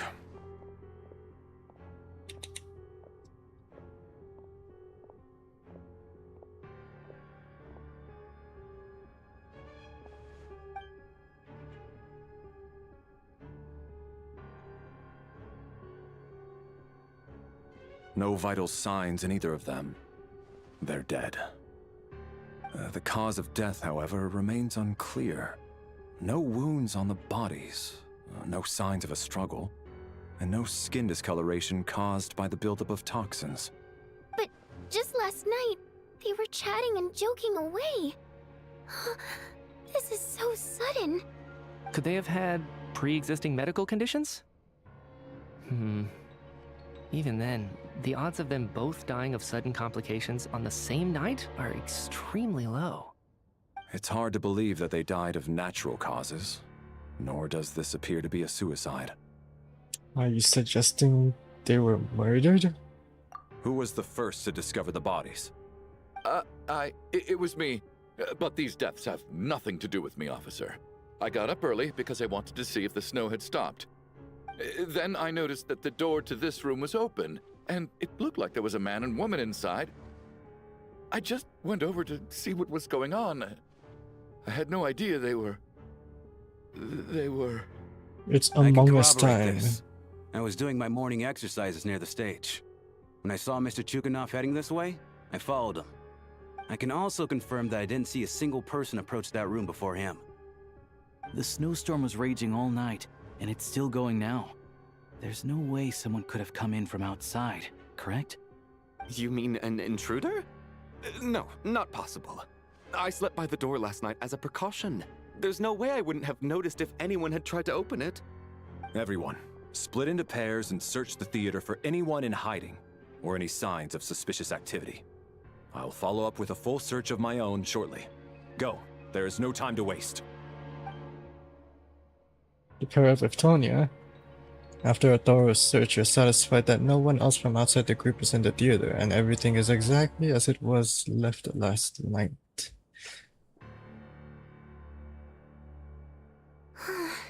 Nothing on your end either? Backstage is clear. No signs of suspicious activity. We checked the basement. Also clear. I don't think there's anywhere here that a living person could hide. I didn't find anything either. Are we certain that the theater doesn't have a back door? Or any tunnel or passageway wide enough for a person to fit through? No, there's nothing like that. If people were sneaking in through some secret tunnel to avoid buying a ticket, we'd have sealed it off ages ago. I also checked the windows. All of them are locked from the inside, and there's no sign of anyone entering or leaving. It sounds like we can safely rule out the intruder theory. If anyone came in during the night in this weather, there'd be no way for them to avoid leaving footprints or water stains. This can only mean one thing. It's like one of those murder mysteries you see in novels and plays, isn't it? The ones where the killer is one of us. Among We Us. can't quite jump to that conclusion just yet. Could he be right? It's hard to imagine something like that happening in real life. Set in a theater during a snowstorm, a murder takes place, and the killer is among us. He said it. It's such a classic trope that it seems unbelievable. The killer is among Looking at us. who the killer targeted and the clean entry and exit. It all adds up. I know what this is. It's obvious now that I think about it. What is? What have you figured out? Both victims were wealthy, well-known local merchants. And the door was deliberately left open so I would discover the bodies and witness the crime scene first thing in the morning. Such ruthless methods. This was your doing, wasn't it, Lelik? Lelik? Huh? Oops, wrong button. You mean Lelik is among us? And he's the killer? Among Us, they said it again. I know this code name. Member of the Rokot, anti-Project SNEZHNAYA. Always works alone. I've read the case files at the Armory Palace. Walk me through your reasoning, Mr. Chuganov. What do you know about Lelik?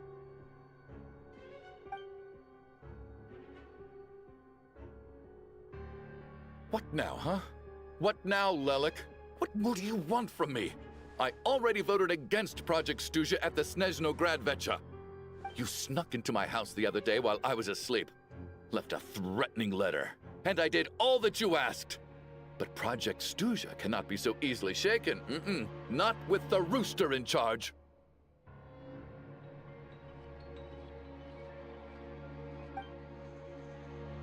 So he really was threatened by Lelik.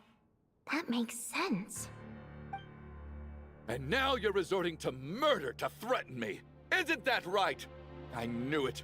The Rokot despises the rich. The lives of the wealthy are but refuse in your eyes. Show yourself! Which one of you is Lelik, Tell me! I'll do whatever you want! Just stop playing these mind games!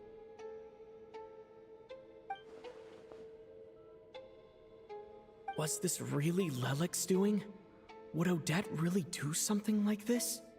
If Odette really is Lelek, this seems out of character. But then again, how well do I really know her? I'm probably the only one here with a compelling theory about Lelek's true identity. But if I reveal it now, I'll be putting Odette in the line of fire. What should I do? I don't think it's likely that Lelek killed anyone.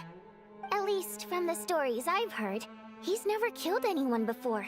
And his name has never come up in connection with any murder cases. Besides, even if Lelek did want to threaten you, why resort to such an extreme and roundabout method? It's not his style at all. Vodyanitsa doesn't know that Lelek might be Odette, but her assessment is pretty much identical to mine. Miss Vodyanitsa, why do you suddenly feel the need to speak in Lelek's defense? Defense? Oh, no, it's just... I'm worried that we're jumping to conclusions here, so I wanted to share my point of view. Also, I don't think the Rokot is as bad as you're making it out to be. Well, if you think I'm so wrong, what's your theory then, Why don't you tell us who the killer is? The case is still evolving, Mr. Chuganov. Please do not prevent others from expressing their opinions so early on in the discussion. Even so, there's no denying that the recent threat received by Mr. Chuganov may well be an important clue. So there's still a good chance that Lelek is right here among us. Among Us. I can't do this anymore. I don't care if it's still snowing outside. I have to get out of here. Whoa, take a beat. We all know it's far too dangerous out there. Even the soldiers couldn't get to us. Go out that door, and you might not live to tell the tale. And whoever this Lelek is, they're surely not going to murder anyone in broad daylight. Be sensible, my man. You're safer inside. As much as I regret having to say this, I'd like everyone to cooperate and refrain from exiting the premises until further notice. Because as things stand, every one of us is now a suspect. Unless anyone has further information to share, let's adjourn for now. Feel free to keep searching for clues, but make sure you don't go off alone.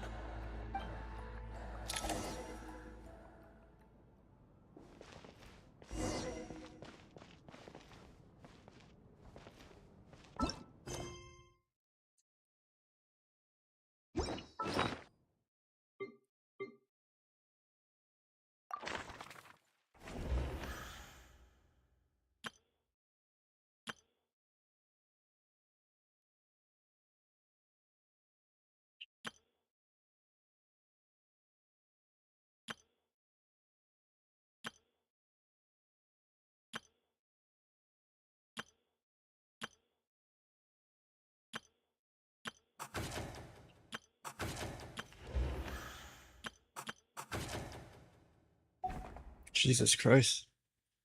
So we have some Danganronpa shit going on right now. You seem to be very comfortable taking charge, Major. You took the reins as soon as things went south. I simply made an executive decision that someone needed to take control of the situation on the military's behalf. Does this offend you? No, quite the opposite. We feel much safer for it. By the way, what does Major mean exactly? Is it a pretty high rank? Who the fuck are you? We don't move in the same circles, so I'm not clued up on Project Stuzia and all this political intrigue. Nor does it interest me. Nevertheless, sir, I think your top priority as soon as you get out of here should be to hire a good private bodyguard. Such as yourself? Such as myself.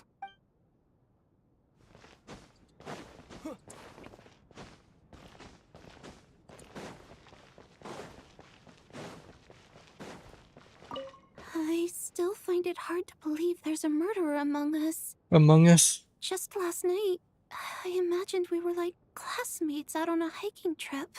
There's no guarantee that you can trust your classmates. Especially not when you're locked up together. Why did they do this? Look at the details. Was it for money? Even then, they could have just kidnapped the people. They didn't have to die. Dude, look at the fucking details on Odette's leggings. Holy shit. You can see like the lines. You see that? Holy shit.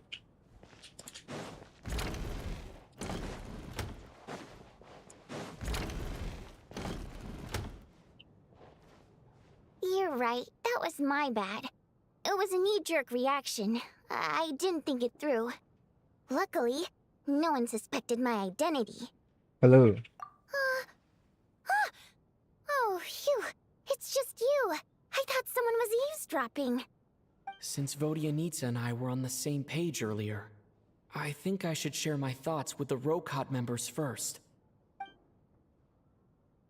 You tell Vodyanitsa and Alyosha about Child's intel on Lilac and your views on the current situation, aka, I think Odette is Lilac. Whoa, whoa, whoa. Are you serious? I don't know if this counts as gossip, but it's definitely on track to be the juiciest this whole year. Odette? Really? Odette? Oh god, how dumb does this make me look? Lilac has been right under my nose this whole time, and I didn't notice a thing. Actually, it's exactly what you'd expect. Sometimes, hiding in plain sight is the best strategy. And now that you mention it, the more I think about it, the more sense it seems to make. It all adds up. What are we up to now? 1, 2, 3, 4... Why are you counting? Odette's identities. She's my coworker, specifically a ballerina, and also a Fatous, a member of the Rokot. Now, Lilac. It must be so exhausting. I just want to give her a hug. I guess since I've always known her as a member of the Fatui, it never even crossed my mind that she could be involved with the Rokot, let alone be Lilac. I don't understand. If she's with the Fatui, what reason could she have for being so opposed to Project Stusha? That's what we've been best asking. If you ask her that in person. Well, since you waited until now to bring this up instead of announcing it to everyone earlier, does that mean we're all on the same page here? She doesn't seem like the type to kill innocent people. Yeah. Lilac may not follow orders from the Rokot leadership, but as far as I'm concerned, she's never crossed the line. If anything, her actions benefit the poor. We need to confront her face to face. Do you think she'd really admit to being Lilac? I don't know. We'll have to see how it goes. For now, we'll work on the assumption that she didn't kill anyone, and see how much she's willing to tell us.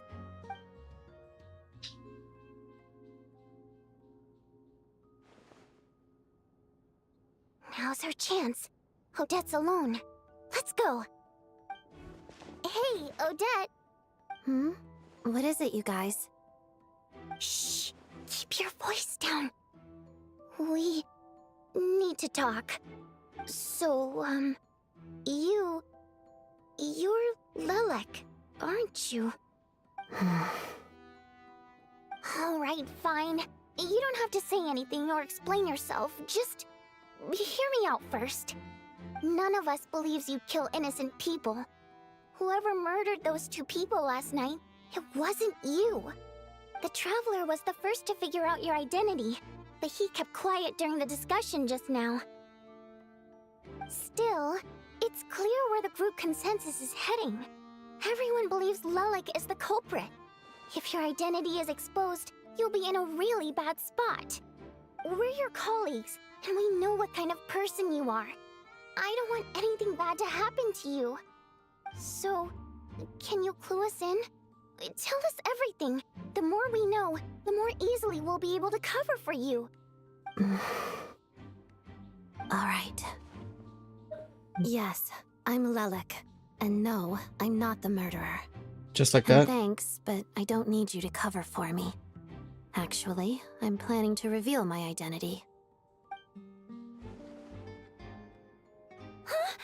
You're gonna reveal that you're Lilac? Here? That's right. I'll admit I was surprised at first when Chuganov guessed that I was here. It was just a lucky guess, but it caught me off guard. But after taking some time to assess the situation and confirm where everyone stands, I don't believe I have anything to worry about. Are you sure you don't need a second opinion? Given the circumstances. Mr. Valeri! What?!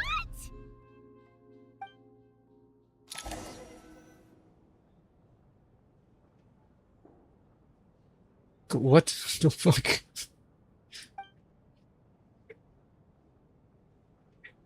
So... Odette is Lelik?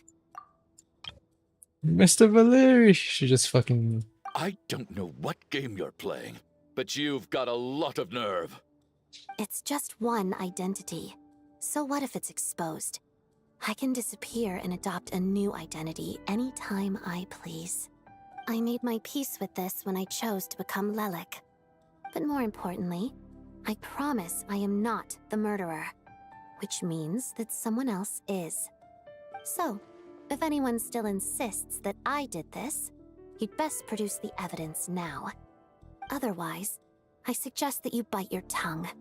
Because if you really believe I killed 2 people without making a sound or leaving a trace, pointing fingers at me would surely only make you my next target.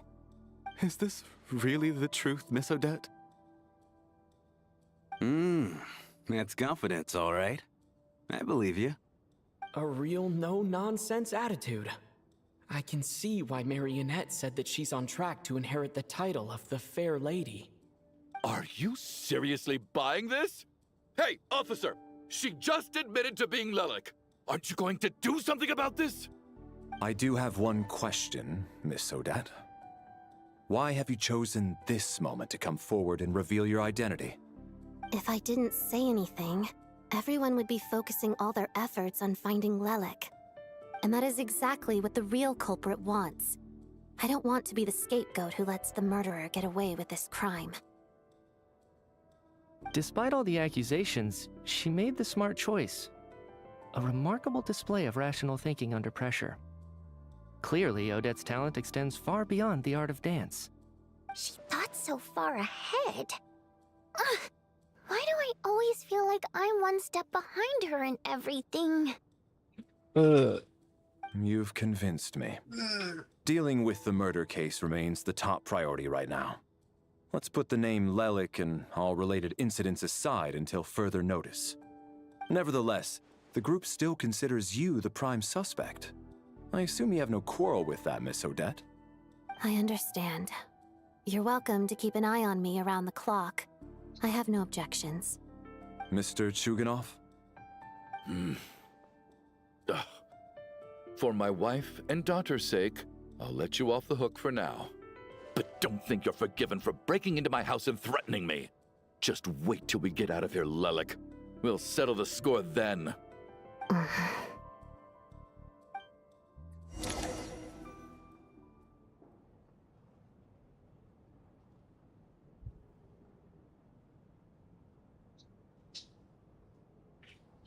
Good work, Lelik guard team. And Lelik too. Here, have some hot water. Turns out Valeri knew about my exploits. So now I've been told I have to guard Lelik with him. Shouldn't you be facing my way if you're guarding me? At the moment, it looks more like you're my bodyguards. If the true culprit is indeed still at large, as you have claimed, we must keep our guard up against them also. Don't worry, Tonya.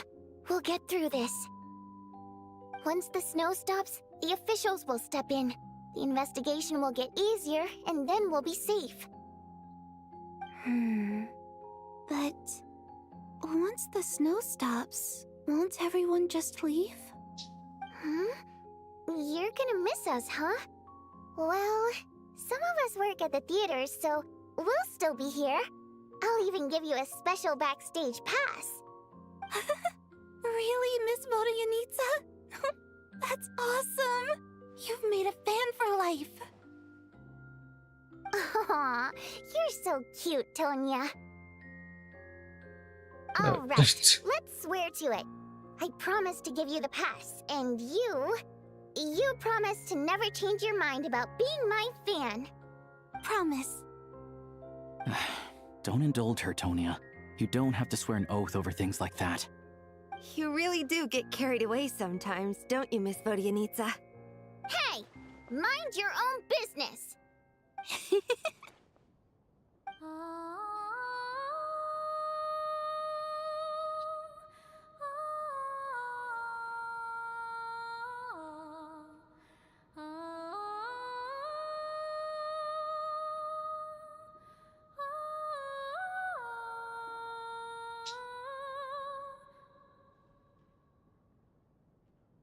Don't be nervous, Miss Water Imp. Everyone's here. There's nothing to be afraid of. Excuse me? Do I look nervous? Don't be ridiculous. Hmm? No. You sound nervous, lass. Oh. Wait, but how... Okay, plenty of people know that I'm a water imp, but still... How come you understand our primary mode of expression? Primary mode of expression. I've not come across that concept before. Do enlighten me, Vodyanitsa. Well, it's just... We water imps tend to communicate our emotions to each other by singing, rather than facial expressions. The emotions we convey through song take precedence over our facial expressions. So, we think of it as our primary mode of expression. I'm impressed, Shram. I didn't take you for a man of culture, but you're clearly rather learned. It's not about being cultured or not. The thing is, this mode of expression can usually only be understood by other water imps. It's not a simple case of a song sounding happy or sad. And yet, you're clearly human, Mr. Shram. It's really not the big deal you're making it out to be. I think I just have a knack for it. Plus, I have a... very close friend who's a water imp. A delightful lady. But keep that a secret. Anyway, we spent so much time together that before I knew it, I noticed I could understand her expressions. Oh, I guess that makes sense. Still, the fact that you have a water imp friend is even more surprising. I'd better watch what I'm singing when I'm around you from now on. Hey, what are you implying? You're not secretly insulting the audience in your songs, are you? Heavens! Why would I do a thing like that? It's getting late. We should discuss our sleeping arrangements for tonight. To guard against the killer, someone needs to keep watch. I suggest that we don't sleep in separate quarters tonight. It will be safer if we all stayed together. As long as someone keeps an eye on Lelik, I'm quite sure we won't have any trouble. Are you saying that you wish to bet your life on Miss Odette being the killer? Nonsense. Of course not. Then I propose the following arrangement for tonight. The Traveler, Odette, and I will form the Night Watch. We'll sleep in shifts, but 2 of us must be awake at any given time.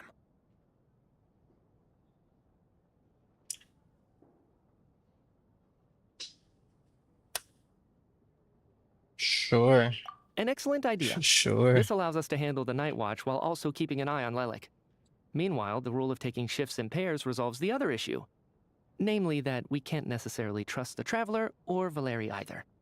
I expect that plan took you quite some time to come up with, didn't it? Actually, our field combat manual outlines a similar approach. Although the scenario there involves guarding prisoners overnight during field operations. That being said, I must clarify that I harbor no disrespect towards you personally, Miss Odette. In fact, Lelik's numerous covert operations make fine textbook examples for military agents. I care less about respect and more about the fact that you just robbed me of 2/3 of my sleep tonight. I'm calling dibs on being the first to rest. Good night.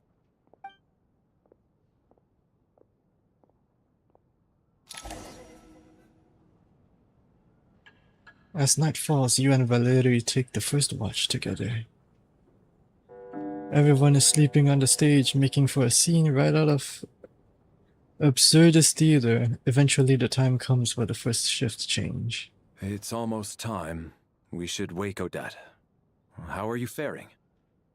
Yeah, you get some sleep, I'll go after you. Oh, not going to argue with that. I'll take a quick nap.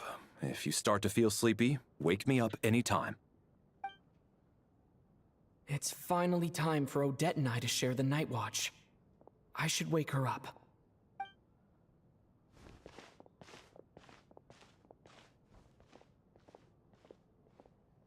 I came here to get information from her in the first place. Maybe I should think about what questions I want to ask before she wakes up. How long are you gonna keep staring at me? But I didn't even wake you yet. Couldn't sleep. My mind's been running haywire. Plus, there's something I've been meaning to talk to you about. You too? I had a hunch that you wanted a conversation too. Let's take this chance to clear the air, shall we?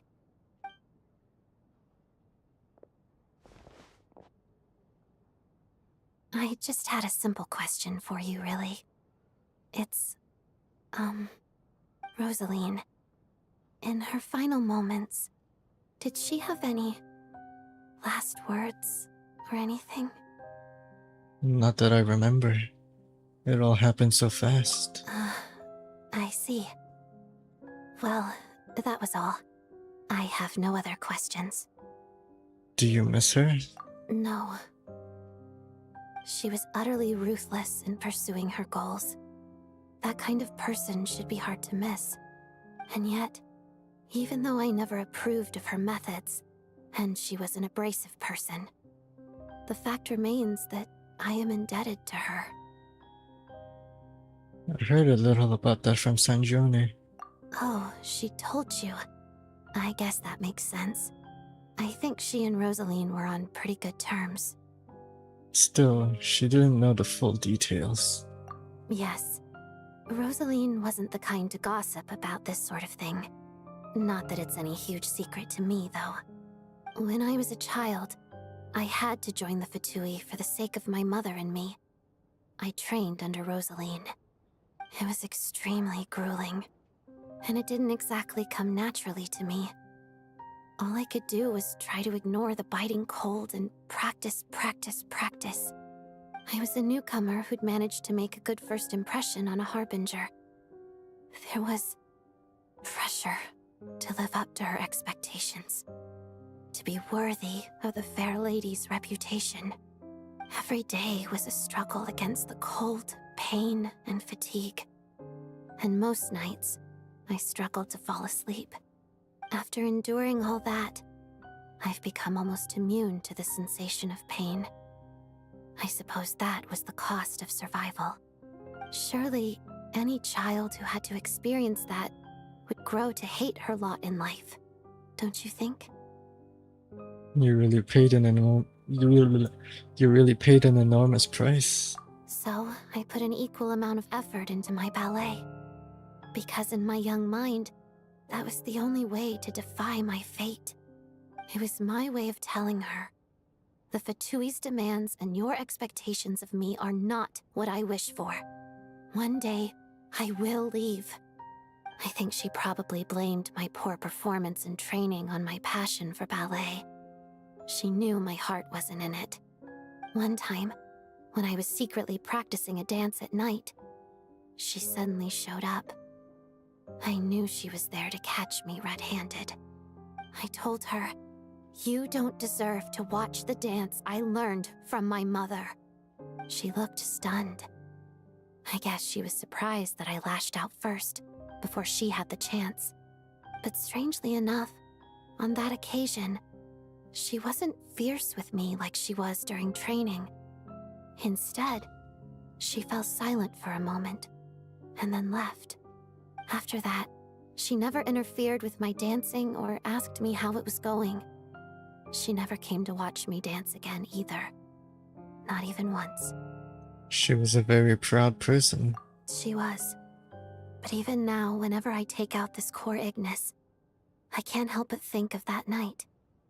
Of the look on her face. So this was a gift from her? Sort of. Although gift might be too kind a term. This is her flame sealed within ice.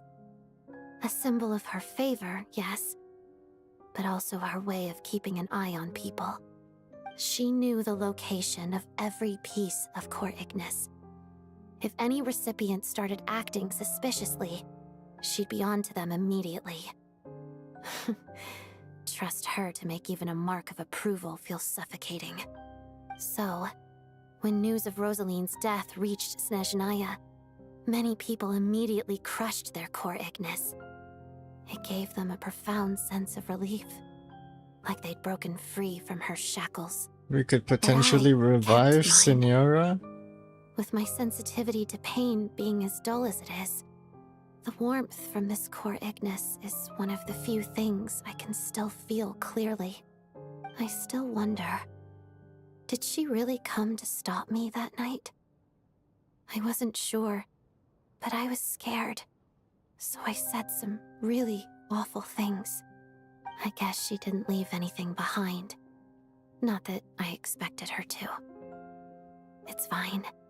It's just a bit of a shame that we couldn't settle our differences before the end.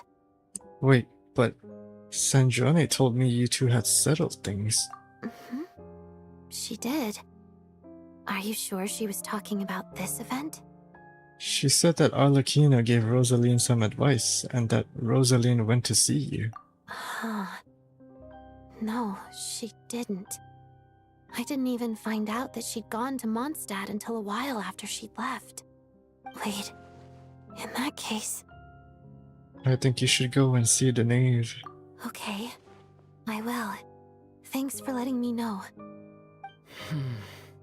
There's something I'm trying to figure out. I'm beginning to suspect that Paimon's mystery illness is being caused by the energy research behind Project SNEZHNAYA. Paimon's very important to me, so I have to get to the bottom of this. I figured that since you're Lelik, you might know something about all this.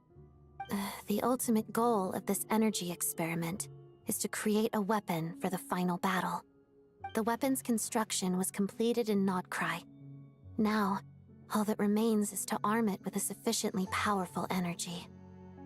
So that's what they were doing at the Experimental Design Bureau. Yes. The weapon's development and all the related experiments are overseen by Lord Piero, the Jester, and the lab is located deep within the Armory Palace. I'm not sure why this experiment would be making Paimon feel unwell, though. The best way to get to the bottom of it would be to go there in person. Once we get out of here, I'll help you apply for an entry permit. Are you sure? And I'm hardly the organization's proudest member, as you know. You answered my question about Rosaline. I want to do you a favor in return. It's that simple.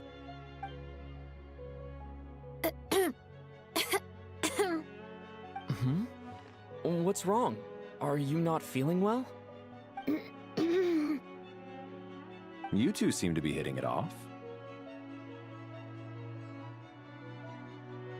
Act normal. I thought you were sleeping. Of course I was. In the military, one learns to fall asleep quickly, even in the most inhospitable environments. It's vital to staying alert and energized. Why? Is something wrong?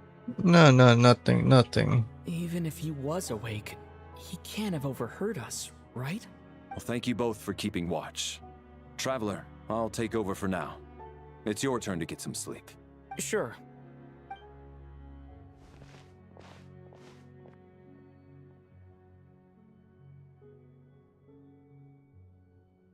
This is our second night here, but at least I found out a little more about Paimon's condition. I hope she's been sleeping well the past couple of days. Why do I feel like I'm being watched?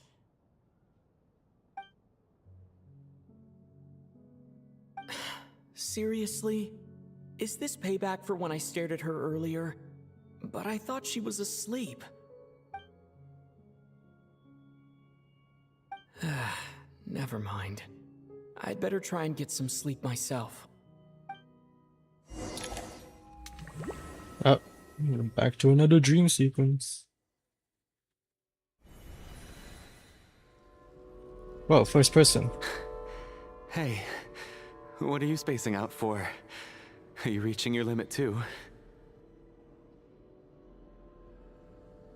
If you chose Lumine as your traveler and we got to that first person sequence, what was the view gonna be like? Anyways, where are we? I don't know where this is, and yet it feels strangely familiar. How long have we been walking for? Do you remember?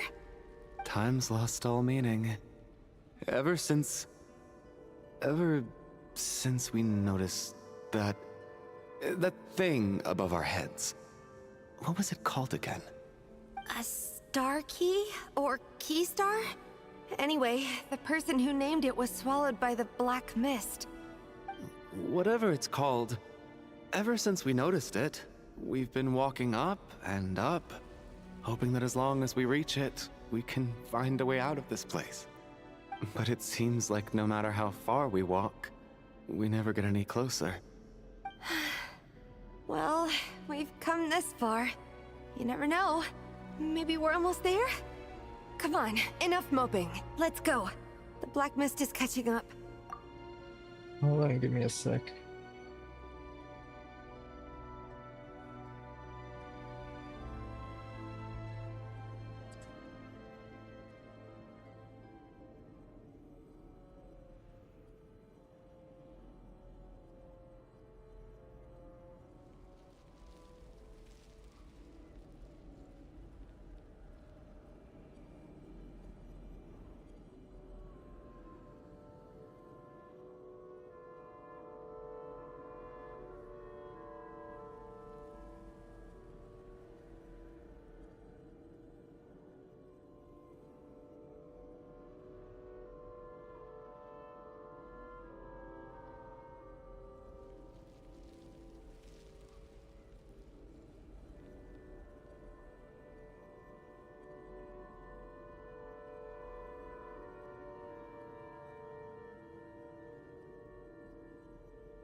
Okay. Oops. Accidentally moved my webcam. Oh, whatever, I don't care about the placement of the webcam anymore. I don't care if it's not centered because I'm just moving back and forth. My ass hurts. I've been sitting for so long. I don't have a standing desk. Time to run.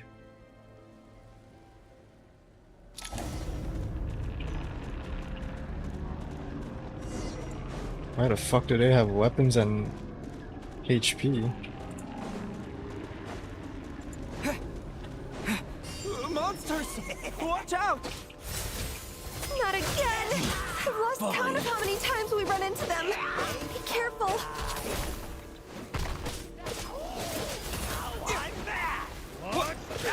Can y'all do something? Like...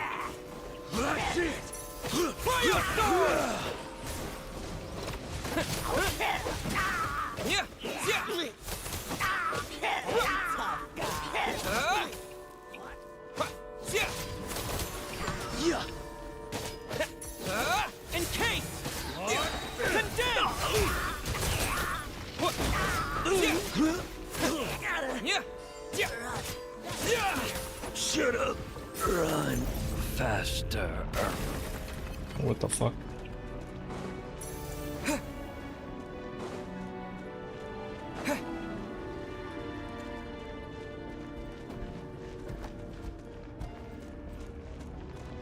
You wanna fight? Let's go. Here they come again. Get ready. Oh, wait.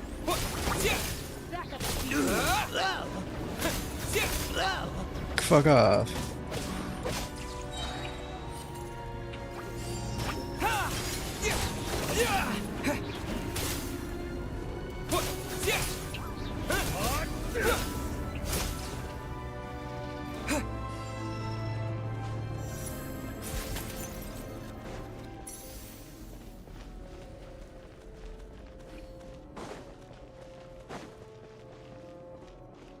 monsters ahead of us, the black mist behind us. It feels like there's no escape.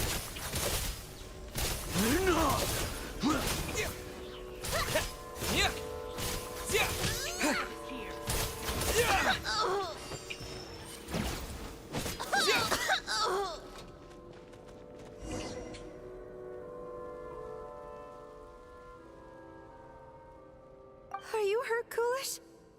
No, I'm fine. It's just... suddenly I don't want to walk any further. I get you. In fact, I reached my limit a long time ago. Sometimes it feels like there's hope where there shouldn't be. Yeah. The hope that the star gives us is the only thing keeping us going. But I'm not sure it's real at all. It may just be a collective illusion. Otherwise, why would it always be out of reach? Are you really going to give up like this? We know you mean well, but you're only saying that to try and encourage us to keep going, aren't you? Thank you, friend. But enough is enough. Please don't give me any more false hope. Hope is poison in this place. You're going to continue, aren't you? I admire that. I've given up, but I wish you the best. May there come a day that you catch up to the star and leave this godforsaken place.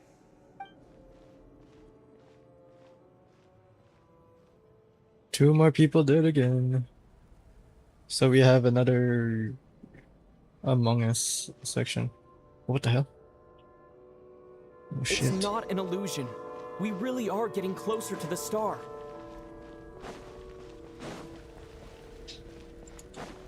Odette.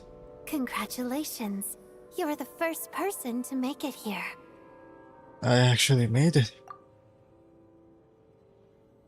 But how did she get here? I'm the star's envoy. The black mist has stopped rising. Its hunger is satisfied for now, having devoured your two companions. This is a good opportunity. I'll let you get some rest before we continue. Continue? Aren't we going to leave? Hmm? What do you mean, leave? The star represents the starting point. It's the waypoint for the beginning. Congratulations on reaching the starting point. Once you are ready, we will head out and walk upwards. I will be right by your side the whole way. After everything I went through to get here, this is just the start?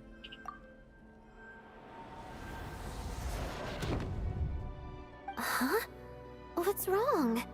Hey, don't give up before the journey's even begun.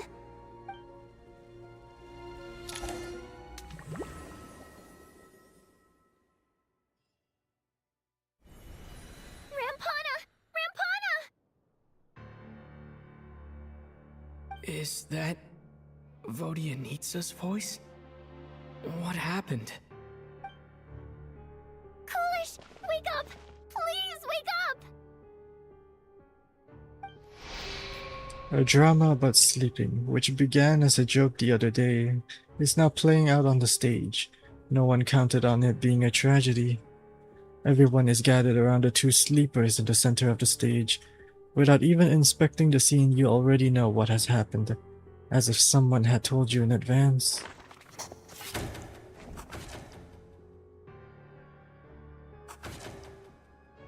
The situation is identical to that of the two casualties yesterday. We cannot ascertain the cause of death. At least there are some elements that we can rule out this time. They slept on the stage with everyone else, so I suppose the surrounding environment can't be a relevant variable. Rampana. Coolish. Weren't some of us keeping watch last night? 3 of us, in fact.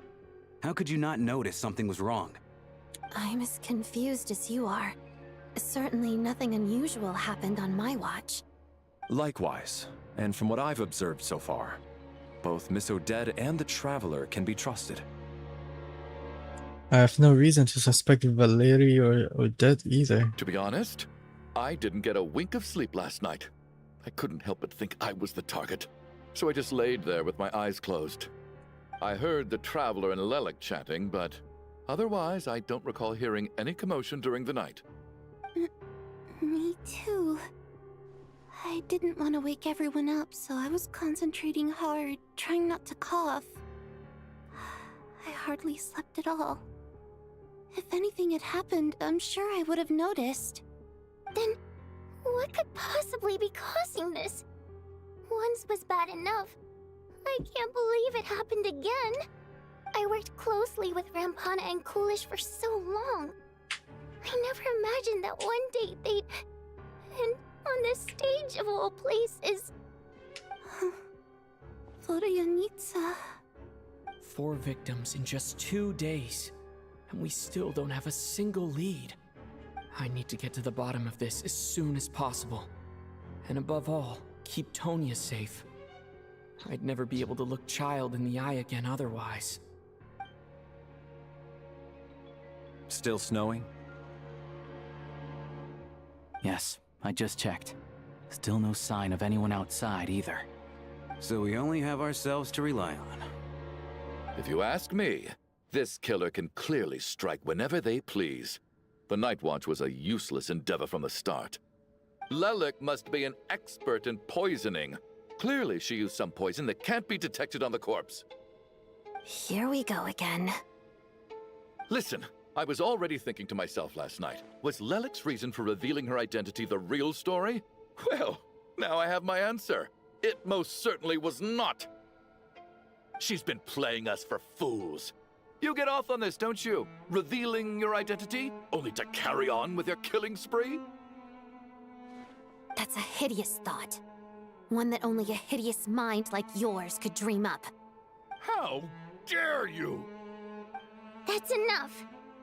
Yesterday, you named Lelik as a suspect because the victims were both wealthy merchants. Lelik might have had a motive then, but today's victims were just ordinary people. Not to mention that they were colleagues of Odette and mine. What reason would she have to murder them? Let me guess, just to scare you? Who knows? Maybe you don't know her as well as you think. I implore you all to ask yourselves, how many people are there really in this world that have what it takes to kill another person? Not many, I'd wager. Lelik is well known to be a ruthless operator, and now she has revealed her identity. How could it be any more obvious? Everything you've said so far is still just conjecture, which doesn't constitute a concrete lead. You need to back up your claims with some evidence. How can you defend her, officer? What did she say to you while you were on Night Watch? Maybe I shouldn't be so surprised. You military types are always colluding with criminals to target the rich. All so you can get your grubby paws on our hard-earned fortunes, then tell us to fall in line. The Fatui, the Druzhna, and the Rokot. Thugs, the lot of you. Don't you dare!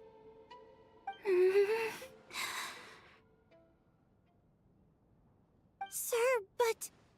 You were the one who told us not to stop other people from expressing their opinions yesterday. 4 people have already died. Only yesterday I was chatting with Mr. Coolish. Then we woke up in the morning and he's... Turning against one another is the last thing we should be doing right now. Little girl. Even if Mr. Chuganov is a puffed-up, pig-headed windbag who doesn't have a clue what he's talking about, he's still one of the victims here, isn't he?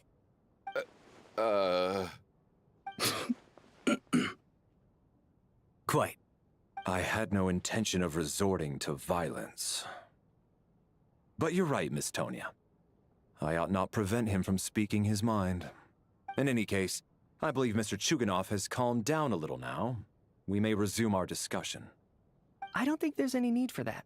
What is there to discuss? Nothing about this situation is normal.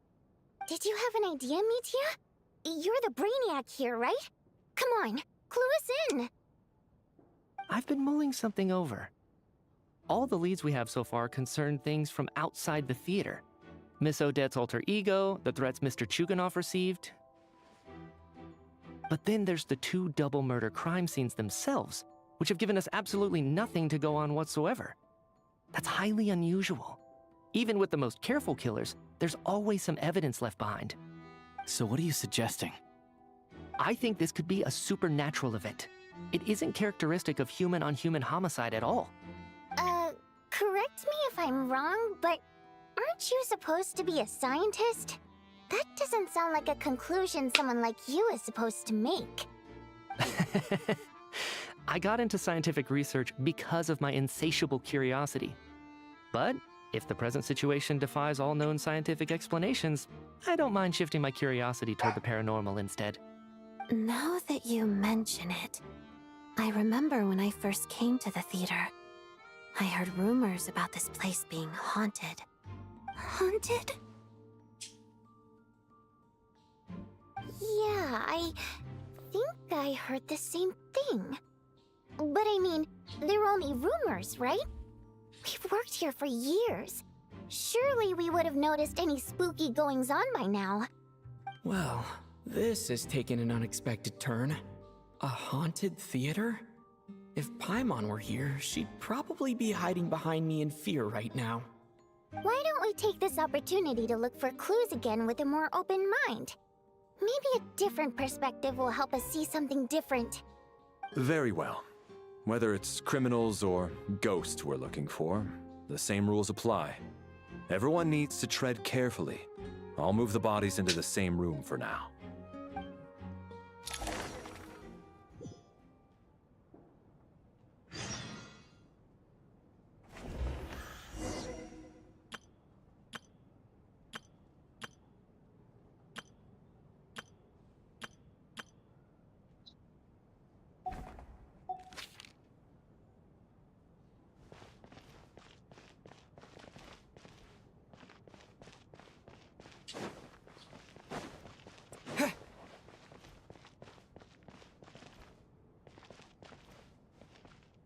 Hydrovision? I need to think very hard about whether there's anything that ever needed hiding. After all these years, there must be some things even I've forgotten about.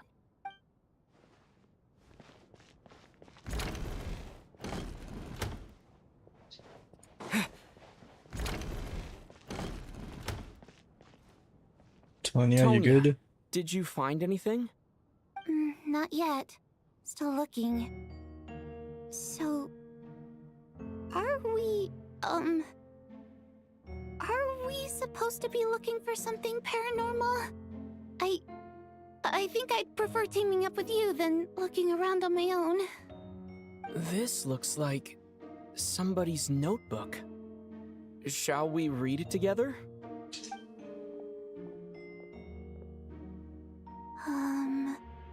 Well, it doesn't look scary or anything, so I guess it should be fine. Alright, let's read it together. You once told me I would understand someday, but even now I still don't. I don't believe anyone should be forced to abandon their homeland because of a change in power. She never considered the feelings of us water imp nobles. Every inch of this land reflects memories of my childhood. If you close your eyes, I can still hear everyone's songs echoing everywhere. I will not forgive those who drove us away, and I miss you very much, Mother. I often find myself missing that dress with the tassels. The heavy, yeah, okay, I'm not fucking reading all that, but whose diary is this? This Odette or Vodyanitsa's diary? Huh.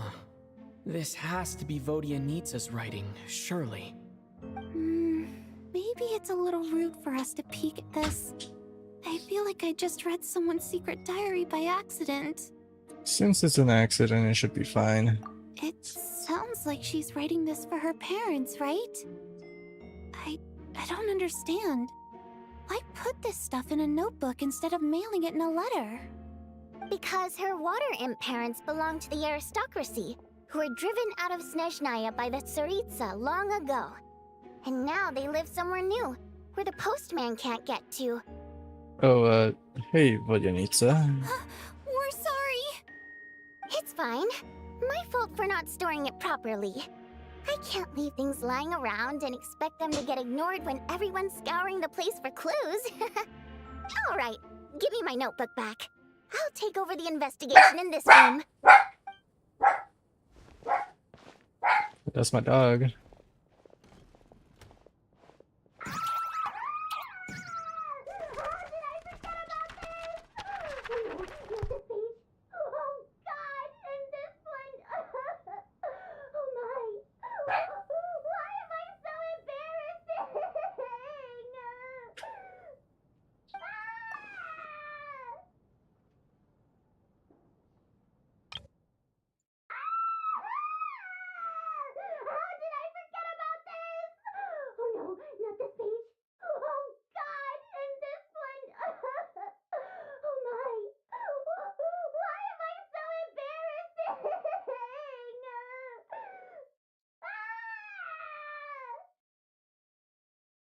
Someone got paid really well.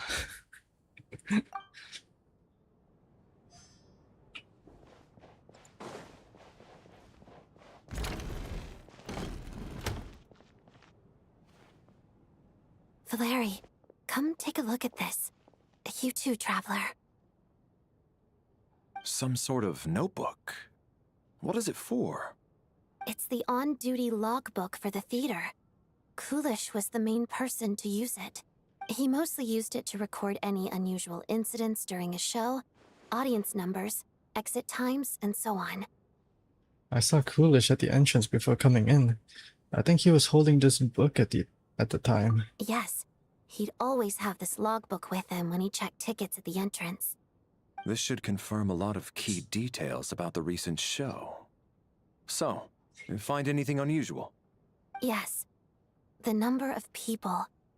I've checked and double-checked, but the numbers just don't match what's recorded in the logbook. Apparently, we have an extra person among us. Among Are we us. certain that logbook is accurate? Could someone have sneaked in without buying a ticket or something? Unlikely. Coolish took his duties very seriously. I've rarely seen any errors in his work. Not to mention that this was a dress rehearsal, meaning smaller audience numbers and tighter ticket restrictions than usual. Everything would have been well within his control. We no longer have our tickets with us, do we? They got collected on entry. I assume there's no way we can check them again. Unfortunately not. The theater recycles tickets. Once people are in the door, they don't tend to leave until the show ends, so we collect the tickets at the point of entry. Too bad Coolish is dead. If he was still around, we could just ask him. Still, I'm inclined to believe that this discrepancy in the head count is significant somehow. Did an extra person just materialize out of thin air?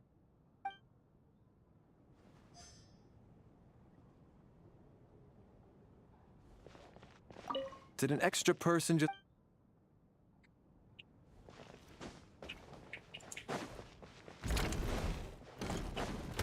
What the fuck?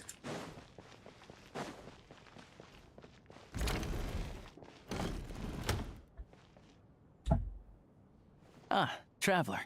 Since you're here, come take a look at this. Alosha found it. We're both curious to hear your perspective. It appears to be well, an investigation report. And the focus of the investigation was the rumors of haunting we heard about earlier. Folklore studies. Ley lines that devour or guide souls. However, evidence showed that the connection between the theater area and the ley lines has also been obstructed.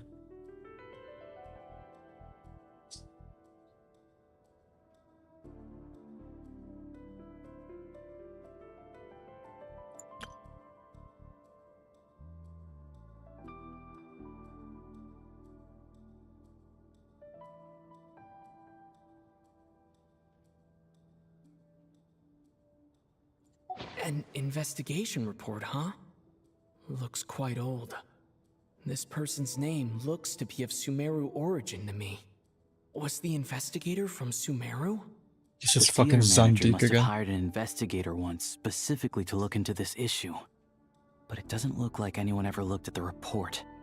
Presumably, the manager wanted to know if the supposed haunting was dangerous, while also being fearful of word getting out in case it affected the theater's business. Anyway, the bottom line is, the haunting is actually real after all. It's caused by an obstruction in the ley lines. Is there any chance this is the key to finally making some progress with the murder cases? Ley line problems are pretty unexceptional to me by this point. And while it certainly offers an explanation for the ghosts, it's hard to imagine what connection it could have to these two murder cases. Some of the language that appears at the very end of the report caught my eye. Angel civilization, ley line renovation? My area of research doesn't touch on any of that, so it's completely outside of my wheelhouse. Huh? A piece of paper just fell out from the report.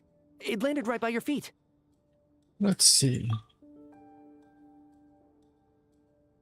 Death is near.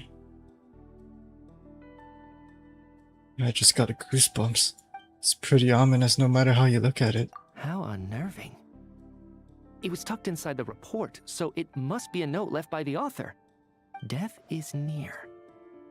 Is that supposed to be what's going on here? With us in the theater? But if so, how did the author foresee it? Could he predict the future somehow?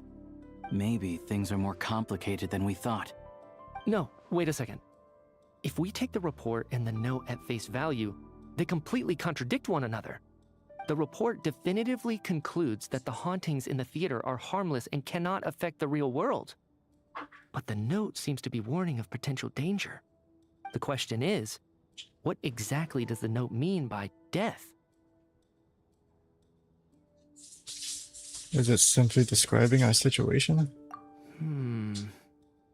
The various ways we could interpret this keyword lead in completely different directions. Let's pause our analysis here for now. I think we need more information.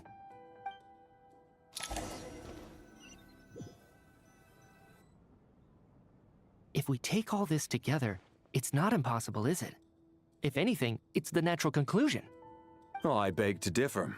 This sounds to me like a product of a researcher's vivid imagination. And perhaps it's because I'm still viewing this through the lens of a typical murder investigation. But still, I'm struggling to be persuaded by your theory. Does it really sound that far-fetched? Alright, well, let's treat that as speculation for now. I do agree with what you've said, so let's go with your idea for now. Good. Okay, now that we finally have some meaningful leads, I think it's time to reconvene. Let's get the others.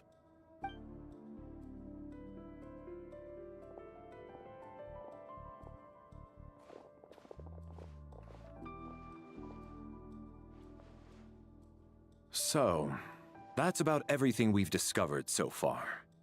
I'll share my theory first. Based on what we've learned from the logbook, I believe the extra person among us is most likely the killer. If the killer had simply bought a ticket, it would have greatly increased the risk of their identity being exposed. I expect he or she either hid in the theater ahead of time, or found a way to slip past the ticket inspection. They then blended in with the group and waited for an opportunity to strike. What about the note found in the investigation report? Any thoughts on how that fits in? The killer may have simply planted it there as some sort of sick joke. I've seen my fair share of psychopathic killers. They love playing cryptic mind games. So, it has nothing to do with the haunting of the theater after all. This theory makes sense to me. If we have an audience member unaccounted for, chances are they didn't come here to watch the show. Could it really be that simple? So, in other words, all we have to do is find out who got in here without a ticket, and all our problems will be solved? Then let me make one thing clear. All the theater staff should be well aware that I came here for the rehearsal legitimately, yes? There's no way I'm the one who didn't have a ticket. It's true. I hear you used every trick in the book to get a hold of that ticket, too. Everything short of throwing a temper tantrum and rolling around on the floor at the entrance. I most certainly did not degrade myself in such a way. Probably a stupid question, but I might as well ask. Did anyone here get in without having their ticket checked? Hmm? Guess it was naive of me to expect them to just admit to it. Especially after the unprompted Lelic reveal. Once was already a miracle. Twice would be unfathomable. I have to choose.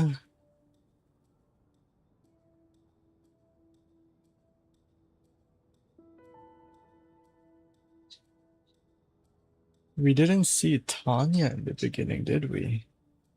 It was only after the show was over that we actually saw Tanya. Because I was looking around like, where the fuck is Tanya?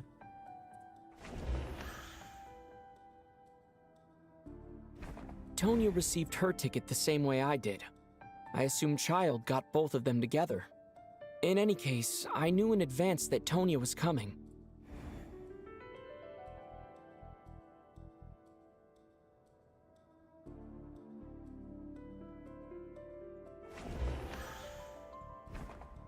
I don't believe any of us here knew Shram before all this. If no one can verify Shram's identity... Mr. Shram, did you really go through the ticket inspection to get in here? Huh? Me? Why am I being singled out, my friend? Do I seem that suspicious? It's not that you stand out as suspicious, more that everyone else has been ruled out as trustworthy. Okay. Well, we spent the best part of 2 days together now, so I'm sure you can all tell what kind of person I am. I'm a true gentleman. I never dream of doing something like sneaking to the theater without a ticket. Yeah, I have no doubt that you're a good person. But the problem is, none of us here actually know you, so no one can say for sure that you are who you claim to be. Although, actually, what was it you said last night? Yeah, you're friends with that water imp, which is why you understand our primary mode of expression. Last time I checked, there were barely any of us remaining in SNEZHNAYA, since most of the water imps left. Could you tell me a little bit more about your friend? There's a good chance I actually know her. And I suppose it's also kind of a way for everyone else to get to know you a little better.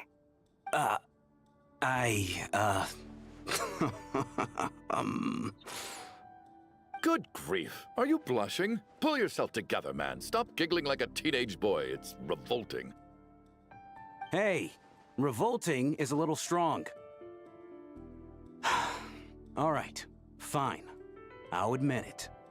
That water imp friend of mine, the truth is, we're dating. I was just the bodyguard hired by our family. But the stars must have aligned, because sparks began to fly between me and their daughter. Never in my wildest dreams did I think I'd get so lucky. We don't need details. Just get to the point. Okay. I'm just a little hesitant to reveal her name, that's all. You know how it is. These are delicate times. Even with me to protect her. If word gets out that she's dating a human, both the Fae and human factions will give her a hard time. Really? Wait, no. That can't be. Huh? Shram, what the devil are you talking about? Why is everyone looking at me like that? Surely you can understand where I'm coming from. Delicate times? Factions? Yes? You know, the Civil War? Last time I checked, the Fae and the humans were still at each other's throats.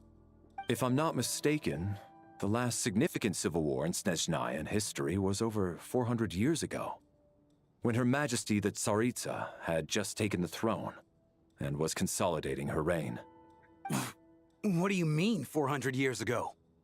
What's going on here? Is Shram from the past? All right, Mr. Mitya, you win this round. As far-fetched as it is, it appears that your theory may be correct. I'm just as amazed as you are. I didn't even believe it myself, to be honest. Is someone going to explain what's going on here? From the look on your face, you figured it out too, haven't you, Ley Traveler? line memories being manifested, just like we've experienced before.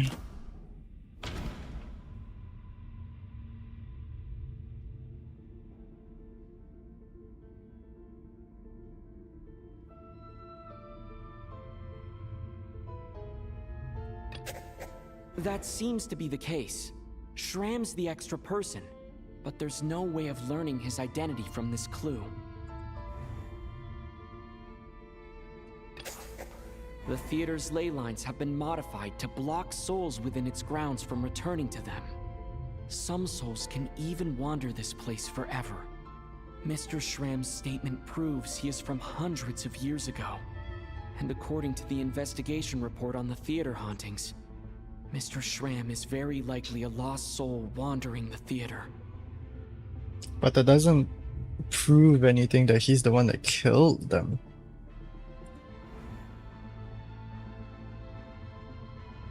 I personally... What?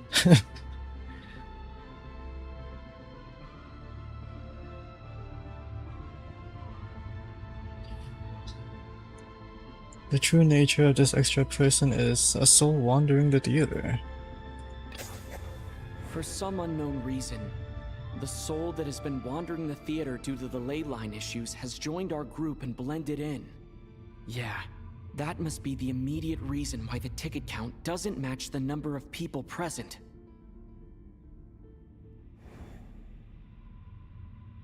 Death is near. In this case, death most likely refers to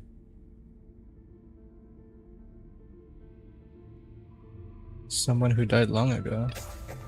The contents of the investigation report have been verified. There are indeed ley line issues and wandering souls in the theater. Death likely symbolizes the deceased. Mr. Shram, for instance. Death is near. That must mean that there's a dead person in our midst. That's the truth, isn't it? Yeah, the logic is clear now. The investigation report said that there would be souls stuck wandering around the theater because the ley lines were cut off. Mr. Shram must be one such soul who died in the theater a long time ago. In which case, that also makes him our extra person. So when the note said death is near, it must have been referring to death as in the deceased, people who died a long time ago. Someone who died a long time ago. In short, there's a dead person among us. Among us. The extra person we've been searching for is a ghost from the past. You mean I'm a ghost? No. Don't make jokes like that, my man. There must be some mistake. It still doesn't answer the question on why the people are dead. But even if I was dead, I know for a fact I didn't kill anyone these past 2 nights. Yeah, even if all that's true, the report also said the souls inside the theater can't affect reality, right? They're harmless. Then what if the problem isn't the souls at all, but the ley lines themselves? The ley lines have a powerful ability to attract and devour souls. Let's say that the ley lines are like a black hole, constantly seeking to engulf souls. But the souls that don't want to return are trying to avoid being sucked in. Huh. Why does this analogy sound so familiar? What happens when the black hole can't achieve its goal? I'm only speculating here, but what if it ended up swallowing innocent souls by mistake? Or intentionally taking other souls to compensate? That could explain why we weren't able to determine a cause of death. If you're right, and their souls were devoured by the ley lines, it does make some sense. It does seem to explain a lot of the things we couldn't make sense of. Does that mean it's true? Except there's no concrete evidence. Mitya's relying on a lot of logical leaps.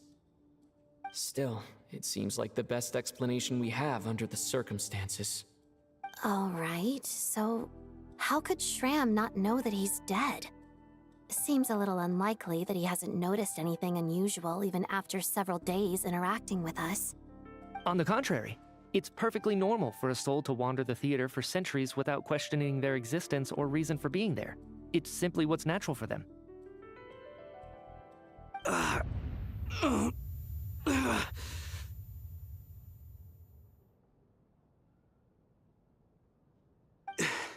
You know what, Mr. Brainiac? I think you might actually be right after all. I'm trying to remember and... even though my head feels like it's going to explode, I think... it's all coming back to me.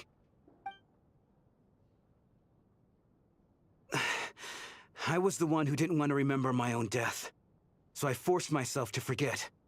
Well, I'm sure those are painful memories. My lady and I snuck out to go on a date one day. We bought tickets for the theater. It wasn't really my thing, but I was just happy to be together. All of a sudden, a group of people burst into the theater, shouting for all the water imps to get out, performers and audience members included. It was clear the conflict between humans and Fae had reached a boiling point. This time, the extremists were even coming after the water imps who had nothing to do with the war. I thought I could pull one over on them, so I took off my jacket, draped it over my lady, and tried to sneak out amid the chaos. But I got caught. They started shouting, calling me a traitor to humanity. But I was going to do whatever it took to buy her a chance to escape, no matter how many people stood in my way. I had to, both as her bodyguard and out of love. It's all right, friend. You can stop there if you want. You don't need to dig all that up again. It's just... even now, I'm still struggling to accept the truth. How could I be dead? I'm sorry, everyone. If I'd known I was a dead man walking, I wouldn't have dragged you down with me. If I'm the cause of all this death, then punish me however you see fit. But, Mr. Shroom... No. I refuse to be a burden. I know what I have to do. You said I've been wandering the theater for centuries, right? I guess it's high time I got a breath of fresh air. Out there, I mean. I'll leave this place, and take all this death with me. Go out on my own terms. Mr. Shram, I'm sure we can figure out a different course of action. My good sir, we both know I'm not supposed to be here. I should have accepted my death long ago. One way or another, this has to end. Unless you're saying this goes against another one of your military principles somehow. No, I'm speaking on a personal level this time. Let it go, man. Oh, wait. One last thing. Miss Wateramp. My lover. Her name was Litia. Litia Ozarova. Do you know what happened to her? Ozarova. Oh, Auntie Ozarova. That's what we all called her. I remember her as a very kind elder. She had a bunch of kids, too. I'm so glad she survived. And she had lots of kids? Good. That's... good. I could hardly expect her to stay single just because of what happened to me, right? As long as she went on to be happy, that's all that matters. Besides, I'm dead. My soul has been wandering around here for so long because I was worried about her. But now, I can go without regret. There's no need to see me off, my friends. I've enjoyed our time together over these past few days. Perhaps we'll meet again in the next life.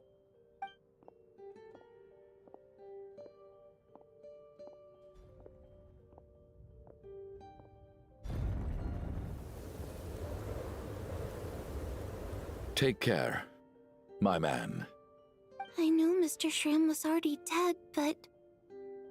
I still feel so sad.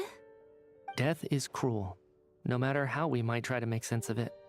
So, was the conflict between Fae and humans really that bad back then? I was only little, so I don't remember much. It's terrible to think that so many innocent people had their lives turned upside down. Even the historical records about that time period don't say much about it. All people know is that the Tsaritsa founded the Fatui, drove out most of the Fey aristocracy without explanation, then used her terrifying power to suppress the humans. It seems to me like the Tsaritsa chose to make herself the enemy. She downplayed the conflict, directing whatever animosity both sides had for each other at herself instead. That's also why, despite how brutal the conflict was at the time, there hasn't been much lingering tension between humans and Fey since. Things have been fairly harmonious for the past few centuries. So, the Tsaritsa banished the Fey to protect the Fey living in the city? She offered herself up to be hated in exchange for peace. Maybe it's not quite as bad as it sounds. I don't think Her Majesty is too concerned if mortals hate her or not. And besides, there are very few who truly do. All this time, I had no idea. All right. If Mitya's theory is correct, then I think we can consider this matter settled. Let's all take a break.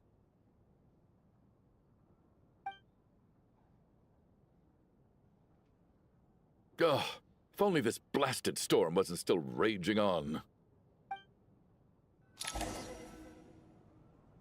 That still doesn't solve the fucking question. I guess we've answered why they died, but like still.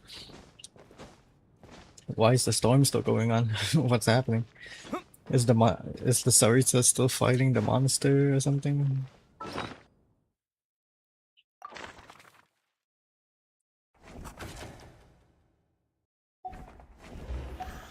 What happened to the guy that walked out and tried to get fucking towels and blankets, not towels?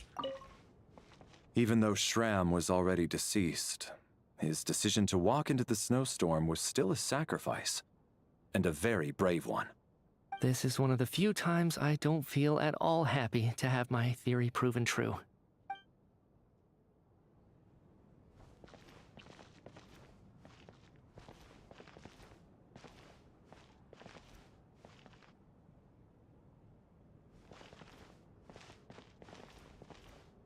Electrovision.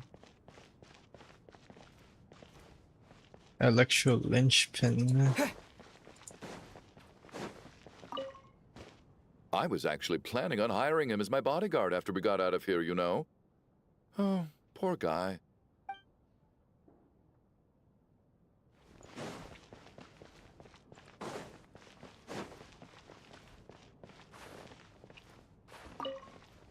Well, at least it seems like Mr. Shram stayed optimistic until the end. The information he revealed, it's given me a lot to think about. She's gonna go back to her aunt and be like, yo, did you like have a boyfriend that died 400 years ago? At least the lingering regret that kept him here has been put to rest. That's not necessarily a bad thing.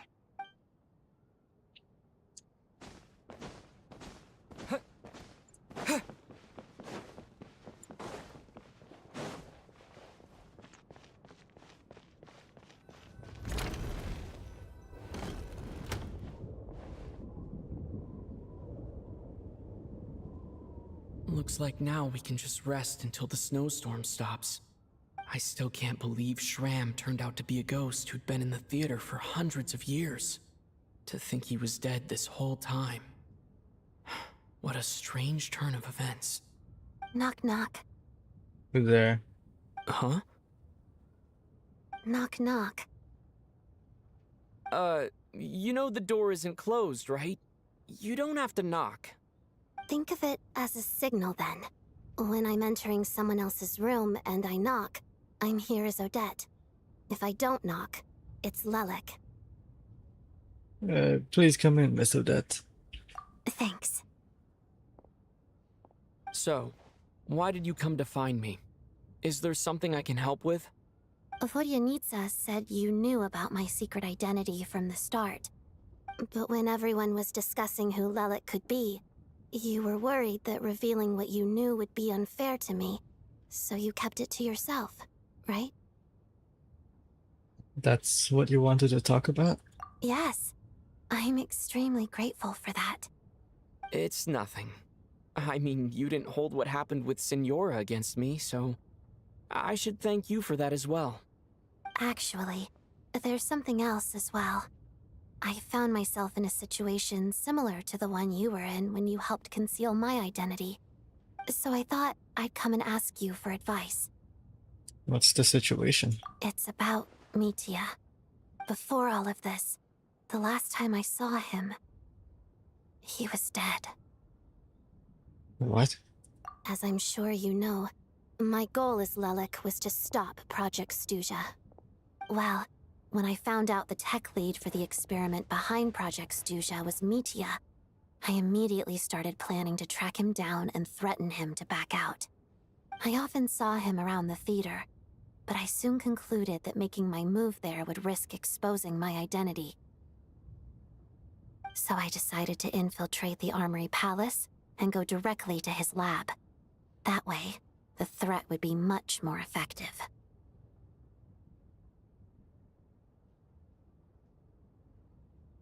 That must be basically the most classified place in SNEZHNAYA.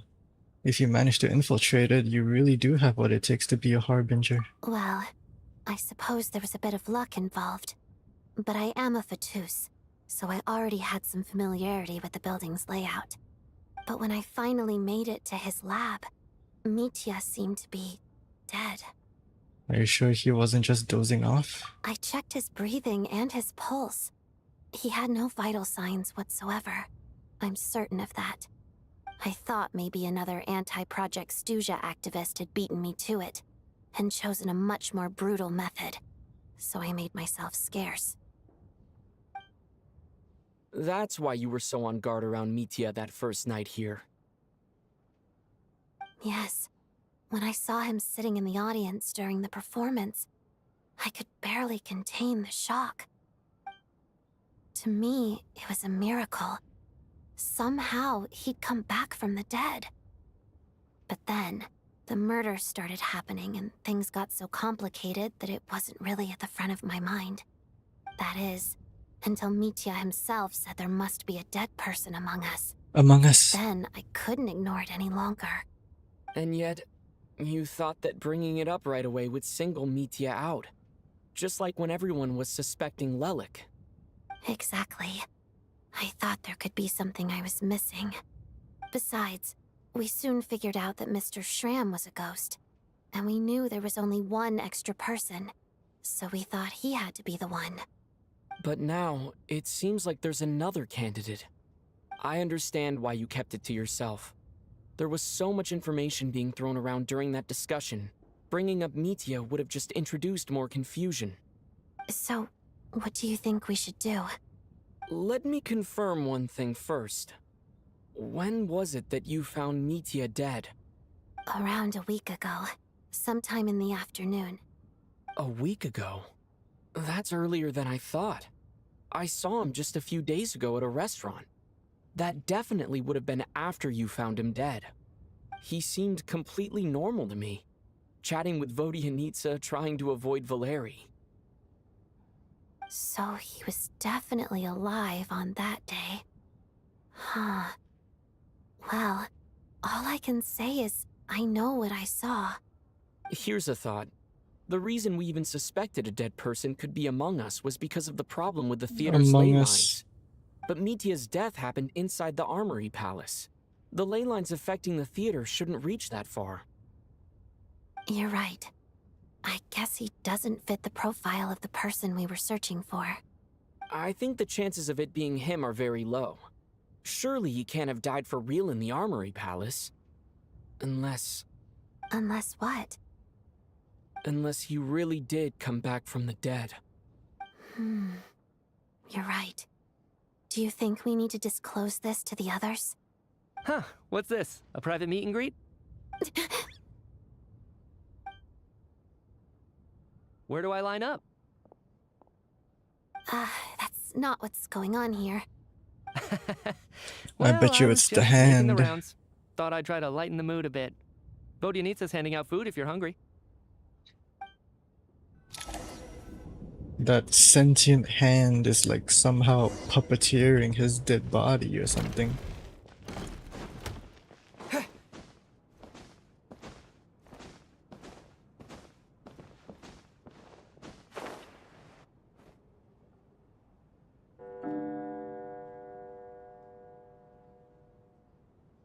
What is going on with this storm? Could it be connected to that monster that just arrived in SNEZHNAYA? I almost hope it is. Her Majesty the Tsaritsa left to vanquish that beast herself. We just need to wait for her triumphant return. Do you think people still feel the cold after they die? I'm wondering about Shram. Oh, maybe we should have given him a coat before he went out there. Death itself is cold, isn't it? I'm sure the storm will embrace him. Well, I hope he has a safe journey.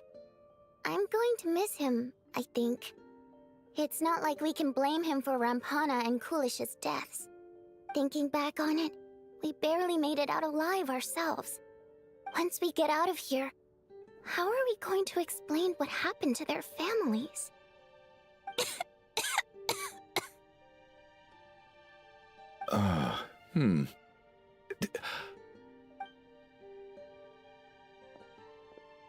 Are you okay? Here, take this. I've never used it.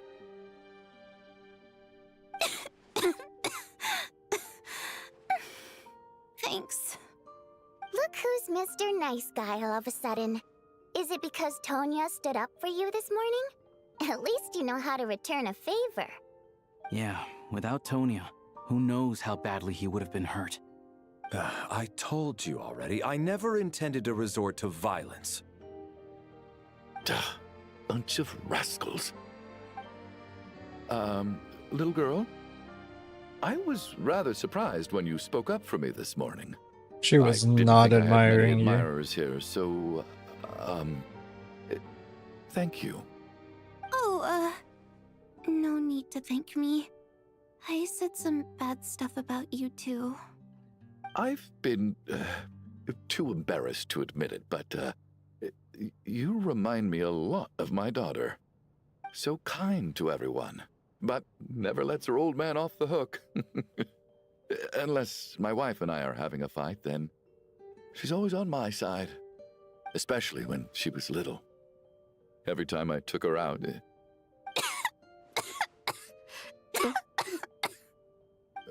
All right, easy now. How long have you had that cough, Tonya? I don't know. It's probably been a while. I'm fine. Are you taking anything for it? Yeah. I'll be fine once I see my brother. He's gonna pick some frost fairy flower leaves and brew a tonic for me. I'll feel much better once I drink that. I see. That's good to hear, then. We should probably discuss arrangements for tonight. Now that the deceased has left our midst, there shouldn't be any more incidents. However, out of an abundance of caution, I'll keep watch. Shouldn't we take shifts? I can take one if needed. No need. I managed to get a nap in earlier, so I have plenty of energy right now. After all the tension of the past few days, everyone else should just focus on getting a good night's sleep.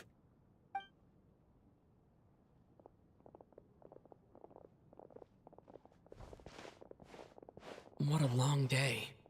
This whole situation turned out to be way more complicated than I expected. But Valeri's right.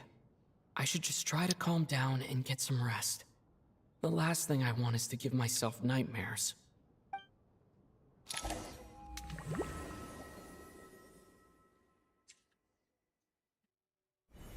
He's awake. He's awake!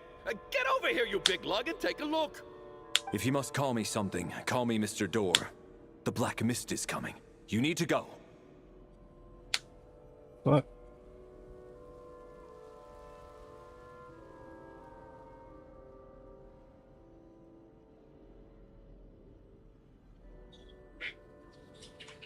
Are you all right? Can you walk? We just got attacked by monsters on our way up. That Mr. Door fellow protected us. He just seemed to come out of nowhere. Not much of a talker, but when it comes to taking down monsters, that man doesn't hold back.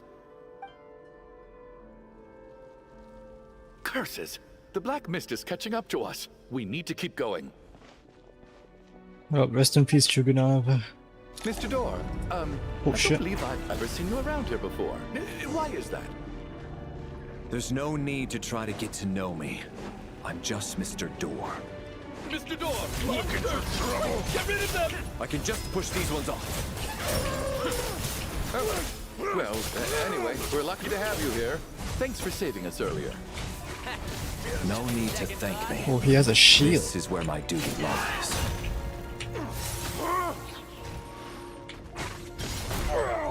Ooh. He bashes enemies with a shield. Hold on. Ah, that's probably his skill or something. Hmm? So we're doing this the hard way. Fighting frog! Just you wait. Oh, remarkable work, Mr. Door. Oh, if I had your muscles, I'd do the same.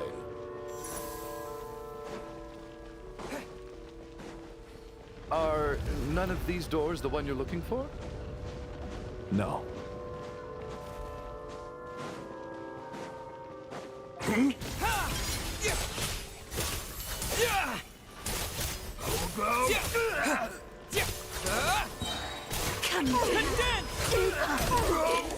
Impossible.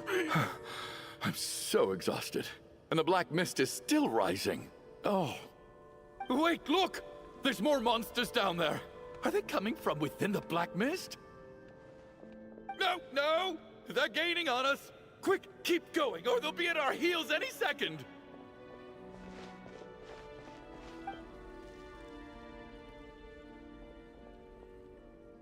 Okay, maybe Chugunov won't die. Door, what are you doing? We need to get out of here. They're coming!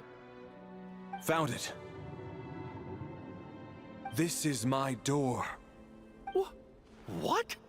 You mean you're going to stay here? I am a door. This is where my duty lies.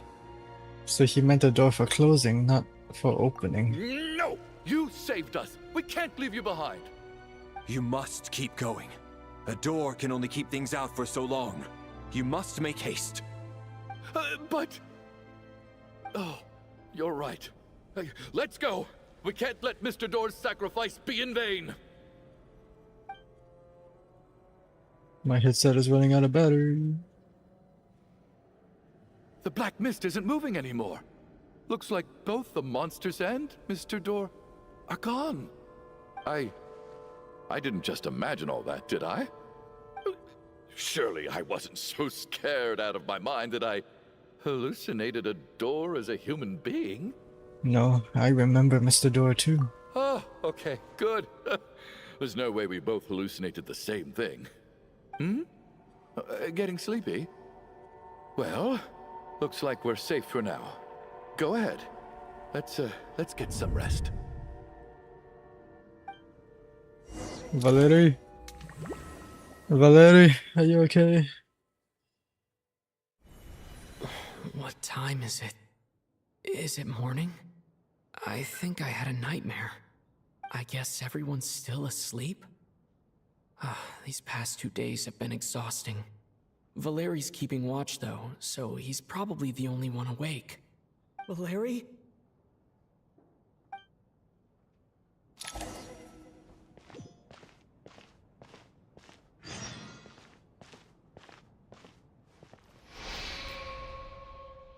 He looks as calm and composed as ever. Even now it seems as if there's no burden he couldn't shoulder. Yet around him time seems to stand still, as if the gods in their mercy finally granted him a moment of respite. Wake up! Everyone needs to wake up! What the fuck, Valerie is dead? Just like the last 2 nights. No clear cause of death. I've been a real thorn in your side, haven't I, Mr. Valeri? Now you can rest in peace. But for me, life will be all the duller for not having to run away from you, my friend. How's Tonya? Is she okay? I just checked on her, and it doesn't seem like anything serious. She's just exhausted from the past couple of days, and she's still recovering from her illness. We should let her sleep a bit longer. That means Valeri was the only one who died last night. If Valeri was awake and keeping watch, it would have been impossible to kill him without waking everyone else up. That much is certain. This is so frustrating. Why has nothing changed since yesterday? I thought we already dealt with the dead person causing all this. Actually, one thing has changed. There's only one victim this time, not two. Does that mean...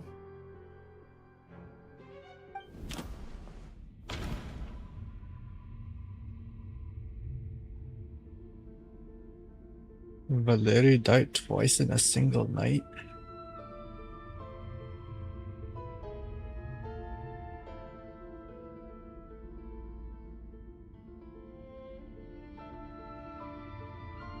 The number of victims each night corresponds to the number of the deceased around us.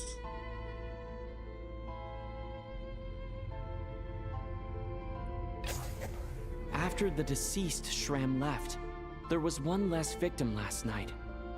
That more or less tracks. It's a reasonable conclusion, considering the only variable that changed. The number of people who die each night is equivalent to the number of dead among us. That's your theory, right? Exactly. We identified Mr. Shram, and the night after he left, the death toll dropped from 2 to 1. By that logic, there must be one more dead person left among us. Among us. Another one? But there was only one person unaccounted for in the ticket checks, right? The head count should match up now. Having an extra person was definitely a cause for alarm, but being one person short isn't nearly as unusual. Someone could have left in the middle of the show, or made it out before the storm hit. One more dead person among us. If among Mitsu's us. theory is right, then what Odette told me seems a lot more relevant.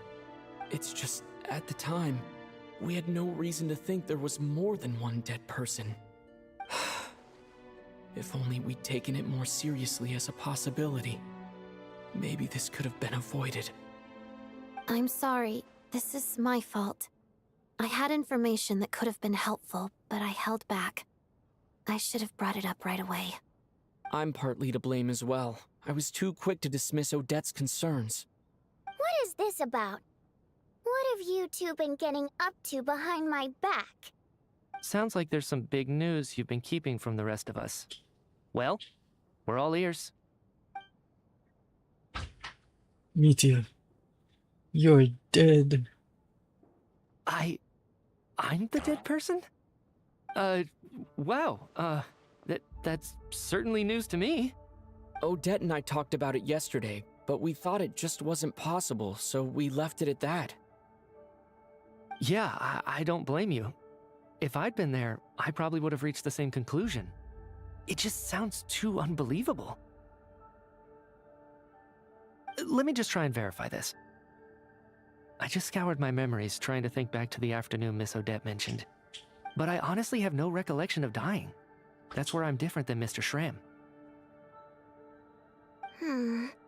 Having seen Mr. Mitya a few days ago myself, I also find it hard to believe he could be the other dead person among us. Among us. Well, if it isn't Mitya, then who?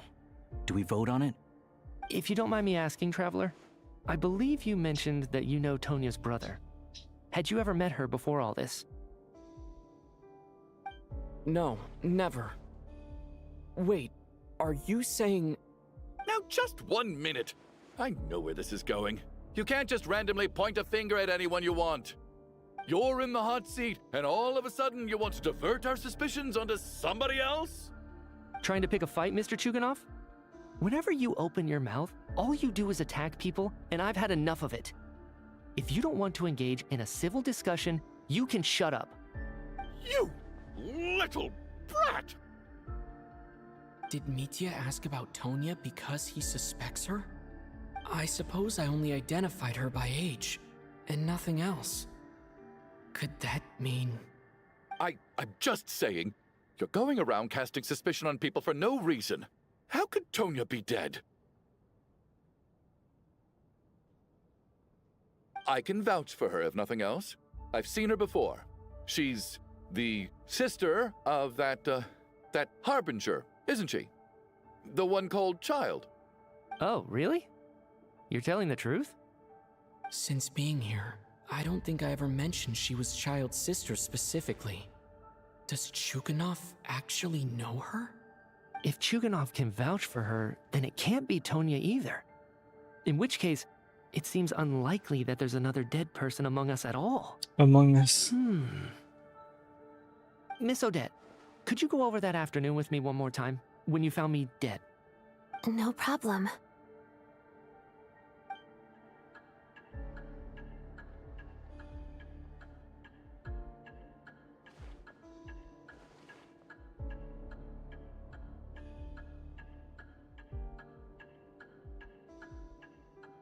Huh. No matter how hard I try, I just can't remember anything about dying. But I do remember something else. Miss Vodyanitsa, during our last meal together, I told you how some of the researchers were suffering from temporary memory loss. Do you remember that? Oh, yeah. You said it was hindering the progress of your experiments. You thought they were just under too much stress or something. Right. And even though I don't remember dying that day, I'm pretty sure I experienced something like amnesia. Some of my memories from that afternoon are missing. Are you suggesting you're missing the memory of your... Of course. How am I only just realizing this? Humans aren't necessarily aware of their own death.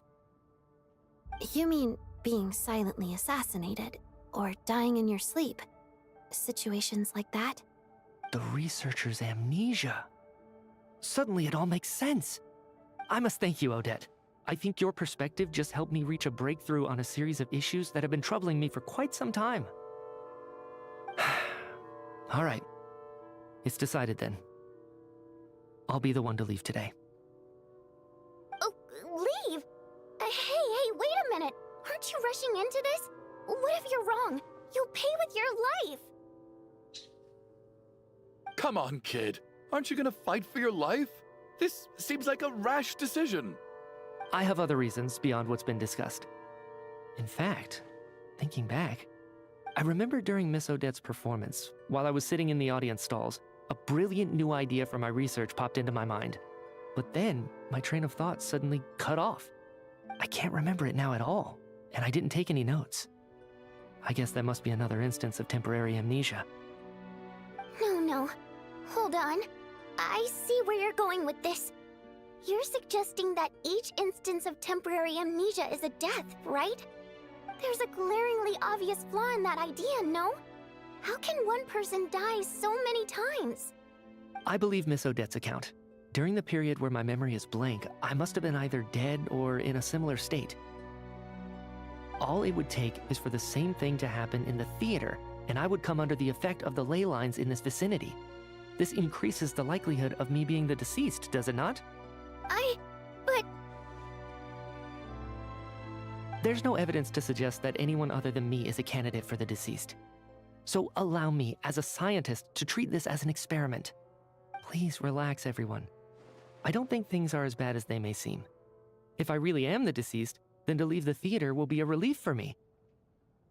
If, on the other hand, I'm still alive right now, well, apparently you've all witnessed my resurrection recently anyway.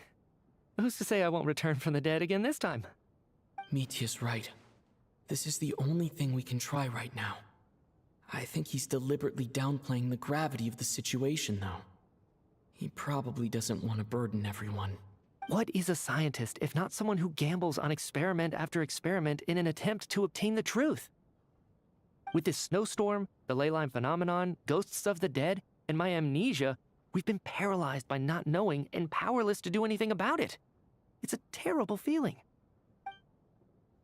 But if I do get resurrected, you can be sure that I'll come back with the truth of all this. Just you wait.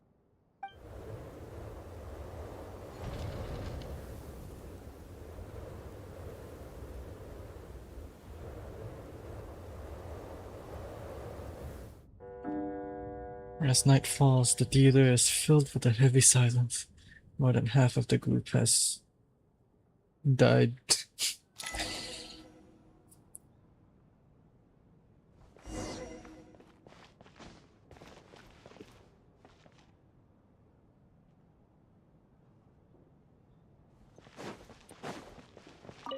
Oh, that Valeri guy was packing even more muscle than I thought. I can't believe how heavy he was. Hauling him over there nearly killed me. Oh, curse this confounded snowstorm. Go bother some other poor souls instead. What do you want? I'm not in the mood to talk right now.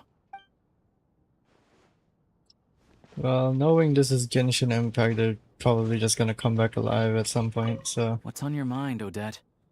You haven't said a word. I was thinking about Mitya. If he'd been unwilling to sacrifice himself by walking out into the snowstorm, that would have made more sense to me. After all, it seems like the dead don't perceive things any differently from the living. Mitya doesn't even remember dying. So, to hear the news that you're apparently dead, and simply choose to walk out that door without a second thought, I can't imagine all the things that must have been going through his head. But when Mitya left, his expression revealed absolutely nothing. Perhaps he is even better at disguising himself than I am. Where's Vodyanitsa? There they are. Poor Mr. Mitya. I didn't even get to see him one last time. Maybe it's a good thing that you weren't there to see it. It was a hard thing to watch. I hate goodbyes. Why does it feel like everyone around me is slowly disappearing? Not just in here, I mean. In the outside world, too. Maybe it's the realization that, at the end of life, everyone has to face it alone. Come to think of it, the main reason we're still alive right now is pure luck. Each morning here, for every one of us, there's the chance that we might not wake up. You could take it a step further and say that the same is true outside, too. Who can never be 100% sure when they drift off to sleep that they'll open their eyes again in the morning? If I make it out of here, I'm going to cherish every moment that I'm awake and live without any regrets. Without regrets. I feel like a strange sense of anxiety has been quietly growing inside me over the last 2 days.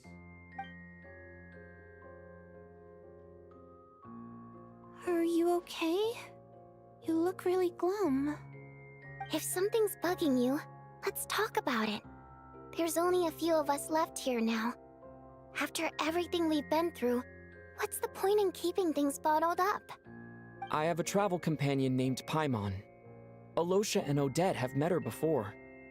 She's been feeling unwell recently. You're worried about her, aren't you? That makes sense. We've been trapped in here for days.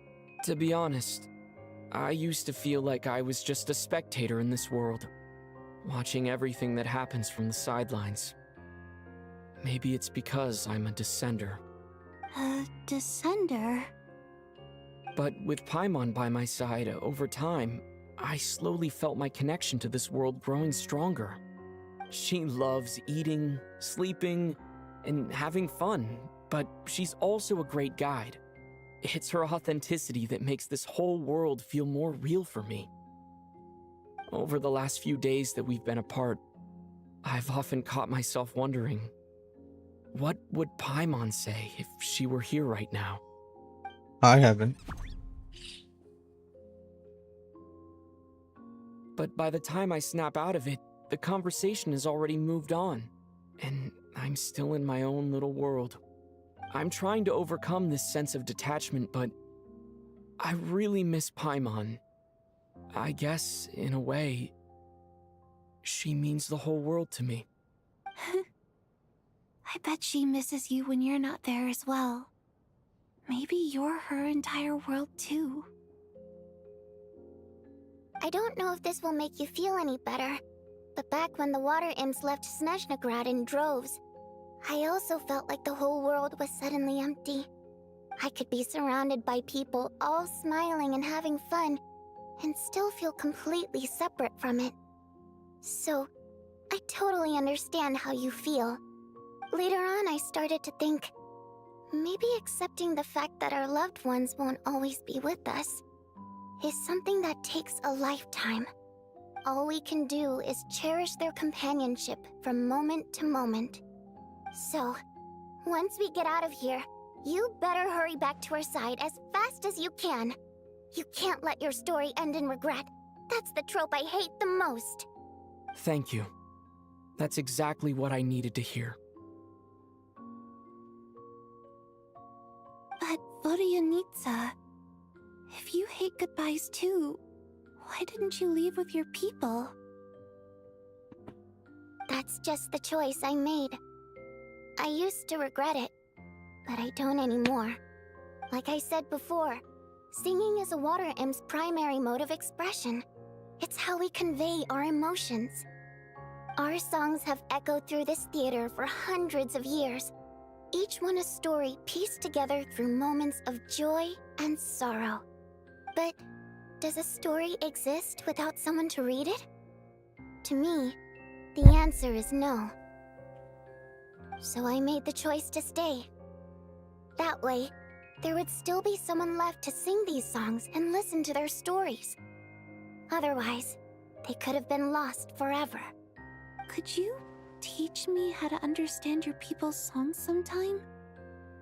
I want to be able to truly hear them, like Mr. Shram. A fan after my own heart. Thank you, Tonya. How about I sing something for you, and you tell me what you hear? Okay, I'll do my best.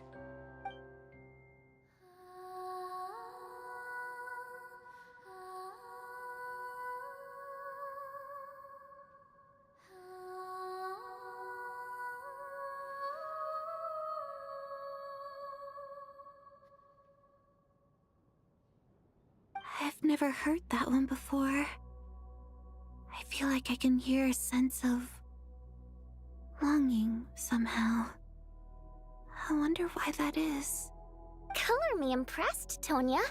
You're a keen listener. Most people can only tell if a song is happy or sad.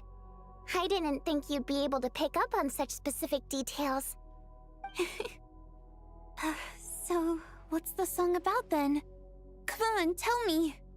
I've actually never performed this song in the theater before, because it has more of a ceremonial purpose for our people.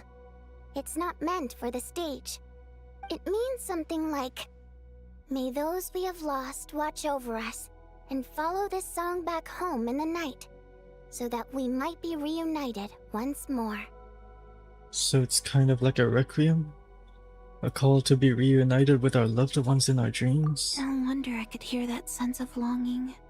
You sing it for loved ones who have passed away. I hope it reaches them. It's getting late, Tonya, and you're not well. We should all turn in early. I suppose there's no reason to keep watch tonight. Okay, but, before I go to bed, could you sing that song a couple more times for me, Vodyanitsa? Of course. Anything for my #1 fan.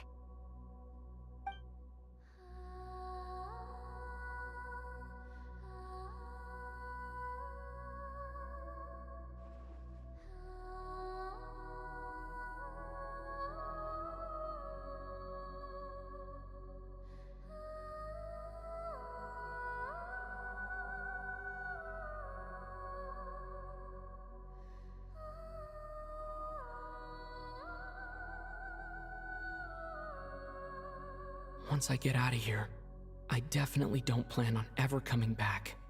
But I guess that means I'll never get to hear Vodyanitsa sing again. That's a sad thought. Before I fall asleep, I should cherish this moment of companionship while it lasts.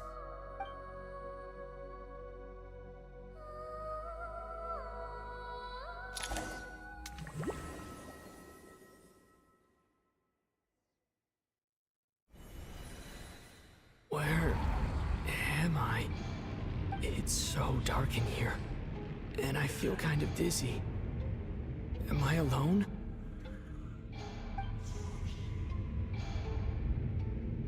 Huh? What was that noise?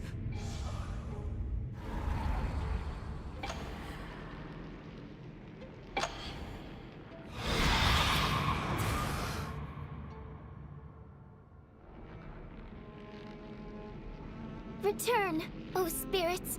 Fulfill your oath of protection.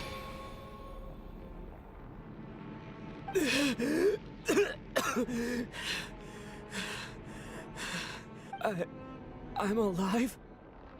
What just happened? No time for questions. Quick, over here. Turn on the switch. We need to bring back the light.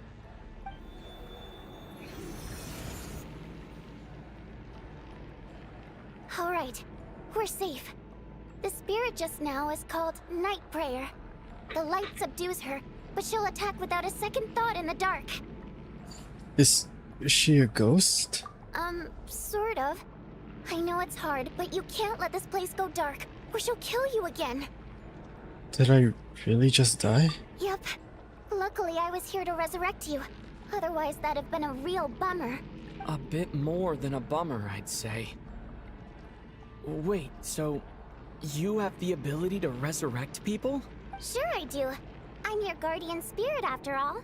I specialize in soul recall. Oh, it's nice to meet you, by the way. Thanks. It's nice to meet you too. All right, there's no time to waste. The black mist is already catching up. We need to avoid it at Night Prayer at all costs. Come on, let's go. We need to reach the next switch before the place gets too dark. If we bring the light back, Night Prayer won't be able to get to us. Sweet, sweet light! It's back! Shh! It's Night Prayer. We need to move quick, but don't let her notice you. Look out!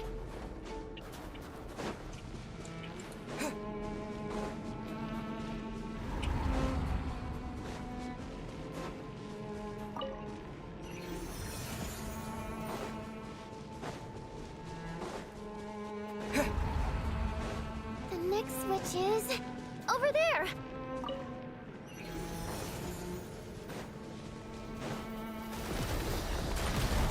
Oh, she bad.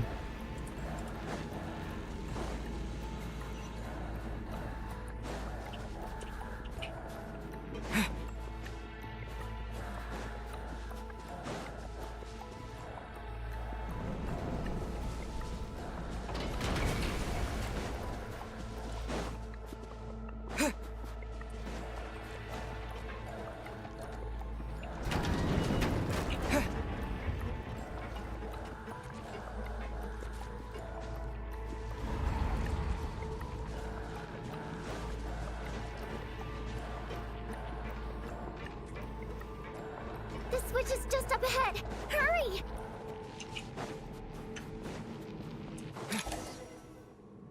It's too dark. We're not gonna make it. Come on, faster!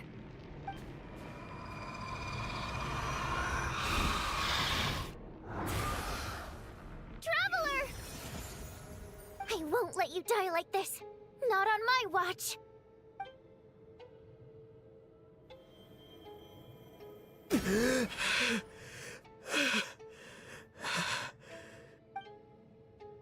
Even though it's not permanent, dying is definitely not a pleasant experience. Great. You're back. Yeah, thanks to you. Time for you to get out of here. Quick, before the light runs out. What about you? You're not coming with me? I can't. I've already been used up. What does that mean? A guardian spirit's skills are finite. I can only resurrect someone so many times. I might not look any different, but my essence has been exhausted. Now, I will slowly start to fade away. I can go no further. The black mist is where I belong. It's okay. Why didn't you tell me sooner?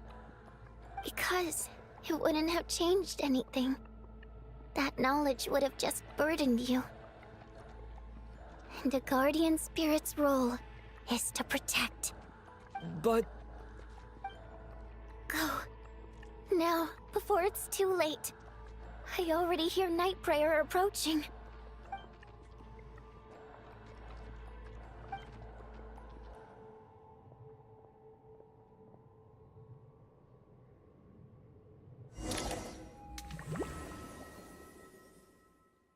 Well, Vodyanitsa's dead. Vodyanitsa! How could this happen? Vodyanitsa! Well, I guess there's no need to inspect the body. You're beginning to grow numb to the tragic deaths that await each morning.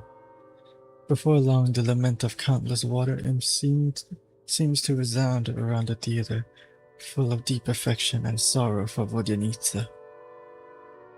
Your emotions begin to respond in kind, leaving a heavy feeling in your chest.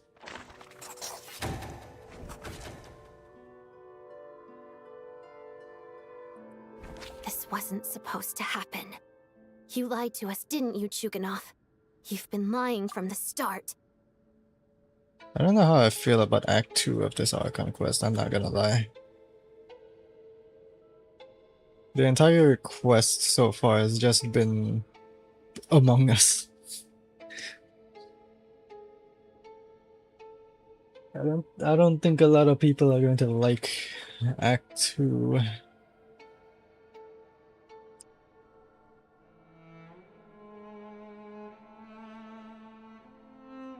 How does this tie into the story of SNEZHNAYA, like, genuinely?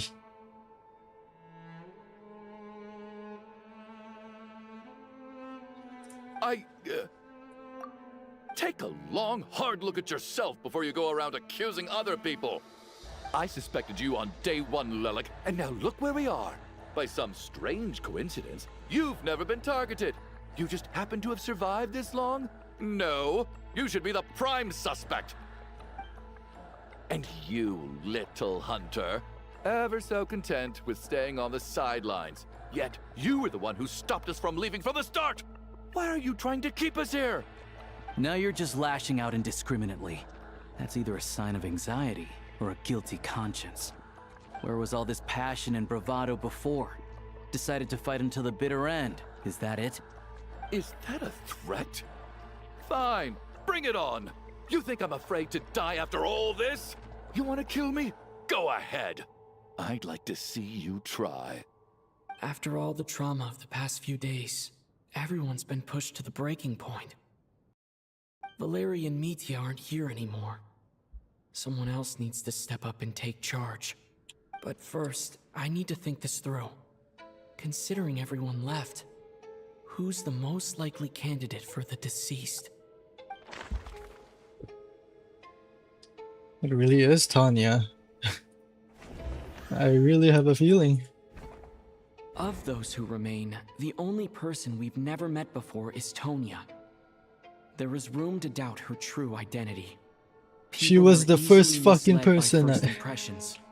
Now that I think about it, Child's sister was in fact a label I imposed on her due to my own assumptions. But Mr. Chuganov vouched for Tonya's identity yesterday. With basically no other possibilities left. Could it be? She was the first person I fucking chose, dude. I had doubts of Tonya's existence since the start.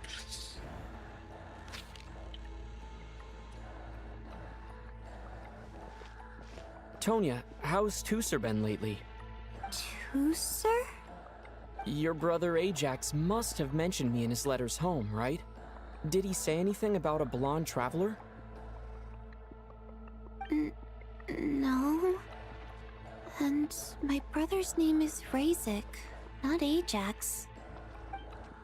Oh. Chuganov, looks like it's your turn to do some explaining. Yesterday, you said you could vouch for Tonya. Why did you give us a false testimony? I knew you were behind this, Chuganov. You've been lying through your teeth from the start. Everything about you is fake, down to the wife and daughter you're always talking about. Your entire family man persona is a charade, isn't it? That night, when I infiltrated your place as Lelik, I noticed you were home alone. Didn't think much of it at the time, just thought everyone else was out. But thinking back on it now, that doesn't seem very likely. My guess is, you live alone, don't you? Even that was a lie? But why would he lie about having a family? Oh! Curses! Oh, why is there no end to this blasted snowstorm? If it would just stop! If it would just stop. I think I remember now. I know how I ended up here. It feels like a distant memory. But at the same time, it's just like it was yesterday. The reason I'm always coughing is because I got sick with frostbite. The locals usually call it the snow cough. It's not a very common illness. It's partly genetic and partly caused by the cold climate, but it can be fatal. They sent me to the hospital as soon as they found out I had it. And I spent so long lying there in that hospital bed. After a while, I felt myself growing weaker and weaker. Nothing seemed to be working anymore. Neither the treatment that the doctors were giving me, nor the medicine my brother was brewing from frost fairy flower leaves. So one day, I told my brother that I wanted him to take me outside for once, so things could be like they used to, just for one day. I wanted to meet loads of friends, experience new things. He agreed. He snuck me out of the hospital, and we escaped. We got to the theater, bought tickets, and went inside.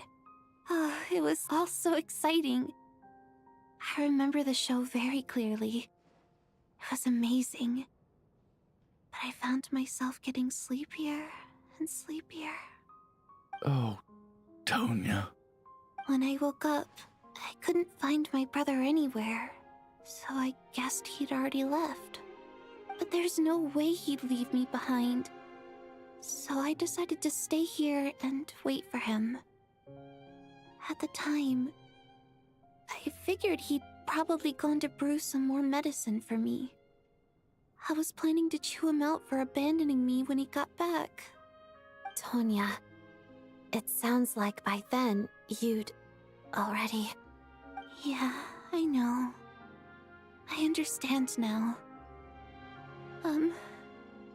Dead, aren't I? This cough and the feeling weak, it's probably just my body's memory. After all of that, it turns out I can't blame my brother after all. I was the one who abandoned him. I'm sorry, everyone. I realized this much too late. It seems like death skewed my perception. And now I've dragged you all into this mess. Your name probably isn't even Tonya, is it? Didn't that ever strike you as odd over the last few days? Well, when I was little, my brother and I read a storybook, and Tonya is the name of one of the characters. When we escaped from the hospital, our family and the hospital security were looking everywhere for us.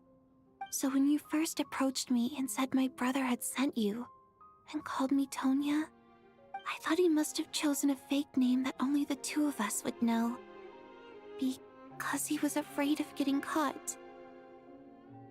Now, it seems like that was just wishful thinking. At least your memory of death isn't painful. That is a small comfort. Now it's your turn, Chuganov. Talk to us. I believe no lie is ever told without a reason. You're right. I was lying. I happen to know that the Harbinger child and his sister Tonya managed to get tickets, so I lied to you and pretended I knew them. And yes, I was lying about my family too. The truth of the matter is, I lost them a long time ago. I just refused to accept reality. And now I've spent the second half of my life living a lie. I'm a joke. My daughter's name was Iskra. And before you ask, yes, Iskra, as in Iskra Manufacturing Plant. She also died from the snow cough. She was just 6 years old. If she were still alive today, she'd be around the same age as little Tonya here. After Iskra passed, my wife couldn't bear to face those memories either. So she chose to start a new life without me. One day when I came home from work and saw the empty room, I felt like I couldn't breathe. Subconsciously, I started to imagine that they were still there. I soon discovered that this was the only thing that made me feel any better, so I just embraced the delusion. Nothing more than a pathetic means of escapism, I know. But at least it's not a crime. So explain your false testimony then. The night before last, when I was chatting with Tonya, she mentioned that her brother would brew medicine for her from frost fairy flower leaves. Combined with her various symptoms, I suddenly understood everything, including the fact that she was deceased. The snow cough used to be an incurable illness. I would pick frost fairy flower leaves to brew medicine for Iskra too. It took hours and hours on the stove. But the year after my daughter passed away, the jester of the Fatui announced that a cure for frost blight, also known as the snow cough, had finally been developed. It turned out that all previous treatments were completely ineffective. No better than random concoctions. That was the final straw for me. I just couldn't take it anymore. Just one more year. One more year, and everything would have been okay. So, more than anyone, I know full well that in this day and age, no one in their right mind would still be using frost flower leaves to brew medicine for the snow cough. Poor Miss Tonya, therefore, had to have been from an era when snow cough was still a terminal illness. So, you projected your daughter onto her? Even though you knew she was one of the dead? Even though you knew that protecting her could get you killed? That doesn't make any sense. You knew she was already dead. What did you hope to achieve by protecting her? I just don't believe in your crackpot theories, nor do I approve of your actions. How can you just declare a living person dead and throw them out into that snowstorm? Nitia's gone. My good buddy Shram's gone. And now it's Tonya's turn, isn't it? The others I can make my peace with, but little Miss Tonya, here she is, standing right in front of us, alive and breathing, and fighting her own battles. Yet you're quite happy to say she's dead? I just want her to live. Once this snowstorm is over, the very moment it stops, I'm going to march out that door and find someone who can fetch the very best medicine for her snow cough. I'll be damned if I'm gonna let you cast her out into the snowstorm before I have the chance to cure her. Not again. Not this time. Not when the cure is right within our grasp. I'd never be able to forgive myself. Mr. Chuganov, stop. I can't let you do this. Tonya. By the sounds of it, you've known I was dead since the night before last, right? I really liked Mr. Valeri, Mr. Mitya, and Miss Vodyanitsa. And now they're all dead because of me. I'm not happy about that. The reality is, you've been trying to fight your own demons through me. But all you've really done is trap me inside your delusion along with you. No! Listen to me. I want to save you. I do! Well, at this point, I'm quite sure that I'm dead. I don't need to be saved. The time I got to spend with all of you is more than enough for me. Despite all the bad things that kept happening, I got to meet so many interesting people and spend so many days and nights by your side. Since the day I escaped that hospital until now, this has been an adventure I never even dared to dream of. I'm very fond of you all. If it were only possible, I'd trade my soul to bring back the ones who died. If it meant things didn't have to end like this. And that's why I'm not fond of you at all, Mr. Chuganov. I'm sorry. It's them that you owe an apology to, sir. Not me. Well then, I suppose this is it. It's time for my adventure to end. I've caused enough trouble. You're leaving already? It's still early. Don't you want to stay a little longer? No thank you. Oh, and by the way, my name is Patashka. It was nice meeting you all. Feels strange that we're only being properly introduced now that it's time to say goodbye. Patashka?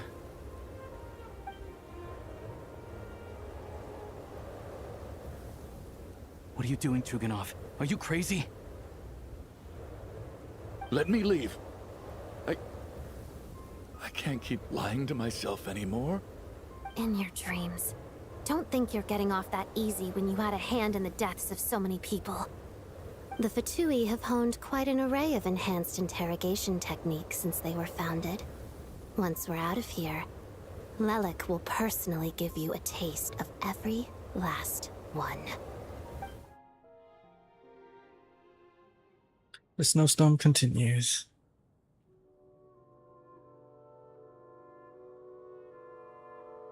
I think we should leave. I doubt this snowstorm is ever going to stop. For all we know, this storm might have destroyed all of SNEZHNAYA by now. Maybe even the whole world. Maybe this is the heat death of the universe. Wait, we finally solved the mystery of the haunted theater today. Maybe let's at least try to enjoy tonight? Fair enough. I don't particularly feel like dying in Chuganov's company anyway. And yet you won't let me die first. Hey, Chuganov, on a serious note, if we do make it out of here, you should close down that factory of yours. A lot of people are freezing thanks to you. Is this really the time to be discussing my factory? All right, fine. I'll shut it down. Doesn't matter to me anymore. Huh? Am I hearing things? Or was that a knock at the door? There it is again. But I don't understand. The snowstorm hasn't stopped, has it? Or perhaps it's the rescue team that Valeri mentioned. Should we open the door? Is this it? Is this nightmare finally over? If the last few days are anything to go by, I probably shouldn't be getting my hopes up. Whatever lies beyond that door at this moment, it could be something even more terrifying than everything we've been through so far.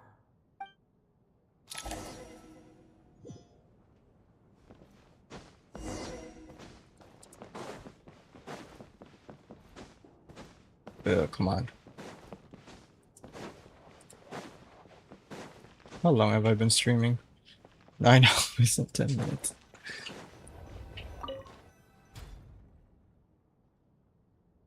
Oh, Mitya, you're back. What the fuck?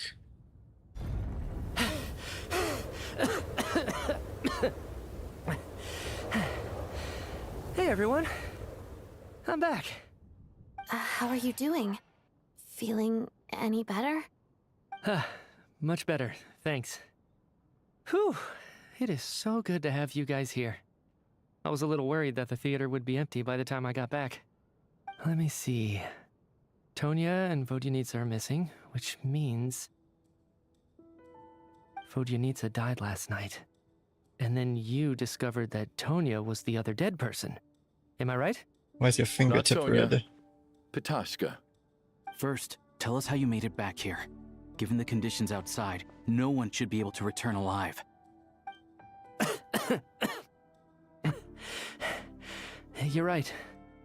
The thing that got me back safely was a song. I heard someone singing. After walking into the snowstorm, my mind grew hazy. I don't know how long I walked through the storm before my mind completely slipped away. Then, suddenly, I heard the sound of singing. The voice instantly brought me back to my senses, and I regained consciousness. So I followed the voice, searching for the source of the singing. I searched and searched, until finally, just a few moments ago, there was the entrance to the theater, right in front of me. The singing.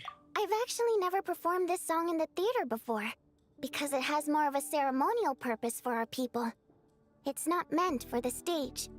It means something like, "May those we have lost watch over us, and follow this song back home in the night, so that we might be reunited once more."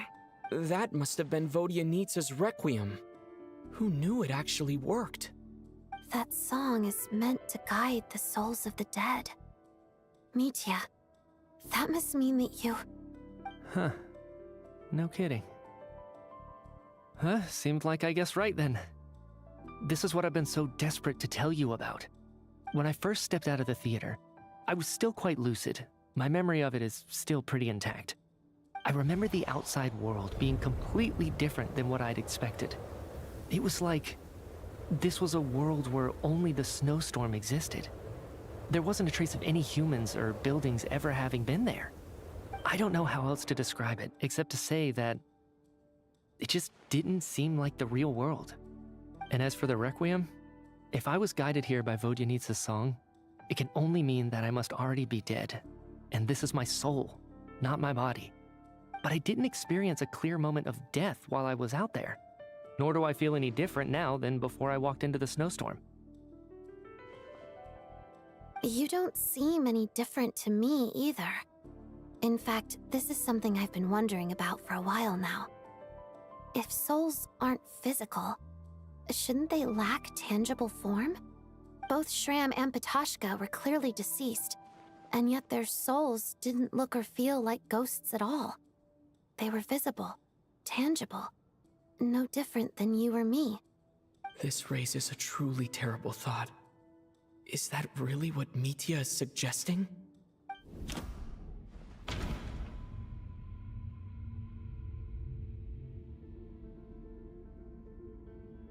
Mitya has come back to life once again. Everyone in the theater had been dead all along. Mitya's soul was summoned back by the Requiem, confirming that he is indeed already dead. And yet, he looks no different from us. Of course, if even the long-deceased like Mr. Shram can blend in with us undetected, then maybe we've all been dead from the very start. And all of us are now souls wandering the theater.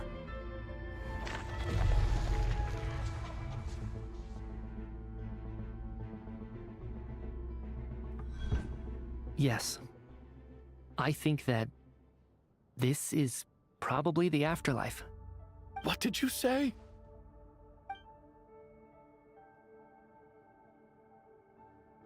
You heard me. We died in the theater. All of us did. But due to an obstruction in the theater's ley lines, our souls are trapped here, while an endless, infinite snowstorm rages outside. It's ironic, really.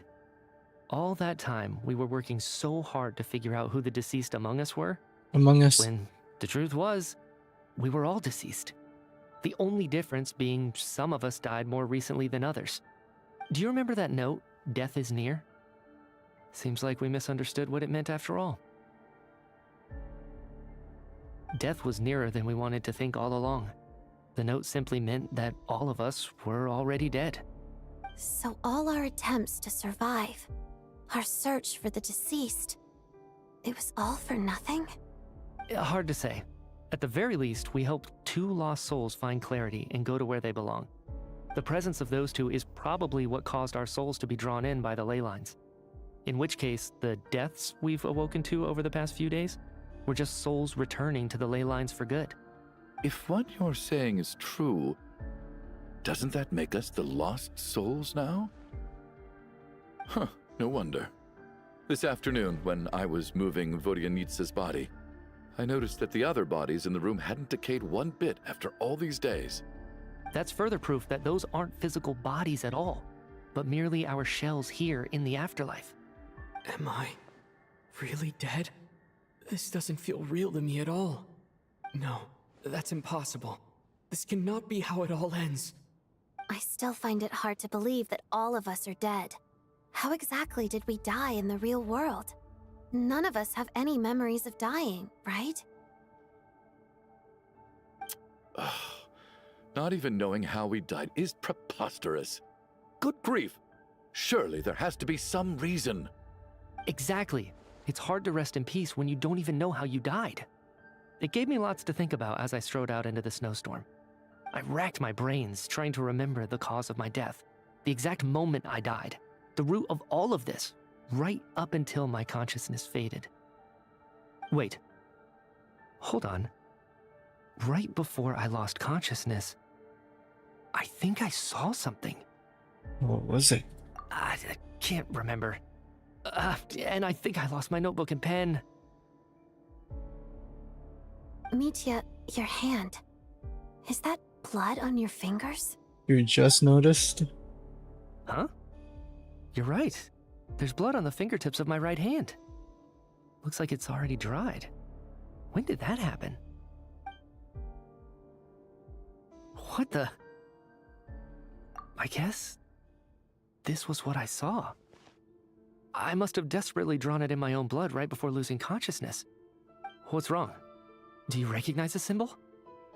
It's Renova, the ruler of death. Alosha, do you still remember that SNEZHNAYAN folktale you told me about? It was about the Grim Reaper. When someone's about to die, he appears as an incarnation of someone familiar to guide their soul into the afterlife. And as soon as you recognize his face, your life is over. I heard a similar tale when I was little. You think the Grim Reaper in this story refers to the ruler of death you mentioned? That's right. In which case, death is near could also mean that the Grim Reaper is here disguised in a familiar form. Death, the deceased, and the Grim Reaper? So it's a triple entendre. When I first saw this note, I thought it contradicted the investigation report. But now it seems like that was the whole intention. So the Grim Reaper deliberately misled us. Then, we started suspecting each other and searched for the deceased while they hid in plain sight. By that logic, the one person most likely to be the Grim Reaper incarnate is... It's you. Identifying the Grim Reaper is a major decision to make. I should think it over carefully. Really? It's not you?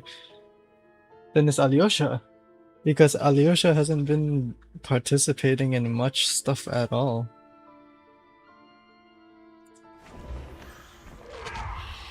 Holy shit. No doubt about it. It's Alosha. Looking back at how everyone has acted over the past few days, Alosha is most likely the Grim Reaper lurking among us. Among us.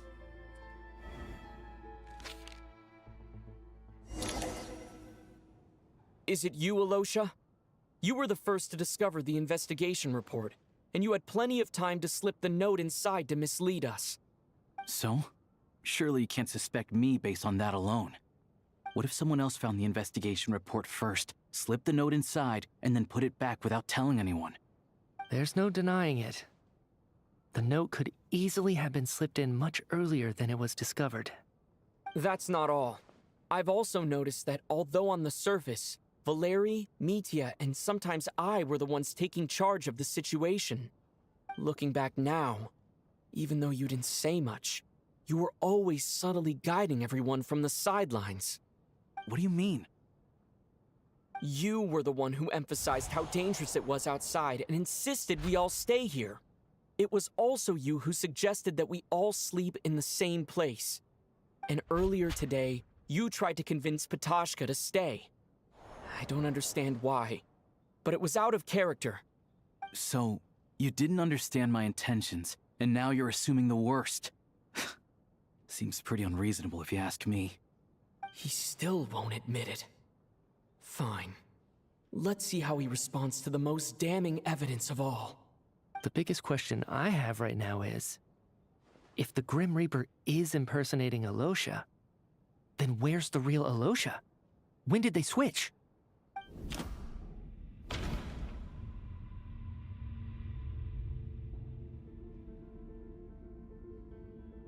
After the performance while investigating the snowstorm. That's right. This was the moment. Right at the start. Before any victims had even emerged, Alosha was switched with the Ruler of Death while everyone's guard was still down.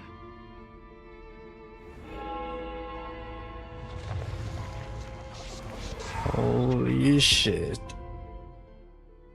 When all this began, right after the performance ended and the snowstorm began to pick up, no one suspected anything unusual. We just assumed we were snowed in. It wasn't until we discovered the bodies the morning after that we realized something out of the ordinary was going on. But it's clear now that the oddities actually started earlier than that, when Dimov walked into the snowstorm and never came back. Right. So Mr. Dimov was the first victim, not Sobolova and Torgov.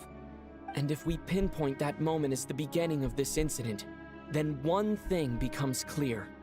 Alosha, you are the only person who walked into the snowstorm and came back without the help of Vodyanitsa's Requiem. More precisely, Alosha never came back at all. The one who came back was the Grim Reaper. Not bad. Well, since you've backed me into a corner, I suppose there's no point in keeping up the act anymore.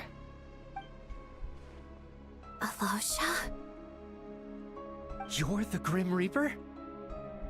I am no such tired cliché. Mortals should address me as the ruler of death.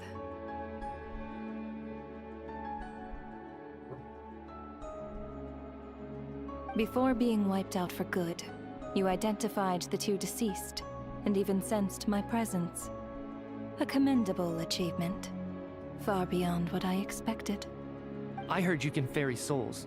Those deaths each night. Were they your doing? Your initial conclusion was correct. Due to the existence of the two deceased, the ley lines yearned to reclaim those long-lost souls. Every night they devoured an equal number of souls to fill the void. This required no intervention from me. Though, of course, ferrying souls is indeed my authority. Here, take a look.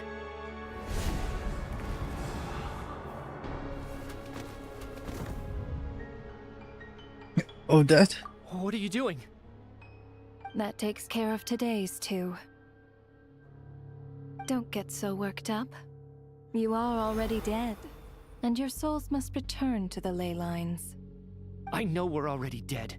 You murdered us, didn't you? Murdered? No. Murder is when mortals usurp my authority. Death is my jurisdiction. If I require someone to die, I need not resort to such laborious methods as murder. You simply met the criteria to trigger my curse of death. I know about the curse of immortality. So there's another death-related curse too? You cursed us? When? And why would you do such a thing? So often, humans pray to me. begging to know when their death will come and what form it will take. But few people ask why.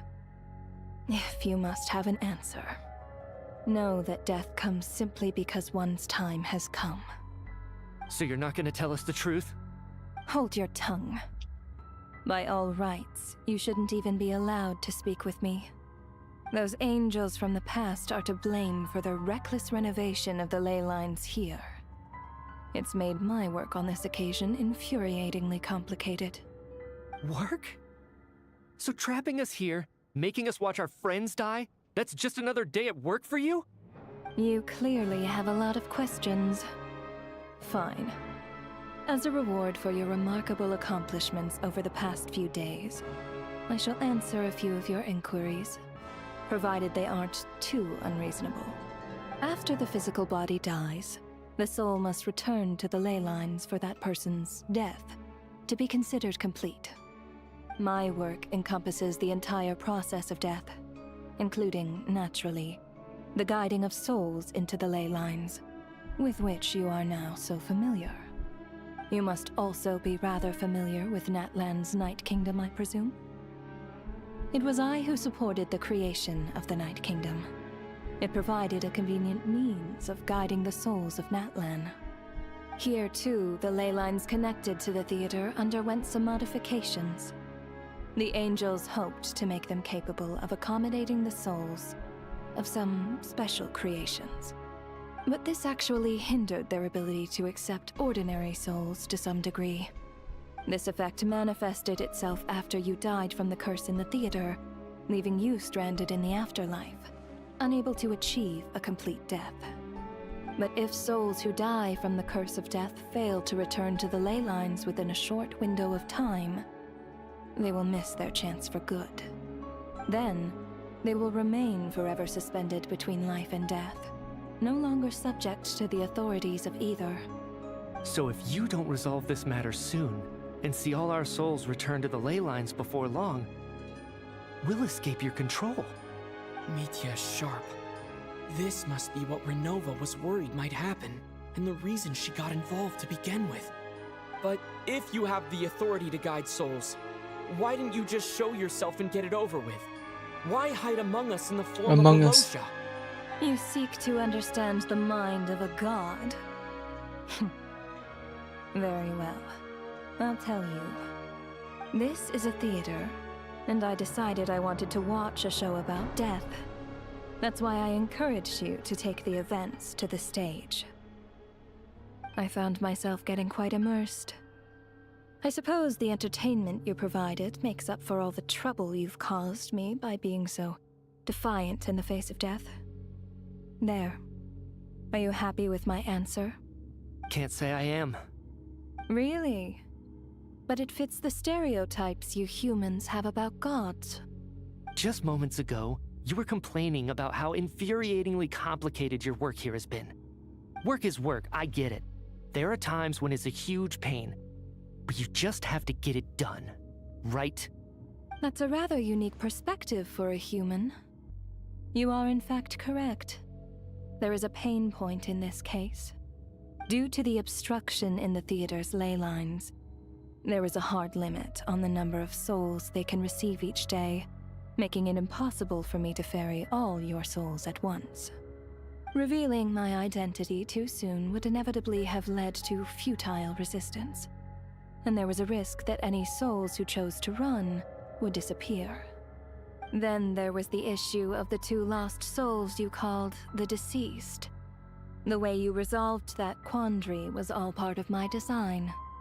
That's what I don't understand. If all of us were souls of the dead, what made their presence among us special? Among Us. For centuries, they have refused to return to the ley lines, exploiting the issues created by the angel civilization to resist being drawn in. Centuries of obsession accumulated during this process. You may think of this obsession as the resentment of the dead, and in this quantity, it was a bomb that could have detonated at any moment. It reached the point where I could not afford to leave it unchecked. But the only way to fix it was to help them acknowledge their own deaths. make peace with their regrets, and willingly walk into the snowstorm. Only then, with my guidance, could they finally return to the ley lines. Otherwise, you would not like to know what the consequences would have been. I vaguely remember seeing Batashka, but in the most terrifying form. Was that in a dream? Is that what would have become of her if she hadn't returned to the ley lines? I see your dreams brought you many revelations. So you see, death in fact grants wisdom to mortals. Souls connect to all things in the world and see the chain of cause and effect between them. It's nothing unusual. Anyway, giving psychological counseling to lost souls is not my strong suit. That is more of an angel's role. It was something I could not resolve directly using my authority, so I decided it was easier to leave the bomb defusal to you. Meanwhile, of course, their presence caused the souls of other members of your party to return to the ley lines each night. From where I stand, that was killing two birds with one stone. As both issues slowly resolved one another without me having to lift a finger, all I had to do was stay close by and keep the situation under control. Then use my authority to wrap things up at the end. And, of course, while I was at it, I thoroughly enjoyed watching this drama, dealing with death from a mortal perspective, play out on the stage. Sounds like you had it all figured out, Grim Reaper. I just did the math. You said there's a hard limit to the number of souls the ley lines here can receive each day. It's 2, isn't it? That much is obvious, even to a fool. It's time to review this whole affair. If the ley lines can only take in 2 people per day, I need to go over the deaths from these past few days. Which means we can't die right now. Feel free to attack Renova, motherfucker.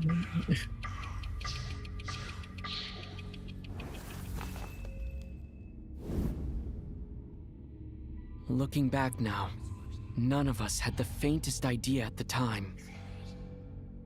From the moment that staff member named Demoff walked into the snowstorm, the incident had already begun. So day 1. So the person who died was Demoff. Where's Demoff? Which one of you is Demoff?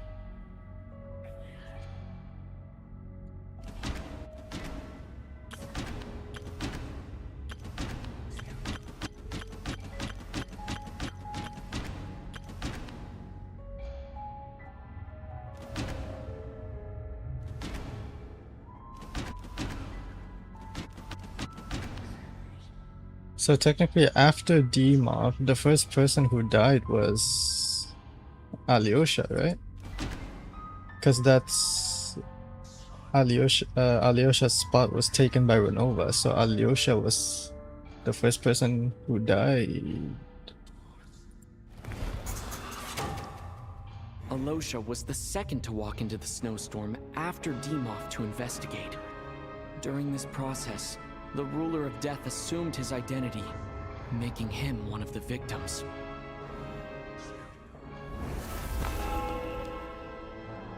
During our first night in the theater, everyone was caught up in the novelty of it all.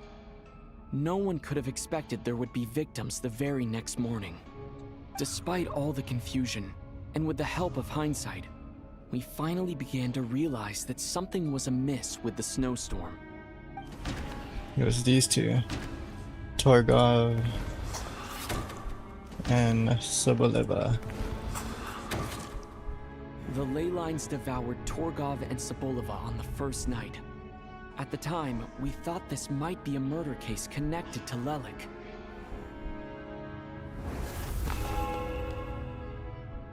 Odette and I spoke a lot that night. 3 people were on watch, but in the morning, we discovered that someone had fallen victim all the same.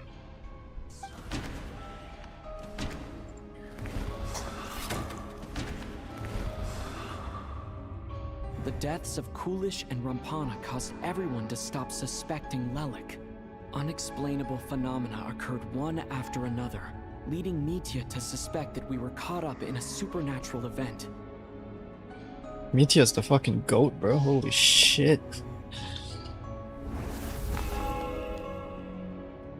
Later, we discovered that there seemed to be an extra person among us, and subsequently discovered the existence of the deceased. Yeah, so Shram died. And then after Mr. that... Shram realized he was the deceased, and walked into the snowstorm to return to the ley lines of his own accord. It turns out there really was a dead person among us. Among us. And then Valeri. He thought it was all over, but Mr. Valeri's death was a rude awakening for everyone. The ley lines consumed him during the night regardless.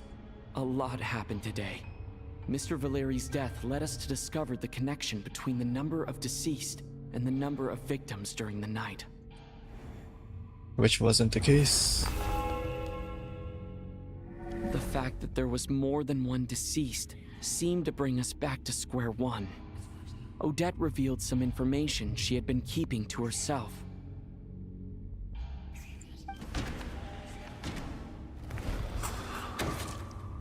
Vodyanitsa was swallowed by the ley lines in her sleep, but the requiem she sang before falling asleep was quite a game changer.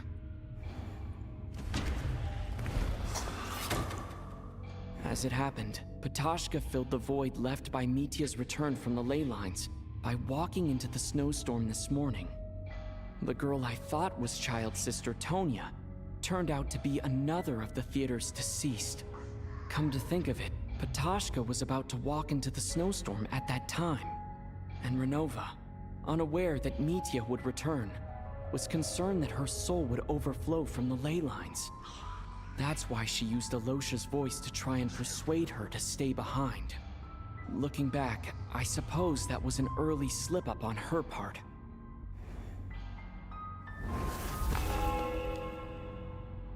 No one could have expected anyone who walked into the snowstorm to return. But just after nightfall, Mitia returned, bringing crucial information with him. Various truths began to surface, including that all of us were already dead, and that the ruler of death was here among us. Among us. Then, after revealing her true form, Renova callously claimed 2 souls.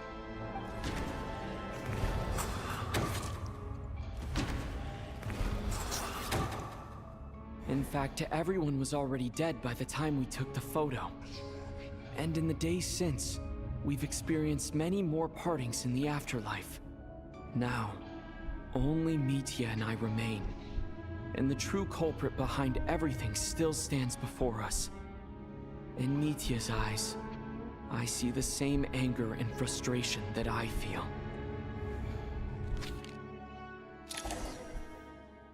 That covers everything. It's all clear now. Your work isn't finished here yet, is it? The Traveler and I are still standing here, safe and sound. The Water Imp's song threw things off a little, but it is of no consequence. The ley lines have already anchored your soul, and the first ray of light tomorrow morning will take you back. I, meanwhile, need to review my attitude towards the Water Imp race.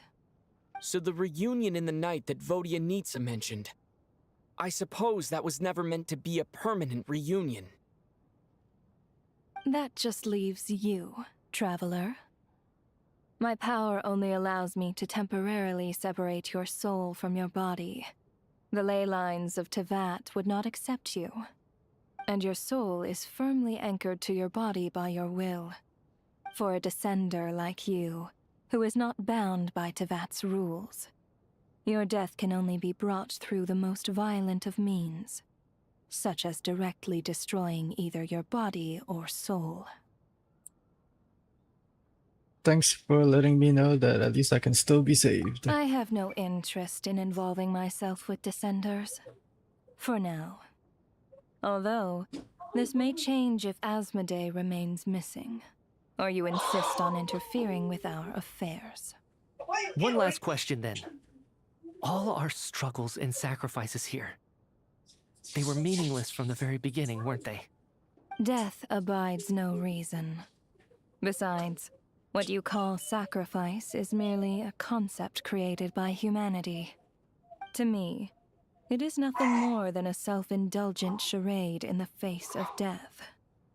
Mere mortals fantasizing that their actions could reclaim something from my grasp. A truly laughable idea.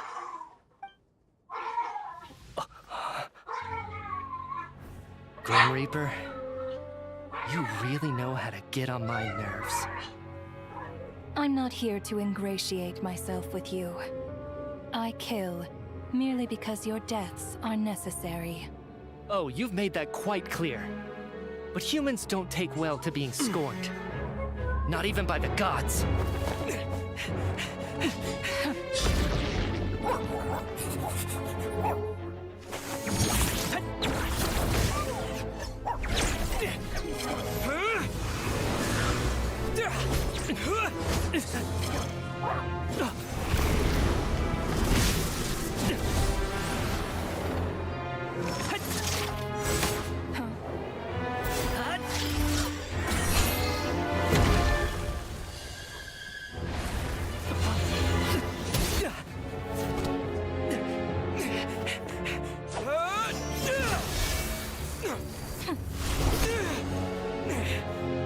This is futile.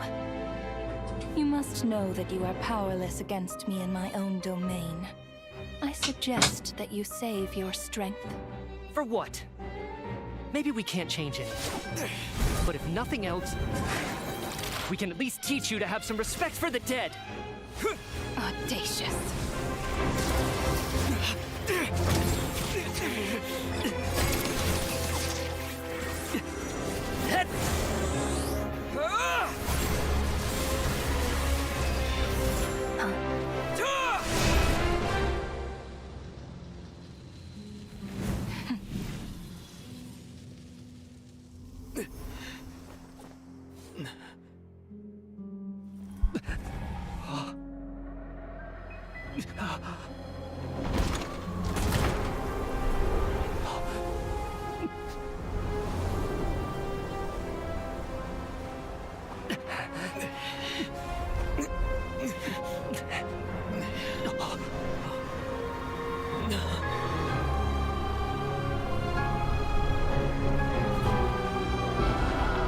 Oh shit.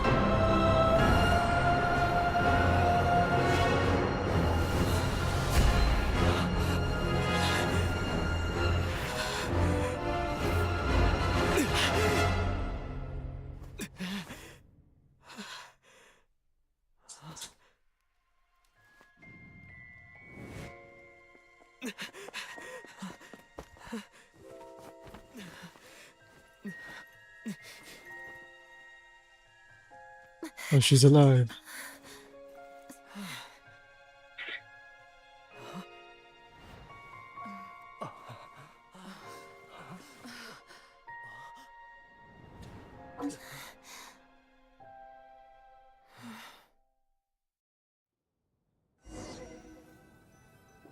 I'm so confused.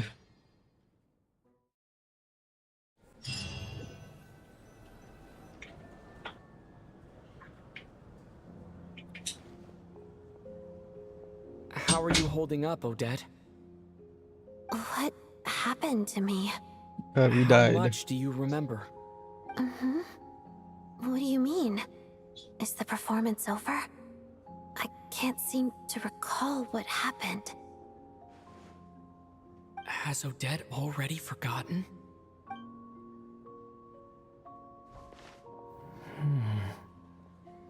Mitya? Hmm? Oh, I'm sorry. I guess I spaced out there for a second. Remind me who you are? Don't you remember anything?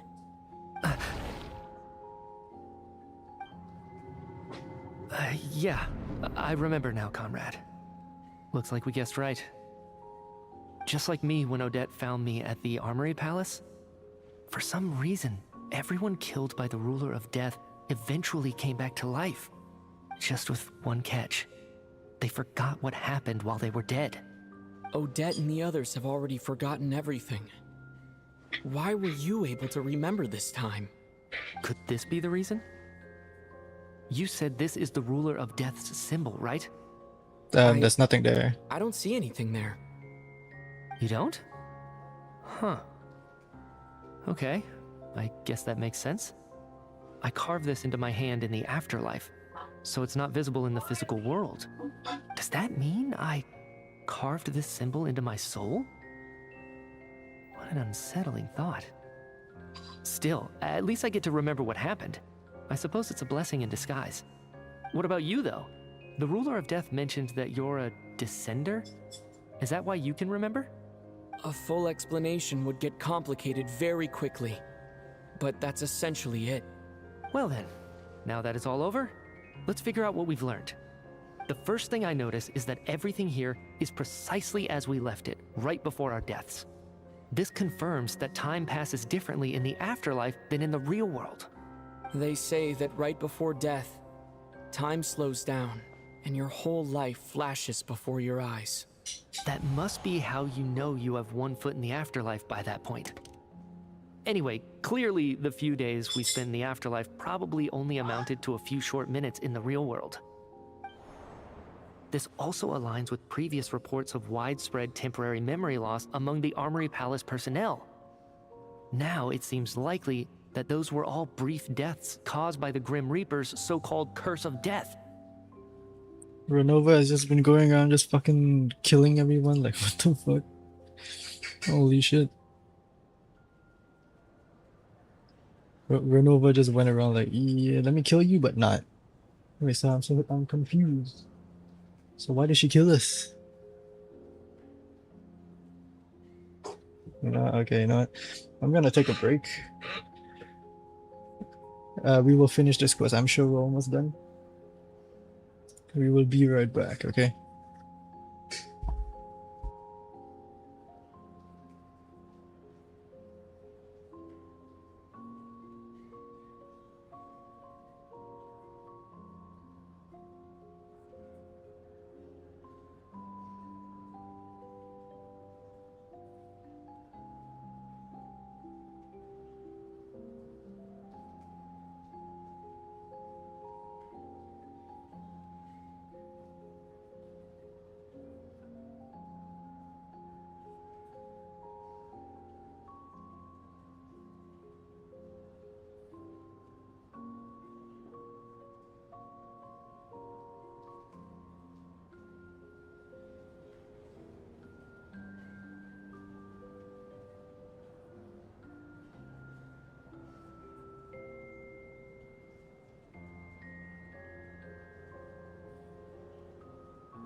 Alright, fellas, I'm back.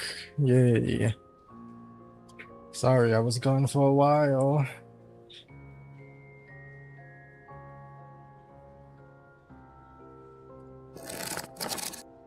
Whoa, look at that.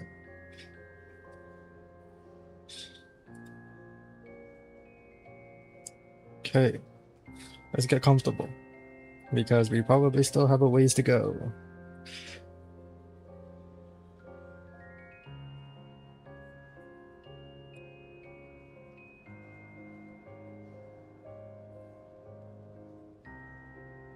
To those unaware of the truth, dying and coming back to life must feel similar to a short bout of catatonia. This leaves me with a couple big questions. What are the conditions that trigger this so-called curse of death? And why are we resurrected after we die? Exactly. If nothing else, I think it shows that killing us wasn't her ultimate goal. We still don't know her true reasons for subjecting us to death. Right.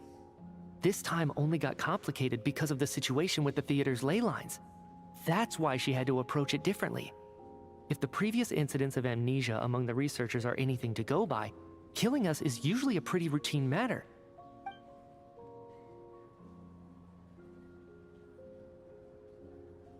Come to think of it, wasn't I about to note something down before I died? I can't remember what it was, but I think it was something related to my research project. Sorry, Traveler. I'll catch up with you again later. Right now, I have to make a trip back to the Armory Palace. Sir, if I may, no one of your description has ever shown up in my investigations into Mr. Mitia's friends. Yet, you two seem very familiar with each other. Could you perhaps tell me where he was in such a rush to get to? And, by the way, have we ever crossed paths? Forgive the presumptuousness, but I feel a vague and indescribable sense of familiarity about you. I can explain everything. Could you help me gather everyone in the theater in one place?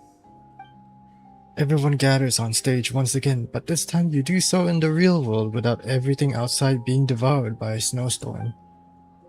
Due to the unique properties of the theater's ley lines, it seems no one has completely forgotten their experiences in the afterlife. As you recount the tale of what happened, people slowly begin to remember, as if accessing memories of a distant dream. Everyone is lost in thought. Everyone confirms their own fate with each other until finally today's show draws to a close.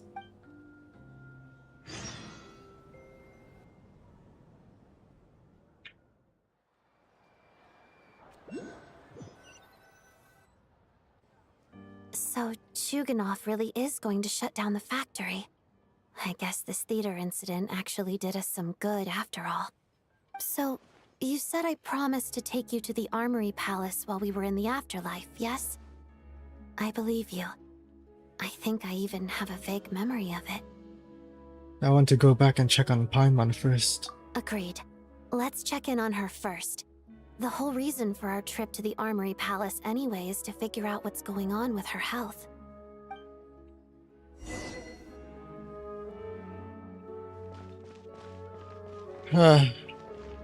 We're back. Oh my god. Holy shit.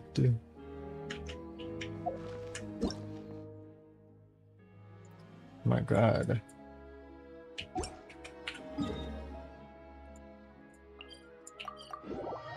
Hold on, what was the name of the quest? Mistletoe? Oh my lord. She's still here. What are you still doing here, Axinia?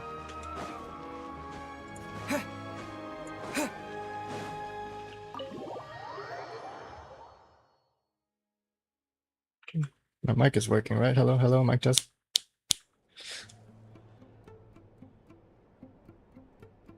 I'm finally back, even though a long time has passed from my perspective. As far as Paimon's concerned, I probably just went out to watch a very short show. A very short show I should instead. keep my emotions in check when I see Paimon again, or it'll seem weird. Wait, The atmosphere here feels off. What do you mean? Shh. Stay quiet. Let's go inside and take a look. Have we still not been able to notify Child yet? We need new orders. What if that person comes back again? What happened? I'm so sorry. Under the circumstances, there was really nothing we could do. Tell me, what happened to Paimon? It was the Jester. He came here in person and escorted Miss Paimon away. He's the director of the Fatui. His authority supersedes all others and cannot be questioned. There was nothing we could do. The Jester? How long ago did he leave? And what was Paimon's status? It was about an hour ago. Miss Paimon was fast asleep at the time. The Jester simply walked off with her as if it was only natural. I assure you, he absolutely did not use any force. Do you know where they went? The Armory Palace, most likely. Lord Piero, the Jester, has been overseeing the experiments there lately, keeping a close eye on their progress. Everyone in the Fatui has heard about it by now. I'm surprised he came in person. Whatever his reason for taking Paimon, he'll most likely return to the Armory Palace first, which is exactly where we were headed anyway. Then lead the way, Odette. Okay, let's go. Saving.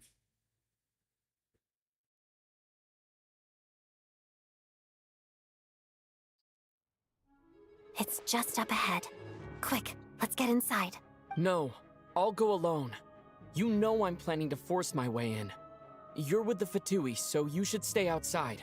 I was hardly planning on taking you through the official channels anyway. I'm here to force my way in, just like you. I may be a Fatus, but I'm also Lelik, enemy of Project Stuzha. Paimon's safety is paramount right now. With me around, you'll have an extra pair of hands. There might be devices inside that are easier for an insider to deal with. If you say so. Let's go. There's no time to hesitate.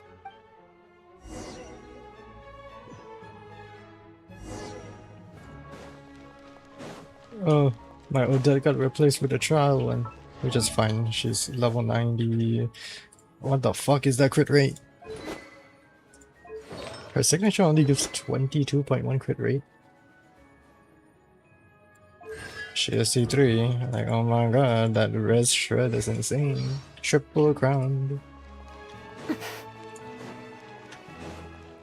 Hey, who are you? This part of the Armory Palace is under restricted access. What do you think you're doing? No questions, please. We're short on time.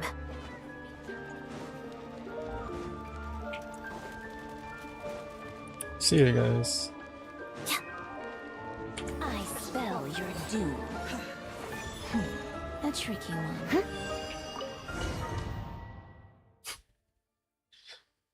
I did not lift a finger.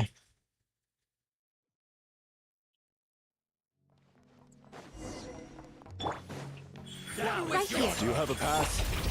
Where are you coming from? So, you're intruders, huh? Don't blame me for what happens next! Who said that?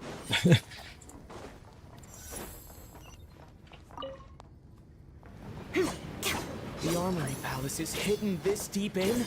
Oh, shit. Place is much bigger than I imagined. They're conducting top-secret research after all. The deeper it's hidden, the better, is standard Fatui logic.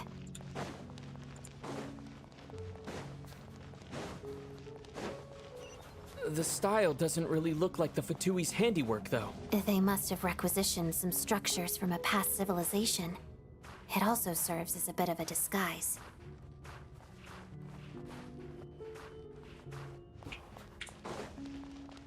Intruders! Stay alert!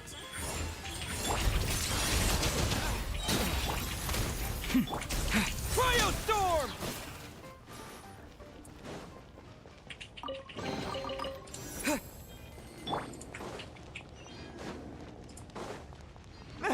Intruders? Don't come any closer! Just what are you guys trying to do here?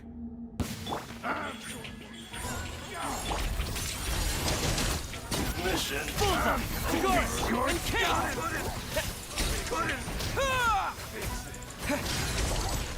No one interferes with a jester's work.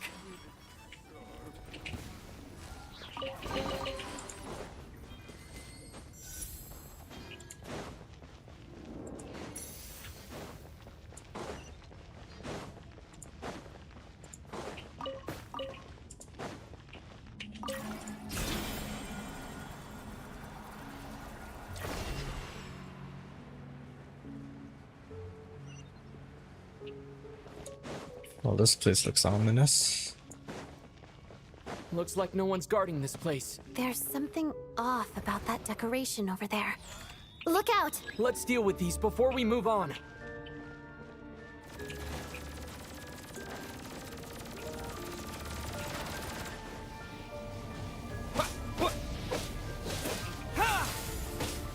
Right here. Come on out. Right now. Oh, yeah.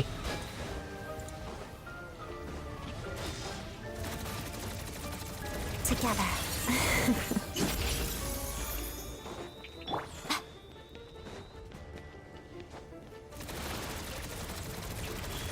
Emerge. Right here. Cryo Storm! Yeah!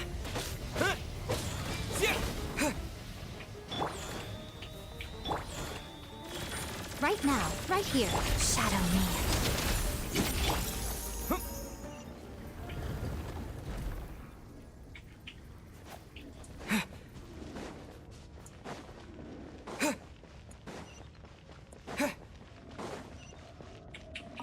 So technically speaking, I have the ruler of death in my party.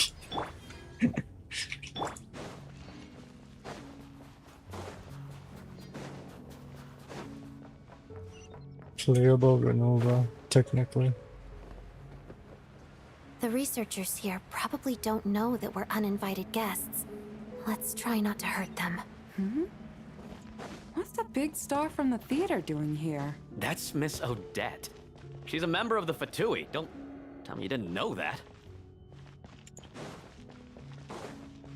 Was the whole reason for Project Stuja to support the research here at the Armory Palace? Just what are the Fatui and the Tsaritsa planning?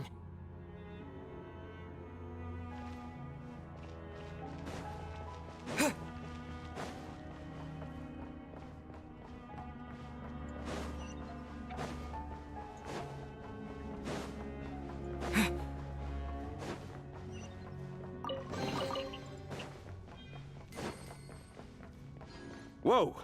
Who are you? Never seen you around here before. What the fuck?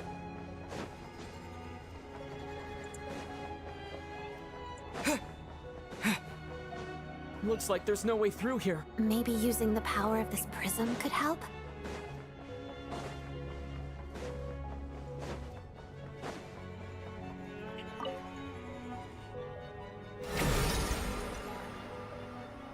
I think I see some images. It's the prism's power at play, causing images of the past to reappear, albeit only as illusion. Paimon. And the Jester. Is this another scene from the past? Yes. It looks quite old, though. I don't think it happened in the recent past.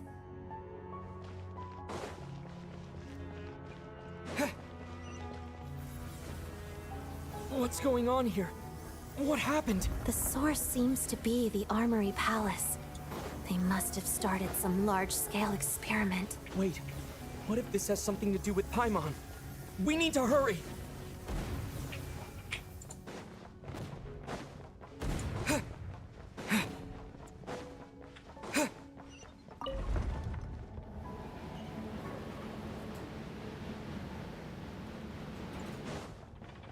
We're almost there. The Armory Palace is just up ahead. Paimon, please be okay.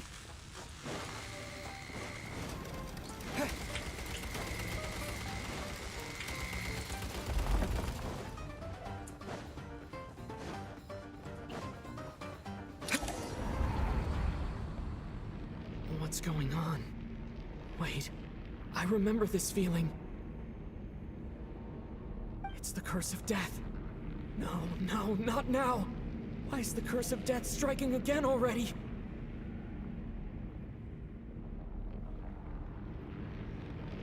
Odette.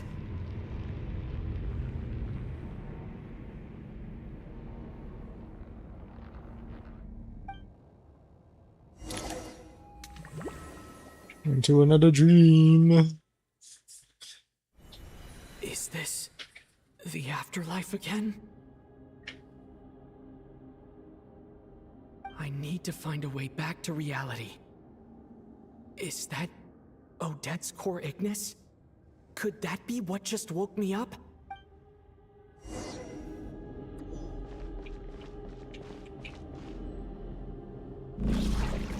Oh shit.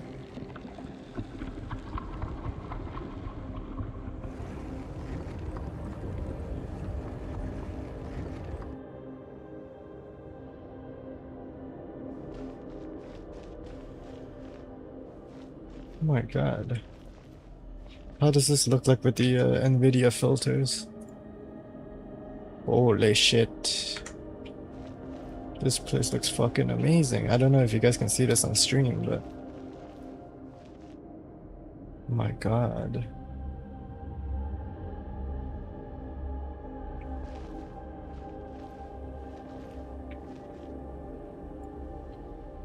That looks fucking terrible. Anyways, back to default looks. So, what is this?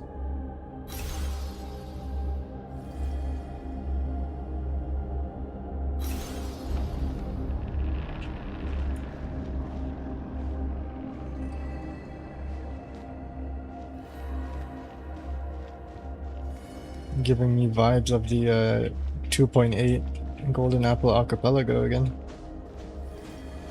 The official section of the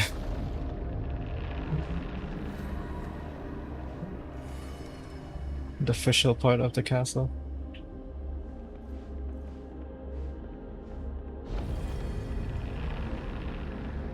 Oh shit, the black mist, go!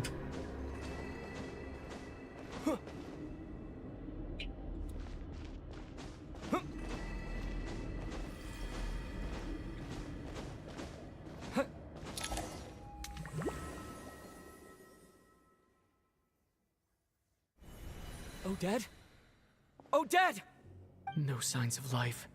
But past experience says that she should be resurrected before too long. Right?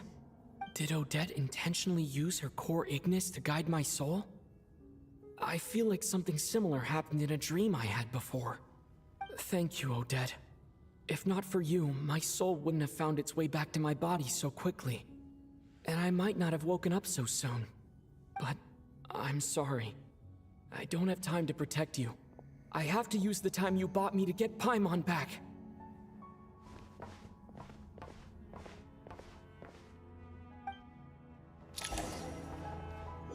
It's not really... Okay, I have no filters on, so... Oh, that...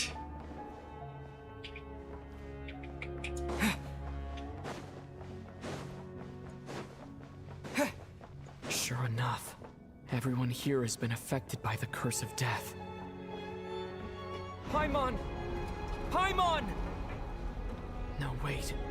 Paimon probably didn't escape Renova's curse either. She won't be able to respond to me right now. I'll have to find her myself.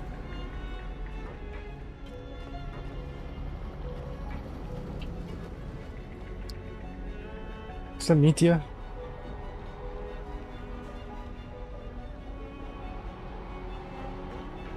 Mitya's down again. Mitya! Is this the laboratory he works in? What happened here to trigger the curse of death again so soon? I'll have to ask him when he wakes up. Finding Paimon has to take priority now.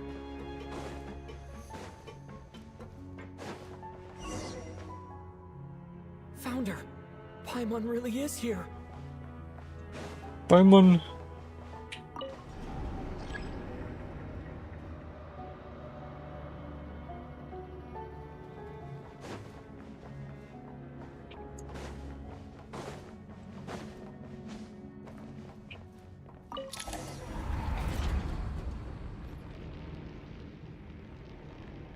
Oh shit.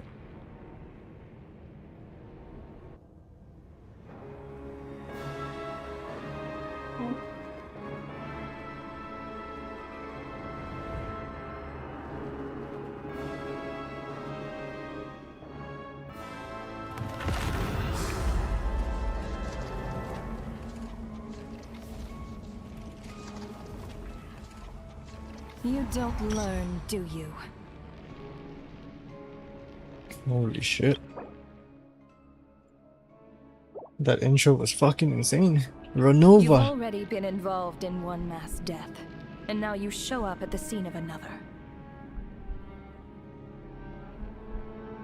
Damn, the model looks good. I'm still not a huge fan of the This design. might have passed for a coincidence the first time, but a second time? Am I to assume you are intentionally interfering in SNEZHNAYA's affairs? Judging by your expression, it seems that you understand little of what is going on here. In that case, a word to the wise. Do not interfere in SNEZHNAYA's affairs. A civilization that fails to learn its lesson constantly depletes its own worth. It will one day lose any reason for its existence.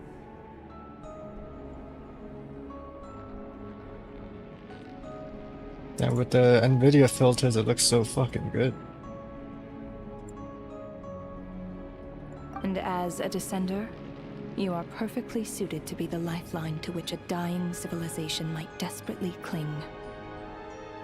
Consider your position carefully. No advice needed. I'll make my own judgments. Suit yourself. When the day of reckoning arrives, not even a descender can hope to escape unscathed. The time for resurrection fast approaches. The mortals here are not yet worthy to behold my form. So that will be all for today.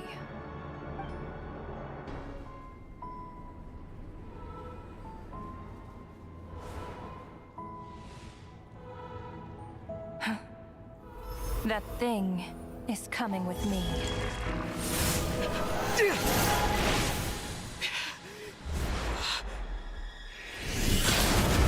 Oh shit, the Jester! Ole. Whoa! We got everyone. You awoke sooner than I thought. The curse of immortality is stubborn, unable to enter the ley lines, yet not content to remain a spirit. Ruler of death, what do you want? You perplex me. Both you and you. That thing may be a creation of Celestia, but it possesses none of Celestia's power, let alone authority. Your obsession with it baffles me. No matter, the resurrection will soon begin. It's worthless anyway.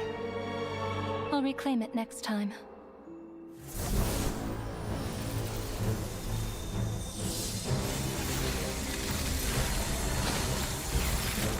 Hey, who says there'll be a next time?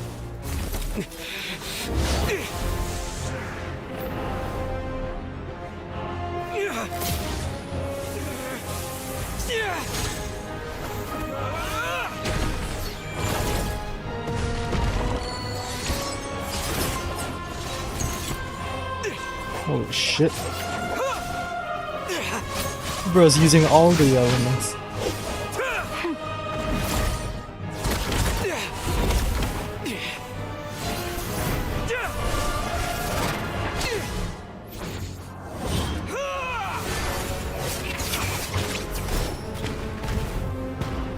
Meteor.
Damn.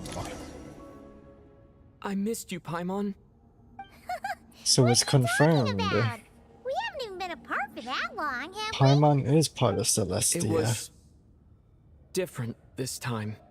You seem to be in pretty good shape.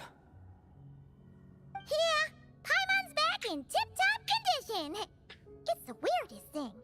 Paimon fell asleep earlier, and when she woke up, she found herself here. The Jester and that guy talking to him used some kind of energy on Paimon, and she could kind of feel it canceling out that other thing that was making her feel unwell. So, Mitya helped too? Apologies for leaving in such a hurry at the theater earlier. I was in a rush to verify some theories. Rest assured that your companion is perfectly safe. We reversed the effects that the experimental energy had on her. The Jester specifically instructed me to do so. I suppose this is our first official meeting, Traveler. I could not let Paimon suffer in her condition for a moment longer, and so I simply took her without explanation. I hope you do not mind. Well, you definitely gave me a scare. For my part, I hope you don't mind that I beat a few people up on the way. But why would a big shot like you care about what happens to Paimon? As I said when you first arrived in SNEZHNAYA, we once spent some time together in the distant past. Oh yeah, you did mention that. And Paimon did think you seemed strangely familiar the first time we met. I'm afraid the reminiscing will have to wait. Mitya, let us continue with the report. What conclusions, if any, did you reach from conducting the final experiment of our energy research ahead of schedule? The good news is, my hypothesis regarding the Ruler of Death has been verified. As for the bad news, I recommend we suspend the experiments and Project Mistleton until further notice. Currently, we have no means with which to make a breakthrough. I say this purely as a scientist, guided by reason alone. I will trust your judgment. We shall put the project on hold until the Ruler of Death has been eliminated. Wait, what are you guys talking about? You want to get rid of Renova? Like, how? By killing her? By whatever means necessary, so long as it removes the threat she poses to us. Until then, everything we do will be in vain. After what just happened, I've ascertained Renova's goal. You can Or just say rather, her name? The trigger The fuck? condition for the Curse of Death. Okay, let's hear it. What she's doing is blocking SNEZHNAYA's technological progress, preventing us from possessing any means with which to threaten the heavenly principles. Just like the little lapdog she is. So, any ideas, research, or experiments that lead to technological progress can trigger the curse. So I thought of this like the several times I took a break from playing the game today. I thought of this because I was thinking back like that Mondstadt, Liyue, and Inazuma, like in terms of technology, they're still pretty like, you know, behind. And then you get to Sumeru, they have fucking AirPods that can access the World Wide Web. And then you have Fontaine with robots, you have Natlan that has jetpacks and shit, and the Dragon Tech. So I was like, at a certain point, won't humans create technology like spaceships, so like the dragons did, and go out of space? Like outer space. So the Heavenly Principles surely wants to avoid that, right? So I was thinking like, how do they, you know, counter that? So there it is. Just now, for instance, I was set to launch a final phase energy experiment ahead of schedule. If the experiment was successful, we could have achieved a crucial breakthrough. As expected, though, the moment the experiment began, all the researchers, technicians, and witnesses died from the curse. All that effort, not to mention the energy and materials we relied on Project SNEZHNAYA to gather for us, went to waste. In the end, nothing was gained. Does that mean something similar happened when we were at the theater? That's right. During the performance, I thought of an important breakthrough regarding the experiment, and wound up dragging everyone into this. So the nature of the curse seems to be something like, when moments of technological progress occur, all life in the vicinity is taken away. What a violent method! Of course, that meant the curse was normally limited to the Armory Palace. Since outsiders are forbidden from entering, this mass death phenomenon went unnoticed, until Odette came along. I believe she was the first witness. The curse of death was triggered just before she infiltrated the Armory Palace that day. But you mentioned something about a final stage experiment. Doesn't that mean you've actually made some progress? That's right. Even with the gods locking certain key components out of reach, humanity can still advance technology in incremental steps accumulated over time. But, as I'm sure Renova anticipated, even incremental progress has its limits, a point where the truth you're seeking must be put to the test in an experiment. You mean the experiment you were just about to do? Yes, we were at a critical juncture, a moment where the quantitative was about to translate into fundamental qualitative change. With this single experiment, we could have brought everything we've worked for to fruition. But now, after already being forced to fumble around in the dark all this time, it feels like we've truly hit an impenetrable wall. As long as Renova's curse of death persists, we won't be able to advance the experiment or obtain any results. And with Project SNEZHNAYA having been in effect all this time, at our nation's current strength, repeated trial and error is simply unsustainable. Only by eliminating Renova first will it be possible to continue advancing our plans. But she's the ruler of death! She can just kill whoever she wants, right? That's gotta be the scariest power ever! Is it even possible to beat her? We'll see. But one thing's for sure. She definitely can't just do whatever she wants. The best proof of that is me, standing here, very much alive. You're saying... Wouldn't it be easier to just kill all of us researchers for good? Why resurrect us over and over again? Why let us advance our technology to this point? So, you're saying even the ruler of death has limitations we don't know about? Exactly. And I think that's where the key to our breakthrough lies. Regardless, the ruler of death has always been an obstacle we must overcome. Indeed, we must face life, death, time, and space. You can take space out of that. Our goal is the heavenly principles. The Fatui want to challenge the heavenly principles? For a long time, I've had a vague suspicion the Fatui and the Tsaritsa were targeting the heavenly principles. But hearing the Jester admit it is still a shock. No wonder the Tsaritsa's goal has always been kept a secret from the people. What kind of road will that lead SNEZHNAYA down? In that case... Lord Jester, I would like to request some leave. I'd like some time to organize my thoughts and go over the data. Granted. Get some rest, put the experiment out of your mind, and take care that the curse of death doesn't affect any civilians.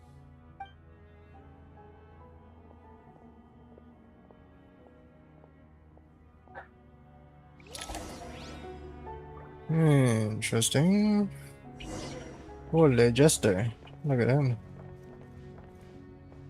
Ah, damn.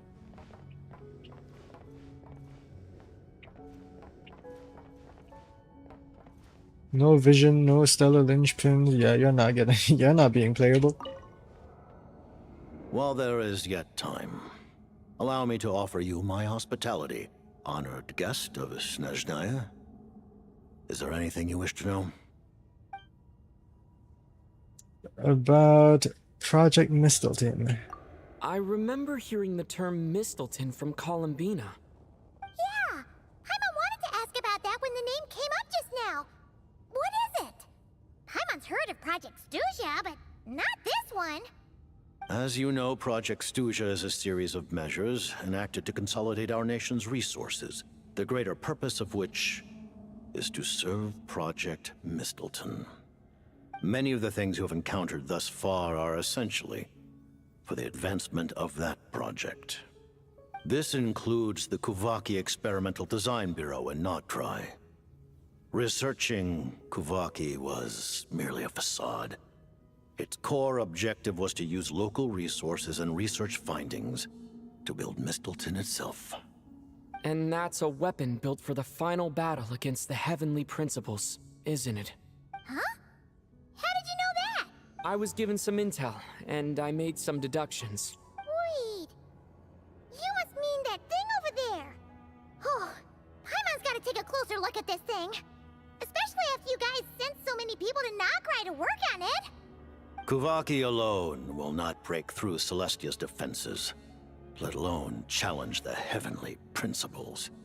The Heavenly Principles are no doubt accustomed to combating the power of the Light Realm, and elemental energy is simply the power of the human realm, converted to that form by the Heavenly Principles themselves.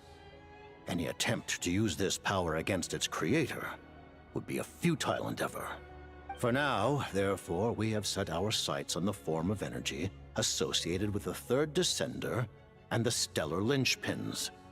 This may hold the potential to allow Mistleton to contend with the Heavenly Principles. So that's why they need the You could Gnosis. say that by reverse engineering the stellar linchpins to extract the energy within, we have obtained a source of anti-Celestia energy. So this is the energy research that Mitya is in charge of.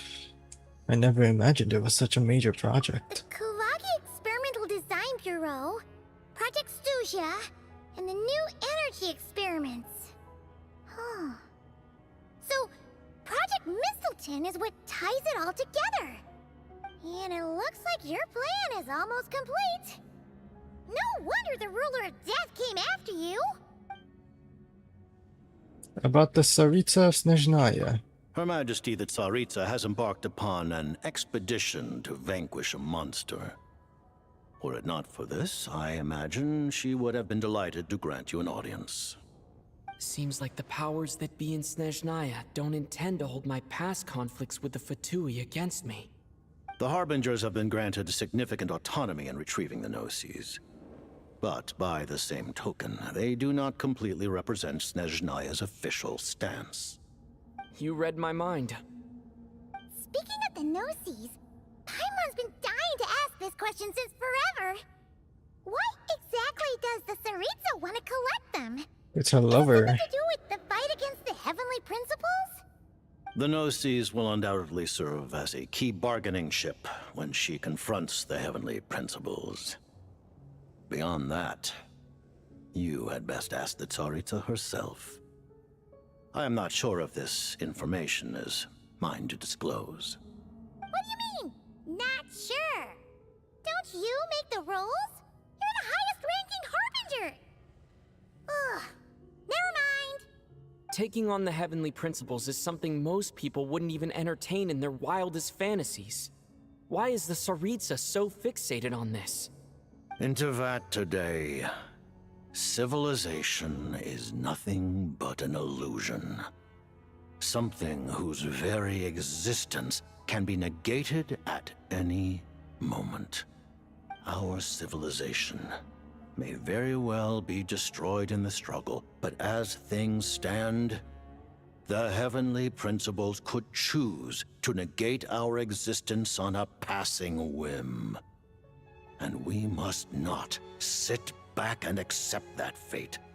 Only by changing the state of affairs, only by overthrowing the Heavenly Principles, can our civilization truly be said to have taken root. Otherwise, the fate of the people of Conria and Hyperborea is a cycle doomed to repeat itself. Accepting potential destruction in return for getting to control your own fate. Furthermore, perhaps this is still somewhat difficult for you to understand. Are you aware that all the rules of this world are made up of curses? Huh? All of them? Paimon knows about the curse of death you mentioned, and the curse of immortality that you and Dainsleif have. Then the birth of the Hilichurls, the rules of Natlan's Ode of Resurrection. Those are curses too? Farina's long life seems to stem from a curse placed on her by Focalor as well. Yes. Even a god's love for humanity is a curse the heavenly principles inflicted upon the gods. What? The Tsaritsa has always had ample reason to hate the heavenly principles. If she can seize their authority, she will reconstruct the entire world, and when that time comes, humanity will be completely liberated from curses and lies. Look forward to it. It will be a world beyond your imagination. Though the ordinary people of SNEZHNAYA may not understand these details, in this frigid land locked in a ceaseless struggle against the environment, in this nation to which the gods have never shown favor, we all believe that standing in solidarity with the Tsaritsa in our shared struggle will surely usher in a new and better world. Trailer quote. About your relationship with Paimon. Paimon really doesn't remember. He's basically a stranger. You've gotta believe Paimon. Relax, you're freaking out over nothing. Allow me to explain.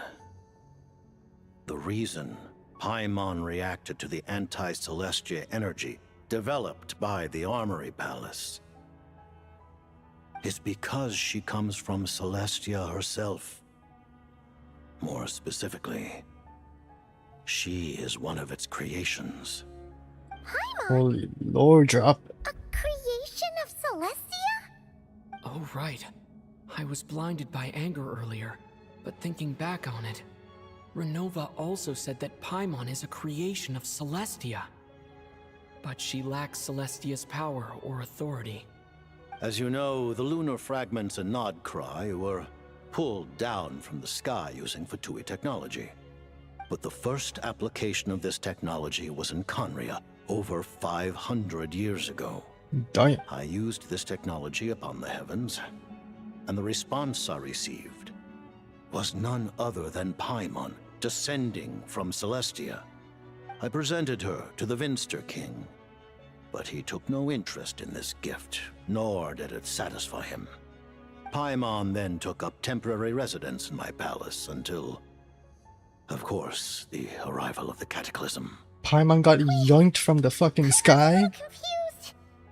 You're talking about things that happened in Conria 500 years ago. You're saying Paimon was there for that? That means Paimon's at least 500 years old. But Paimon doesn't remember any of that. Falling from the sky? Being given away as a gift? None of it. Having lived through the Cataclysm, perhaps you too were burdened with some manner of curse. Although, losing your memories would indeed be the smallest price I've ever seen paid. But it's not just her memories from Conria. Paimon doesn't even know how she spent the last 500 years. She only has memories from the past few years. No matter how hard she tries to remember. What was Paimon like back in Conria? Did she know a whole lot because she came from Celestia? Was she super smart? Unfortunately, when you arrived in Conria, your consciousness was like that of a newborn infant. None could say what kind of being you once were in Celestia. During the time you lived in Conria, your personality was no different from how it is now. No surprise the Vinster King wasn't exactly taken by your charm. Aw, man! Paimon's plan to get her memories back and become super smart is ruined before it could even start. You know, even though Paimon lost her memories, she still feels weirdly close to you for some reason.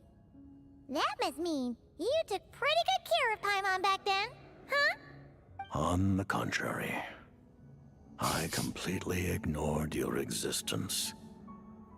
I was entirely focused on my struggle against Troptatir the Wise. But now, as I see it, it is as if you are the only sane thing that survived that era of insanity. And thus, are worthy of protection. Noted. Man, Paimon's gotta stop projecting friendship on everyone she meets. But, Traveler? Even though you know Paimon's some creation of Celestia now, you still want her, right? As long as you're not the heavenly... You're not going to abandon her? As long as you're not the heavenly principles, we're good. Oh, phew! That's a relief. Paimon's just learning about this too. She's barely even processed it. I don't have any more questions. Let's talk about what's next. Thank you for telling me so much. I'm a bit surprised, honestly.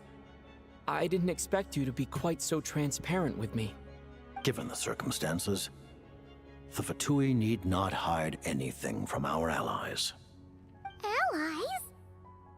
To advance Project Mistleton, we must first resolve our issue with the Ruler of Death. And, if I presume correctly, you have no intention of letting her actions go unpunished either, do you? That's right. Ever since she said she intends to reclaim Paimon when we next meet, I figured reconciliation was out of the question. Against an opponent of this caliber, deliberating over our allegiances would waste time we do not have. We must join forces unreservedly with whomever we can, if we are to stand anything like a fighting chance. You're going to challenge the Ruler of Death? Just for Paimon? But Paimon's only... No buts. Thank you. Oh, thank you. Oh, gee. Now Paimon doesn't even know what to say. Anyway, Paimon's super touched.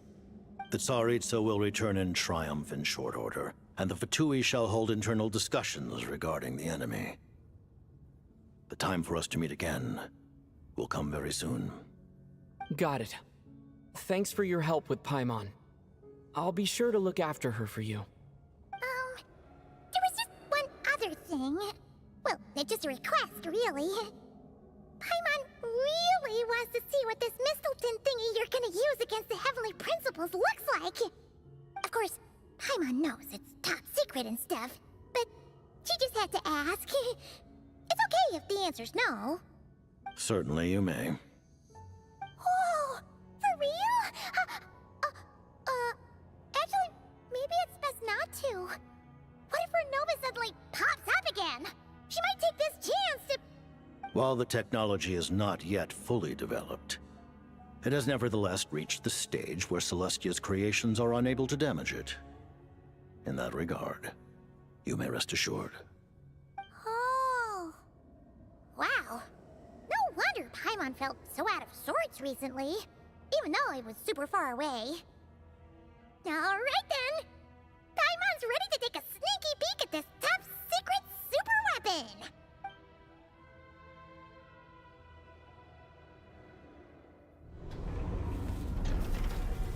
Oh shit.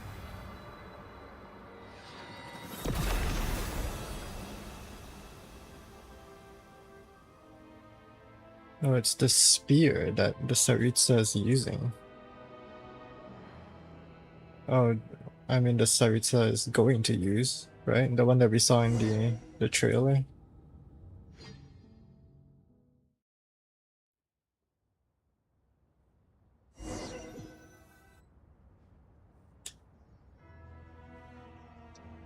Huh?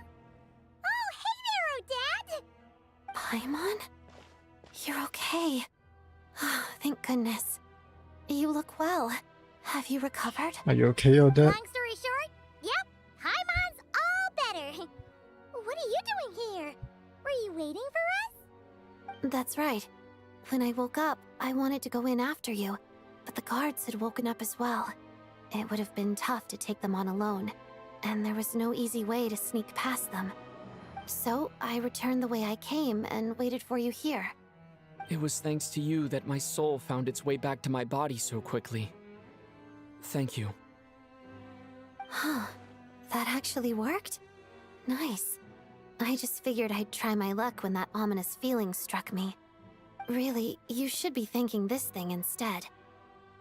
Anyway, and now that things here are all taken care of, I have other things I should get back to.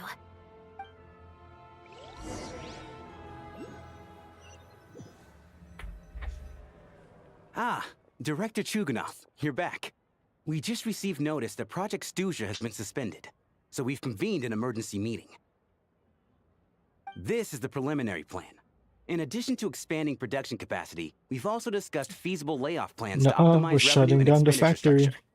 Our calculations indicate that the factory's profits will increase by at least 30%. Just give the word, Director. Shut it down. That won't be necessary. Leave the energy for those who need it.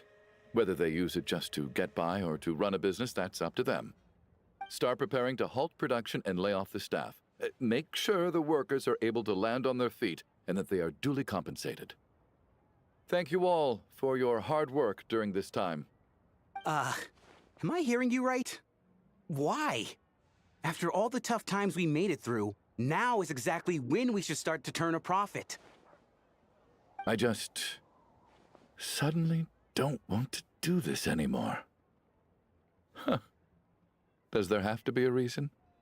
Iskra, it's time to rest. Dear esteemed members of the Rokot, given the effects of Lelic's radical actions upon our organization's reputation and social stability, a decision has been made to permanently withdraw this codename from use. Considering that Lelic did what they did for the benefit of the people, the Rokot has nevertheless negotiated with the authorities, ultimately securing a waiver for all penalties due to them. Lelic will be suspended for a period of time. Depending on their future performance, they may be allowed to adopt a new codename and continue acting as part of the Rokot. The purpose of this notice is to remind everyone once again that motives and methods are equally important when one operates in the shadows. Even with Project SNEZHNAYA's suspension and our interim operational victory, we must guard against complacency and rashness and work to consolidate the progress we have made so far. We act only for the greater glory and solidarity of our nation. May the aurora shine ever on, and the tundra always stand firm. What the fuck? We act only for the greater glory and solidarity of our nation. May the aurora shine ever on, and the tundra always stand firm. Didn't the rooster say that? Looks like it's finally over. You mean for us? Just thinking out loud.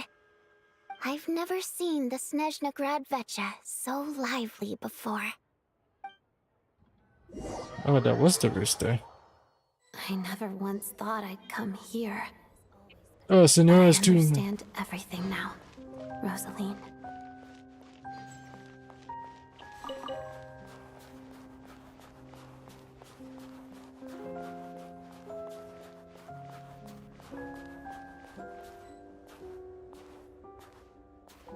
This will take a while. I can't sprint. Oh shit. I've seen Spirit Seeker performed many times, including by your mother. Why do you bring that up all of a sudden? Even though the choreography is always identical, every dancer finds a way to make it her own.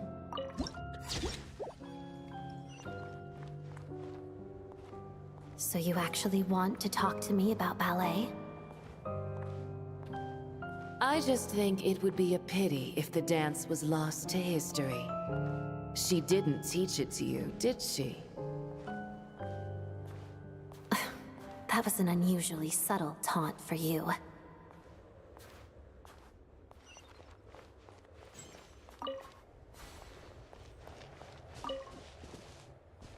We embraced one another on the snow-swept plains, melting the ruthlessness of time. But when our bodies, in pieces, are cast to the winds, what of our love will remain behind?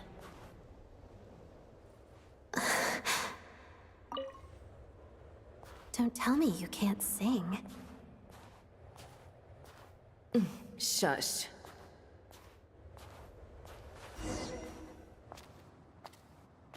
Oh shit. I understand her hatred. The Fatui robbed her of the life she should have had. I never opposed her dancing. Yet still I became an enemy of her ballet. I'll just keep my distance. Many despise me. I'm used to it. You're certainly not one to shy away from confrontation. But children, they need a different approach. I'm hardly the most maternal figure. Yet, she is a child. In my experience, while a father commands authority, he must still yield to love. You should tell her what you think about her dancing.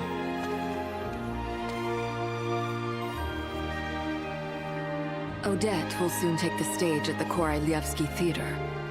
This could be your chance. Geonosis secured. It went smoothly. I'll be there. Have them send me an invitation.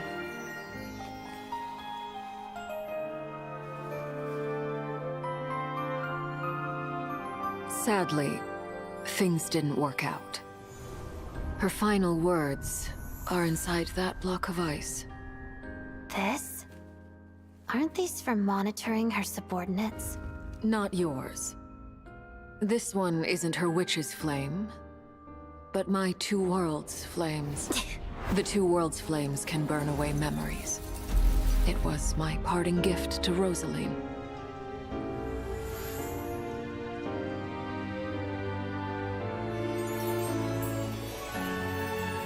If all goes to plan, she and I will both live to see the Tsaritsa succeed. I believe she'll find peace.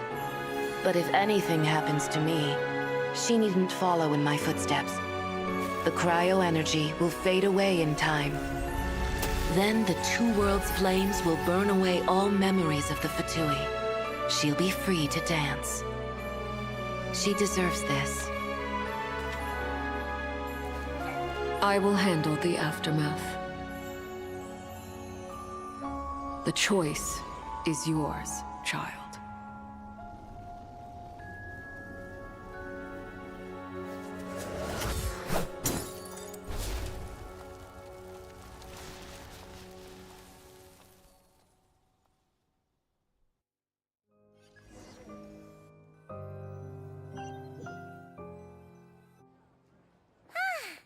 Fresh air at last! Paimon's head isn't spinning anymore, and the fever's all gone. Paimon's finally free to fly again!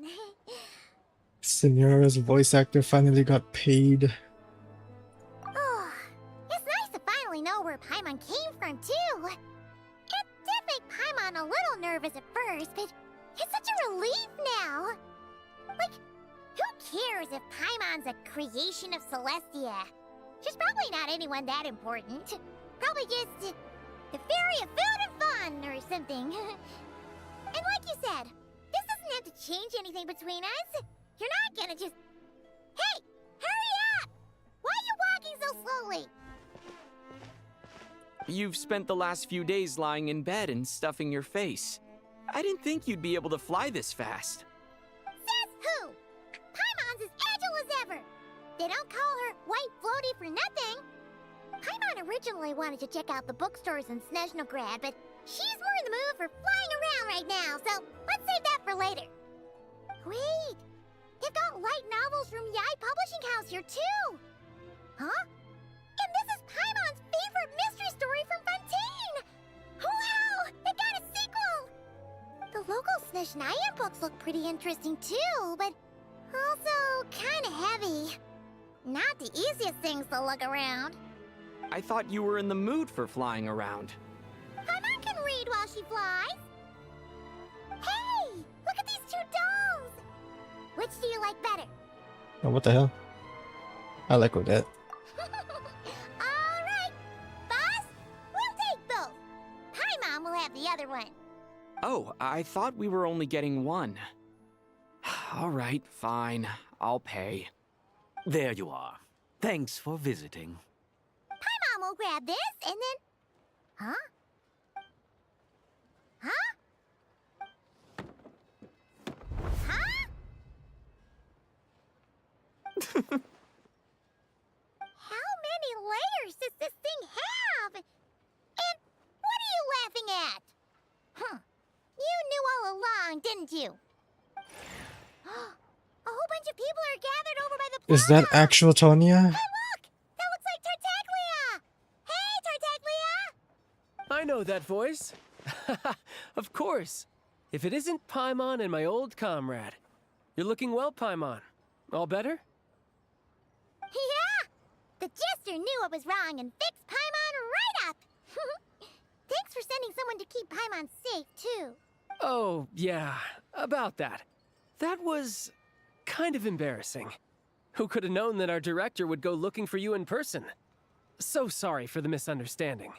Oh, right. Let me introduce you. This is my little sister, Tonya. Hello, Tonya. The real one. Hello, hello. Firstly, I'm really sorry about my brother. Sounds like he's caused you no end of trouble. Hey now, why'd you have to start with that? Not that it isn't true, of course. So she's the real Tonya. She said you two didn't manage to meet up at the theater.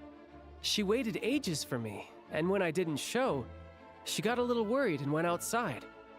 Wait. You mean you didn't even tell Tonya I'd be going in your place? I know, right? He didn't bother to say a word to me. I searched up and down the city for him, and he only told me about it when I finally caught him at the gates of Glupov. I've been rushed off my feet lately, so I didn't get the chance to go home. I just figured the Traveler would fill you in when he got there. Well, the snow was bad, and you're never late. So I was really worried about you. How was I supposed to know that you'd stood me up? I'm sorry, Tonya. I really am.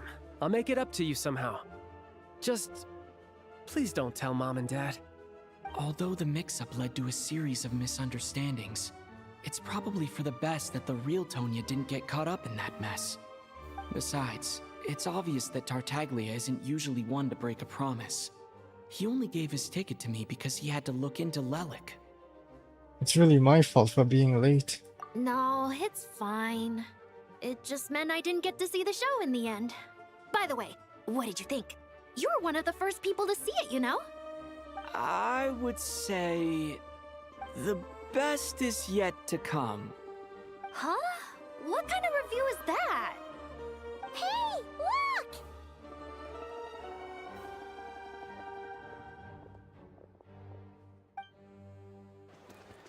Oh, another cutscene.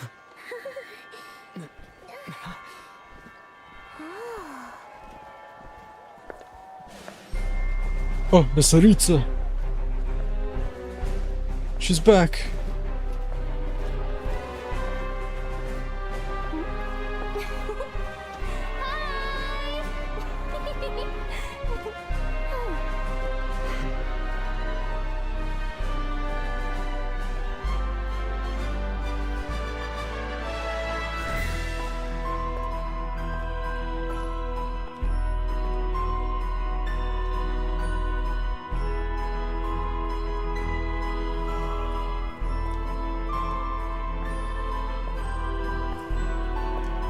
Oh my.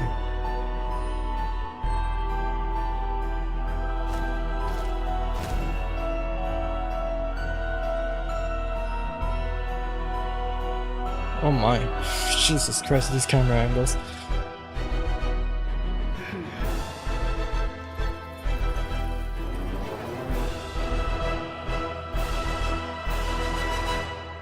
Damn.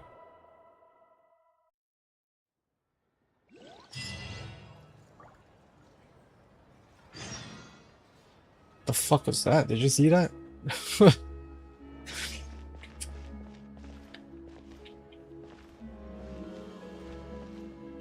They ended in a cutscene. That's interesting.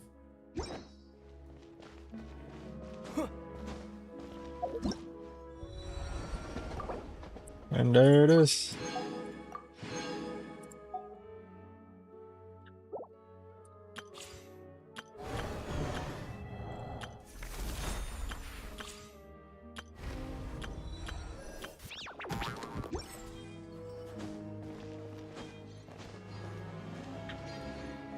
Holy shit. 11-hour 39-minute stream.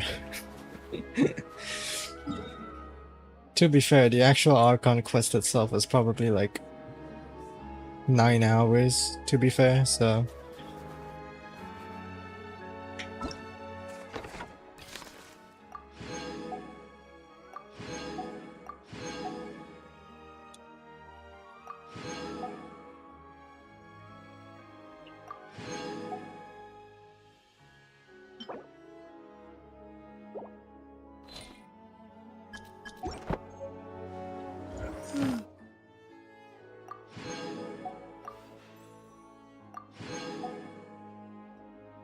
Unlock new gameplay mode or function. I need to talk to... Okay, maybe let's not do SNEZHNAYA. We'll keep it and not cry.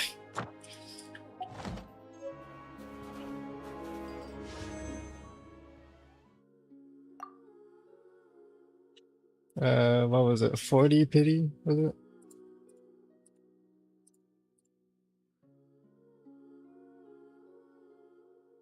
$40 pity. Let's do 50. Why not?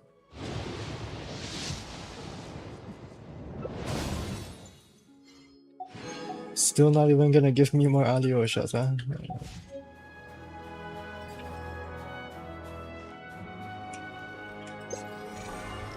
Alright, Gray's messages. I forgot.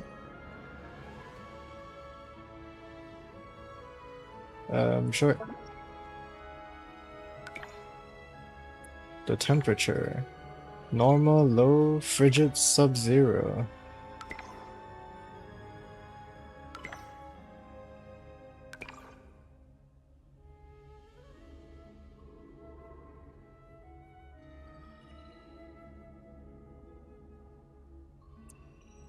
Is it impossible even with the Eye of Gray's energy?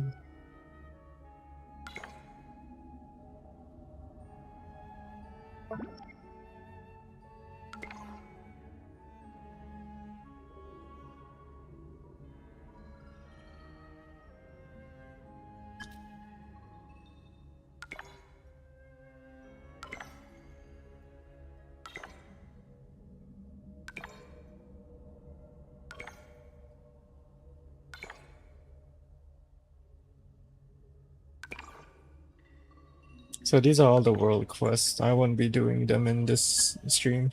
I don't stream world quests. Except, did I stream? No, I didn't even stream the moon quest. So yeah, don't expect me to stream the stuff.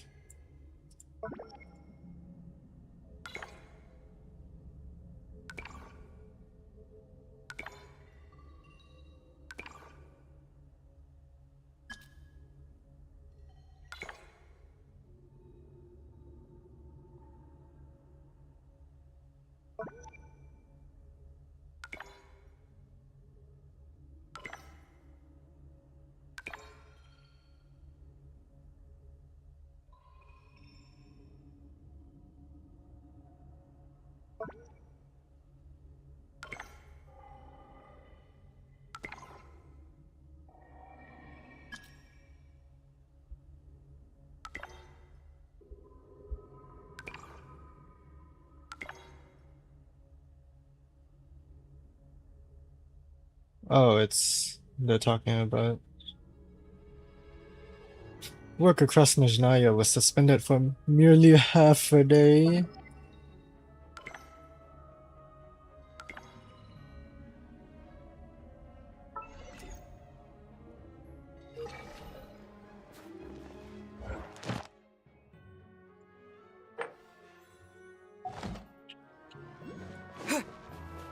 Axinia is still standing there.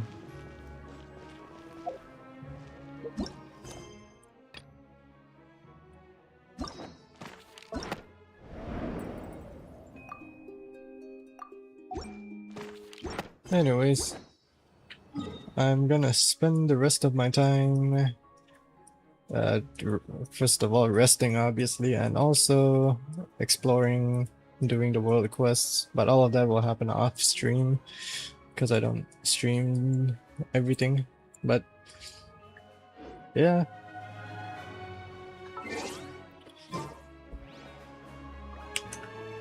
Goodbye, stream.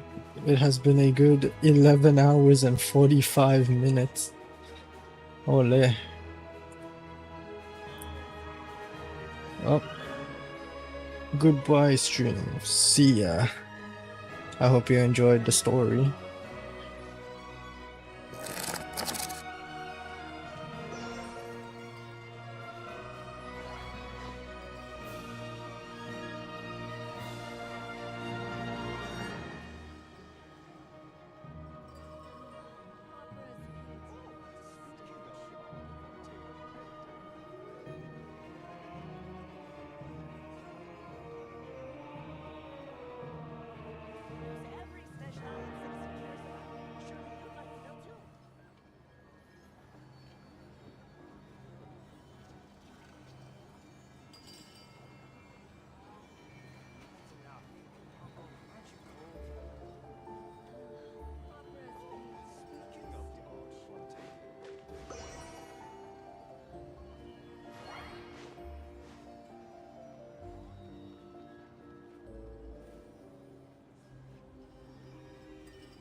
Every SNEZHNAYA cares about. Surely you'd like to know too.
Mm.